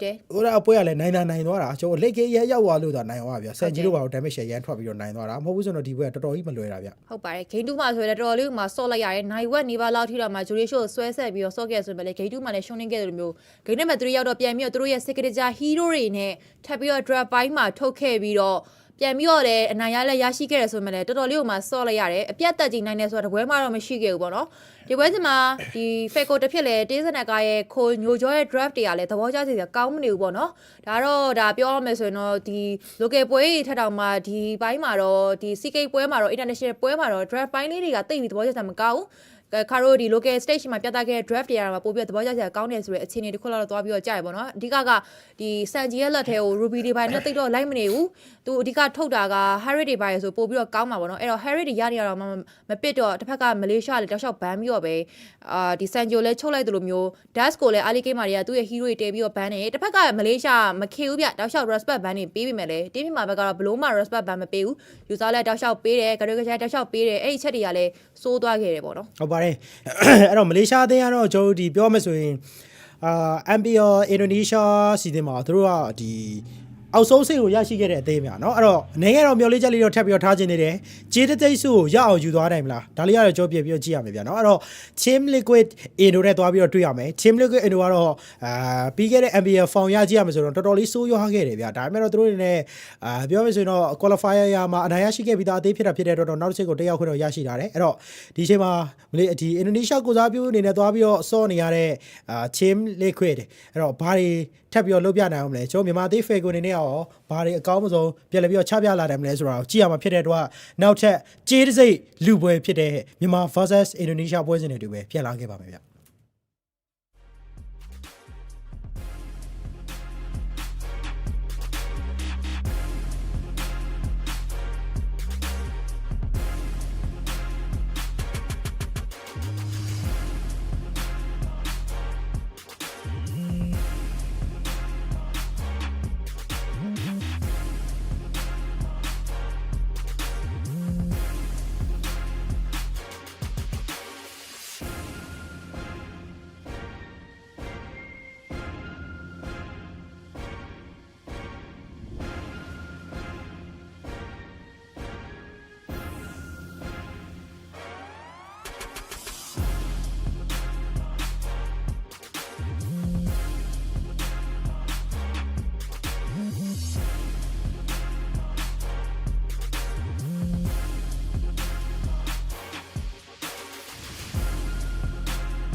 ကဲအားလုံးပဲပြန်လည်ပြီးတော့ကြိုဆိုလိုက်ပါတယ်မြန်မာအသင်းအနေနဲ့ကတော့ဒါ semi final knockout stage မှာတော့တစ်ဖက်ကမလေးရှားအသင်းကို 3-1 ဆိုတဲ့ရလဒ်နဲ့ပဲရှုံးနိမ့်ခဲ့တာဖြစ်တဲ့အတွက်ထပ်ပြီးတော့ပဲအင်ဒိုနီးရှားအသင်းနဲ့ကျေးဇူးစိတ်လူပွဲထပ်ဆော့အောင်မှာဖြစ်ပါတယ်ဟုတ်ပါတယ်ကျေးဇူးလူပွဲဖြစ်တာဖြစ်တဲ့တော့ဒီပွဲကလည်းသူတို့အနေနဲ့မနိုင်တော့လက်ပလာနဲ့အိမ်ပြန်လာရမယ်ဆိုတဲ့အခြေအနေမျိုးမှာတော့ရှိရပြအဲ့တော့နိုင်အောင်ကြိုးစားသွားမှတော့ရမယ်ဒီပွဲကလည်းတွေ့ရတဲ့အတိုင်းပဲကျို team liquid ID နဲ့ဆော့သွားမှဖြစ်တဲ့အတွက်ဒီပြောမယ်ဆိုတော့ရလာအားဖြစ်လဲအရင်ကောင်းတာမျိုးတော့မရှိဘူးအဲ့တော့သူတို့အနေနဲ့တော့ဒီပွဲမှာရအောင်အကောင်းဆုံးပဲဆော့ဆော့ပြနိုင်မှာလားဒါမှမဟုတ်တော့ကျိုဒီအင်ဒိုနီးရှားသေးတဲ့ဆော့ရဲ့ဘက်မှာနေစနစ်ပိုင်းလေရောကျိုတွေနဲ့အသာစီးရအောင်အကောင်းဆုံးဆော့သွားနိုင်ပါမလားဆိုတော့ကြည့်ကြတော့ရှိရဲကဲတော့ဒီကျေးဇူးလူပွဲမှာမြန်မာသေးရရှိလာမလားဆိုတော့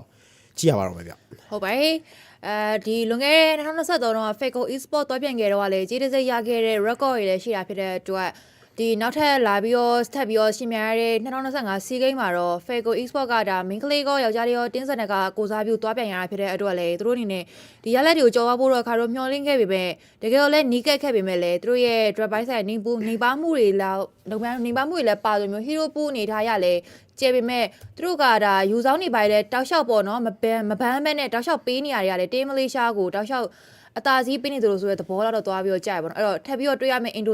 ုအသင်းကလည်း Yahi Skier တို့ဘာလို့ပါတဲ့တကယ်မှ Team Liquid ID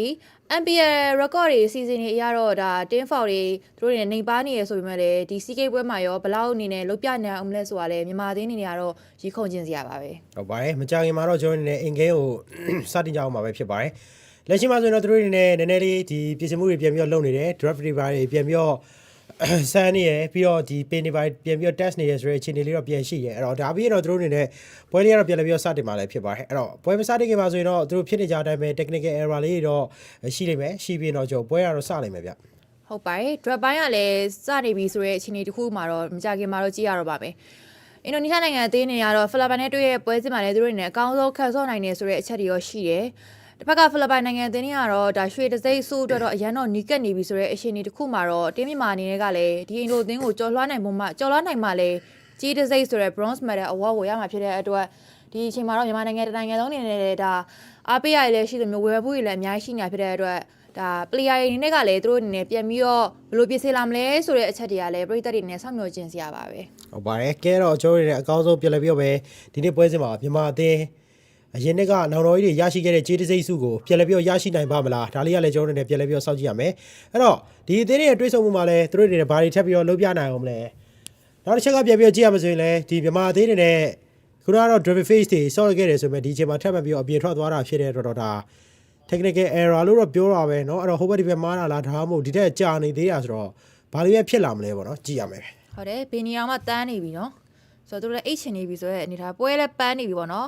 Best of 5 series ကိုလည်းဒါအပြည့်မဆော့ခဲ့ရအောင်ဆိုပေမဲ့ game 4 ထိဆော့ခဲ့ရဖြစ်တဲ့အတွက် medal ပိုင်းဆိုင်ရာမှာလည်းပြန်ပြီးတော့ပြင်ဆင်လာဖို့လည်းလိုအပ်တယ်ဗျ Faco Esport တော့ဒါ wine player တွေတော့အများကြီးပါဝင်နေဆိုပေမဲ့လည်းဒီချိန်တစ်ခုမှာတော့ဒါမြန်မာနိုင်ငံကိုစားပြုနေသွားတာဖြစ်တဲ့အတွက်နိုင်ငံတော်ကစောင့်ကြည့်နေကြတဲ့အချိန်မှာတော့သူတို့လည်းဒါလိုအပ်တဲ့ပြင်ဆင်မှုလေးတော့လုပ်ဖို့ကတော့တကယ်ကိုမှလိုအပ်ပါတယ် right အနေနဲ့လည်းသူတို့နဲ့အမှားတွေအများကြီးပါဝင်ခဲ့ရဆိုတော့ဝေဖန်မှုတွေပေါ်လည်းပြန်ပြီးတော့ပြင်ဆင်ဖို့ရလည်းအများကြီးလိုအပ်ပါတယ်ဟုတ်ပါတယ်ကဲတော့အသင်းတွေကတော့လက်ရှိမှာအကောင်းဆုံးဆိုရဲ B-form ပဲပြသဖို့တော့စူးစမ်းနေကြရဆိုမှလည်းလက်ရှိမှာသူတို့ရဲ့ driver face လေးကတော့ပြန်ပြီးတော့စတင်လာတယ်မြန်မြန်ပန်းမြန်မြန်ပစ်မယ်ပစ်ပြီးသား hero သူတို့တွေနဲ့ပြန်ပြီးတော့ယူမယ်ပေါ့နော်အဲ့တော့ဒီအရိုသေးမှာသူတို့တွေနဲ့အနိုင်မရရှိခဲ့ဘူးဆိုရင်တော့ရလက်ကဖြစ်ကြောဒီအရင်နဲ့စီးကိန်းချက်အခုတော့ကြာသွားနိုင်တယ်ကဲတော့လက်ရှိမှာသူတို့တွေဘာတွေလုပ်ပြနိုင်မလဲကြည့်ရပါတော့ပဲဗျဟုတ်ပါတယ် technical issue လို့တော့ဒါ announcement အနေနဲ့ပြထားရပါတော့ lobby ထဲမှာတော့သူတို့တွေရောက်ရှိနေပြီလို့တော့ carry screen မှာတော့မြင်နေရရဲဆိုတော့တစ်ချက်တော့ပြန်ပြီးတော့ကြည့်ရမှာပဲဖြစ်ပါတယ်တော်တယ်နော်အဲ့တော့ camera အကုန်လုံး freeze ကုန်ပြီ freeze ညမဘက်က freeze လို့သူတို့ inno ဘက်ကိုပြ inno ဘက်မှာလည်းသွား freeze နေကဲတော့ technical issue ကြောင့်သူတို့တွေနဲ့နော်ဘာတွေထပ်မပြီးတော့အကောင်းဆုံးလှုပ်ပြလာနိုင်အောင်မလဲဒါလေးကလည်းကျွန်တော်ပြန်ပြီးတော့စောင့်ကြည့်ကြည့်စရာပဲနော်ဂျားထဲမှာလည်း browse medal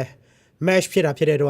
့ဒီပွဲစီကတော့လုံးဝအရေးကြီးတယ်မရလာဆိုရင်တော့ဘာမှရမလာမှာမဟုတ်ပဲနဲ့เนาะရလာမယ်ဆိုရင်လည်းဒီ bronze medal ကိုသူတို့အနေနဲ့ရအောင်ယူရလိမ့်မယ်ဗျာအဲ့တော့အရေးကြီးဆုံးအခန်းကဏ္ဍတစ်ခုမှာသူတို့အနေနဲ့ driver face လို့မြန်မြန်ပစ်ပဲလေးလုပ်ပြီးတော့မကြခင် game number 1ဖြစ်တဲ့အကျုပ်ဒီမြန်မာ versus Indonesia တို့ရဲ့ကြေးစိတ်လူပွဲရလဲအကျိတ်နဲ့ရှိအောင်မှာသိကြပါပဲဟုတ်ပါတယ်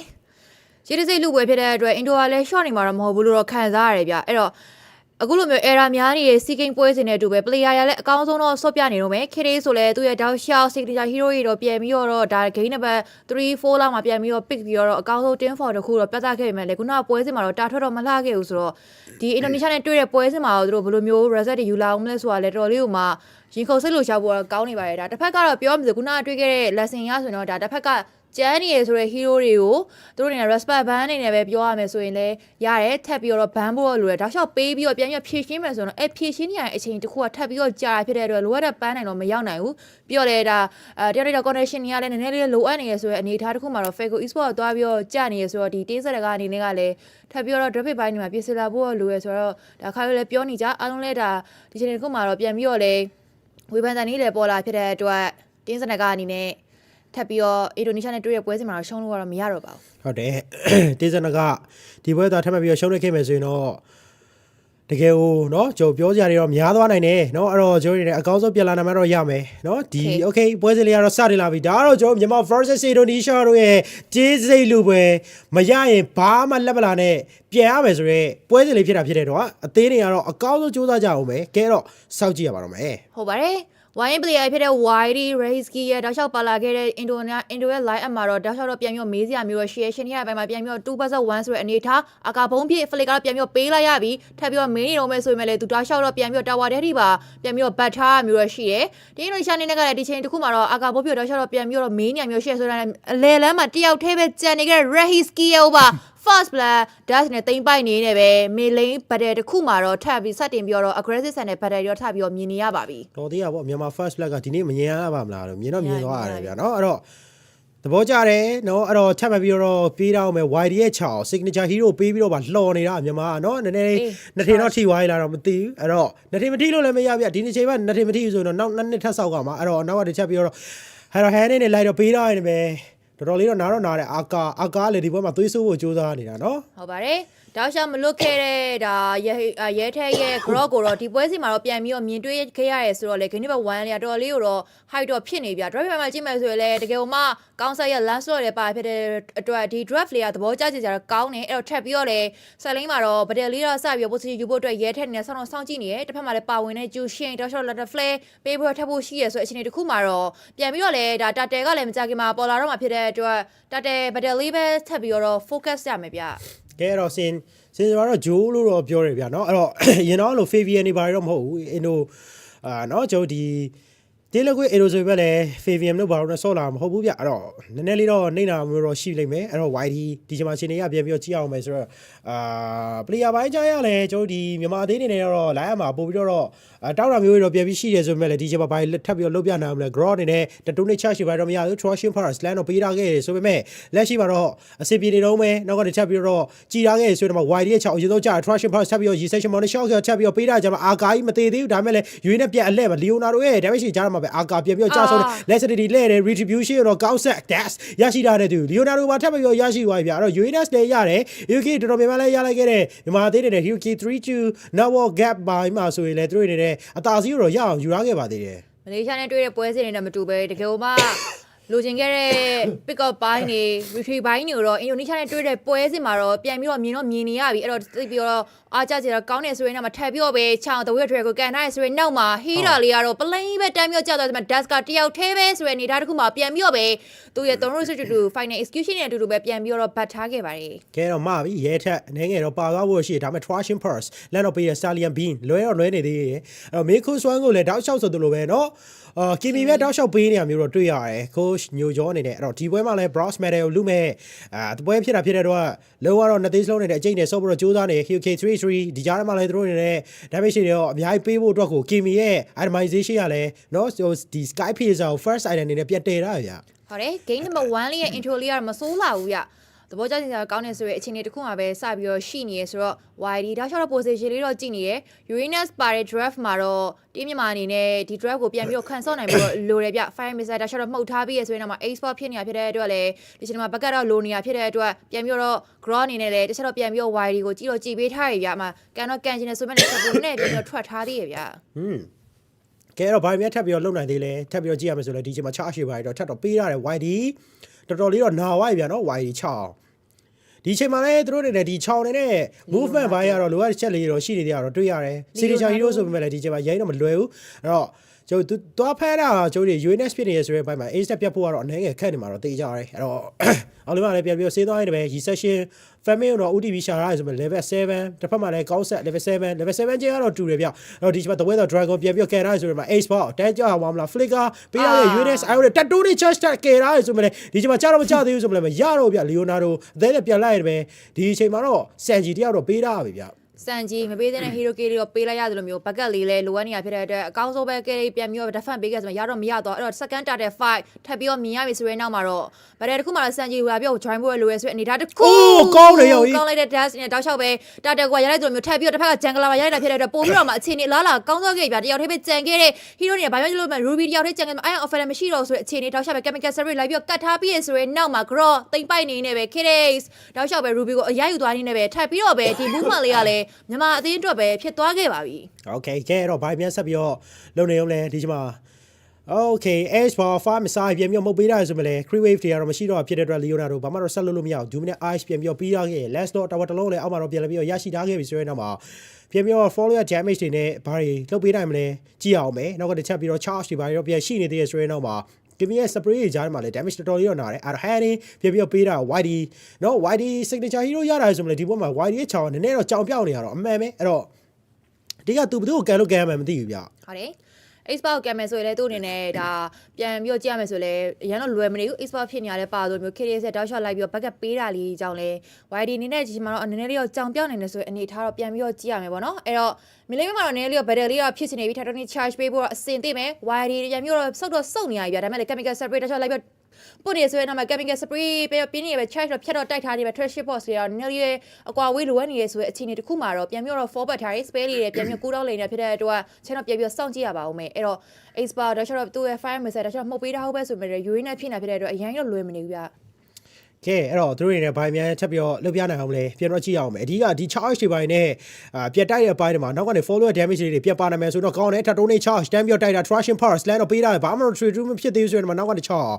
YD လှုပ်ဖို့တော့စူးစမ်းနေတယ် the weather dragon နဲ့တကောင်တော့သူတွေနဲ့ကဲကြည့်သေးရဆိုပေမဲ့လည်းဘာမှဒီချိန်မှာတော့ဆက်မဖြစ်သေးဘူးဗျ export farm size ပြန်ပြီးမှုတ်ပေးတာဆိုရင်တော့မှာ UNS နဲ့ထိရတာဖြစ်တဲ့အတွက်လည်းသူကအရင်တော့မလွယ်နေသေးဘူးဒီမဲ့အခြေသေးတော့ရှိနေသေးရဆိုရင်တော့မှာ Ruby ကလည်း offer ဆွဲဖို့က ready ပဲဒါပေမဲ့3 rows စီကြမှာ Yahiski ရောအနေနဲ့တော့နာသွားနေပဲ data ထွက်ပေါ်လာတဲ့ချိန်မှာဒီ data ကိုရဖို့တော့သူတို့စူးစမ်းလိမ့်မယ်နောက်ကလည်း game chemical spray တောက်လျှောက်ပေးတာကြမှာ Leonardo သွေးရှော့ဖို့တော့စူးစမ်းရဆိုမှလည်း UNS ဖြစ်တာဖြစ်တဲ့အတွက်သွေးရှော့တဲ့အပိုင်းမှာနည်းနည်းတော့ခက်တယ်ဗျဟုတ်တယ် UNS ရဲ့အနေအရင်ဆုံးဖြည့်ရှင်းရပြဒီအမာတကောင်ပြီးသွားရတော့မြန်မာအနေနဲ့တက်ဖို့ကလွယ်တယ်အဲ့တော့ Titanic Charge တွေပြန်ပြီးတော့ဖြတ်တိုက်ထားတော့မယ် UNS Leonardo တယောက်တည်းပဲကြုံနေခဲ့ဆိုအနေဒါတစ်ခုထပ်ပြောရတာ Battle Fight တစ်ခုမှာတော့ပြန်ပြီးတော့ဒီချိန်မှာ Dash နေနဲ့ပေးဆက်လိုက်ရရင်လည်းပဲ Hero K ရောတတရောပြန်ပြီးပေးလိုက်ရမျိုးတော့ရှိတယ်အဲ့တော့ဒီနေရာမှာတော့ဒါပြန်ပြီးတော့ရဲထဲစီတူအနေနဲ့ backup တော့မရှိဘူးဆိုတဲ့အခြေအနေတစ်ခုအဲ့တော့ Dash ပါတန်းပြီးတော့ကြားရဲဆိုတဲ့ပုံစံမျိုးသွားပြီးတော့ဖြစ်တယ်ပေါ့နော်အဲ့တော့ဒီ Titanic လေးကိုတော့တင်းမြန်မာအနေနဲ့ထပ်ပြီးတော့ skip ထားရတယ် Leonardo တချို့တော့ပေးနေရဆိုတဲ့အနေဒါတစ်ခုမှာလွယ်မနေနောက်မှလည်း Ski ရဲ့တောက်လျှောက်ပဲ Letter Flag ကိုင်းမြောက်ထားဖို့တော့ရှိတယ် YD ကဲအောင်မလားပြန်ပြီးတော့ကြည့်ရမယ်မြအာကာတယောက်တည်းပဲကြံနေခဲ့တယ်ဆိုတဲ့အနေထားတစ်ခုမှာပြန်ပြီးတော့ကြားရဲဆိုတဲ့အနေထားတစ်ခုရဲထက်စီသူပြန်ပြီးတော့ forward တော့ထားခဲ့ဆိုမှလည်းမရတော့ဘူး expert တော်လေးမှာသွေးနဲ့ Christmas Bay ကို damage တော်လေးမှာနာရီဆိုရင်နောက်မှာ2 match ပြန်ပြီးဖန်ထားမိနေရင်းနဲ့ပဲရဲထက်စီသူထပ်ပြီးကြားရဲဆိုရင်နောက်မှာ ban တွေပါဆက်ထုတ်နေရင်းနဲ့ပဲအင်ဒိုနီးရှားအသင်းဒီနိုင်ဒီပွဲစီဒီဘက်တဲ့ movement လေးကတော့သူတို့အတွက်တော့ဖြစ်သွားခဲ့ပါပြီဒီတိုင်းသွားမယ်ဆိုရင်တော့ကြေးတိတ်တော့ခတ်တယ်ဗျနော်သူတို့ sorry default ကဟို decision မပြတ်တာတွေအများကြီးတွေ့ရတယ်เนาะဒီပြန်လိုက်ရမလား defense ပဲ defense လိုက်ရမလား cover ပဲပေးလိုက်ရမလားဆိုတော့အကြောင်းအရာတွေအများကြီးနဲ့ပဲသူတို့အနေနဲ့ဘယ်တမှာပြန်ပြီးတော့ကြာသွားခဲ့ရတယ်เนาะအဲ့တော့ decision တစ်ခုပြပြသားသားချဖို့တော့လိုအပ်တယ်ဗျနောက်ပိုင်းကြာရင်တော့အဲ့တော့ဒီအချိန်မှာလဲဟေးတော့ပြောမယ်ဆိုတော့ဒီပွဲမှာကျတော့ဟေးဒါကလည်းအရေးစိတ်ပြနေရမျိုးမဟုတ်သလိုရဲတဲ့သူနဲ့လည်းအရေးစိတ်ပြနေရမျိုးတော့မဟုတ်ဘူးဗျအဲ့တော့မာပေးရမယ့်ကောင်တွေတိတ်စိတ်ပြဘူးတတိုးနေ charge တောက်ကနေ traffic torsion pass KB Ruby တခါတည်းပဲဆွဲပေးတာဆိုရင်တော့ဒီမှာတော့ Aaron ကိုတော့ပြန်လည်းပြီးတော့ရရှိရဲအဲ့တော့ဒီချိန်မှာ Aaron တယောက်တော့ပေးလိုက်ရပြီဆိုရင်တော့မှာဘာတွေထပ်ပြီးတော့ရနိုင်အောင်မလဲဟုတ်တယ်ဘယ်တော့မလွယ်ဘူးဗျဗတဲ့ဆိုင်မယ်ဆိုလဲဗတဲ့ဆိုင် objective ယူမယ်ဆိုရင်လဲ objective ကို focus ထားမျိုးပို့ပြီးတော့ကောင်းလိမ့်မယ်ဗျတခုပြီးမှနောက်တစ်ခုဆက်ပြီးတော့သွားတင်တယ်အဲ့တော့နောက်ဆုံးဗတဲ့မှာဆိုရင်လဲဓာတ်တွေနဲ့ကြာသွားတယ်ပြောဖို့တော့ကောင်းမနေဘူးပလိန်ကြာသွားဆိုရင်အနေထားတစ်ခုပေါ့နော်အဲ့ဒါတော့ charge ဖြတ်တော့တိုက်ထားရဆိုရင်မှ Leonardo ကတောက်ချော့တော့သူ့ attention တော့တောင်းနေတယ် fire missile တောက်ချော့တော့မှုတ်ထားပေးရမျိုးရှိမှလဲအာကာနေနဲ့ဘာမှလုပ်ပေးလို့ရမနေဘူးဆိုအနေထားတစ်ခုပေါ်မှာလည်းရည်စမ်းရှင်းအနေနဲ့တာဝါတစ်လုံးပါထပ်ပြီးတော့ ပြန်ပြီးတော့ယူနေရင်းနဲ့ပဲအင်ဒိုနီးရှားအသင်း movement လေးကတော့တော်တော်လေးတော့စိတ်လာပြီးယူရင်းနဲ့တောက်လျှောက်တော့ attention တွေတောင်းနေသေးပဲအနောက်မှာလည်း dash အနေနဲ့ကလာပြီးတော့ join ဖို့ရအတွက်ကလည်းတိတ်တော့လွယ်မနေဘူးဗျအဲ့တော့ယူဆန်းရှင်းလည်းနောက်ကနေတောက်လျှောက် damage ပေးနေရတယ်တော်လေးမှာနာစားတော့ပြုတ်လာပြီဆိုတော့လေ flick ကအာကာဘုံပြေပေးလိုက်ရပါပြီ Okay ဒီချိန်မှာ YD ရဲ့ချာအလုံးလို့ဖို့တော့စူးစမ်းနေရဆိုပေမဲ့လည်းလက်ရှိထိအရင်လွယ်နေရမျိုးတော့မဟုတ်ဘူးဗျအဲ့တော့လီယိုနာဒိုနောက်ကနေချက်ပြီးတော့သူ့အနေနဲ့ဘာလို့အားဖြည့်ဖို့တော့ကြိုးစားနေစေပဲချောင်းချီကွန်နိုတွေနဲ့ပြန်ပြီးကြည့်ပေးရတယ်ဆိုရင်တော့ YD ရဲ့ချောင်းကလည်းလက်ရှိထိတော့ဒီ objective pattern မှာရောက်နေသေးတယ်လို့တစ်ဖက်က recession လာဖို့ကတော့နိုင်ငံလေးတော့လှမ်းနေသေးတယ်ဆိုပေမဲ့မီတော့မီဝိုင်းပြဒီတိုင်းဆိုတော့ recession monitor ကပြန်ပြီးသုံးထားပြီးသားဆိုတဲ့အခြေအနေနောက်နေချက်ပြီးတော့ last တော့အခြေအနေကြည့်တယ်ဒီအချိန်မှာတော့ခုနအနေထားတိုင်းတော့ကျွန်တော် data ရောပေးရတယ် Hioki ရောပေးရတယ်ဆိုတဲ့အနေထားတော့သွားလို့တော့မရဘူးဗျာနော်ဒီ recession လာတဲ့ဘက်မှာ last တော့ခါရယ် Trashing Paras အနောက်မှာပြန်ပြီး Yahiski ကိုပေးထားတယ် Glam ရောထိထား Ruby Offan နောက်က Kimi ရဲ့ Chemical Spray ကြားမှာ Leonardo လုံးဝနေဝါတတိုး charge တစ်ဖက်မှာဖြတ်တိုက်တာ Leonardo တယောက်ထပ်ပြီးတော့ကြားတယ်နောက်နေ Jushi ထပ်ပြီးတော့ထိပေးတာဆိုရင်မှာ Jushi နေတယ်လေဒီချိန်မှာထပ်ပြီးတော့ရဲထက်ကိုဖြတ်ပြီးတော့ Resection Damage ကြားမှာရ Ruby Offan ထပ်ပြီးတော့ဆွဲပေးတာကြားတယ်မှာလုံးဝတော့မာပေးတော့အာကာမာနေခဲ့ဆိုလည်းမရတော့တောက်ကနေတောက်လျှောက်ဆိုစီးလိုက်ထားပြီးနောက်ကနေထောက်ထပ်ပြီးတော့ဝင်လာပြီ Redouble Roof ခဲ့တယ် Resection Mountain Shot ကလည်းကြားတယ်မှာ TMY ကိုပါရရှိပါ Media C ကိုပါတိတ်ပိုက်ချခဲ့နေပဲ Oh my god တကယ်ကောင်းတယ်ရီဆက်ရှင်ဗျဘယ်movement တွေတောက်လျှောက်မှန်နေသလိုမျိုးသူရဲ့ Mori shot ကပေးတဲ့ timing တွေကလည်း stand တစ်ခေါက်သွားပြီးတော့မိနေရတယ်တော်တော်လေးကိုမကောင်းတယ်အခုဆိုရင်လော့လည်း solo တော့မှကင်းနေပြီပေါ့နော်တကယ်မှစိုးသွမ်းနေတဲ့ scene ကတော့ game နဲ့မှ1မှာတော့တောက်လျှောက်လုံးပြနေပြီတင်းဝိုင်းအောက်ကြီးပါဖြစ်သွားတာရတယ်မြန်မာအတွက်တော့တကယ်ကိုမတန်လှတဲ့ white အောက်ကြီးပြဒါပေးစရာမလိုတဲ့အနေအထားတခုပြောရမယ်ဆိုရင်တော့ lance အနေနဲ့ဝင်လက်ထွက်တဲ့အပိုင်းမှာလည်းတော်တော်လေးကိုမှ timing လေးနောက်ကျနေရမျိုးလေးတော့ရှိတယ် Kimi လည်းတောက်လျှောက် damage ပေးထားရဆိုတဲ့အခြေအနေတခုမှာပြန်ပြီးတော့ follow up damage ကလိုအပ်နေတဲ့အခြေအနေလေးတွေလည်းတင်းမြင့်မှာဘက်မှာပြန်ပြီးတော့ထည့်သွင်းစဉ်းစားဖို့လိုအပ်လာရဗျအဲ့တော့ပြောချင်တာကမြန်မာက MVS season မှာအဆစ်ရှိရတဲ့အတင်းတော့ fake ကမနိုင်တော့ဆိုတဲ့အခြေအနေဖြစ်နေတာဗျဒီတိုင်းတော့ဆိုရင်တော့မလွယ်ဘူးတော့ကျွန်တော်ဒီဆက်သွားနိုင်မယ်ဆိုရင်တော့ Fago တော့ကတော့လေးရင်လေးဖို့ကောင်းတယ်ဗျာနော်နည်းနည်းလေးတော့ပြန်ပြီးတော့ထိန်းထားဖို့တော့လိုအပ်တယ်တို့အနေနဲ့ဘယ်လိုမျိုးပြန်လဲပြော default ကိုပြန်လဲပြောချပြလာနိုင်မလဲဂျားထဲမှာအဓိကကျွန်တော်ဒီ Ryan အနေနဲ့ကစားချိန်ပျောက်သွားတာဗျာနော် New Cool နဲ့တောက်လျှောက်ဆော့ပြီးတော့ဒီ play off မှာ Ryan ကိုတင်ပြီးတော့ Ryan အဲ့ဒီပွဲကနေတောက်လျှောက်စရှုံးတော့တာပဲနော်ဟုတ်တယ် 3-0 တွေပါဖြစ်သွားတဲ့အချက်တွေရှိရပေါ့နော်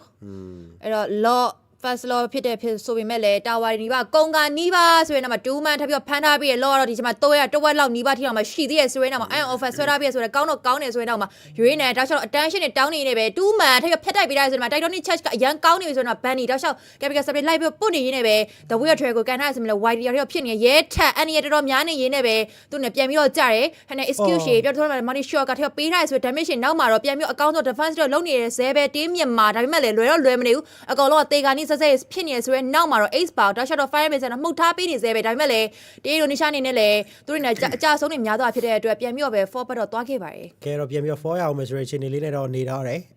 level 12 off lane ကောင်နေထားပါ level 12မှာတစ်ဖက်က off lane နော်အဲ့ဒီနဲ့ level 30အထိပါရောက်ရှိနေတယ်အဲ့တော့ Leonardo level 12ရောက်ရှိနေတဲ့အချိန်မှာတော့သူတွေနဲ့ဘာမှထပ်ပြီးတော့လုပ်ပြနိုင်အောင်မလဲအဲ့တော့ goal lane ဆော့ရခဲ့တဲ့ H4 တစ်ဖက်ကလည်း Rubyအစီပြေနေရမျိုးတော့တွေ့ရတယ်ဒီ goal lane နောက်ကောင်စလို့တော့လက်ရှိမှာတော့သူကနေသူ damage shot ဖို့တွေပေးနိုင်သေးရဆိုပေမဲ့အဓိကကောင်းဆက် dash နေတော့လိုအပ်ချက်လေးရှိတယ်ဗျာသူအနေနဲ့ retribution ပေါက်ဖို့အတွက် teammate ကဘယ်လိုမျိုး create ပြန်လုပ်ပေးရမလဲဆိုတာတော့ကြည့်ရမယ်အဲ့တော့ follow up ဘိုင်းတွေမှာပြန်ပြီးတော့ကြည့်ရမယ်ဆိုလဲ game ရဲ့ damage နဲ့ export damage ပဲပါတာဗျာဒီပွဲ last law အနေနဲ့လည်းအဲ့လောက်ကြီးချက်ချင်းဆိုတော့ output damage တွေထုတ်ပေးနိုင်ဖို့ကမလွယ်သေးဘူးနောက်တစ်ချောင်း Jigoria ထပ်ပြီးတော့ကြည့်ရ the way the dragon can ထားဆိုတော့ quality လေးပဲတစ်ခါပဲကြာသွားမှာ dash ဗျာနော်အဲ့တော့ dash god light ထိပါရရှိသွားတော့ stay ဗျာအဲ့တော့လုံးဝတော့အရှိတက်ဖို့မလွယ်နေပဲကဲဒီပွဲကတော့ Leonardo ကဖြတ်ဖို့တော့ခတ်သွားပြီဗျစန်ဂျီကိုအဲ့လို massman ကြီးတွေဟောဘူးနော် fighter hero တွေပေးနေရစန်ဂျီကိုတိတ်တော့မလိုက်နေဘူးဗျသူလဲ massman စစ်စစ်နဲ့ပဲကန်နေတော့ပို့ပြီး impact ထွက်တယ်လို့ခံစားရတယ်အဲ့တော့တောက်လျှောက်ပဲပြန်ပြီးတော့ကြာသွားခဲ့ရဆိုရရဲထက်စီသူပြန်ပြီးတော့ပဲအခါဖုံးရထပ်ပြီးတော့ကြာသွားဆိုရ defend လောတော့မလို့တော့ဘူးတမ်းပြီးတော့အင်ဒိုနီးရှားအနေနဲ့တက်တော့မှာဆိုရင်တော့မှပြန်ပြီးတော့ defense နေတော့မယ်အင်ဒိုနီးရှားအနေနဲ့ပြန်ပြီးတော့ဆုတ်ခွာသွားမျိုးရှိရဆိုရင်တော့မှ creeway လေးတော့တင်းညီမအနေနဲ့ပြန်ပြီးတော့ရှင်းထားနိုင်ခဲ့ပါပြီ တော်သေးရပေါ့နော်အဲ့တော့အရင်တော့မျောလင်းလို့တော့မရတော့ဘူးဗျဒီတိုင်းသာသွားမယ်ဆိုတော့ gate number 1ပေးရဖို့တော့များတယ်အော်ကျွန်တော် gate number 2တွေ3တွေတော့ပဲပြန်ပြီးကြည့်ရပါမယ်ဗျဒီတိုင်းဆိုရင်တော့တစ်ဖက်ကဒီ session item အတိုင်းတက်လာတဲ့အချိန်တွေမှာဆိုရင်တော့ကျွန်တော်ပြန်နိုင်ဖို့တော်တော်လေးခက်တယ် review offer တစ်ခါပဲဆွဲထားတယ်ဒီမှာရဲထက်တယောက်တည်းပဲရှိသေးတယ် drop barrier ပြန်ပြီးပေးထားခဲ့သေးဆိုတော့ဒီချိန်မှာတစ်ခါပဲရမလား error တော်တော်လေးတော့သွေးတဲ့ wildlife strategy ဖြတ်လဲတာဆိုတော့တယောက်တော့ရပြီဗျအဲ့တော့ဒီချိန်မှာ review တယောက်တော့ပြန်ပြီးကြားတယ်6လဲစင်မပြေသေးဘူး ace box ဒါပေမဲ့ recession mode shot က grow တတိုးတွေ chance less တော့ပြအဝေးတကြမှာစေတယောက်တော့ shut down ခဲ့ပြန်လဲပြီးတော့ရဲထက်ရရှိထားခဲ့ပြီဆိုတော့3 rows ထပ်ပေးတာဆိုမှလည်းကျူရှေးတော့6ကြီးကတော့တော့ drag ကိုလုံးဝတော့ကယ်နေတယ်ပဲ flick ကအလှလေးဆိုမှလည်းဒီချိန်မှာမရသေးဘူးဗျ leonardo ဖြတ်ဖို့ကခတ်နေတာ leonardo ဖြတ်ကတာတော်တော်ကြီးချိန်ကြာနေတာဗျဟုတ်တယ် leonardo 3ယောက်တယောက်ဝိုင်းပြီးတော့တဲပြီးတော့ရှင်းလာတော့မှ leonardo တိတ်ပြီးတော့မဖြုံတော့ဘူးဆိုတဲ့အနေထားပေါ့နော် uranus ကြီးကဒီပွဲတောက်လျှောက်ကမာတောင်နေတော့ပဲရက်ထက်စီသူပြန်ပြီးတော့ attention လေးတော့တောင်းတာတွေလောတော့ပြန်ပြီး reset တော့ချရတယ်ဗျအဲ့တော့စံကြီးအစင်သိရှိနေတယ်ဆိုတဲ့အနေထားတစ်ခု fire missile တောက်လျှောက်ပဲမှုတ်ထားရဆိုတဲ့အနေထားတစ်ခုမှာအာကာလီကနေနေလေးတော့ကြုံနေရမျိုးတော့ရှိတယ်နောက်မှလည်း uranus ကဖြတ်ပါရှင်းနေတာဟဲ့ဟေးနှစ်ယောက်တယောက်ဆိုတဲ့အနေထား3ယောက်တယောက်ပါဖြစ်သွားပြီအဲ့တော့ဒီတောက်လျှောက်အနောက်မှာ attention တောင်းနေတဲ့ uranus ကိုဘယ်သူကပြန်ပြီးဖြည့်ရှင်းမှလဲအဲ့ချိန်တစ်ခုပြန်ပြီးကြည့်ရမယ်ကင်မီပါပြန်ပြီးဝင်လာခဲ့ဆိုတဲ့ pattern movement တစ်ခုမှာ chemical separate တောက်လျှောက်ဖြန်းထားပြီးဆိုတဲ့ uranus ကတောက်လျှောက်သွေးတက်နေတာကြီးတော်တော်လေးကိုပါဆိုးလာတယ်ဆိုတဲ့ပြဿနာတစ်ခုတော့သွားပြီးတော့ကြာရဗျာ Okay let's lot အပေါ်လေးမှာ lation နေအောင်တော့တို့အနေနဲ့သတင်းတိကျရတာတယ်အဲ့တော့တစ်ဖက်မှာတော့ lot တန်းပြီးတော့ယူတော့မယ့်အချိန်တွေတော့သွားမယ်ဗျာအဲ့တော့ let's lot နည်းနည်းတော့ပြန်တော့ပြောင်းနေတယ်မင်းမှာ uranus တယောက်တည်း attention တွေတော့ပြန်ပြီးတော့တောင်းထားတယ်ဗျာအဲ့တော့ kimi holy crystal ရောထပ်ပြီးတော့ပြီးရတယ်ပဲ magic power တော်တော်လေးတော့များတယ်အဲ့တော့ let's lot ထပ်ပြီးတော့ဝင်သွားမှတော့ရမယ်တတိုးနေ charge for the inscription တဲ့အတိုင်းမှာ error တခါတည်းတန်းပြီးတော့ကြာတယ်နောက်ကနေထပ်ပြီးတော့ပေးလိုက်ရတာ grow ဒီပါလေ immortality ရောတော့ YD ပြန်ပြီးတော့ကြာသွားခဲ့ပြီဆိုတော့ YD အပြီးမပြတ်သွားဘူးနောက်ကရီဆက်ရှစ်ချက်အလိုက်ပါပဲ KMI တယောက်တော့ချက်ပြီးတော့ပေးရအဲ့တော့အဲ့ဒီခေါင်းခွဲထားခဲ့တယ်ဆိုပေမဲ့လည်းဒီချိန်မှာအာကအသေးအပြေးဖို့ကြိုးစားတယ်တာဝန်နဲ့ပြန်ပြီးတော့ပြန်ပြီး average တွေဝင်ပြီးတော့သွေးတက်ဖို့ကြိုးစားရဆိုမှလည်းမရတော့ရ his key ရော killing spree ထိပါပိုင်ဆိုင်သွားပြီးတော့ပဲ lot try တွေက2ယောက်ထဲကျန်တဲ့ player တွေအကုန်လုံးကတော့လိန်ကြောင်းနေပြီဗျ YD အိမ်အောင်ပြန်မဲနဲ့ပဲခရီးတွေကိုထပ်ပြီးတော့ဖြတ်ရှင်းနေတယ်လော့ကလည်းဒီချိန်မှာစင်းရက်လာထဲမှာသွားပြီးတော့ရသွားပြီဆိုတော့ဒီပွဲစီမှာလည်းပြန်ပြီးတော့ကျင်မဲ့ leonardo ဒါရှော့သွေးတက်နေရဆိုရင်နောက်မှာ backup ကလည်းပြန်ပြီး yahiski ပဲကြာလာဖြစ်တဲ့အတွက်အရင်တော့လွယ်မနေဘူးသူ final execution ထိုးမလားပြန်ပြီးကျင်မဲ့ flicker နဲ့ပါ yahiski ရဲ့ပြန်ပြီးဘတ်ထားခဲ့ပြီဆိုတော့ဒီချိန်မှာလည်း dash ရဲ့ spell လေးတွေပဲ waste တော့ဖြစ်သွားခဲ့ပါတယ်Okay review ရှိရ last lot အနေနဲ့တော့ pop buff တော့မရလိုက်ပဲတပဲတခါတည်းပေးခဲ့ရပြီဗျာเนาะအဲ့တော့ဆက်ပြသွားမယ်ဆိုတော့ဒီချိန်မှာ count set level 15 Okay မလေးရတယ်လေ mini wave တဲ့တူပဲလောက်ကတော့ထဲတက်လာမှာဖြစ်တဲ့အတွက်အဲ့ဒါမှမလေးမှာလုံးဝကျွန်တော်ကြောက်ရမရှိတော့ဗျာအဲ့တော့ထဲတက်လာမယ့်ချိန်မှာသူတို့အနေနဲ့ဘာမှအခက်ခဲတွေဖြစ်လာနိုင်မလဲဒါလေးလည်းကျွန်တော်ပြန်ပြောကြည့်ရမယ်ဟုတ်တယ် YD position လေးတော့အစစ်အသစ်ယူထားပြီးသားဆိုရယ်အနေထားတစ်ခု leonardo ဒါတော့သူ့ရဲ့ထုံးစံတိုင်းပဲအတန်းရှိတောက်လျှောက်တောင်းမယ်ဆိုတဲ့အနေထားနောက်မှလည်းပြန်ပြီးဝင်လာခဲ့တဲ့ recension တော့ဖြစ်နေရောပြောပြီးတော့တိတ်တော့မကောင်းဘူး ace bar အကောင်းဆုံးတော့ပြန်ပြီး tower တော့ defense ဆိုတဲ့ multi shot ကပေးထားရဆိုတာလည်းပြန်ပြီးကြည့်ရမယ်အဲ့မှာတောက်လျှောက်ရဲ့ flicker နဲ့ရော ace bar အနေနဲ့ပြန်ပြီးဘတ်တော့ပတ်ထားခဲ့မယ်လောကလည်း packet လိုက်ကြီးဆိုရင်နောက်မှာဒီဘက်တွေကထပ်ပြီးနောက်ဆုံးဘက်တွေဖြစ်သွားအောင်မလားပြောကြည့်ရအောင်မယ်ဆိုရင်နောက်မှာထပ်ပြီးပဲ Uranus attention တောင်းတဲ့ Christopher Bay ကို Yahiski တောက်လျှောက် damage တွေပေးထားရဆိုရင်နောက်မှာတော့ထပ်ပြီးပဲ technology ချဖြစ်လိုက်တာဆိုရက်တဲ့စီတယောက်ထက်ကြိုနေသေးပဲဆိုရင်တော့တက်ပြီးထပ်ပြီးမထားတယ်တောက်လျှောက်ပဲ Yahiski တောက်လျှောက်လုပြနေတယ်ဆိုမှရက်တဲ့စီသူပြန်ပြီးပြေးဖို့တာမှာတော်တော်လေးမှခက်ခဲနေဆိုတဲ့အနေထားတစ်ခုမှာတော့တင်းအင်ဒိုနီးရှားလည်း spell လေးကုံသွားဖြစ်တဲ့အတွက်လောက်ကတော့ဒီချိန်မှာတင်းမြန်မာအသင်းအနေနဲ့အကောင်းဆုံးတော့ဖြတ်ရှင်းနိုင်ခဲ့ပါတယ်အဲ့တော့ကြည့်အောင်မယ်ချက်ပြီးတော့ပေးထားခဲ့ကြားထဲမှာတော့ last lot ကိုလည်း damage output လေးတော့အစပြီးတော့များလာခဲ့ပြီအဲ့တော့ dash နေတော့ဒီဘက်မှာ last lot ရရှိရခဲ့ဆိုပြီးလေခြေတော့ကြီးတော့သူအနေနဲ့ retribution အနေနဲ့တာရရမျိုးတော့မတွေ့ရသေးဘူးဗျာနော်အားလီ intro မှာဆိုရင်တော့အင်ဒိုအနေနဲ့နေခဲ့တဲ့အချိန်တွေမှာတော့သူတွေနဲ့အကောင်းဆုံးလုပ်ပြနိုင်ခဲ့တယ်ဆိုပေမဲ့အင်ဒိုပြတ်သားလာတဲ့အချိန်မှာ objective ရတဲ့ဘိုင်းမှာနဲ့နည်းလေးနောက်နေနေရမျိုးတွေတော့တွေ့ရ idea တွေကတော့ပြည့်ကုန်ပြီတစ်ဖက်မှာလည်း BOD တွေပါထပ်ပြီးတော့ပြီးသားခဲ့တဲ့ G session okay အဲ့တော့ idea တွေကတော့ဘာမှဆက်ပြောကြတော့မလို့တော့ဘူး idea တွေအသီးသီးပြည့်ကုန်ကြပြီဂျေဂလာနာကောက်ဆိုတော့အဲ့တော့ goal လေးတွေအနေနဲ့ရသွားပြီးတော့ကြည့်ရမှာဆိုလဲ export နဲ့ fire missile တွေနဲ့တော်တော်လေးမုန်းနိုင်တယ် trashing pass slam ပြီးပေးတာ yahiski ရောပြန်ပြီးတော့ Crispon Bacon ပြန်ပြီးပေးရတယ်နောက်လည်းချက်ပြီး Leonardo သွေးရှော့ဖို့တော့ကြိုးစားနေပဲ fire missile တွေ live ပုတ်ထားတယ် export အရှိမတော့ရှိနေနေ okay နောက်ထပ် low တော့သူတို့အနေနဲ့စောင့်သွားဖို့တော့ရှိပါမယ်ဟုတ်ပါတယ် duration ရလဲ16 minutes ဆိုတဲ့ time တစ်ခုတော့ရောက်လာခဲ့ပြီဆိုရင်တော့မြန်မာအသင်းအနေနဲ့အကောင်းဆုံးပြန်ပြီးခံဆော့နိုင်တယ်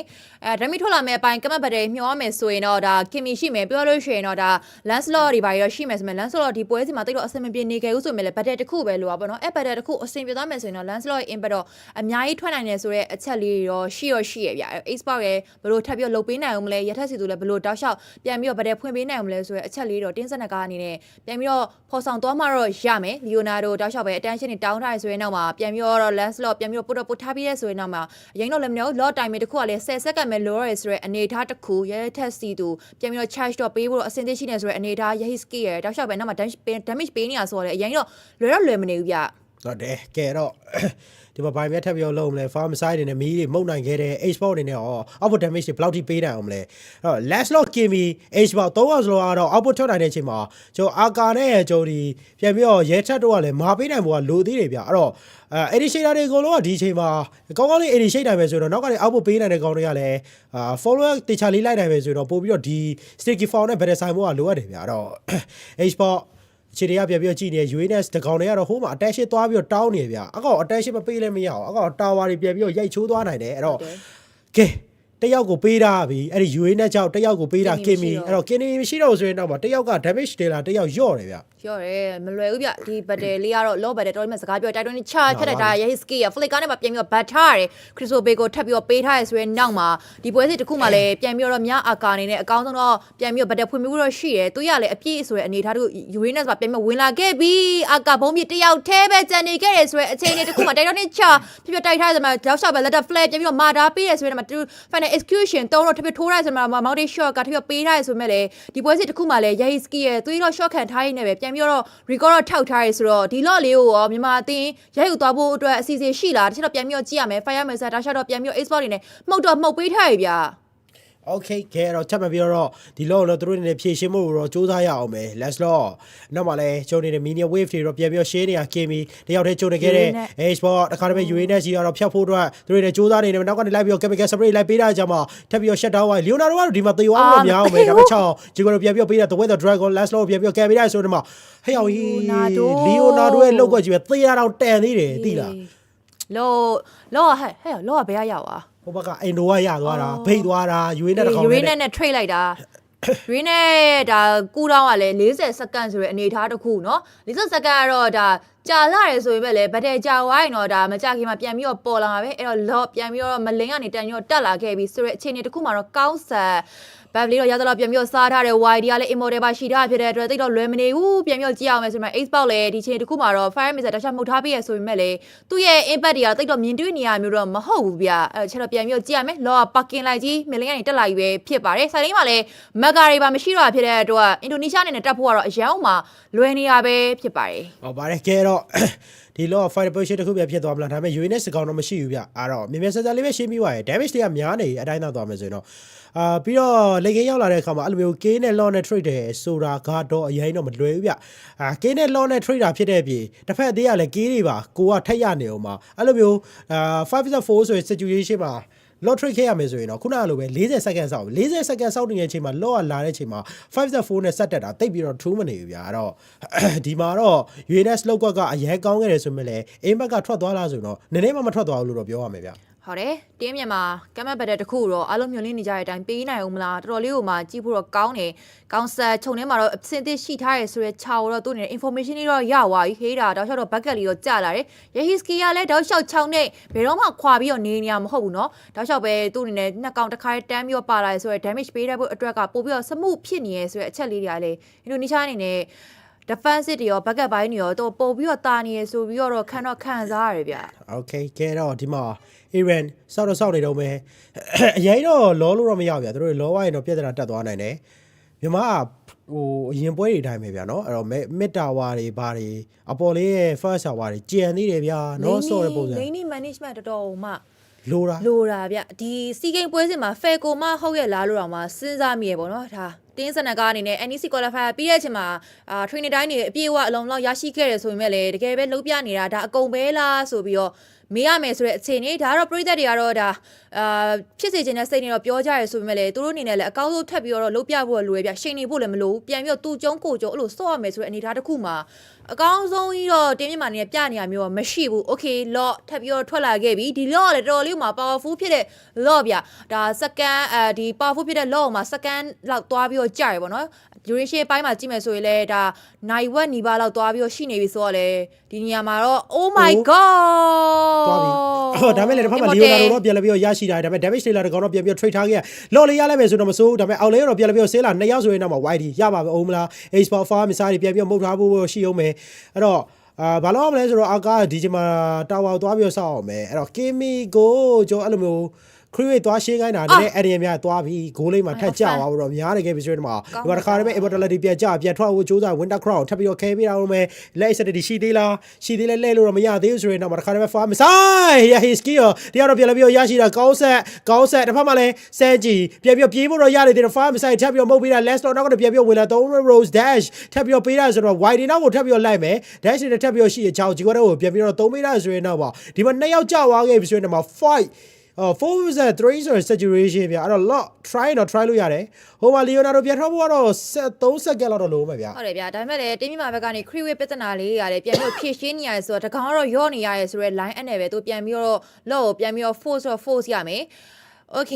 มาတော့ဘန်နေနဲ့ပြန်ပြီးတော့ထွက်လာခဲ့ပြီဆိုတဲ့ timing တခုတော့ထပ်မျိုးရောက်လာပြီအဲ့တော့ Yahiski ရော second 20လောက်တော့ timing တခုတော့လိုသေးရဆိုတော့ဒီ lot လေးကို try မယ်ဆိုလဲ try လို့ရရဆိုပေမဲ့အရင်တော့တက်တာတော့လွယ်မယ်တော့မထင်ဘူးကြာမယ်ဆိုရင်လဲကူတောင်းနဲ့တော်တော်လေးမှကြာသွားပြီဗျာဒီအချိန်လေးတခုလောက်ဆိုအမှ YD ကန်တော့ကန်ကျင်နေ immortal လည်းရှိပြီးသားပြန်ပြီးတော့ကြည့်ရမယ်ဆိုတဲ့အချိန်လေးတခုတောက်လျှောက်ပဲစင်ရဲ့ပေးရဲ့ damage တွေကတော်တော်လေးမှများနေခဲ့ဗျာရထက်စီသူအရှိမတော့တောက်လျှောက်တော့မာပေးထားတော့မယ်ပြန်ပြီးတော့တတွင်းချဖြတ်တိုက်မယ်ဆိုရင်တော့ကောင်းဆုံးအနေထားတခုဆိုမဲ့သူနဲ့ပြန်ပြီးတော့စဉ်းစားနေသေးရဲ့ဗျာတောက်လျှောက်ဆိုတော့ပဲ Aran ပြန်ပြီးတော့တက်ဖို့တော့ရှိရဲ့နောက်မှာလည်း Ace Bar ဝင်ပြီးတော့ join လာတဲ့ဘက်တွေလောကတော့ပြန်ပြီးတော့ကောင်းဆက်နေတာ dance တွေပြီး retreat တပေါက်ပဲလူရနော်ထပ်ထပ်ပြီးတော့2 man ပြီးတော့ဖမ်းတာဆိုရင်နောက်မှာတော့ Aran တော့သွေးနေနေရဆိုရင်Malaysia ကနဲ့ retreat တပေါက်နဲ့ပဲ Dash ကတော့ထပ်ပြီးတော့ retreat ပိုင်းလိုအပ်ချက်များစွာနဲ့ပဲဒီချိန်မှာစေးမက်ထပ်ပြီးတော့ရထက်စီသူကိုပါပြန်ပြီးတော့ parcel ထုတ်နေခဲ့တဲ့ Team Indonesia ပြန်ပြီးတော့ဆက်တော့တက်လာနေပါပြီကဲတော့ဒီလောမှာထပ်ပြီးတော့ပေးခဲ့ရလို့ရဲထက်မှာမရှိတော့ဆိုရင်နောက်မှာ all in ထားခဲ့တဲ့မြန်မာအသေးအနေနဲ့ကတော့လုံးဝတော့ဆင်မပြေဘူးတစ်ဖက်မှာလည်းကျော်စေး immortality area immortality တီးနဲ့ပြန်လာပြီးတော့တက်လာအောင်မယ်ဆိုတဲ့အခြေအနေတစ်ခုမှာဒီကတော့ fighter position ဖြစ်သွားတော့တယ်ကဲတော့ရဲမလို့တော့ဆိုတဲ့အခြေအနေတစ်ခုတော့ပိုင်ဆိုင်သွားခဲ့တဲ့မြန်မာအသေး high ground ဘယ်သူက defense မှာလဲဘယ်သူကရှေ့မှာကာပေးအောင်မှာလဲ ground တာပိုင်းရှေ့ barrier နဲ့ရှေ့မှာတားပေးအောင်မယ်အဲ့တော့မလွယ်ဘူးဒီချိန်မှာ BOD တွေထပ်ပြီးတော့ထည့်တာ6 with the dragon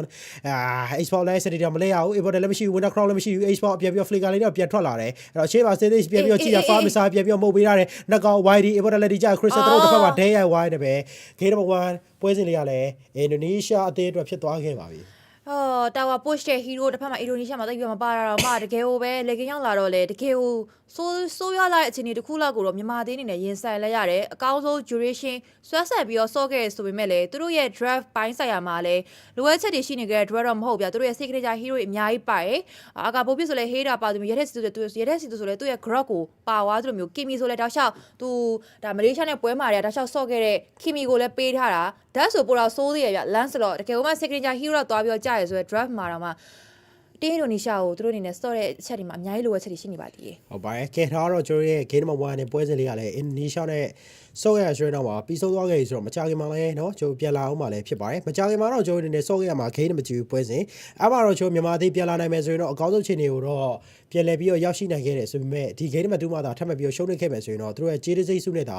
လွဲချော်ဖို့ရာခိုင်တော့အတော်လေးများနေပါပြီကဲတော့ကျွန်တော်မကြခင် game မှာတူးပွဲစဉ်နဲ့တူပဲပြန်လာခဲ့ပါအောင်မယ်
Welcome ပါပြန်နေပြီးတော့ကြိုဆိုလိုက်ပါတယ် ကြိုဆိုပါတယ် ဟုတ်ကဲ့ Nice Point ဒါရိုက် live ထုတ်လွှင့်ပြသနေတဲ့ C Game ပွဲစဉ်တွေမှာတော့တကယ်ကိုပဲတင်းစက်တကရဲ့ကျေးဇူးစိတ်လူပွဲအချိန်ဒီမှာတော့ Basso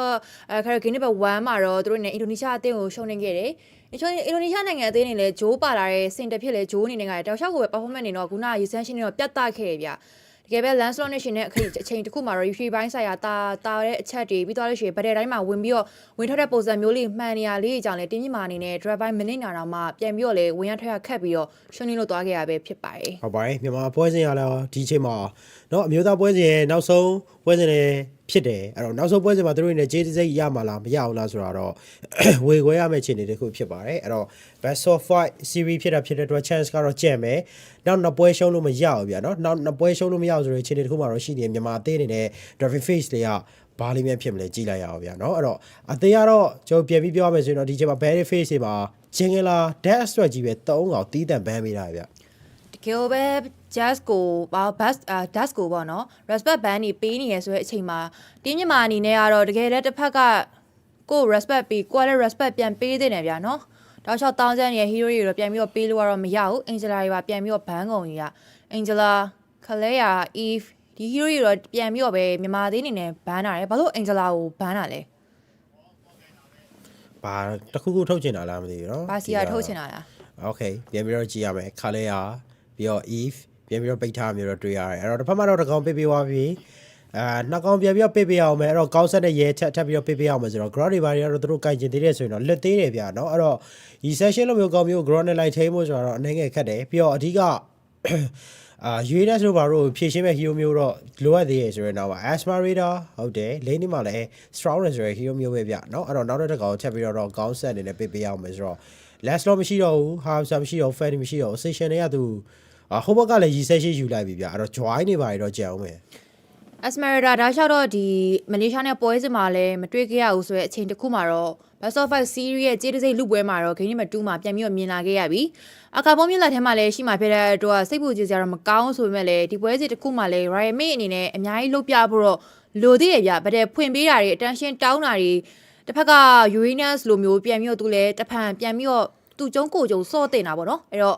ဂျန်ဂလာပိုင်းမှာကြည့်ရမယ်ဆိုရင်တော့မလွတ်သေးဘူးဆိုတဲ့အနေအထားတစ်ခုမှာတောက်လျှောက်ပဲ hero ကြီးချုပ်သွားတဲ့အတူတယောက်တည်းပဲကြံနေခဲ့တဲ့ရွေးချယ်စရာ join လေးကိုပဲကောင်းဆက်နေယူသွားရင်းနဲ့ပဲဒီချိန်မှာတော့ damage dealer တွေကိုတော့တင်းမြန်မာအနေနဲ့ပြသထားပါတယ်ကဲအဲ့တော့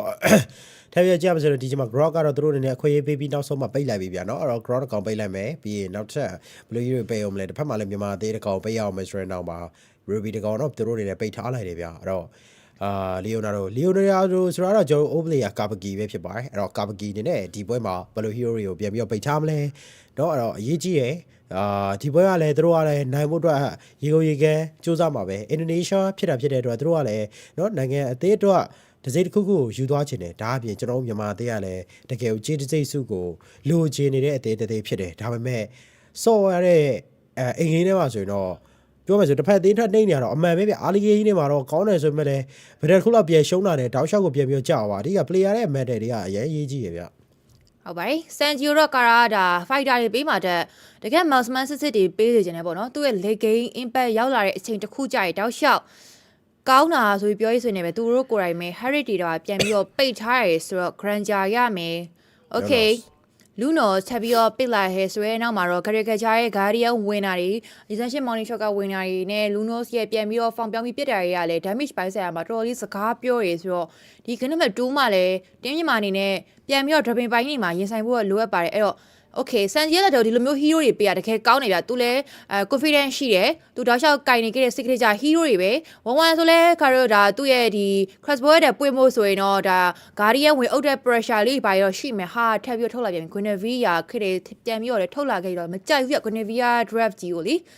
ေတိတ်တော့မကြိုက်နေဘူးမလေးရှားနဲ့တွေ့တဲ့ပွဲစစ်မှာလည်းသူ့ရဲ့ impact တွေတော်မှပျောက်ဆုံးနေတယ်drop by ကိုကြည့်မယ်ဆိုရင်လည်းအရင်မာနေရဆိုတဲ့ hero မျိုးတွေပါမနေဘူး Esmeralda တယောက်လောက်ပဲ defensive ဘိုင်းမှာတယောက်တည်းပဲရင်ဆိုင်ရမယ်ဆိုတဲ့ drop ပြကဲတော့နောက်ဆုံးရှင်းပြမဲ့ပွဲစဉ်အိမ်မှာသူတို့အနေနဲ့ကြေးစိတ်လူဖို့အတွက်เนาะ Game Number 2မှာကာပကီဘယ်လို hero မျိုးပြန်ပြီးတော့ပစ်လာမလဲဆိုတော့ကြည့်အောင်ပါလဲဖြစ်ပါတယ်အဲ့တော့ Leonardo နောက်ဆုံးကျန်ခဲ့တဲ့ draft မှာသူတို့အနေနဲ့အကိုးလေးတော့ပြန်ပြီးစဉ်းစားရမယ်ဗျာအဲ့တော့ဂိုးလေး Lunos ပို့မှာလားဒါမှမဟုတ်เนาะကျွန်တော်မလိန်နောက်တစ်ကောင်ထပ်ထုတ်မှာလား မလင်းနောက်တစ်ကောင်ထုတ်ချင်လဲထုတ်လို့တော့ရပြလူနော့စ်ကိုကျွန်တော်ကိုလင်းပို့ပြီးတော့မလင်းတစ်ကောင်ထုတ်ချင်လဲထုတ်ထားလို့ရနေသေးရဲ့ဆိုတဲ့အချိန်လေးအဲ့တော့မလင်းမှာတော့တစ်ဖက်မှာဂျူရှင်းရှိရဲ့ဗျအဲ့တော့ဂျူရှင်းရှိနေသေးရဲ့အဲ့တော့ဒါပဲလဲ CC ပြန်ပြီးထွက်လာတယ် 11cc ဟုတ်တော့မဟုတ်သေးဘူးဗျ 11cc ကြတော့ CC လေးကတော်တော်ကြီးနေသွားမှာYeah, he's scared mesh ပေါ့နော် CC ကိုလိမ့်သွားမယ်11နဲ့တော့ရှင်ထိရမယ်လဲ Uranus နဲ့ဒါကြရကချာတော့ဒါအားလေးကိမှာတော့ million ဘိုင်းမှာပဲသူတို့နေပြန်ပြီးတော့ဗဒယ်လေးတွေတော့ဖွင့်ပြီးတော့ရှိတယ်ကိုလိမ့်ဘိုင်းမှာတော့လာပြီးကြည့်ဖို့အတွက်ဆိုရင်တော့တင်းအင်ဒိုနီးရှားအနေနဲ့လည်းလိုရတယ်ဗျ11နဲ့ရှင်ထိရမှာလဲ CC ကကြတော့လဲတစ်ချက်တော့ပြန်ပြီးတော့ကြည့်ရမယ်ဆိုရင်တော့အတင်းကတော့တာသွားမယ်ဆိုရင်တော့ CC လည်းအရင်ကြီးဆိုးလာမယ်ဆိုတော့အနေထားတစ်ခုတော့ဟုတ်မနေဘူးဆိုတော့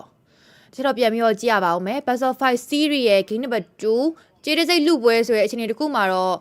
MBL season တွေမှာ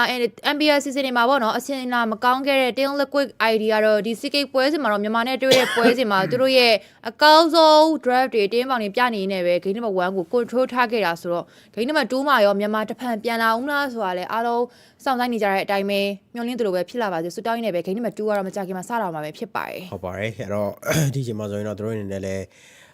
အကောင်းဆုံးစူးစမ်းနေကြရဆိုပေမဲ့မြန်မာအသင်းကလက်ရှိမှာ P Form ရဲ့အောက်ကိုကျနေရဗျာเนาะအဲ့တော့ဝါရဲ့ lane တစ်ခုပဲနည်းနည်းလေးအားရတယ်အဲ့ဒါတော့မှတစ်ဖက်အသင်းကဒီလီ CC လိုမျိုး hero လိုက်ပိတ်လို့ဗျာเนาะ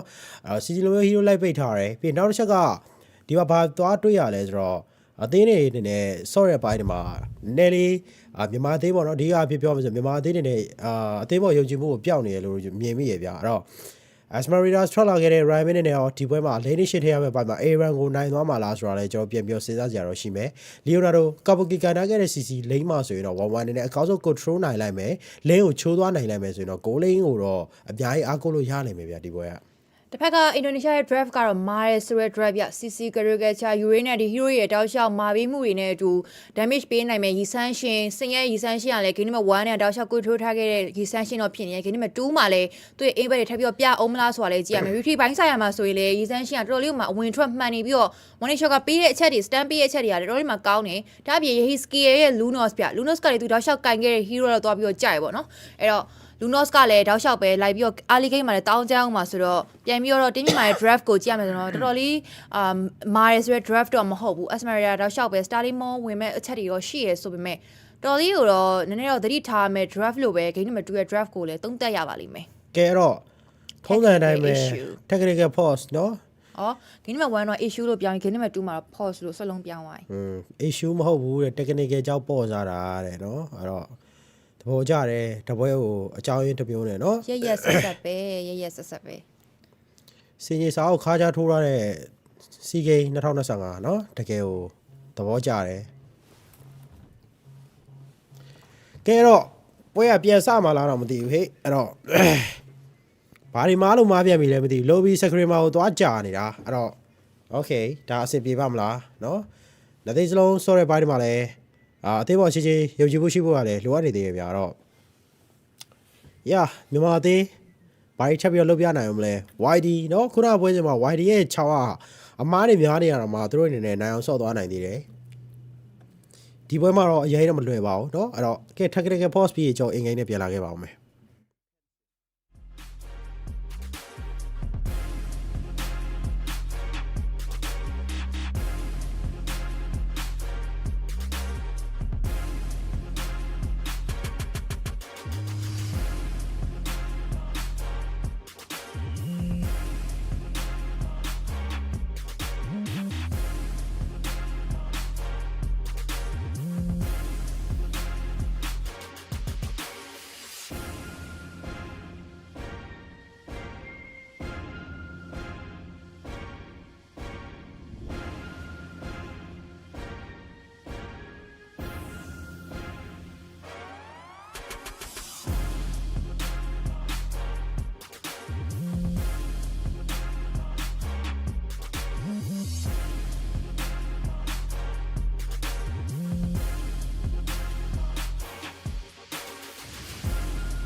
ကဲအားလုံးပြန်လဲပြီးတော့ကြိုဆိုလိုက်ပါတယ် technical issue လေးပြီးရနောက်ပါတော့ဂိမ်းလေးကပြန်ပြီးတော့စတင်ထားရဲအဲ့တော့ YD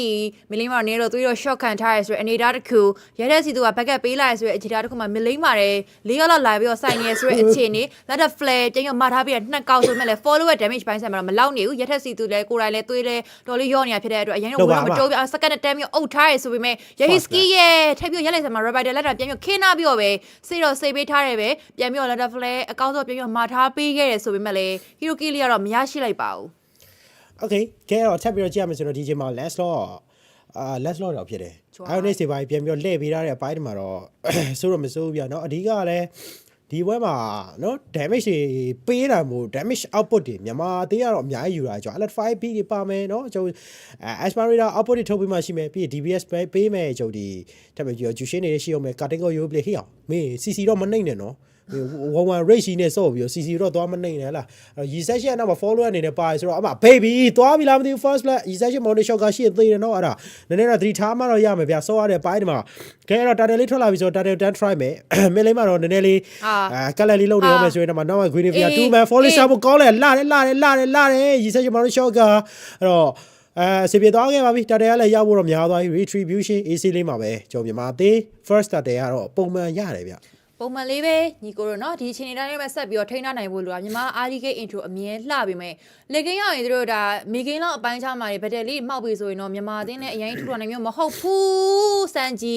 small order ပြဖွေထားဆိုရင်တော့မှပြန်ပြီးတော့ bandy ပါလာတဲ့ damage တူ follower ထပ်ပြီးတော့ပဲပြန်ပြီးတော့ပါနေတဲ့ joy first blood လေးကိုတော့ dash နဲ့တိမ့်ပိုက်ထားနေရင်းနဲ့ပဲဒီပွဲစီတစ်ခုမှာတော့ tartel ရော first blood လေးကိုရရှိလို့သွားခဲ့မြန်မာအသင်းပဲဖြစ်ပါတယ်အဲ့မှာထပ်ပြီးတော့ပဲကန်ထားရဲဆိုရင်တော့မှရက်ထက်စီသူအကောင်းဆုံး damage တွေပေးတဲ့နောက်မှာထပ်ပြီးတော့ပဲ double kill ကောင်းဆက်ရရှိလို့ထားခဲ့ရပဲဖြစ်ပါတယ်ကြေးတော့ယူကြအောင်ဟုတ်လားเนาะအဲ့တော့ကြေးတာမယူတိုင်းတော့တိတ်ပြီးတော့မလွယ်ဘူးနောက်မှလည်း Vinivia ထပ်ပြီးတော့ရှိအောင်မယ်အဲ့တော့ Vinivia အနေနဲ့ကလည်း violent dance ဒီဘွဲမှာတော့ပို့ပြီးတော့အဆင်ပြေပြเนาะသူဖမ်းတာတွေ violent dance တွေကအဆင်ပြေတယ်เนาะအဲ့တော့ထပ်ပြီးတော့သွားကြတာပေါ့เนาะအဲ့တော့UADAS တွေနဲ့လည်းဒီချိန်မှာ Asmarita နဲ့ရှင်ထင်းရတယ်ဆိုတဲ့အပိုင်းမှာတော့ Asmarita လည်းသူ့ရဲ့ဒီ Standard Dash တွေ Cross Mushi တွေကြောင့်တော့ဒီ UADAS ကိုထိတဲ့အပိုင်းမှာတော့ကောင်းနေတယ်အဲ့တော့ YD ကတော့เนาะ6မောင်းရင်တော့တိတ်ပြီး performance ပြတတ်တဲ့ player မျိုးတော့မဟုတ်ဘူးနောက်ကနေ CC Cutting ကို Gravia ဖြစ်ပြီးတော့ back tag ပါတည်တယ်ဟုတ်ပါတယ်ကဲရတဲ့စီသူနဲ့သူနဲ့ ultimate တွေတော့ပြန်ပြီးတော့ပေးဆက်လိုက်ရတယ်ဒါပေမဲ့ hero game ပေးလိုက်ရရပဲတာရယ်ဆိုပြီးပဲပြောလိမ့်မယ်ဗျအဲ့တော့မီကိုဆွမ်းဘက်ကလေးတော့လိုနေရဆိုတဲ့အခြေအနေတစ်ခု letter flight ပြန်ပေးထားဖို့တော့ရှိတယ် guardian ပြောပေးထားဆိုတော့ multi shot ကအလှလေးပဲထပ်ပြီးတော့ပဲရတဲ့စီသူသွေးတစ်စက်နဲ့ပဲပြန်ပြီးတော့ back ခွင်းတော့ရခဲ့တယ်ဒါပေမဲ့လည်းမီကိုဆွမ်းနေအန်ရတော်တော်လေးမှများတယ်ဗျသူ့အနေနဲ့ yahi skill လောဘကြီးနဲ့ပဲပြန်ပြီးတော့ hero game ပေးဆက်မဲ့အခြေအနေလေးတော့တိတ်ပြီးတော့ပေးဆက်စီကြတော့မကောင်း YD ပြီးတော့ back ကျလာခဲ့တယ်ဆိုတော့အိုး joy ဒီဆက်ရှိရဲ့ physical တစ်ချက်မှာပဲပြန်ပြီးတော့ hero game ထပ်ပြီးတော့ trade လိုက်ရပြန်ပြီသွေးနေနေတဲ့ထမင်းတော့ကိုပဲမြင်တယ်ဝရင်တော့ကိုမမြင်ဘူး dash ကခဲတော့ဒီချိန်မှာတော့ cruising side လေးစတင်ပြီးတော့ထွက်သွားခဲ့ပြီဆိုတော့မလဲရနေတဲတက်ဖို့တော့သူတို့နေစူးစမ်းအောင်မလားเนาะအဲ့တော့ရှီလေးတော့သူတို့ခွာဖို့တော့စူးစမ်းနေဆိုလည်းရိုင်းမလွယ်ဘူးဗျာเนาะအဲ့တော့အောင်လေးမလည်းလက်ရှိထိကတော့ CBA 2-1ဆိုတဲ့ situation ဆိုပေမဲ့ဒီချိန်မှာတော့ Iran လက်ရှိဒီမှာတော့ထိပေးတာတော့ပဲokay အဲ့တော့ခုန Aaron ကကျုံဒီ off lane ဆိုတော့ခုန goal lane ကို UE နဲ့စီဆော့သွားပဲကွာ Leonardo ကကဲအဲ့တော့ဒီမှာထပ်ပြီးတော့ထိပေးတာလို့ရှိရင် UE နဲ့ Ionic တွေဖြတ်လှည့်ထားဆိုရင်ဒီမှာတခါတည်းပဲBini ပြန်ပြီးတော့မပေးအောင်တယောက်တည်းပဲ reset motor shot ကလေးတော့ထပ်ပြီးတော့ပေးတာ Tata ကတော့ reset ကြီးပြန်ကြသွားပြီဆိုရင်တော့နောက်က Asmara Falling Samo Starlet Dash တွေ crossbow ရှိတယ်ပြန်ပြီးတော့ကြည်ပေးတာဖို့ကြိုးစား retribution ပပူရာကစစ်ဖြစ်နေသေးလား retribution စင်မဲ့ရရှိသွားခဲ့ပြီဆိုရင်တော့နောက်ကလည်းပဲချက်ပြီးတော့ထားတယ်စင် Gravia Violet Dash ဆိုပဲ cutting ကို2 man လိုက်ပြီးတော့ချိတ်ပေးတာဆိုရင်တော့1-1ခုံလို့မရဘူးဖြစ်တယ်ဗျHunter strike စတင်ပြီးတော့ပဲရီဆက်ရှိနေတဲ့ပြီးထားဖြစ်တဲ့အတွက်ဒီ pitch တွေပိုင်းခြားတစ်ခုမှာတော့တော်လေးကိုမှအလားလာကောင်းနေပြီ level ပိုင်းဆိုင်ရာအနေထားမှာလည်း level 8တစ်ဖက်က join နဲ့ level 7 level 10တော့တန်ပြီးတော့နေတော့နေနေရပြအဲ့တော့ဒါတဲ့ first starter ရထားရဆိုရင်မလဲနောက်ပိုင်းဆိုင်အရင်ကွာနေရမဟုတ်ဘူးပြန်ပြီးတော့ violet dash တွေနဲ့အတူတူကျူရှင်းရပဲ hero k သိမ့်ပိုက်နေနေပဲအကောင်းဆုံး defense တွေနဲ့အတူတူ Chris ရဲ့အကောင်းဆုံးပံ့ပိုးမိနေကြပဲပြန်ပြီးတော့ hero k လေးကပြန်ပြီးရလိုက်တယ် Leonardo ပြန်ပြီးတော့သူတို့တွေတင်းတင်းမှာပြန်ပြီးတော့ aggressive တော့ stand နေနောက်တော့ flare ပြန်ပေးထားရဆိုရင်မလဲဒီတစ်ခုမှာတော့ backup ကတော့စင်းနေနေပြန်ပြီးကြလာဖြစ်တဲ့အတွက်သူတို့နဲ့အရင်တော့ဝင်တော့မတိုးရဲဘူး alert device ပြီးနင်းကျင်နေဆိုပေမဲ့လည်းဒီတစ်ခုမှပြန်ပြီးတော့situation တစ်ခုတော့စောင့်ကြည့်ဖို့လိုအပ်နေပါတယ်ဟုတ်ပါတယ်ခဲတော့ထပ်ပြီးတော့သွားမယ်ဆိုရင်လည်းဒီချိန်မှာ joy alert 5 ပြီးနေမို့ကြိုးစားလိုက် recession နောက်ကတော့ motor shot က Gravia Violet Dash တော့ကထပ်ပြီးတော့ Groja Guardian စပယ်တော့များများတော့ပေးလိုက်ရတယ်အင်ဒိုနီးရှားဘက်ကတော့ဒီချိန်မှာတော့လက်ရှိမှာကျွန်တော်မြန်မာအသေးတွေနဲ့ဒါနဲ့ထောက်ပေါ်တော့စက္ကန့်58စက္ကန့်တော့လိုနေသေးတာဖြစ်တဲ့တော့အများကြီးတော့သိပြီးတော့ စိတ်ဝင်စားတော့မရှိသေးဘူး 40.8k 40.5k ဆိုတော့နောက်တော့ဂျားထဲမှာ 3k လောက်တော့ပြတ်တက်နေတယ်အဲ့တော့ရဲထက်ဒီချိန်မှာတယောက်ကိုဖမ်းဖို့တော့ကိုစူးစမ်းအောင်ပဲဗျ YD အနေထားရတော့ရရင်တော့ကြောက်စရာတော့မရှိသေးဘူး Gravia Scan နဲ့အုပ်တဲ့အပိုင်းတွေမှာဒီပွဲကရှေ့ရဆော့ခဲ့တဲ့မလေးရှားပွဲထက်စားမယ်ဆိုရင်တော့ရဲထက်ဖမ်းမိတဲ့အပိုင်းတွေမှာပို့ပြီးတော့ကောင်းနေတယ်ဗျဟုတ်တယ်သူလည်းတပွဲအတွေ့အကြုံရသွားပြီဆိုတော့နောက်ပွဲမှာတော့ပြန်ပြီးတော့ကြီးလို့တော့ကောင်းနေပြီဗျအဲ့မှာ Uranus တောက်လျှောက်တော့ spell လေးတော့ပေးထားတော့မယ်အချိန်တစ်ခုမှလည်း YD အနေနဲ့ကလည်းပြန်ပြီးတော့ကြီးဖို့ရအတွက်သူ့အနေနဲ့1-1လေးကိုတော့ပြန်ပြီးတော့ကြီးချင်တယ်ဆိုတော့အနေထားတကူ Benny လေးကလည်းဒီချိန်မှာတော့ bucket လေးကတော့လုံနေအမမရီရှော့ကပြီးတော့ပေးထားရဆိုတော့ position လေးကတော့မြင်နေရပြီ Esmeralda ကို off screen မှာ play solo ကေးနေရကြီးကတော့ Ryan Mid လည်းမျောလင့်ထားမယ်တော့မထင်ဘူးပေါ့နော်အဲ့တော့ Hero K က play ပေးဆက်လိုက် Ryan Mid တော့သွားပြီးတော့ကြတယ်ကောင်းဆက်ပါအသေးအတန်ပြေးနေရရင်လည်းပဲ Yuri နဲ့တောင်းချမ်းနေအမှသူက dance ပြန်ပြီး Violence နဲ့ပြန်ပြီးတော့ခုနက VR ပြန်ပြီးတော့ကထားမျိုး share ဆိုတော့မှ Sanjio ပါတေးအီဒိုနီးရှားတကယ်ကိုပဲ damage ကြီးလာနှစ်ကောင်သိမ့်ပိုက်နေတဲ့အတူတူပဲထပ်ပြီးတော့ပဲပြန်ပြီးတော့ပေးမဲ့အချက်တွေကကောင်း Live Beat နင်းတော့နင်းထားရပြန်ပြီးတော့ Let the Flare ပြန်ပြီးတော့ပေးထားပြီးသားဒါပေမဲ့လည်း Arena နဲ့ပြန်ပြီးတော့မာတော့မာပေးထားတော့မဲ့ဆိုရင်တော့ YD ကပါသွေးအပြည့်နဲ့ backup ပေးထားဖြစ်တဲ့အတွက်ဒီပွဲစီ battle movement တစ်ခုမှလည်းမြန်မာသေးနေပြန်ပြီးတော့ back forward တော့လှုပ်ထားရပါတယ်ဟိုး I'm fight တော့ဆော့ရတဲ့ figure သေးမဟုတ်တယ်လို့ပဲဗျာနော်အဲ့တော့နည်းနည်းလေးတော့ဆော့ရတဲ့ဘိုင်းမှာပုံစံကနည်းနည်းပျောက်နေတာမျိုးတော့တွေ့ရတယ်နည်းနည်းလေးပြင်ဆင်မှုတွေလုပ်ဖို့တော့လိုလာပြီနော်အဲ့တော့မြန်မာအသေးအနေနဲ့ကိုအသေးဆိုတော့လေအဲ့လောက်ကြီးတော့မပြောချင်ဘူးဗျနော်အဲ့တော့တာတယ်လေးကိုလည်းဒီချိန်မှာရသွားဖို့အတွက်တော့ရှိရည်ဆက်ရှိတစ်ခါတည်းရသွားခဲ့ပြီး straight နောက်မှာအောက်လေးမှာလည်းကျုပ်သွားပြီးတော့ lane control လုပ်ဖို့အတွက်အစစ်အသစ်ဖြစ်နေခဲ့တဲ့ Dex tower တစ်လုံးပဲဗျသူတို့ tower တစ်လုံးတော့ရတယ်တပွဲဆော့ tower တစ်လုံးဆိုတော့တကယ်ပဲလိုအပ်တဲ့ဒါ lane movement တွေ lane pressure တွေကိုတော့တင်းမြန်မာအနေနဲ့အကောင့်ထုတ်လုပ်ဖို့လိုရပြ lane မိုက်မှာတော်လေးမှာဒီပွဲစီစစ်ကတက်လျှောက်လုံးမှာပေါ့နော်တာတဲ့ပွဲဆိုတိတ်ဆောက်မရှိဘူးအဲ့တော့ထပ်ပြီး Mauri Shaw ကားပေးရတယ်မှာတယောက်ထဲပဲကြံခဲ့တဲ့အလဲမှာ Ryan Mid တယောက်ထဲဒါပေမဲ့2မှပြန်ဖမ်းထားပြီးတော့တော်လေးမှာကောင်းတယ် Guardian နေအောက်တော့မှာအဲ့တော့ Chris Bo Beko ပြန်ပြီးတော့ Berry Scale ဖွင့်ထားပြီးရမျိုးရှိရဆိုတော့3မှထပ်ပြီးချုပ်ထားရတယ်ဆိုမှ Miko Swat တယောက်ထဲပဲကြံခဲ့ဆိုတဲ့အနေထားတစ်ခုမှာတော့ပြန်ပြီးတော့ပဲ Hero K ပေးဆက်နေရတဲ့အတူတူပဲပြန်ပြီးတော့ပဲဒီမှာ Let Baby ပြန်ပြီးတော့ပဲ back အနေနဲ့ Dash နဲ့ပြန်တော့ဘတ်တော့ပတ်ခါခဲ့ရတယ်ဒါပေမဲ့လေဂျင်းနဲ့လည်း Crest Ball အဲ့ဒါဖွေးပေါ်တာတိတ်တော့လွယ်မနေဘူးဆိုတဲ့အနေထားတစ်ခုမှာသူတော်မှပြန်ပြီးတော့ backup လိုနေရဆိုတဲ့အခြေအနေတစ်ခုတော့ကြောက်မယ် CC နဲ့ပဲပြန်ပြီးတော့ထိန်းထားရပါတယ်အပေါ်မှာ light တော့ပြစ်နေတယ် cross ball တက်ပွင့်တော့ပွင့်ဝိုင်းဆိုတဲ့ Vengeance ရှိနေတယ်အော်ဒါမဲ့လည်း Hero K တော့ရဒါပေမဲ့နောက်မှာ Groja follow up ပြန်ပြီးတော့လိုက်လာအောင်မယ်ဆိုရင်နောက်မှာပြန်ပြီးတော့ရှောင်းနဲ့ UNS ပါထပ်ပြီးတော့ပါလာပြီးဆိုရင်နောက်မှာပြေးလို့လွတ်သွားပါပြီဝါအဓိကခုံဆောက်ပြေးနိုင်တာဖြစ်တဲ့တော့သူ့အနေနဲ့လွတ်သွားဖို့ရရင်တော့တော်တော်လေးများပါတယ်Arena တော့ရှော့ပဲသူနဲ့ UAE နဲ့တူဘတ်တဲ့ဖွင့်မရလေးရလဲတင်းအင်ဒိုနီးရှားမှာသွားပြီးတော့လှနေရယ်ဒီနေ့မှာ1မှာလည်း UAE နဲ့ UK တဲ့တင်းအင်ဒိုနီးရှားလိမ့်နေပိုင်းပဲကွာသွားတာဂိုးလိမ့်နဲ့ HPL လေးပြန်ပြီးတော့ပြောင်းဆော့ထားရဆိုအနေထားတို့ဗျခုနကတော့ကျူရှင်အလဲမှာပလိန်ညက်သွားတယ်ဆိုတဲ့အခြေအနေမျိုးလေးတွေကတိတ်တော့ကောင်းမနေဘူးဆိုတော့ကျူရှင်အနေနဲ့ damage dealer အနေနဲ့နောက်ဆုံးမှာပေါ့နော် late game damage တွေပေးနိုင်ဖို့အတွက်တော့သူ့အနေနဲ့ပြန်ပြီးတော့ backup ကတော့တော်တော်လေးမှအရေးကြီးပါတယ်အဲ့တော့Rami ပြန်ပြီးတော့ record ထောက်ပြီးတော့အိမ်တော့ပြန်ထားတယ်။လိမ့်နေပိုင်းမှာဆိုရင်လည်းဒါဆိုင်လေးတစ်ခုစီမှာ tower တစ်လုံးစီကတော့ပြန်ပြီးတော့ plane ပေးထားရတယ်ဆိုတော့တင်းမြန်မာအနေနဲ့လည်းပြန်ပြီးတော့လည်းဒီ tower လေးတွေတော့သူတို့နဲ့ပြန်ပြီးတော့ try ထားတယ်။စန်ဂျီတယောက်တည်းပဲ tower တွေပြန်ပြီးတော့ push နေရမျိုးတော့ရှိရဗျ။ Arena နဲ့ရဲထက်စီသူပြန်ပြီးတော့တယောက်မေးနေတဲ့အနေထားရဲထက်စီသူတော်လေးမှာသွေးတော့ short ခံထားလိုက်ရပါတယ်။လန်ဒပလေပြန်တော့ပေးရဖို့ရှိဆိုအနေထားတစ်ခုမှာတော့ပြန်ပြီးတော့ပဲပြန်တော့ဖန်နာဆို Starly for with us မတိတ်တော့လွယ်မနေဘူးဆိုရင်နောက်မှာ UAE နဲ့ပြန်တော့မာထားပေးစေပဲဆိုရင်နောက်မှာရှာလီတော့တေကနေဆက်ပဲ physical test money shot ကပေးထားဆိုမှလည်းရှာလီအောင်ပြန်ပြီးတော့ပဲသူ့ရဲ့ mobility ကကောင်းစွာနဲ့အတူတူပဲဘက်ခွင်းတော့ရခဲ့ဆိုတဲ့အချက်ကြောင့်ပဲမစိုးဝဲပြောလိုက်မယ် Landa Flare ပြန်တော့ပေးထားရဆိုရင်နောက်မှာဒါပေမဲ့သူ့အနေနဲ့ပြန်ပြီးတော့ follow damage by side မှာလိုအပ်နေတဲ့ team မြင့်မှာပြန်ပြီးတော့ပဲလိုအပ်တဲ့သူ့ရဲ့ teammate တွေပြန်ပြီးခေါ်ရဖို့တော့အခြေအနေတစ်ခုတော့စောင့်ကြည့်ဖို့လိုအပ်ပါတယ်ကဲတော့ဒီချိန်မှာရဲချက်Guinevere ဖမ်းဖို့တော့စူးစမ်းနေစေပဲအားလုံးမလည်း join link control လုပ်ရင်းနဲ့ပဲသူတွေနဲ့ဘယ်တက်လာ join ဖို့တော့ရှိနေမယ်အဲ့တော့သူတို့နေနဲ့ -1 လိုက်မယ်ဆိုတော့မစိုးဗျဒီချိန်မှာ Leonardo အနေနဲ့လေကြုံဖို့တော့ရှိနေတယ် let's တော့ okay ဒီချိန်မှာဆိုတော့သူရဲ့ CC category ရှိနေနေပဲဒီ you place တွေနဲ့ light တော့ပို့နေရတာတော်တော်လေးတော့နားတယ်ဗျနော်အဲ့တော့တယောက်တော့စတယ်ပြီးမှာတာကိုစူးစမ်းရဆိုမလဲဟေးဘာလို့ trade မဖြစ်သေး Guinevere Violet Dash တွေ over စူးစမ်းမရအောင် Groja Guardian မှာဘယ်သူမှတော့မပါပါဘူး Aspirator Forest Sample က Tanko ရှိနေသေးရဲ့ဆိုရင်တော့လက်ရှိဒီမှာဆိုတော့ animate တော်တော်များများတော့ပေးတာပြီ Lunos ရဲ့ deck KOs တွေကြုံပြီးတော့ Leonardo ရဲ့ Tanko လောက်ပဲကျန်တော့မယ်အဲ့တော့ last တော့ပြန်ပြီးပြေးဝင်လာဆိုရင်တော့okay Aspirator Starlet Test တွေ Guinevere လမ်းပြီးတော့ဖမ်းပြီးတော့ 1 man 2 man ပြန်ပြီးတော့လေပေါ်တော့မြောက်နေတယ်ပဲကြွား alert 5ပြီးပြန်ပြီးတော့နေတာ Leonardo တယောက်ဆက်ပြီးတော့ကြာပေးရတယ်ဆိုမျိုးလဲနောက်ကျူရှင်းထပ်မှပြီးတော့မပေးတာတော့မယ်နောက် Chris Bacon ထပ်မှပြီးတော့ပေးရတယ်ဆိုရင်နောက်မှာဒီဂျားလေးထဲမှာရှိနေတဲ့ကောင်တွေတော့သူတို့အနေနဲ့ဖြည့်ရှင်းဖို့ခက်နေတယ်ဗျခုနက3 man လောက်ဒီဖမ်းလဲတဲ့အချက်မှာအကုန်လုံးသူတွေဖြာဆင်းသွားရဆိုတဲ့အချက်နဲ့ပဲပြန်ပြီးတော့ Hero K ရတဲ့အချက်တွေပေါ့ရှိရပါတော့အဲ့မှာပြန်ပြီး try နေတော့မှမာထားပေးရဆိုတော့ Gadoka 6ပါတူလားဆိုပြီးတော့ပြန်ပြီးမေးတယ်ဆိုမှ Benny တော့6ပဲပြန်ပြီးတော့ပေးထားဆိုမှ3 man ပြန်ပြီး မျိုးအကျန်းခံနေရဆိုတော့ Mounty Shot ကကောင်းတဲ့ Mounty Shot ကဆိုရဲ damage တွေအောက်မှာတင်းမြန်မာအနေနဲ့တေလူနီးပါအခြေအနေမှာပြန်ပြီးတော့ Alert Right Beat Try နင်းထားတဲ့ Sting ကိုပြန်ပြီးတော့သူ့မေးကိုမေးအခြေအနေတစ်ခုမှာတော့ Sting လေးကို dash အနေနဲ့ပြန်ပြီးတော့ပဲတိမ့်ပိုက်လို့နိုင်ခဲ့ပါပဲဟုတ်ပါတယ်ကဲတော့အောက်လိုင်းမှာဆိုရင်လည်းသူတို့အနေနဲ့ creative ဖျားသွားပြီးတော့စီးနေခဲ့တယ်လောလည်းစတင်ပြီးတော့ try mode တော့အင်ဒိုနီးရှားအသင်းစူးစမ်းခဲ့တယ်ဆိုပေမဲ့လည်းလက်ရှိမှာတကောင်ရော့အနေထားတစ်ခုနဲ့ဒီလောတော့ကျွန်တော်မြန်မာအသင်းကရသွားဖို့တော့ရာခိုင်နှုန်းတအားများသွားပြီအဲ့တော့ကဲချက်ကလာတော့မရှိဘူးဆိုတဲ့ data တစ်ခုမှာတော့ retribution မရှိရဲ့အခြေအနေမှာတော့သူတို့အနေနဲ့အများကြီးတော့ရသင့်တယ်ဗျာနော်အဲ့တော့ကဲထပ်မှတ်ပြီးတော့ပါလောတော့တိတ်ပြဝါခဲ့တဲ့မြန်မာအသင်းကောက်ဆက်ဘာမှဆက်ပြီးတော့လုတ်ပေးတာအောင်မလဲဒီချိန်မှာလည်းချက်မှတ်ပြီးတော့ Claude Dusty လေးတော့ထွက်သွားတယ် Gravy ကအနောက်မှာလိုက်ပြီးတော့မှာပေးတာ Violet Dusty တက်ပြီးတော့ပေးတာထပ်ပြီးတော့မှာဖို့အစစ်သက်ရှိနေတယ်ထပ်မှားထားပေးတယ်အနောက်ပြန်ပြီးတော့ခေါ်ပေးရဆိုတော့ YD ကတော့သွေးတောက်ရှော့တော့ short ခံရပြီသူ့ကိုတော့ဂါရီရဲ့အတင်းတောင်းလိုက်တာတော့ကောင်းတယ်ဗျာနော်အဲ့တော့ဂါရီကတော့နောက်ထပ်ဘက်ထဲမှာရှိတော့မှာမဟုတ်ဘူးအဓိက High Rock Defense ဘက်ထဲမှာတော့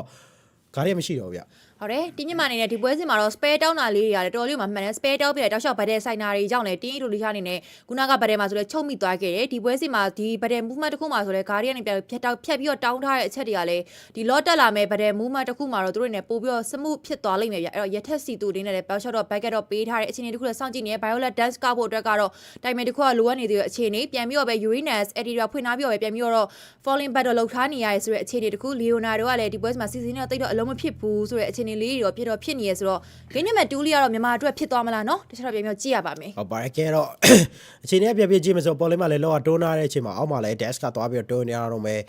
လောကတော့ဒီချိန်မှာအရင်မသေးတဲ့လောဖြစ်တဲ့တော့ second tower လေးတော့ရဖို့တော့မရှိပါဘူးဗျ concentrated energy ကောင်းဆက်နေပြီးသွားခဲ့ပြီဆိုရင်တော့အဲ့တော့ time လေးတွေကလည်းပြန်တက်လာတာလေးရတော့မစိုးလို့တော့ပြောလို့ရတယ်အဲ့တော့ dash ပြန်ပြီးတော့ fall လာအောင်မယ်ဆိုတဲ့အခြေအနေပဲAspirida Starlet Dash တွေ Cruise Machine တွေနဲ့သွေးပြတ်တတ်တွေရှိပြတ်တတ်တွေကလည်းတော်တော်လေးတော့ကောင်းတယ်ဗျာဒါပေမဲ့အပေါ်လေးမှာတော့ဂျိုဆန်ဂျီတွားတွန်းထားပြီးတော့ပဲတာဝါတလေးတော့ရရှိရပြီ Immortality ကိုလည်းရဲထက်ကပြီးသွားခဲ့ပြီဗျဟုတ်ပါတယ်အဲ့တော့ချက်တော့ကြည့်ရအောင်မယ် level ပိုင်းအနေထားမှာဆိုရင်တော့ join အနေနဲ့ level တစ်ဆင့်က level 14ပဲရှိသေးတယ်ဆိုရင်အနေထားတစ်ခု essential နေတော့ဒီချိန်မှာ level 15တော့ရောက်သွားပြီဆိုတော့ပြန်ပြီးတော့ battle လေးကြီးကြည့်ရအောင်မယ်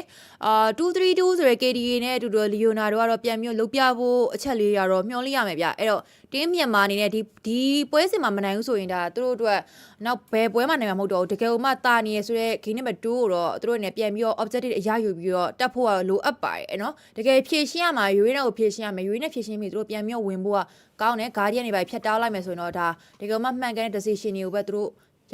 ရသွားမှာပဲဖြစ်ပါတယ်โอเคကဲတော့ million ပဲသူတို့ထဲတက်ဖို့တော့စူးစမ်းအောင်မယ်အဲ့တော့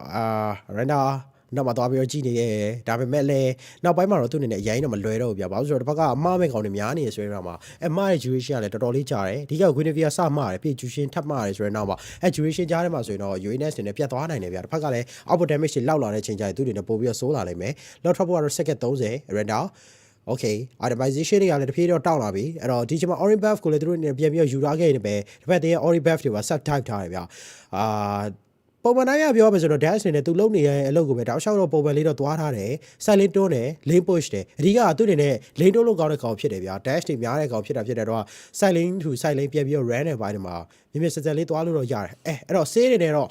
Maverick Raw နဲ့တူပဲ Yahiskio က divide glyph ဆိုတော့နည်းနည်းတော့အာမများတဲ့ကောင်တွေလည်းသတိပြန်ထားရမယ်ဗျဟုတ်ပါတယ်တကယ်မှလိုအပ်နေတဲ့ tower တွေကိုတော့ဒီ game number 2မှာတော့ join အနေနဲ့ single push တွေလောက်ထားတဲ့စံကြီးလက်တောက်လျှောက်ပဲ lane push တာလေးအကြောင်းပဲ lane လေးမှာတော့အသာစီးတော့ရထားရဲဆိုတော့သဘောကျကြတော့ကောင်းတယ်အဲ့တော့ထပ်ပြီးတော့ကြည့်အောင်မယ်အင်ဒိုနီးရှားနဲ့ပွဲစဉ်မှာတော့ Uranus ကတောက်လျှောက်တောင်းချက်နေတယ်မလေးရှားနဲ့ပွဲစဉ်မှာခုနကဒါယူဆောင်နေပါလေပြန်ပြီးတော့ပစ်လာခဲ့ပြီးတော့အနာယူသွားခဲ့ရဆိုတဲ့အချက်လေးတော့ရှိရဲလော့တော့တင်းမြင့်မှာခွေထိုးထားနေရင်းနဲ့ပဲ Aranda လာပြီးတော့ drive ဖို့တော့ရှိတယ်လော့ reset တော့ပြန်ပြီးတော့ဝင်သွားခဲ့ပြီအနောက်မှာလည်း Bunny နေနဲ့ backup လေးကလိုနေအရင်ဝင်လို့တော့လွယ်မနေဘူးအဲ့တော့ထပ်ပြီးတော့လာပြီးတော့ AOG ကားတွေကနေဝင်လာမယ်ဆိုတဲ့အခြေအနေတစ်ခုတော့သူတို့နဲ့ပြန်ပြီးထိန်းထားနိုင်ဖို့တော့လိုတယ်ဆိုတဲ့တိုင်ပြီးတော့သူ့ရဲ့တော်တော်ဖြာဆင်းသွားတယ်ဆိုတဲ့အချက်တစ်ခုကြောင့်ပဲဒီမှာတော့တင်းမြင့်မှာတော်လေးမှာသူတို့ short ထားနိုင်ခဲ့တဲ့ Mountain Shot ကပေးထားရဆိုမဲ့လော့အနေနဲ့ပြန်ပြီး join ရရောက်ဖို့အခြေအနေကောင်းနေဆိုတော့လေဤဆန်းရှင်းရဖြတ်ပြီးတော့လော့ယို retrieve ပေါက်ပြီးရသွားရတဲ့အချက်ပြောဖို့တော့ကောင်းမနေဘူးဆိုတဲ့နောက်မှာ urine နဲ့ပြန်ပြီးတော့ bat ထားခဲ့တယ်အကောင်လုံးနဲ့တင်းမြင့်မှာတော်လေးမှာသွေး shot ခံထားရတယ်ဆိုတဲ့အခြေအနေတခု Crystal Bay ကိုလည်းတက်ပြီးတော့ဒါမျိုးတော့ပေးဖို့လွယ်ပြီးတော့လည်းဒါ11ရဲ့ crossbow အတန်ပွင့်ဖို့အခြေအနေတိုင်မင်ရလည်းတော်လေးကမှလိုအပ်နေပါသေးတယ်ကဲ dash เนาะ retribution ဘိုင်းမှာတော့စကားပြောကြရတာစပြီးရှိလာပြီဗျာเนาะအဲ့တော့ dash retribution နဲ့ဒီနေ့မှာเนาะပြောမယ်ဆို amazing moment နဲ့လုပ်ပြနိုင်ခဲ့ခြင်းတော့မရှိသေးဘူးခုချိန်ထိကိုအဲ့တော့ class T တွေမှာဆိုရင်လည်းတစ်ဖက်ကအသင်းကပို့ပြီးတော့လုပ်ပြနေရမျိုးလည်းတွေ့နေရတယ်အဲ့တော့ဒီပွဲမှာတာဝါဘိုင်းရပို့ရတာလွယ်ရင်တော့ Jedi ထူးထူးမြန်မာအသင်းဘက်ကတိတ်တော့မတွေ့ရတာဘူးအဲ့တော့ အပေါ်လေးပါလောက်တော့ထဲတက်လာပြီတက်လာတဲ့လောက်ကိုလည်းသူတို့နေဖြည့်ရှင်းဖို့အတွက်ကိုသွားကြိုးစားရအောင်ပဲအဲ့တော့ hash claw ထပ်ပြီးတော့ပြီးရခဲ့တဲ့စမ်းကြီးအောက်လိုက်မှာတော့ဂျိုဒန်နဲ့ကောင်းဆက်လုံနေကြပုံစံတိုင်းလေးပဲဆက်ပြီးတော့လိန်တိုးသွားဖို့တော့လိုရမယ်အဲ့တော့ကတော့ချာသွားပြကြည့်လူတော့ deck kills သေလောက်ပြီလားเนาะအဲ့တော့ flicker လေးရှိလို့တော့ကန်ကောင်းလို့မသေးကြံချောင်းတို့ဖေပဲအဲ့တော့ CC cutting call တွေထပ်ပြီးတော့ပေးရတယ်ပဲအာက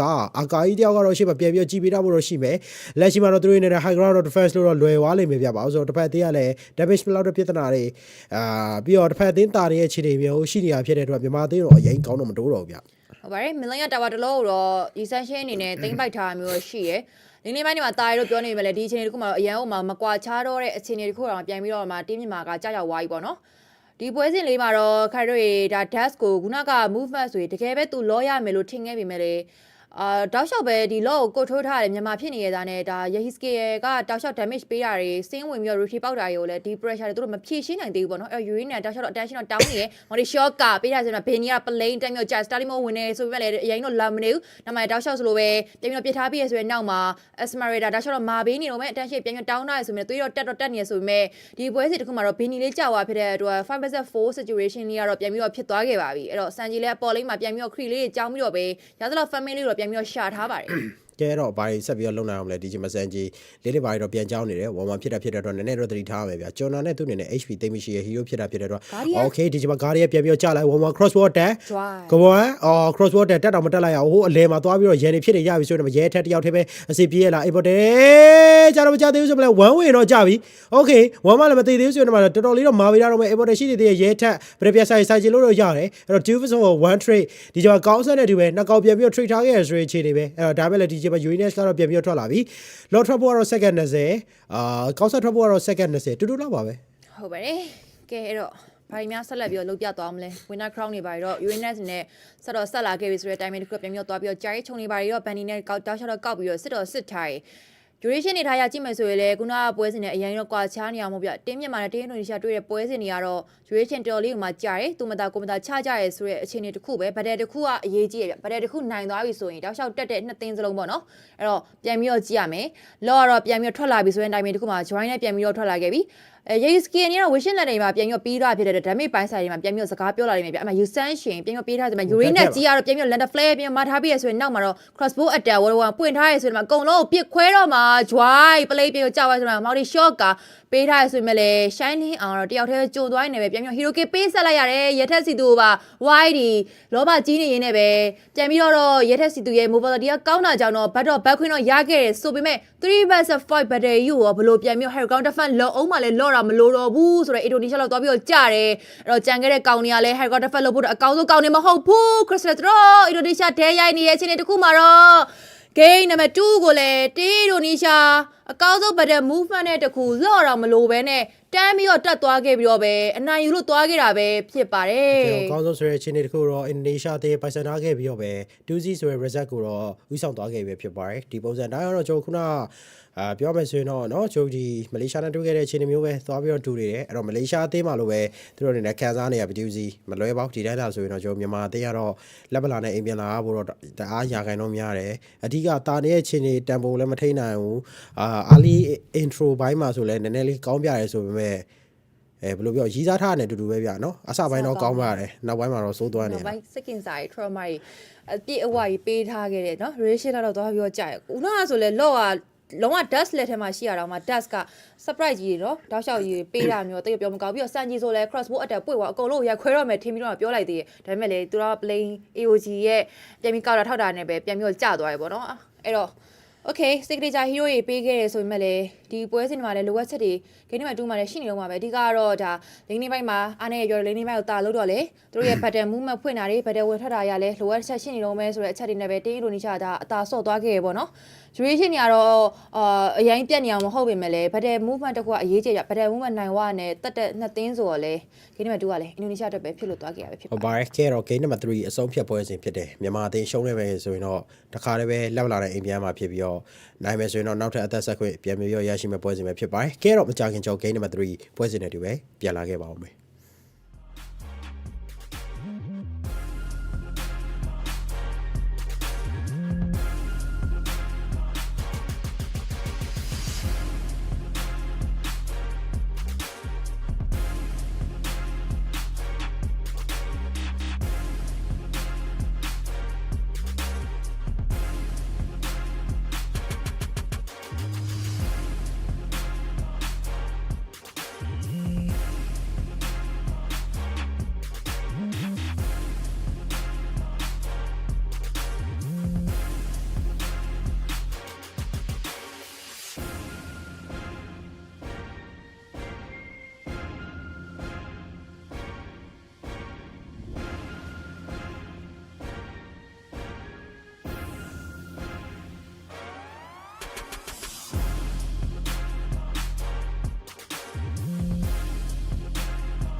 ကဲအားလုံးပဲပြန်လာပြီးတော့ကြိုဆိုလိုက်ပါတယ်ဒီတစ်ပွဲ show ရင်ထွက်ကြတော့မယ်မြန်မာအသေးကတော့ဘာတွေလုပ်ပြလာရမလဲဘာစီအောင်နော်သူများအသေးကတော့ဘန်နေရပဲကိုယ်အသေးမှတစ်ခါမှမတွေ့ရသေးဘူးဒါပေမဲ့အခုမှတော့စတွေ့ရပြီဗျဟုတ်ပါတယ်ဘန်နေ face မှာလည်း Angela ကြီးထပ်ပြီးတော့ဘန်နေတော့မယ်ပေါ့နော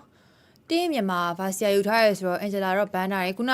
game number 2မှာတော့ Angela ဘန်နာရမယ်လေဗာဆီယာရယ်ဘာတော့မတွေ့ခဲ့ရဘူးဆိုတဲ့အချက်လေးရောရှိရဲအမှတောက်လျှောက်ပဲ Dash ရဲ့ hero တွေ Harveza Lancelot fan တွေတောက်လျှောက်ပဲတည်ပြီးတော့ Indonesia အနေနဲ့ပိတ်ထားရယ်ပေါ့နော်အဲ့တော့ Indonesia ဒီလိုမျိုး respect ban တွေပေးနေဆိုအခြေအနေကတော့ဒီမြန်မာအသင်းနဲ့ပြန်ပြီးတော့နည်းနည်းလေး respect ပေးဖို့အချိန်တော့ရောက်လာပြီဗျဒီ game ကအရေးကြီးတယ်ရှုံးနေသွားမယ်ဆိုတော့တို့နဲ့ကြေးတိစိတ်လူပွဲမှာနေပြန်ပြီးတော့ရှုံးနေသွားပြီးတော့ပဲ Indonesia နိုင်ငံအသင်းအနေနဲ့အလားအလာတွေအများကြီးကောင်းသွားခဲ့ပြီးစီး game မှာပေါ့နော်အဲ့တော့ Helga ထပ်ပြီးတော့ ban တာမျိုးရှိရဆိုရင်တော့ Kimi ကိုပါပြန်ပြီးတော့ပဲမြန်မာအသင်းဘက်ကပိတ်ထားရဆိုရင်နောက်မှာမိကိုဆွေညောဒီပွဲစီမှာကျူရှင်လက်ပူဘာစီယာလေးတော့ယူထားနေပဲတစ်ဖက်ကတော့ Grok ရီဆန်းရှိကတော့ဒါစင်ရဲ့ signature hero ပေါ့နော်တောက်လျှောက် game နဲ့ပဲ3ထိယူထားတော့မှာပဲဟုတ်ပါပြီเนาะအဲ့တော့ရီဆန်ရှင်းနဲ့လည်းเนาะနှိမ့်ဆက်နေရများပြီเนาะအဲ့တော့ဒါ3ပွဲမြောက်နှိမ့်ဆက်ခြင်းလို့တော့ပြောလို့ရတယ်ကဲတော့စင်တဲ့ဒီပွဲမှာဘာထပ်ပြီးတော့လုပ်ပြနိုင်အောင်မလဲကြည့်ရအောင်မယ်အဲ့တော့ KB တစ်ဖက်မှာလည်း1-1 Fasa ပိတ်တော့ပိတ်တယ်ဗျာเนาะဒါတွေကလည်းเนาะ မေ့ရှိတာပိတ်လိုက်တယ်တိတ်တော့ထုံးဝင်မထင်ဘူးဗျာယေဟီစကီယာနှခမ်းနေပါကောက်ဆိုးကုန်ပြီယေဟီစကီယာကလူနိုစီထပ်ပြီးတော့ပိတ်လာဟဲ့ဟောဒါတဲနဲ့ဟွာလေသူရသိန်းနဲ့တဲလေအော်မြန်မာလားမဟုတ်လေသူရသိန်းဟုတ်တယ်မြန်မာသူရသိန်းနဲ့တဲဒါပေမဲ့သူတို့ကထိုင်းမှာနေပါ အရင်တော့ stream မှာလေ old stream မှာသူရသိန်းနဲ့တဲနှခမ်းနေကောက်ဆိုးပြပေါ့ဟိုးစေလဲလောက်တယ်အရင်တော့မြန်မာရောအများကြီးအားပေးညာရှိမှာပေါ့ပရိသတ်တွေလည်းအများကြီးပဲ new feed မှာဆိုလဲဒီကိစ္စတွေပဲပေါ့နော်တက်နေရဆိုတော့စီဂိမ်းပွဲမှာတကယ်ပဲပရိသတ်တွေဒီခါရိုးဆိုလဲအိမ်မှာနေပြီးတော့ကြည့်ရလူတွေလည်းရှိတယ်အခုဆိုကားရိုးဆိုအလုံးနဲ့တစ်ဖက်ကြည့်နေရပါတော့မြန်မာတွေအပြေကအားပေးထားပြီမဲ့လေမြန်မာတွေနေရတော့နော်စီဂိမ်းလေးမှာတော့အချိန်လေးကကောင်းမနေခဲ့ဘူး okay that's meနဲ့ဟိုမော့မလားနော်အဲ့တော့ဟိုမြန်မာဘက်အချမ်းမျက်နှာလေးတွေကမဲနေဗျာဘာဖြစ်လို့လဲဟိုကမြန်မာအသင်းကအဲ့လေးဆိုရမဟုတ်ဘူးပလေယာတွေမျက်နှာကိုအိုးမဲတုတ်ထားလို့လားမသိဘူးအဲ့လိုမျက်နှာကိုအိုးမဲမတုတ်နဲ့လာအားပေးရတဲ့ပရိသတ်တွေကအေးမမထိုင်းမှာအင်ဒိုထက်စာပဲဆိုရင်မြန်မာကပုံများတယ်ဗျာနော်အဲ့တော့တဝက်လောက်ကမြန်မာတွေပဲဟုတ်တယ်ကြီးနေတဲ့ပရိသတ်တွေမျက်နှာကိုအိုးမဲမတုတ်နဲ့နော်မဲနေရမျိုးမမြင်ချင်ဘူး Dash ရဲ့မေမေပါလာတော့မှ Dash ကနော်ဒီလိုလုပ်နေတယ်ဆိုတာကနော်သူ့သားဟိုတနေ့ကချီးမွမ်းခဲ့တာတွေဘာမလဲနော်အဲ့တော့ရမ်းယုံကြည်ခဲ့တာ Dash ရဲ့ retribution တွေကြည့်ကျင်နေတယ်ဗျာဒါပေမဲ့ Dash ရဲ့ retribution ကြည့်အောင်ဒီပွဲကကြောင့်ဘာစီအားကြီးကအရန်ကြီးမယုံကြည်ဘူးပြီးတော့တစ်ဖက်က Groy တတိုးနေ charge တို့နော်ရီဆက်ရှင် Money Shocker တို့ဒါဝင်သွားခဲ့ပဲဆိုရင် तू ကငြိမ်နေမှာဗျဘာမှလုပ်မှာမဟုတ်ဘူး Okay expert ကိုတော့တင်းတို့ရက်ဘက်ကနေယူထားပြီးတော့ပဲ drop ဘိုင်းမှာတော့စန်ဂျီတော့သူ့ရဲ့ hero confidence အများကြီးပါဝင်တဲ့ Granger ကိုတော့ coach ညိုကျော်အနေနဲ့ပေးထားရပေါ့နော်အဲ့တော့ draft ဘိုင်းဆိုင်မှာကာရခုနကပြောခဲ့တယ်ပေါ့နော် Indonesia ရဲ့ draft တွေကမာတယ်ဆိုတဲ့ draft တွေကိုတောက်လျှောက် leg damage တွေနဲ့ပေါင်းဆက်ထားရဆိုတဲ့ draft တွေပေါ့နော်ဒီပွဲစီမှာတော့ခရမြန်မာ draft တွေကမာစားတော့ပြုတ်လိုက်ဗျVasia လပူချောင်းရဲ့ pick off တွေတကယ်တော့ KDC secretary hero ချောင်းနေလည်းပါတယ်ကျူရှင်ရဲ့ Bunny တောက်လျှောက်ပဲလိုက်ပြီးတော့မာပေးမဲ့ Alligator ရဲ့ intro လေးလည်းရှိရဗျ Alligator intro တော့မြန်မာသင်းကအမြဲကောင်းနေပေါ့နော်Okay bronze match game number 3တကယ်လို့မှအဆုံးဖြတ်အရေးကြီးတဲ့ပွဲစဉ်တစ်ခု game 3အရေးကြီးပြီးနိုင်သွားပြီးတော့ game 4လည်းအရေးမကြီးလားဆိုမဟုတ်ဗျ game 4 game 5တည်ပြီးတော့အရေးကြီးသွားပြီဗျတောက်လျှောက်ပဲနိုင်မှရတော့မှာအဲ့တော့ Okay တင်း Indonesia vs တင်းမြန်မာရဲ့ game number 3လေးကတော့စတင်တော့လာရွယ်ဖြစ်ပါတယ်အဲ့တော့ရထက်စီသူရဲ့6လေးနဲ့ပဲပြန်ပြီးတော့ခါရိုးတွေတစ်ဖန်ပြန်ကြည့်ကြမယ်ပေါ့ဗျာအဲ့တော့အာကာဘုံမြင့်နဲ့ပြန်ပြီးရှင်ထဲရလဲသူတွေနဲ့အရင်ကြီးတော့လွယ်နေရမျိုးမဟုတ်ဗျပြန်ပြီးတော့မှမေးတယ်ဆိုတဲ့အခြေအနေပြန်ပြီးတော့ backup 6အနေနဲ့ပြန်ပြီးတော့ကြာလာခဲ့ဆိုအခြေအနေတစ်ခုမှာတော့ Granger နဲ့ရှင်ထဲရတော့ Xbox ဆိုတော့လေ early game မှာတော့ Granger နည်းနည်းလေးတော့တာမယ်ဆိုတဲ့အခြေအနေခုတော့ရှိရဆိုမှလည်း Xbox ပြန်မှုတ်มาရောရှိရဗျOkay ကဲတော့လေဒီမချက်ရပြန်ပြောကြည့်ရမယ်ဆိုတော့ဒီအချိန်မှာ Lunos နဲ့ရှင်မြော့ထိရမယ်ပိုင်းရလဲရင်တော့လွယ်နေရမျိုးတော့မဟုတ်ဘူးပြီးတော့ Kiris ရဲ့6เนาะဒီပွဲမှာတော့ပြန်ပြီးတော့တွေ့ရပြီ Xbox Farm Missile တွေပိုင်းနဲ့မဟုတ်မယ်ဆိုမှလည်း Granger လည်းတစ်ဖက်မှာเนาะ Rap Story နဲ့ပြန်ပြီးတော့ပြစ်တဲ့ damage တွေလည်းရှိအောင်မယ် Okay အဲ့တော့ဒါလေးကအပြန်ပြီးတော့စီပြေသွားမလားကြည့်ရမယ် Nothing Slow ရဲ့ ဆော့တဲ့ပိုင်းတွေမှာဆိုရင်တော့ဒီပွဲမှာတော့မြန်မာသေးက durability ကိုဦးစားပေးလာတာမျိုးတော့တွေ့ရတယ်ဟုတ်ပါတယ်အဲ့တော့ draft ဘိုင်းဆိုင်ရာလေးတော့သဘောကျတယ်လို့တော့ခါရီတော့ပြောထားရဆိုတော့ဒီ draft တွေတော့အလုံးလေးတော့ပြဖို့တော့လိုတယ်ဗျအဲ့တော့အလုံးလေးတွေပဲတက်တည်ကြပြတယ်ဆိုရင်နောက်မှာတော့ရက်ထက်တောက်လျှောက်တော့ position လေးတွေမန်မှုမှန်လေးတော့ဖွင့်ပေးထားတယ်ဘန်နီတောက်လျှောက် letter flare မှာဖို့ရှိရဆိုရင်နောက်မှာပြန်ပြီးတော့တစ်ချက်တော့ကြည့်ရအောင်မယ်ဆိုတဲ့အခြေအနေ Yeski တယောက်ပဲတော့မင်းလည်းမှာတော့ tower လေးတော့သူနဲ့ပြန်ပြီးတော့ကြည့်ထားတယ် Y လည်းဒီစီတစ်ခုမှခြုံနေထားတစ်ခုမှာတော့ position လေးအတွက်တော့ပြန်ပြီးတော့စောင့်ကြည့်နေရဆိုတဲ့အခြေအနေတစ်ခုပဲဗျအဲ့တော့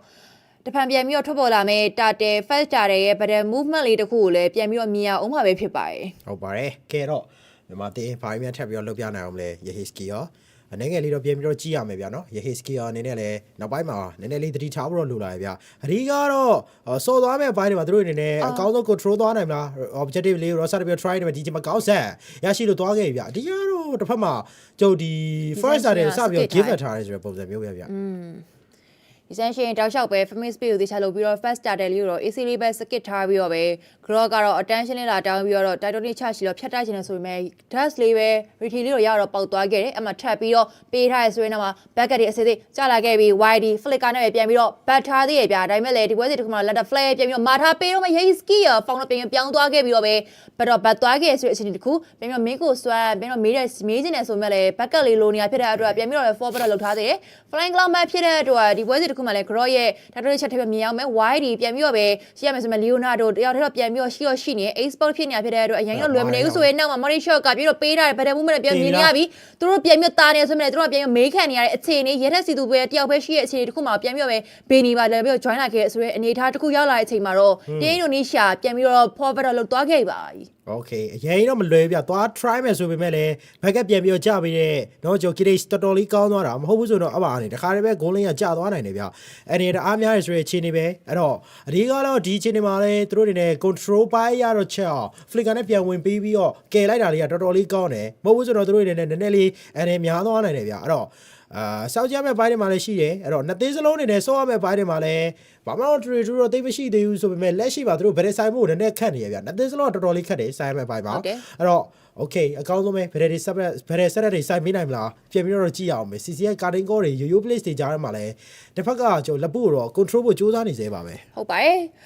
timing တခုနေတာမှာ3မိနစ်ဆို timing တခုရောက်နေမှာလဲ first black ကတော့လောက2သိန်းစလုံးကတော့မထွက်သေးဘူးအဲ့တော့ဘသူအများ first black ရသွားအောင်လဲအရင်တော့စောင့်ကြည့်ကြတာကောင်းတယ်ဒီ drop ဘိုင်းရအရင် window လောက်ကောင်းတဲ့ hero မျိုးတွေဟုတ်မနေဘူး pick up ဘိုင်းတွေပါတယ်ဆိုပေမဲ့လည်းအရင် risk မျိုးကတော့ပို့ပြီးတော့မှန်နိုင်မယ်ပေါ့နော်အဲ့တော့ပြန်ပြီးတော့ကြည့်ရမယ် sky beer စာအနေနဲ့ granger တော့ first idea အနေနဲ့သွားထားရဆိုရင်နောက်မှာသူရဲ့ step တွေပြန်ပြီးဆုလာမှာမျိုးရရှိတယ် hunter strike ပြန်ပြီးတော့ research တွေနဲ့ပေးဆက်ထားရဆိုရင်နောက်မှာတော့ NC အနေနဲ့ကတော့ဒီ research တွေကပြန်ပြီးလုပ်ပြအောင်မလား first black လေးကတော့တကယ်ပဲရသွားအောင်မလား yehi skill လေးပဲရောင်းတော့ found လို့ပြန်ပြီးပြောင်းထားရဆိုမဲ့ grow ကတော့ back ကတော့အစစ်အသစ်ရှိနေပြီးသားဆိုပေမဲ့လည်း first black ဘေဒီသိမ့်ပတ်ထားနေနေပဲထပ်ပြီးတော့တယောက်တည်းပဲကြံခဲ့တော့ wide တွေကပြန်အစုံတက်နေရခြင်းအတူတူနှစ်ကောင်လောက်စပြီးညီမသိန်းနဲ့ရထားတဲ့ aggressive ဒါချောဆန်နေရင်းနဲ့ပဲ Xbox ကပြန်ပြီးတော့လောဘကြီးနေဆိုအနေထားတစ်ခုမှာ buff နားမှာပြန်ပြီးတော့ dash နေရရှိနေနေပဲတူတူပဲ Leonardo တယောက်တည်းပဲကြံခဲ့ဆိုအနေထား letter flare ပြန်တော့ပြန်ပေးထားရဲတော့ Malaysia ကပြန်ပေးထားဆိုအခြေအနေတစ်ခုမှာတော့ပြန်ပြီးတော့ပဲ Indonesia နဲ့အကောင့်တော့ forward လောက်ထားပြီးမှလည်းပြန်မရတော့ပြန်မာထားပြီးလို့ဆိုရင်တော့နည်းနည်းကြုံသွားခဲ့တဲ့ Benny နေတော့ပြန်ပြီးတော့ Hiroki လေးတော့ပေးဆက်လိုက်ရဆိုမှလည်းချောင်းလေးကတော့ dash လေးရတဲ့ဖြစ်တဲ့အတွက်ပြီးတော့မစိုးဆိုရင်တော့မှာတော့သူနေနဲ့ပြန်ပြီးတော့ဒါရီဆက်ရှုပ်ရလိုက်တယ်ဆိုမှလည်းသူပဲပြန်ပြီးတော့ Hiroki ပေးဆက်လိုက်ရတယ်ဒါအရင်တော့မစိုးပြဂျန်ဂလာတကောင်ရောက်ဖြစ်တဲ့အတွက်တန်တယ်လို့ပဲပြောရပါလိမ့်မယ်ကဲတော့ပြန်ပြီးတော့ 4 of 4မယ်နှစ်သိန်းစလုံးဆော့တဲ့ဘိုင်းမှာတော့ဒီချိန်မှာကျွန်တော် better side တဲ့ဘိုင်းမှာတော်တော်လေးတော့များသွားပြီဗျ 1.7k network goal leading တခုတော့ပိုက်စားတဲ့မြန်မာအသေးဒါလေးတော့ပြန်ပြီး control သွားတယ်မယ်ဆိုရင်တော့ reverse များလာเนาะကျွန်တော်ပြန်ပြီးတော့ထီအောင်မြောင်တော့ရှိရမြန်မာသေးရအဲ့လိုမျိုး game number 3မှာဆိုရင်တော့နည်းနည်းလေး hope လေးပေးတတ်တယ်ဗျာเนาะအဲ့တော့အရင်တော့မယုံရဲသေးဘူးเนาะကဲအဲ့တော့ထပ်ပြီးတော့ grok ဖူချီအရှိမအရင်ဆုံးပဲတိုးပေးတာဆိုရင်နောက်မှာနောက်တစ်ချောက်ချီကိုတိုးပေးတာ the weather dragon ဖြတ်ကန်နိုင်ဆိုတော့ဖုတ်ကိုဘယ်သူမှကယ်လို့တော့မရတော့ insanity ပြန်ပြီးခွဲပေးရတယ်ဆိုမှလည်းကောင်းဆက်ဖြစ်နေဖြစ်တဲ့တော့တော်တော်လေးတော့တောက်နေတော့မယ် granger အသေးသေး live ဖြစ်တယ်ဆိုမှလည်းလက်ရှိတရား AC ပဲ lunos စီကကြာတော့ကြာလာခဲ့ပြီဆိုမှလည်း lunos ကိုပြန်ပြီးတော့ try မဲ့ hero ကလက်ရှိမှမရှိတော့ဘူးဗျဟုတ်ပါတယ်ပြင်းဒီသွေးပြည့်ဆိုတဲ့အနေထား 80% အနေထားနဲ့ပဲပြန်ပြီးတော့မေးနေရဆိုတဲ့အခြေအနေဒီအခြေအနေတခုမှာတော့ grow အနေနဲ့6ရဲ့ pick up ဘိုင်းနေတော့သူနဲ့ပြန်ပြီးတော့စဉ်းစားထားမယ်ဆိုအနေထားပြအာကာဖုံးပြေပြန်ပြီးတော့ထိန်းနေရတာကလည်း CC ဖြစ်တာဖြစ်တဲ့အတွက်အရင်ကြီးတော့ကွာချားနေရမှာမဟုတ်ဘူးတာဝါလေးတော့သူနဲ့ရရှိချင်တယ်ဆိုတဲ့အခြေအနေတခုမှာတော့ bucket လေးကတော့လိုတယ်ပေါ့နော်အဲ့ဒါချက်ပြန်ပြီးတော့စောင့်ကြည့်ရမယ်အပေါ်လေးနေထားမှာဆိုရင်လည်းကျူရှင်းနေနဲ့ပြန်ပြီးတော့ battle လေးတွေ join ချင်တယ်ဆိုတဲ့အနေထားဆန်ကျိုးတော့ပြီးတော့ bucket တော့ပေးထားရပြအဲ့တော့ grow မေလိမ့်မှာတော့သူနဲ့ပြန်ပြီးတော့ position အတွက်တော့စောင့်ကြည့်နေရပါတယ်ဟုတ်ပါတယ်ကဲတော့6ဂျီကိုနိုနဲ့ထပ်ပြီးတော့ကြည့်ရရတယ် magic damage တွေတော့တိတ်မခတ်နိုင်ဘူးဆိုတော့ grok နေနဲ့တော့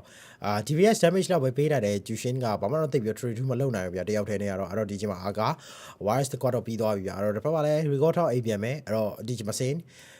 စက်တပြီးတော့ဆင်းတော့ဆေးလာပြီတာတယ်ကိုလည်းဒီချိန်မှာထပ်မှတ်ပြီးတော့ရရှိထားပြီမြန်မာသေးဒီချိန်လေးကတော့မစိုးထိန်းထားနိုင်မယ်ဆိုတော့ကျွန်တော် gate number 40ကိုထပ်ပြီးတော့သွားလို့တော့ရအောင်မယ်ဗျဟုတ်ပါတယ်လိန်နေပိုင်းမှာဆိုလဲဒီရှင်တွေတခုမှာတော့ဒီ game နဲ့ပဲ 3မှာတော့သူတို့တော်လေးမှာ control ထားနိုင်လို့ပဲပြောလိမ့်မယ် tower ဘိုင်းဆိုင်ရာမှာဆိုတော့တော်လေးမှာသူတို့နေရရှိထားတယ်မြန်မာသိန်းနေတော့ tower တစ်လုံးမှမပေးရသေးဘူးဆိုတဲ့အနေအထားတစ်ခုကတော်လေးမှာသဘောကျကျင်စရာတော့ကောင်းပါတယ်အဲ့တော့တစ်ချက်တော့ပြန်ပြီးတော့ကြည့်ရပါမယ် Okay ဒီချိန်မှာထပ်ပြီးတော့လီယိုနာဒိုတော့သွားကြည့်ပြီးတော့စူးစမ်းရဗျာ far missile တွေပြန်ပြီးတော့မောက်ပေးတာဖြစ်တဲ့တော့အရင်တော့ဆက်သွားလို့တော့မရသေးဘူးအဲ့တော့ရီဆက်ရှင်းမှာ lane control ဘိုင်းတော့ဦးစားပေးတာရယ်အဲ့တော့ရီဆက်ရှင်းကလွဲရည်လဲ channel player ရေကတော့ lane control လုပ်ဖို့တိတ်မလွယ်ဘူးဗျာအဲ့တော့ရီဆက်ရှင်းပဲ lane control လုပ်တယ်မလိမ့်မှလည်းသူတို့နေအကောင်းဆုံးပဲ lane control တော့ပြန်ပြီးတော့ကြည့်နေတယ်ဗျပြောမယ်ဆိုမြန်မာအသင်းကပွဲသားနေတဲ့အချိန်မှာတော့မှတာဝါတွေရဖို့ဆိုတာအရင်လွယ်ကူနေရမျိုးတော့မဟုတ်စေကံကောင်းထောက်မှစွာနဲ့ပဲအိမ်ပြန်ခွင့်တော့ရသွားတယ်ဗျဟုတ်ပါတယ်ကျူရှင်းတောက်ချတော့ခြုံရောလိုက်ပြီးတော့စစ်ထားရဗျ growing one ဆက်ပြီးတော့ပေးထားရဆိုတဲ့အနေအထားတစ်ခုDust နဲ့လည်းဒီပွဲစဉ်မှာဘာစီယာလေးနဲ့တော့သူတွေတော်လေးတော့ဒီအရှိ assassin နဲ့မတူပဲ smooth လေးတော့ဖြစ်နေတယ်ဒါလည်း drop by ဆိုင်ရာနဲ့လည်းစိုက်နေဗျဒီ drop အရာလည်းဘာစီယာအနေနဲ့အထောင်ဆွတ်နိုင်တယ်ဆိုတော့ drop opposite တွေရအောင် try ပေးနိုင်တယ်ဆိုတော့ drop ဗျထပ်ပြီးတော့ပဲတိုက်ချဖြတ်တော့တိုက်ထားပြီးရဆိုပေမဲ့တောက်လျှောက်ဆိုပဲနောက်ကနေ back ကလေးတော့လိုတယ်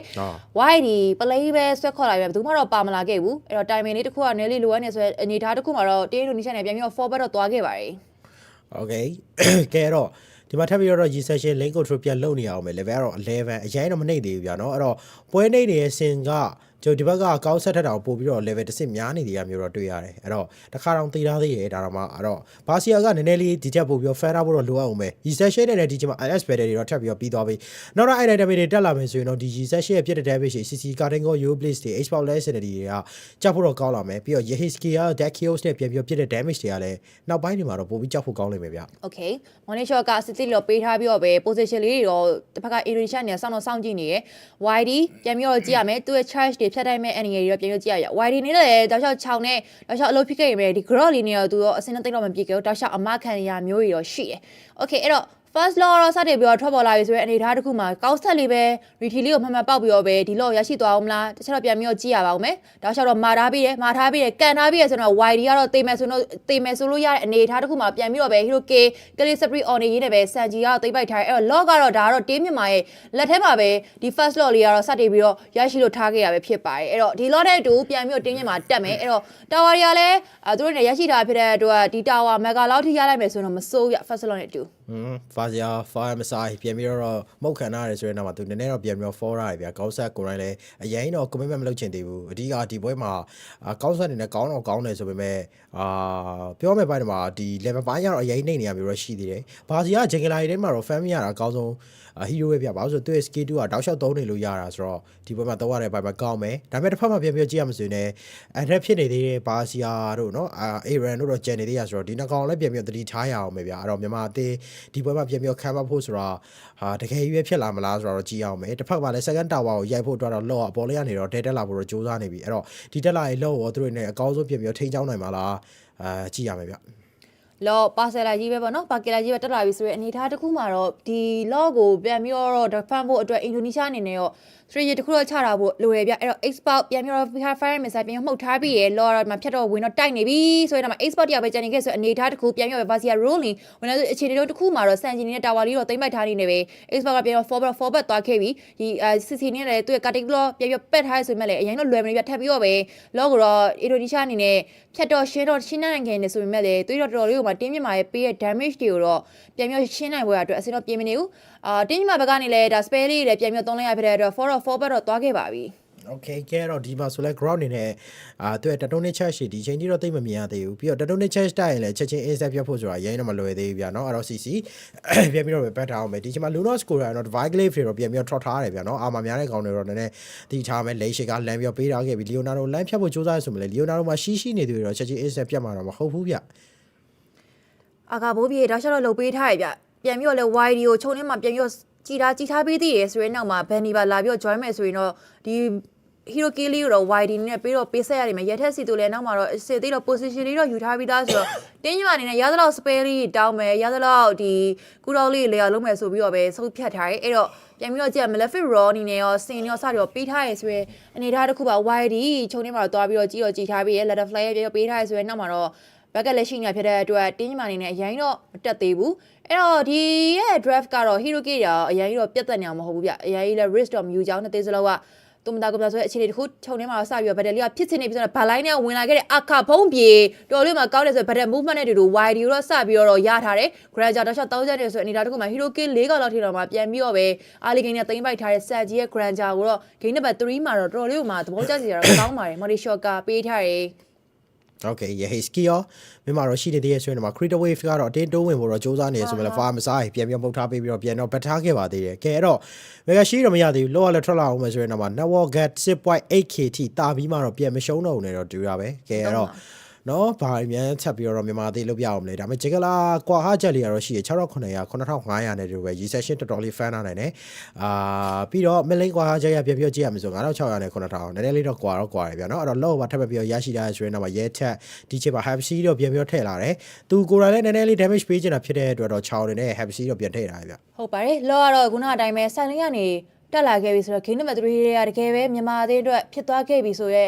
့ရာဂိုင်နိုးလေးကတော့များနေပြီအဲ့တော့ YD လည်းဒီပွဲစဉ်မှာတော့ Grow နဲ့ SMBB ရဲ့အားနည်းချက်လေးတွေတော့တင်းကြီးမာနေတဲ့အသာဆော့ထားနိုင်ဖို့လိုရပြအဲ့တော့တောက်လျှောက် damage ပေးနေတဲ့ကျူရှီတောက်လျှောက်မာတာတွေပြီးတော့6ရက်လိုက်ပြီးတော့ W Trail ကိုကန်တာတွေကလည်းတင်းအင်ဒိုနီးရှားတို့လွယ်မနေဘူးပေါ့နော်အချက်ပြောကြည့်အောင်မယ်အာကာဘိုးပြည့်ဝင်နေဆိုမဲ့လည်းသူနေနင်းလို့ ဆော့သွားခဲ့ဆိုတဲ့အချိန်တစ်ခုပြန်ပြီးတော့ပဲမလင်းမဲမှာလည်းတာဝါလေးတစ်လုံးတော့တင်းကြီးမာရကျင်သေးတယ်အဲ့တော့ဆက်လင်းမှာလည်းတာဝါလေး touch ပြီးတော့ push မယ်ဆိုတဲ့အနေထားတွေကဒီ session လေးတော့တွေ့ထားတယ် Money Shot ကပြန်ပြီး session နေနဲ့ပေးဆက်ထားရဆိုပေမဲ့လည်းဒီတော့အင်ဒိုနီးရှားအသင်းအနေနဲ့ပြန်ပြီးတော့ရှင်းထားနိုင်ခဲ့ပါပြီကဲတော့ထပ်ပြီးတော့ကြည့်ရမယ်ဆိုရင်တော့လောနောက်က6ကြီးကတော့ပြန်ပြီးဝင်လာ Brave Fight နဲ့အာကာတန်းဝင်လာရဆိုရင်တော့ကာတင်ကိုကြီးနဲ့မိတယ်ရဲ့အဲ့တော့ချက်ချင်းပဲပြန်ပြီးထွက်သွားပြီမလင်းရဲ့ Mega Tower သူတို့ရဖို့တော့စူးစမ်းခဲ့ရဆိုမှလည်းအခုလက်ရှိထိတော့မလွယ်သေးဘူးတတိုးနဲ့ Chest 2မဲထပ်ပြီးတော့တိုက်ပေးရဆိုရင်တော့ YG အတော်လေးတော့နာဝိုင်းတစ်ဖက်မှာလည်း Crystal တို့တစ်ဖက်မှာပြေးချိုးနေတာအာကာရောက်ကောင်းလို့တည်သွားတာလေကောင်းစိတ်เนาะအရန်လောတာပဲအဲ့တော့ထပ်ပြီးတော့ကြာရှုံးပြန်ပြီးတော့ back ချရပြီဗျ Okay အကာဘိုးမင်းနေရတော်လေးကိုမှနိုင်ရင်နေရတာဝါတွေခရစ်စတယ်တွေကဒဲကိုပဲခိုးပြီးသွားပြီးချိုးနေရတိုက်တော့နိ charge ပြန်ဖြတ်တိုက်ထားရဆိုတော့အကာဘိုးပြဂျာတော့ညက်နေရဆိုမြဲပြန်ဘတ်တော့ဘက်ခွင်းတော့ရခဲ့ပြီတင်းရွှေရှာနေတွေကလည်းအရေးတက်နေရမျိုးတော့မဟုတ်ဗျသူနေပြန်ပြီးတော့လေ risk မြူခြင်းနဲ့ဆိုရဲအခြေအနေတစ်ခုမှာတော့ဗတယ်လေးတွေကတော့တိတ်ပြီးတော့မြေတွေ့နေရမျိုးတော့မရှိဘူးတကောင်ကြပြီဆိုတာနဲ့နှစ်သင်းစလုံးပြန်ပြီးဘတ်သွားခဲ့တယ်ဗတ်တဲ့အရက်ဆိုင်တာမျိုးတွေတော့တိတ်တော့မတွေ့ရဘူးဗျဒါလောကလည်းစကလော့ပြီးသွားခဲ့ပြီဆိုတဲ့အခြေအနေတစ်ခုမှာတော့တက်လော့တော့ထပ်ပြီးတော့ပေါ်ထွက်လာပြီဒီလောကလည်းတင်းမြမာဘက်ကရမယ်ဆိုရင်တော့ဒါမက်ဂါတွေအကုန်လုံးတော့မီလင်ရမက်ဂါကိုပါရနိုင်သွားရဆိုတဲ့အနေအထားတစ်ခုပဲဗျအဲ့တော့ Xbox လည်း Leonardo တိတ်ပြီးလိုက်မနေဘူးဆိုတဲ့အနေအထားတစ်ခုလည်းတင်းအင်ဒိုနီးရှားနဲ့ခံစားနေရပြီပေါ့နော်အမှထပ်ပြီးတော့ပဲပေးထားဆိုတဲ့ damage တွေအောက်မှာတော်တော်ချဖြတ်တိုက်ထားမယ်ဆိုမြင်တွေ့နေနဲ့ပြန်ပြီးတော့ damage တွေကပေးဖို့အတွက်ကအစင်တော့ follower damage လိုအပ်နေသေးတဲ့အနေအထား Granger ပစ်ချက်နဲ့ physical နဲ့ချက်မှာတော်တော်လေးမှာ short သွားခဲ့ပြီဆိုတဲ့အနေအထားတစ်ခုပဲမဲ့လေ damage ပိုင်းဆိုင်မှာပြန်ပြီးတော့ defense ပေးထားခဲ့တဲ့ Carrey CC အနေနဲ့ပါဝင်တာဖြစ်တဲ့အတွက်လည်းတင်းအင်ဒိုနီးရှားအသေးအပြောင်းမရှိဘဲနဲ့ပဲ forward တော့လောက်သွားနိုင်ခဲ့ပါပြီအဲ့တော့ high ground attack ကလောကတော့စတင်မှုတို့စူးစမ်းနေရမြန်မာအသေးအနေနဲ့ထပ်ပြီးတော့ Brave Fight တန်းဝင်တာ Lunos အနေနဲ့ live fall ပြန်ပြီးတော့ပြောင်းလာတော့မယ်အဲ့တော့ live fall တော့မရှိတော့မြန်မာအသေးထပ်ပြီးတော့ လက် acidity ပြန်ပြီးတော့လဲပြီးရဆိုရင်ဒီမှာ Kabuki ပြန်ပြီးတော့ batter တော့မယ် far missile တော့ late shake ကလဲတော့ပေးထားရဆိုပေမဲ့လည်း flicker ပေးပြီးပြန်တော့ back ထားနေတော့မယ် Grok တော့ကျတော့အမခံနေရတယ်ဆိုရင်ဒီမှာ Grok တော်တော်လေးတော့နာသွားပြီဗျ YG အဲ့တော့ YD ကိုလည်းတော့ Grok ဆော့တဲ့ဘိုင်းမှာနည်းနည်းတော့ခက်ခဲနေတော့ပဲအဲ့ဒီ Millen ရဲ့ Mega Tower ယူဖို့ကတော်တော်လေးကြာနေပြီဗျဟုတ်တယ်သူတို့ရသလောက်စူးစမ်းနေရောဆိုတဲ့အခြေအနေတစ်ခုတော့ဖြစ်နေရဗျအဲ့တော့ log ကတော့ပြန်ပြီးတော့ထွက်လာမယ် log ကတော့ဒါ 4 lot ထင်တယ်နော် 4 lot တက် lot လားမသိဘူးဒါ10 second ဆိုတဲ့အတိုင်းပဲတစ်ခုရထက်စီသူအနေတော့များတယ် Malaysia ကပေးထားရဆိုရင်နောက်မှာစင်းတစ်ချက်ပဲလိုတာတစလေးနဲ့ပဲပြန်ရော forward သွားခဲ့တာပဲဖြစ်ပါတယ်အဲ့တော့ back လေးတွေကလည်းအစစ်တစ်အချိန်လေးပြန်ဝင်လာတဲ့ဆိုတဲ့အချက်လေးကြောင့်လည်းရထက်စီသူအနေနဲ့ပြန်ပြီးတော့ back ခွင်းတော့ရခဲ့တယ်အကာဘိုးပြတောက်ချတော့ attention တွေပြန်ပြီးတောင်းထားရဆိုရင်နောက်မှာဒီ lock battle လေးပဲစပြီးတော့ဖွင့်လိုက်ကြမလားချက်တော့ပြန်ပြီးတော့ကြည့်ရပါမယ်ကဲတော့ lock စတင်ပြီးတော့ပေါ်လာပြီဆိုတော့ဒီ lock ကိုစ try mode နဲ့နှစ်စလုံးတွေနဲ့စူးစမ်းလိုက်မယ် recession immortality ထဲထားဖို့တော့လိုအပ်သေးတယ်ဗျာနော်အဲ့တော့ recession က important မရှိရင်တော့ဝင်မဲ့အပိုင်းမှာနည်းနည်းခက်တယ် grow tattoo charge တွေ Xbox လဲ sanity တွေပြန်ခွဲဖို့ကလည်းဒီဘက်မှာမလွယ်ဘူးဆိုတော့မြန်မာအသေးကတော့ game ကို control ရဖို့တော့များတယ် 7.1 network goal lead တွေကိုပိုင်ဆိုင်ထားခဲ့တဲ့မြန်မာအသေးလက်ရှိမှာတော့ကျွန်တော်တစ်ဖက်ကအိမ်တို့အသေးရပါဒီ lock နာတော့ရောက်နေပြီဗျလူတော့ save ပါတယ်ဒါပေမဲ့ရဲထက်ယူလိုက် position တော်တော်လေးကောင်းတယ်ဗျ6တော့တွေးသွားခဲ့ပြီဆိုတော့လူတော့ slide found လေးပဲပြန်ပြီးသုံးမလား the way the dragon ကမရှိသေးဘူးသုံးတော့မသုံးသေးဘူးဗျမသေးကြအဲ့လိုဘာမလို့ retreat ပတ်ဖို့အတွက်ကကျုပ်စီအဝေးရောက်နေခဲ့တယ်ဆိုရင်တော့ဒီ lock လုံးဝတော့ပေးလိုက်ရတယ်ထပ် ပ်ပြီးတော့ Leonardo ကကြားတယ် Grotadone charge တွေပြန်ပြီးတိုက်ထားခဲ့ဆိုပြီးတော့နောက်ကတစ်ချောင်း G1 တို့ပြန်ပြီးတော့သုံးဖို့တော့စေလမ်းဖက်ခန့်ထားရတယ်ဆိုရင်တော့ The Way the Drag ကိုမထက်ကန်နိုင်ပဲစေမထက်ကြတယ်လောကတော့မရသေးဘူးထက် Grow ကိုတော့ထပ်မှတိုင်းနေပဲ Y ဒီမှာထက်ကြတယ် Triple K နောက်နေတောက်လျှောက်ဆိုပဲ Sag ရရှိထားခဲ့ပြီဆိုတော့ Manias ကိုပါထက်ရတယ်သူတို့နေစိတ်ပါဆို Savage ကိုပါယူလို့ရသေးရဲ့ဗျလောတော့မလို့တော့ဗျ Crystal Draw ကိုတက်ရက်သွားပြီးတော့ Game number 3ကိုတင်းမြန်မာအနေနဲ့ရယူသွားပြီးတော့ Chess ကအရန်များနေပြီ Crystal Draw Only တက်ရက်နေတဲ့ Sag ရဲ့ damage တွေတူတူပဲ Game number 3မှာတော့ Carry ရဲ့တင်းမြန်မာစတင်ပြီးတော့အနာရလက်တပွဲကိုတော့ခေါ်စားလို့သွားခဲ့ရပဲဖြစ်ပါတယ်เนาะမြန်မာအများကြီးပဲဒါမိုဒီကအမတို့ပြီးတော့ရှင်ကတော့ဒီ new code ကလည်းဒီမှာတော့နည်းနည်းလေးတော့အပြုံးလေးတွေတော့ပြန်ပြီးတော့တန်းလာပါပြီဟုတ်ပါတယ်ကဲတော့ကျွန်တော်တို့ရဲ့เนาะကျွန်တော် browse မဲ့တဲ့ယူပေးမဲ့မြန်မာအသေးတွေနဲ့လက်ရှိမှာတော့အကောင်းဆုံးဆိုရဲအခြေအနေတွေတော့ပြသနေခဲ့တာလည်းဖြစ်ပါတယ်အဲ့တော့ဒီဘက်မှာလည်းသူတို့နဲ့နှစ်သေးစလုံးအနေနဲ့ဒီအကောင်းဆုံးဆိုရဲပုံစံမျိုးကိုချပြဖို့စူးစမ်းခဲ့ကြတယ်ဆိုပေမဲ့မြန်မာအသေးရပဲ game ကိုတော့ control သွားခဲ့တယ်ဒီလိုတိုင်းတာ game 1 game 2ဆော့ခဲ့မယ်ဆိုရင်တော့အများကြီးစီပြေးလိမ့်မယ်ဆိုပေမဲ့သူတို့အနေနဲ့ mountain jelly ရှိခဲ့တာဖြစ်တဲ့တော့လွယ်နေပဲပွဲလေးကတော့ပြီးဆုံးသွားခဲ့ပြီဖြစ်ပါတယ်ဟုတ်ပါတယ်ဒီပွဲစဉ်မှာလည်း case အများကြီးလုပ်ပေးခဲ့ပြီအဓိကသူ့ရဲ့ဒီ The Way of Dragon ကန်နာရတယ်တစ်ဖက်ကမာရယ်ဆိုတော့ YD လည်းမမာနိုင်တော့ဘောเนาะပျော်ပြဲသွားလောက်လှုပ်လိုက်တဲ့အခြေအနေလေးတွေကောင်းတယ်လေကြီးကတော့လည်းဒီ YD ရဲ့ event တွေကြာလာတော့draft name နဲ့တင်းအင်ဒိုနီးရှားရဲ့ draft မှာမာဖို့အတွက်အခြေအနေတိတ်တော့မကောင်းသွားဘူးပေါ့เนาะအဓိကတော့ UAE နဲ့မပါတော့လေးမှာကောင်းတယ် UAE နဲ့ပါရယ်ဆိုအင်ဒိုနီးရှားတော်လေးမှာတောက်လျှောက်တောင်းကြနေမှာเนาะ CC နဲ့လည်းတိတ်ပြီးတော့အင်ဒိုနီးရှားအနေနဲ့အရင်မလုပ်ပါတော့အဲ့တော့ဒီအဖြိုးလဲဒါတင်းညီမနေတည်တည်တယ်ဗျတောက်လျှောက်ပဲတစ်ဖက်ကကျန်းတယ်ဆိုဟီရိုတွေတဲပြီးတော့ပိတ်ဖို့တော့လိုပါတယ်ဟုတ်ပါတယ်ကဲတော့အကောင်းဆုံးစူးစမ်းရတယ်ပဲ game number 1နဲ့ပွဲစဉ်မှာတော့သူတို့ရှုံးနေခဲ့တယ် game number 2ရဲ့ပွဲစဉ်မှာလည်းနိုင်ရရှိဖို့စူးစမ်းခဲ့တယ်မရအောင်ဒါပေမဲ့ game number 3မှာတော့သူတို့နေအပြတ်သက်ဆော့သွားနိုင်ခဲ့တာမျိုးတော့ပြန်တွေ့ရပါတယ်ကဲတော့မကြခင် game number 4ပွဲစဉ်နဲ့တူပဲပြန်လာခဲ့ပါဦးမယ်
Hello, everyone, and looks like we are jumping into dangerous grass.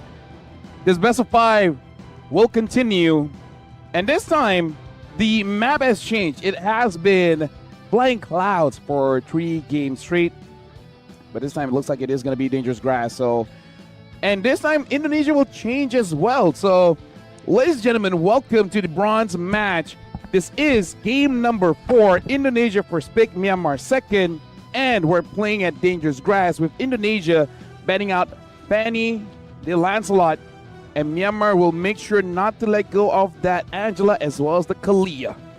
Who'd have thought that this deep into the run of the bronze medal match, we'd see some changes, major changes.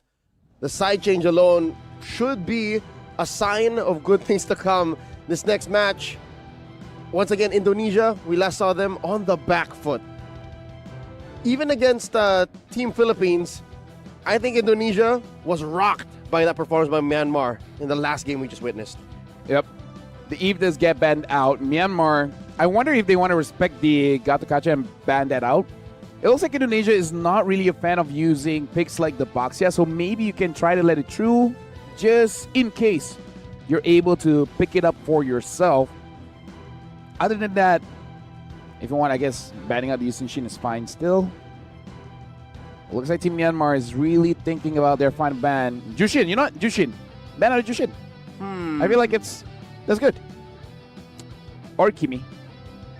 Maybe Uranus. Oh, Hilda. Okay, so it looks like Team Myanmar, they want to go for an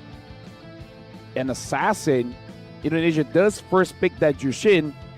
I wonder if Myanmar will pick up a Hayabusa. For the first time, Hayabusa is open. Yeah, like, make it so that Indonesia's like, are you sure you want to pick up the Yusin Shin? They can go Hayabusa Gatot or Hayabusa Grak.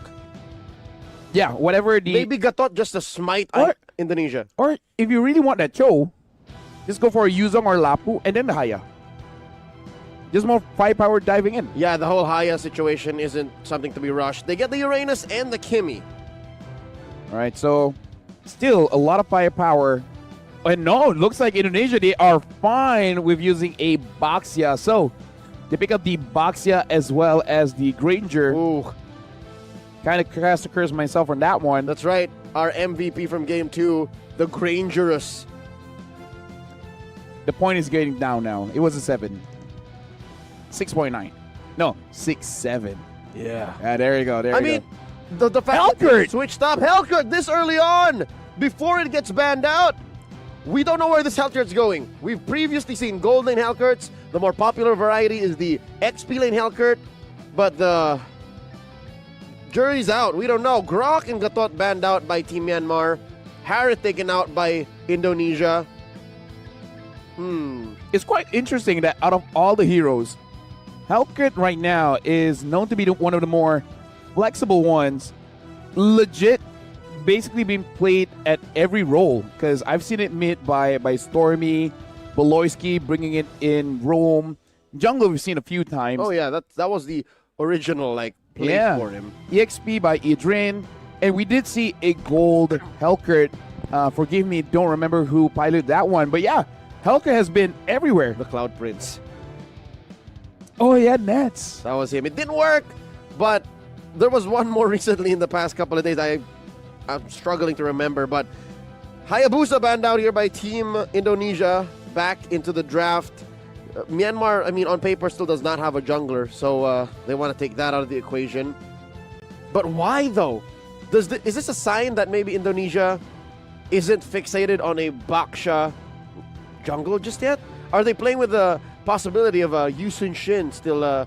rearing its head around the corner? Well, looks like it might not be an... Is this a jungle Hellkurt? Because they pick up the Lapu and the Uranus. Or a jungle Uranus. You know what?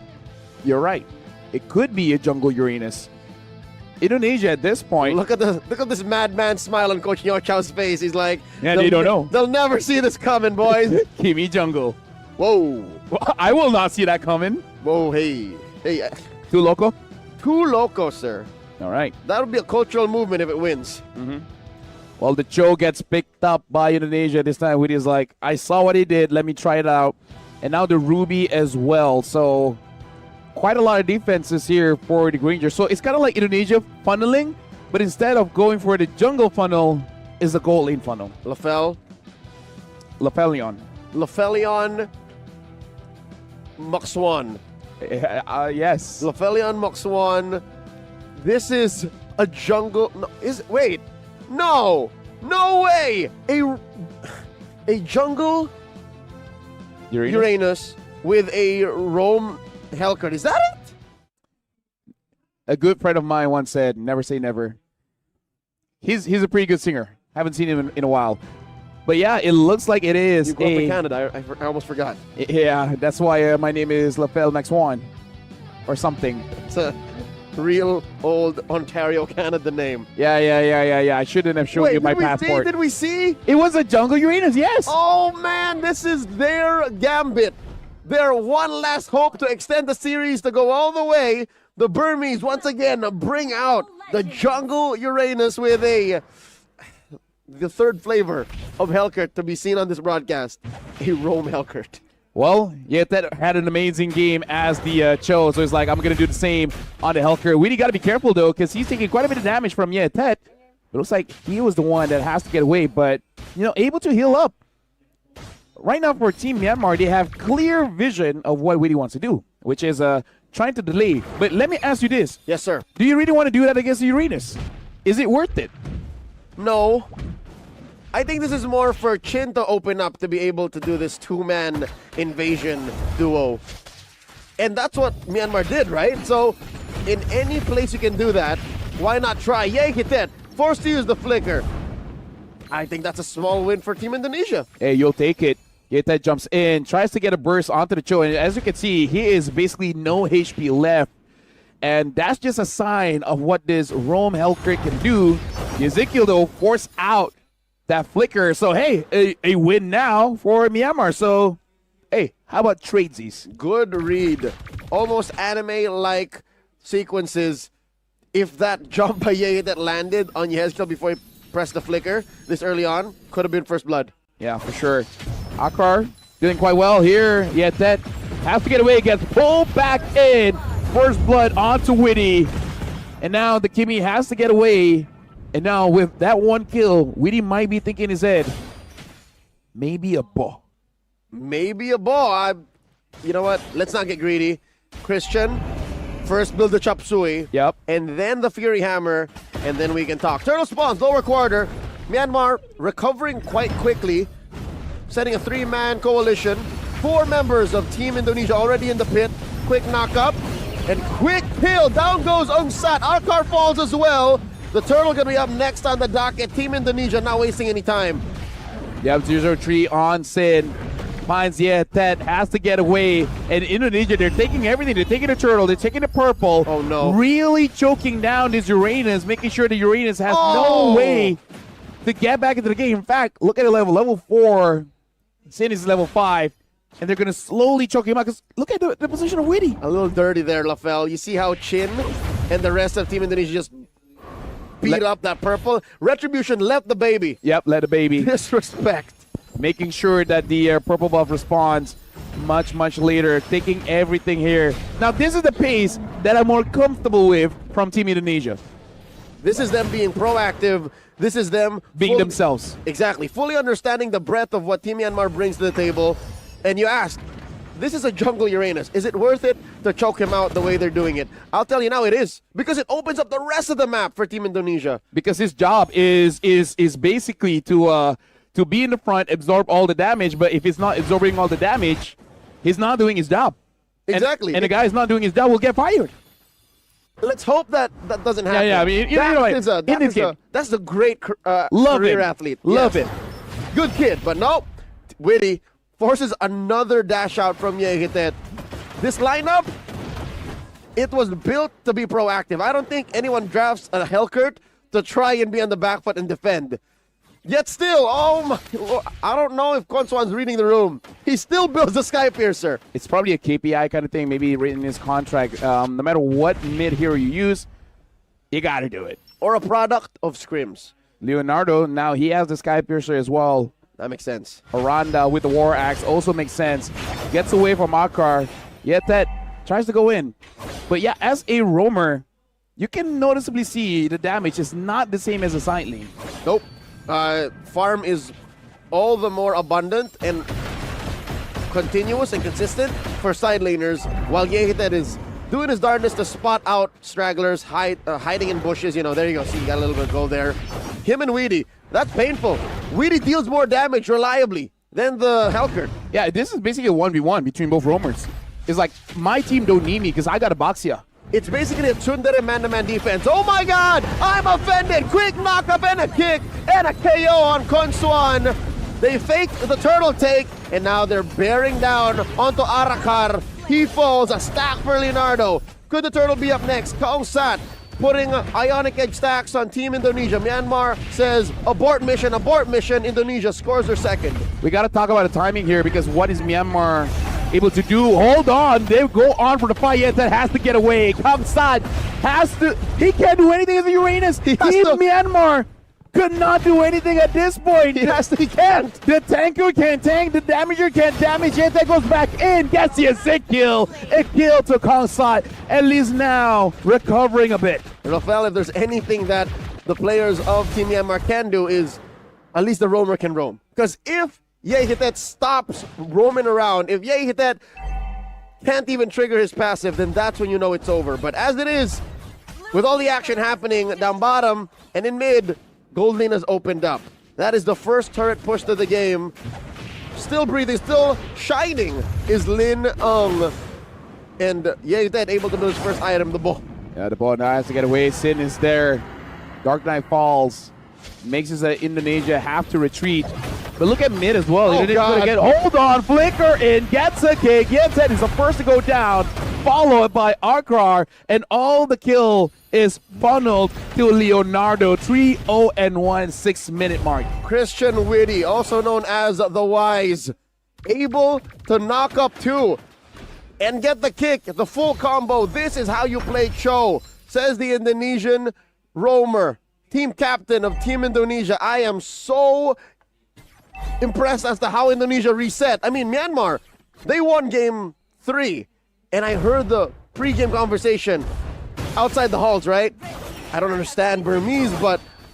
this might be another reset needed. Can they do that? They can't do it in game. Right now, Myanmar, they're losing by 3,000 gold. The mid is vulnerable. Indonesia will try to get it. A kick from Witty. Gets onto Konswan. Yes, I could not do anything. And now even the Uranus, Team Myanmar, this is a draft that they want some kind of momentum, but they're losing everything. Does Konswan now regret not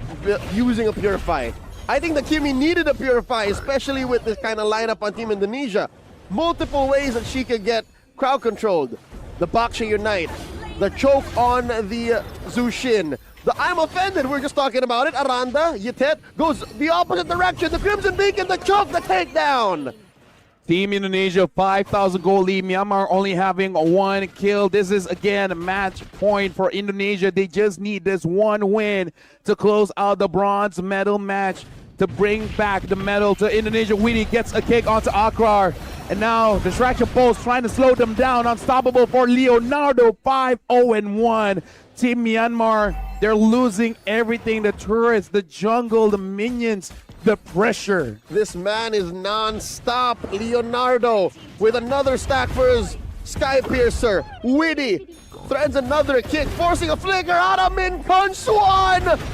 And they take him down one more time. Leonardo, I mean, he commits the flicker, but I mean, that was necessary. This man feels the momentum. He's in a state of flow. It took Yehetet to use the Cho to make Weedy awaken himself. It's like, you know what? I see you. I understand it. Now let me do it. This Cho? Let's see how you feel about it. This Cho is Weedy's Bankai. There you go. I don't know how to follow up on that. I gotta be real. You don't watch Bleach? I do, but Bankai something. I don't know. Because in my language, a lot of bad words goes with Cho. Well, I would also be saying, you know, the ball is there. There you go. That's what I'm going to say. my vocabulary would also be very colorful if I was dealing with Witty. Just like, yeah, hit that now. He's trying to dodge. He's trying to get out of here. Hides in. Oh. He's joking. He's joking. Oh, Witty sees Predator it. and prey. Yeah, hit that running away. Oh. It falls. Chin and Witty. The dodge. Yeah, hit that, gets away with it. Now that's a TikTok clip. Like if any TikTok clips will come up, that's one of them. Following in the footsteps of one of the all-time great roamers, players with one of the highest IQs, Greed, aka Baloyski. He jukes him, but the action continues. Leonardo takes down Arkar in the Lord. Just waiting to be claimed by Team Indonesia. Indonesia secures the Lord. Beliziete can say like, I got what I wanted. That was my moment. That was my moment. What was it? In Singapore, in M3, Baloyski pulled the same thing, but with a Natalia. We call it the Greed Ghost Step. His name was Greed back then. He would juke multiple players with that hero. And now Team Indonesia, they are almost at the base of Team Myanmar. Even the Holy Shields might get taken down pretty soon. The Lord is down bot. This is an action-packed game. The problem is I don't know Myanmar with this draft. I don't think they can defend. They can't defend, but they can punish hard. You're still looking at Shine Lin Ong waiting for his moment. He can. I don't know if he can wipe him out, but I'm pretty sure he can like take 3 down at best. Yeah. So now the traction pulse used. The Lord is still marching down bot, and with no Holy Shields, this Lord is going to be pretty healthy jumping in. And now all the way in the back, Leonardo shooting everyone from Team Myanmar. Now with the War Axe as well, should be able to sustain. And all the while, Yetet is proxying the way, making sure that there's no push coming in. Leonardo can not have enough penetration. He invested in the War Axe, usually an item that most Grangers these days skip. But he said, yep, these fights are happening way too often. Team Indonesia, my squad is just way too sturdy. I'm wasting the amount of stacks I can get just by standing there and shooting out. Almost 10k up. Team Indonesia, they're just biding their time. I think what they're trying to do is still push in, not freeze, because they want these Holy Shields pop. One more up top. The question is, Myanmar wants to play the timing of like 20-ish minutes. Even if they get, oh, hold on, a good hook coming in. And looks like Kaunsat gets taken down. Aranda was the one that started off that fight, and now without the Uranus, it is going to be quite difficult for Myanmar to have someone. Oh, hold on, Winnie jumps in, gets Akrar, legendary for Leonardo. Yete coming in from behind. Dark Knight falls. The minion has just spawned for Team Myanmar. Indonesia could not close it out, but look at his 10,000 gold. It doesn't even really matter. It's not over just yet. Myanmar's still in it, but oh no, I may have spoken too soon. I'm offended. Takes down Shine Lin Ung. Yeah, hit that falls. Leonardo pops him. And here is the moment that Indonesia's been waiting for. The bronze medal goes home with them, 3-1. After a long day, Indonesia, they came here, they played 3 best of 5s, and every single one actually goes to 4 games. Talk about consistency, 3-1 against Vietnam, losing out to Philippines 3-1, and now winning in the bronze medal match against Myanmar, 3-1. Team Indonesia, their spirit never died down. They made sure every single opponent that they face, they bring their very best. And with that, they're rewarded with the bronze medal. GG well played. The team Myanmar, they played with heart, they played with soul, and they'll be coming back with their heads held high, still making all of the Burmese proud. I was proud. Again, they introduced so many unique things and gave us so many memories in just the span of a single best of 5. Yeah. Team Myanmar, I would say this is quite a risk going for this kind of draft. But this is just one of those things. When it works, it looks amazing. But there's quite a big loose condition. It was just unfortunate that Indonesia was able to find that. Because again, this is a draft that Indonesia used before. Yep, it's a tried and tested draft for Indonesia. Coach Saint De Lucas and these 5 very talented athletes can play this with their hands tied behind their back and their eyes closed. But they prefer not to. Of course. Kind of with the eyes closed with the Helker being there. Kind of. That part, almost literally, but comfort is the name of the game, and I think, yeah, despite this being very entertaining, extremely hair-raising, This is and the one. it's memorable, let's put it at that. And, the mind and the games. flicker. I'm sure at that point, Ibuwini's like, fine, you got me. I like how Chin was like, even before the whole sequence ended, he's like, dude, this is not worth it.